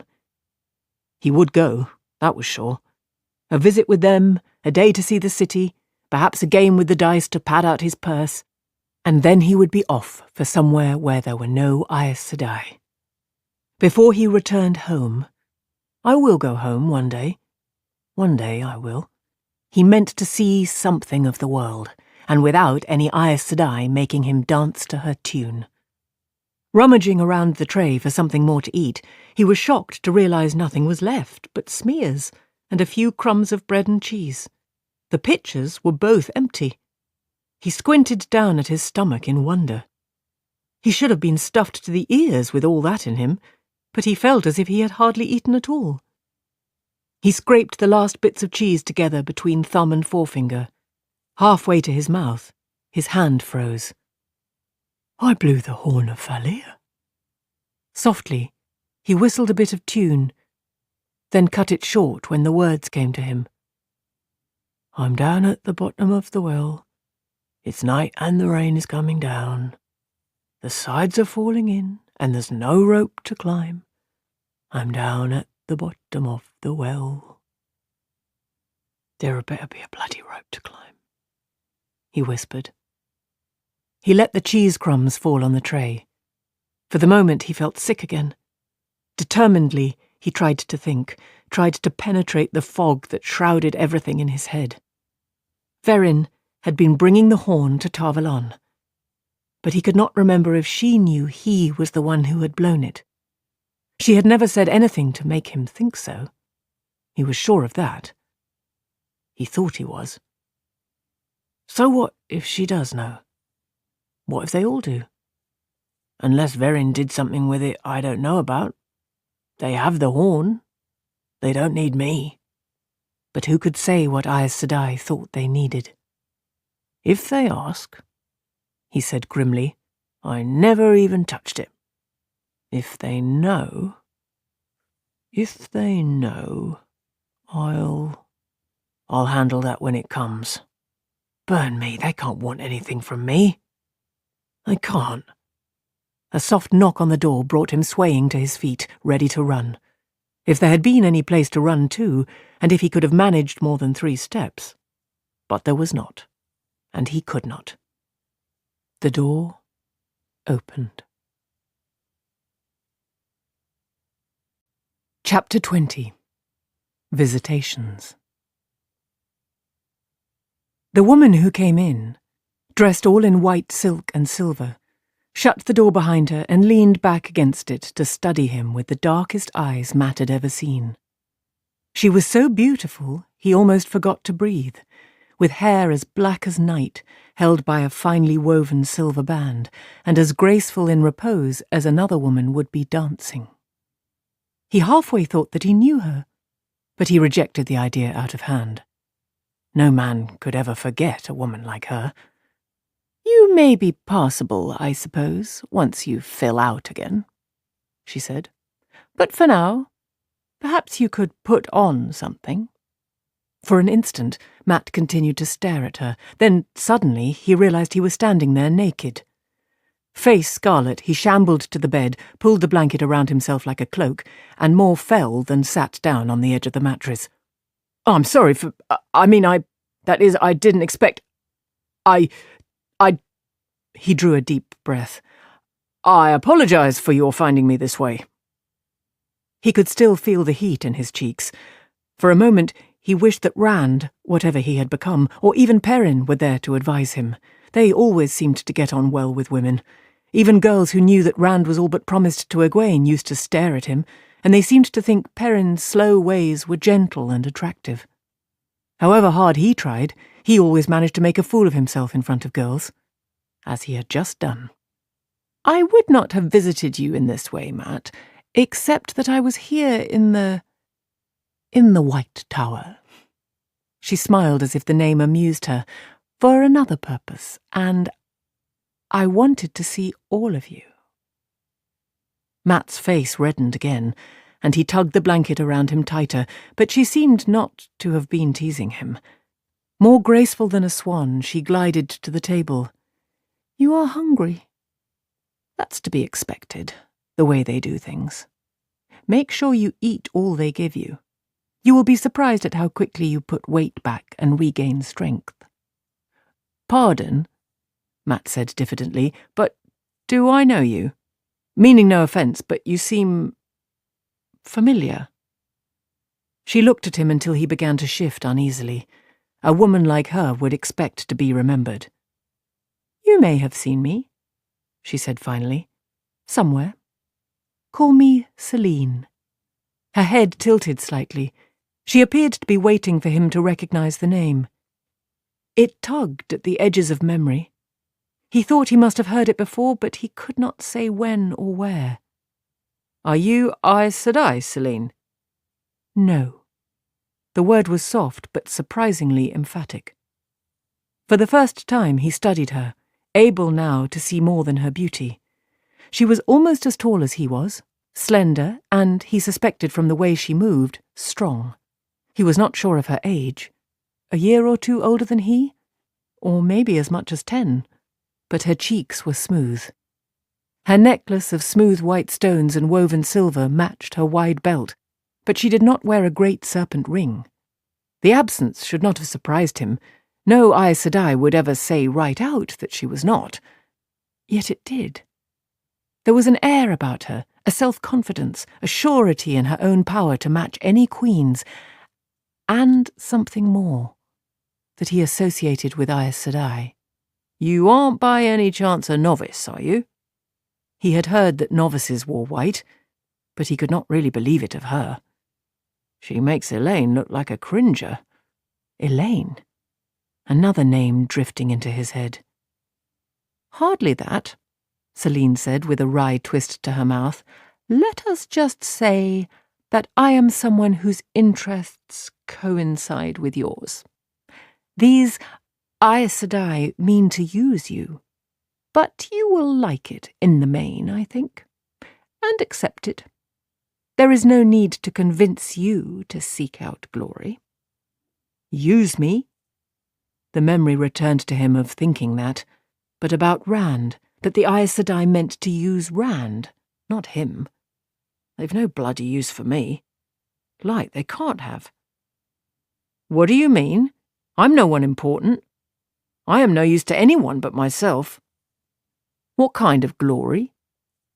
"I knew that would pull you. You above all." Her smile made his head spin. He scrubbed a hand through his hair. The blanket slipped and he caught it hastily before it could fall. "Now listen, they are not interested in me." "What about me sounding the horn?" "I am just a farmer." "Maybe they think I'm tied to Rand in some way." "No. Verin said—" He was not sure what Verin had said, or Moraine, but he thought most Aes Sedai knew nothing at all about Rand. He wanted to keep it that way, at least until he was a long way gone. "Just a simple countryman. I only want to see a little of the world and go back to my Dar's farm." What does she mean? Glory. Celine shook her head as if she had heard his thoughts. "You are more important than you yet know. Certainly more important than these so-called Aes Sedai know. You can have glory if you know enough not to trust them." "You certainly sound as if you don't trust them." "So-called?" A thought came to him, but he could not manage to say it. Are you... It was not the kind of thing you accused someone of. "A dark friend?" Celine said mockingly. She sounded amused, not angered. She sounded contemptuous. "One of those pathetic followers of Ba'alzamon, who thinks he will give them immortality and power? I follow no one. There is one man I could stand beside, but I do not follow." Matt laughed nervously. "Oh, of course not. Blood and ashes. A dark friend wouldn't name herself dark friend. Probably has a poisoned knife if she is." He had a vague memory of a woman dressed as one nobly born, a dark friend with a deadly dagger in her slender hand. "That wasn't what I meant at all. You look like a queen. That's what I meant. Are you a lady?" Matt, you must learn to trust me. Oh, I will use you too. You have too suspicious a nature, especially since carrying that dagger, for me to deny it. But my use will gain you wealth and power and glory. I will not compel you. I have always believed men perform better if convinced rather than forced. These Aes Sedai do not even realize how important you are. And he will try to dissuade or kill you, but I can give you what you desire." "He?" Matt said sharply. "Kill me? Light, it's Rand they were after, not me. How does she know about the dagger? I suppose the whole tower knows." "Who wants to kill me?" Celine's mouth tightened as if she had said too much. "You know what you want, Matt, and I know it every bit as well as you. You must choose who you will trust to gain it for you. I admit I will use you. These Aes Sedai will never do that. I will lead you to wealth and glory. They will keep you tied to a leash until you die." "You say a lot," Matt said, "but how do I know any of it is true? How do I know I can trust you any more than I can them?" "By listening to what they tell you and what they do not. Will they tell you your father came to Tarvalon? My Dar was here? A man named Abel Cawthon and another named Tamal Thor. They made nuisances of themselves until they gained an audience, I have heard, wanting to know where you and your friends were. And Suan Sanche sent them back to the 2 rivers with empty hands, not even letting them know you were alive. Will they tell you that unless you ask? Perhaps not even then, for you might try to run away back home. My dad thinks I'm dead, Matt said slowly. He can be told you live. I can see to it. Think on who to trust, Matt Cawthon. Will they tell you that even now Randall Thor is trying to escape, and the one called Moraine is hunting him? Will they tell you that the Black Aja infests their precious White Tower? Will they even tell you how they mean to use you? Rand is trying to escape? But maybe she knew Rand had proclaimed himself the Dragon Reborn, and maybe she did not. But he would not tell her. The Black Aja, blood and bloody ashes. Who are you, Selene? If you are not Aes Sedai, what are you? Her smile hid secrets. Just remember that there is another choice. You need not be a puppet for the White Tower or pray for Baalzamon's dark friends. The world is more complex than you can imagine. Do as these Aes Sedai wish for the present, but remember your choices. Will you do that? I don't see that I have much choice at all, he said glumly. I suppose I will. Selene's look sharpened. Friendliness sloughed off her voice like an old snakeskin. Suppose. I did not come to you like this, talk in this way for suppose, Matrim Cawthon. She stretched out a slim hand. Her hand was empty, and she stood halfway across the room, but he leaned back, away from her hand as if she were right on top of him with a dagger. He did not know why, really, except that there was a threat in her eyes, and he was sure it was real. His skin began to tingle, and his headache returned. Suddenly, tingle and pain vanished together, and Selene's head whipped around as if listening to something beyond the walls. A tiny frown appeared on her face, and she lowered her hand.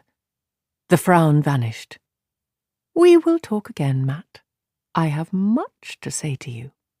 Remember your choices. Remember that there are many hands that would kill you. I alone guarantee you life and all you seek. If you do as I say. She slipped out of the door as silently and gracefully as she had entered. Matt let out a long breath. Sweat ran down his face. Who in the light is she? A dark friend, perhaps, except that she had sounded as contemptuous of Baalzamon as she was of Aes Sedai. Dark friends spoke of Baalzamon the way anyone else might speak of the Creator, and she had not asked him to conceal her visit from the Aes Sedai. Right, he thought sourly. Pardon me, Aes Sedai, but this woman came to see me. She wasn't Aes Sedai, but I think she maybe started to use the one power on me, and she said she wasn't a dark friend, but she did say you mean to use me, and the Black Aja's in your tower. Oh, and she said I'm important. I don't know how. You don't mind if I leave now, do you? Going was beginning to be a better idea by the minute. He slid awkwardly off the bed and made his way unsteadily to the wardrobe, still clutching his blanket around him. His boots were on the floor inside, and his cloak hung from a peg, under his belt with pouch and sheathed belt knife. It was just a country knife, with a stout blade, but it could do as much as any fine dagger. The rest of his clothes, 2 sturdy wool coats, 3 pairs of breeches, 6 linen shirts and small clothes, had been brushed or washed as required, and neatly folded on the shelves that took up one side of the wardrobe. He felt the pouch hanging from the belt, but it was empty. Its contents lay jumbled on a shelf with what had been emptied from his pockets. He brushed aside a red hawk's feather, a smooth, striped rock he had liked the colours of, his razor, and his bone-handled pocket-knife, and freed his wash-leather purse from some coils of spare bowstring. When he tugged it open, he found his memory had been all too good in this instance. 2 silver marks and a handful of copper, he muttered. I won't get far on that. Once it would have seemed a small fortune to him, but that had been before he left Emmons Field. He stooped to peer back into the shelf. Where are they? He began to be afraid the Aes Sedai might have thrown them out, the way his mother would if she had ever found them. Well... He felt a surge of relief.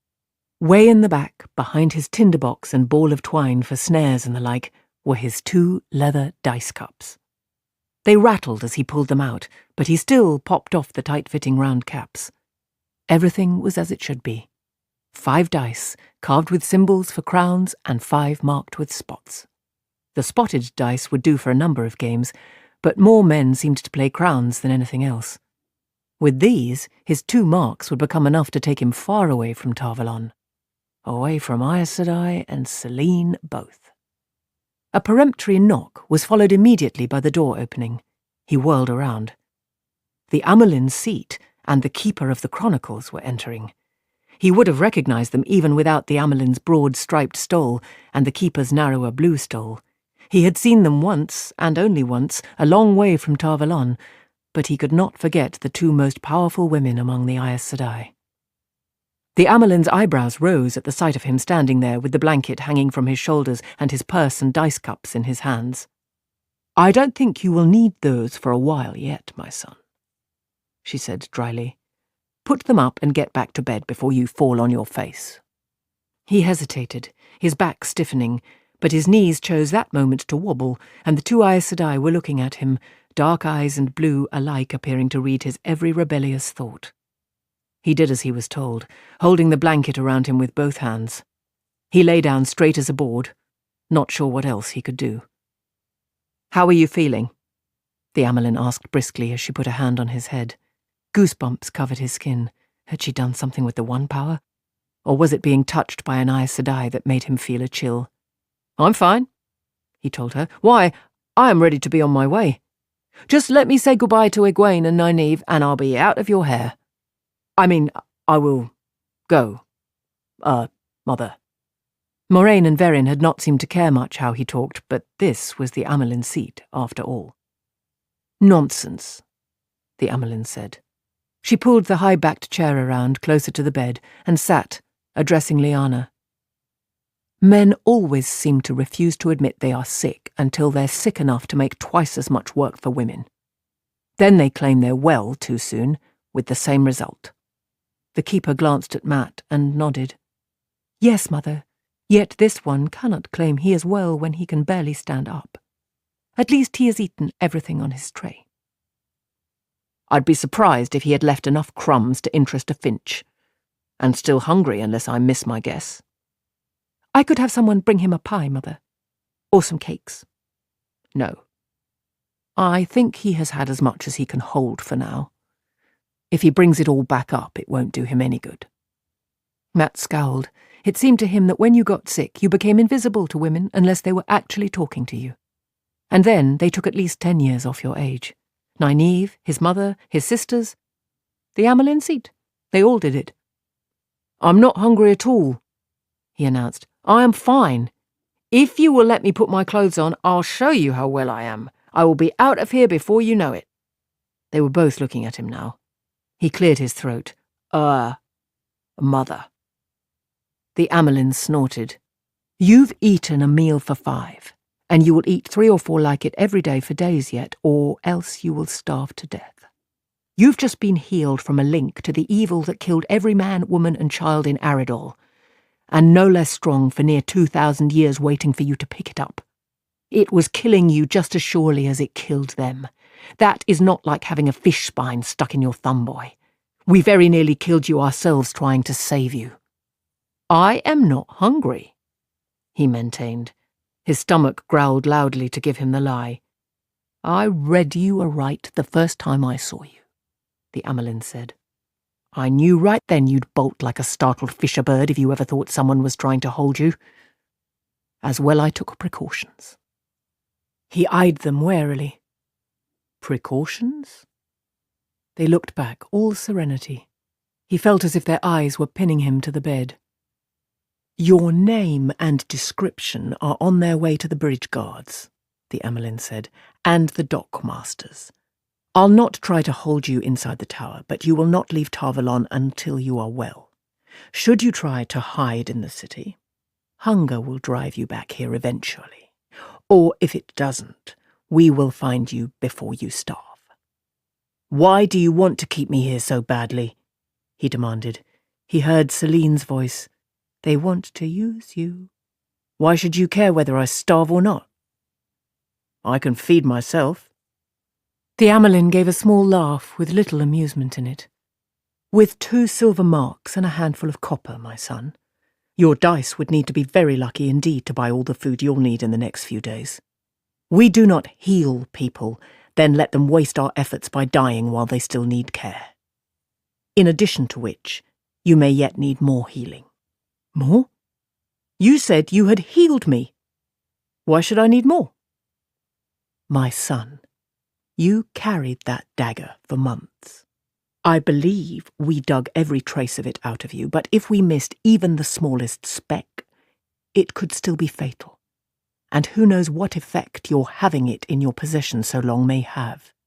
Half a year from now, a year, and you may wish you had an Aes Sedai to hand to heal you again. You want me to stay here a year? He said incredulously and loudly. Lyanna shifted her feet and eyed him sharply, but the Amelin's calm features were unruffled.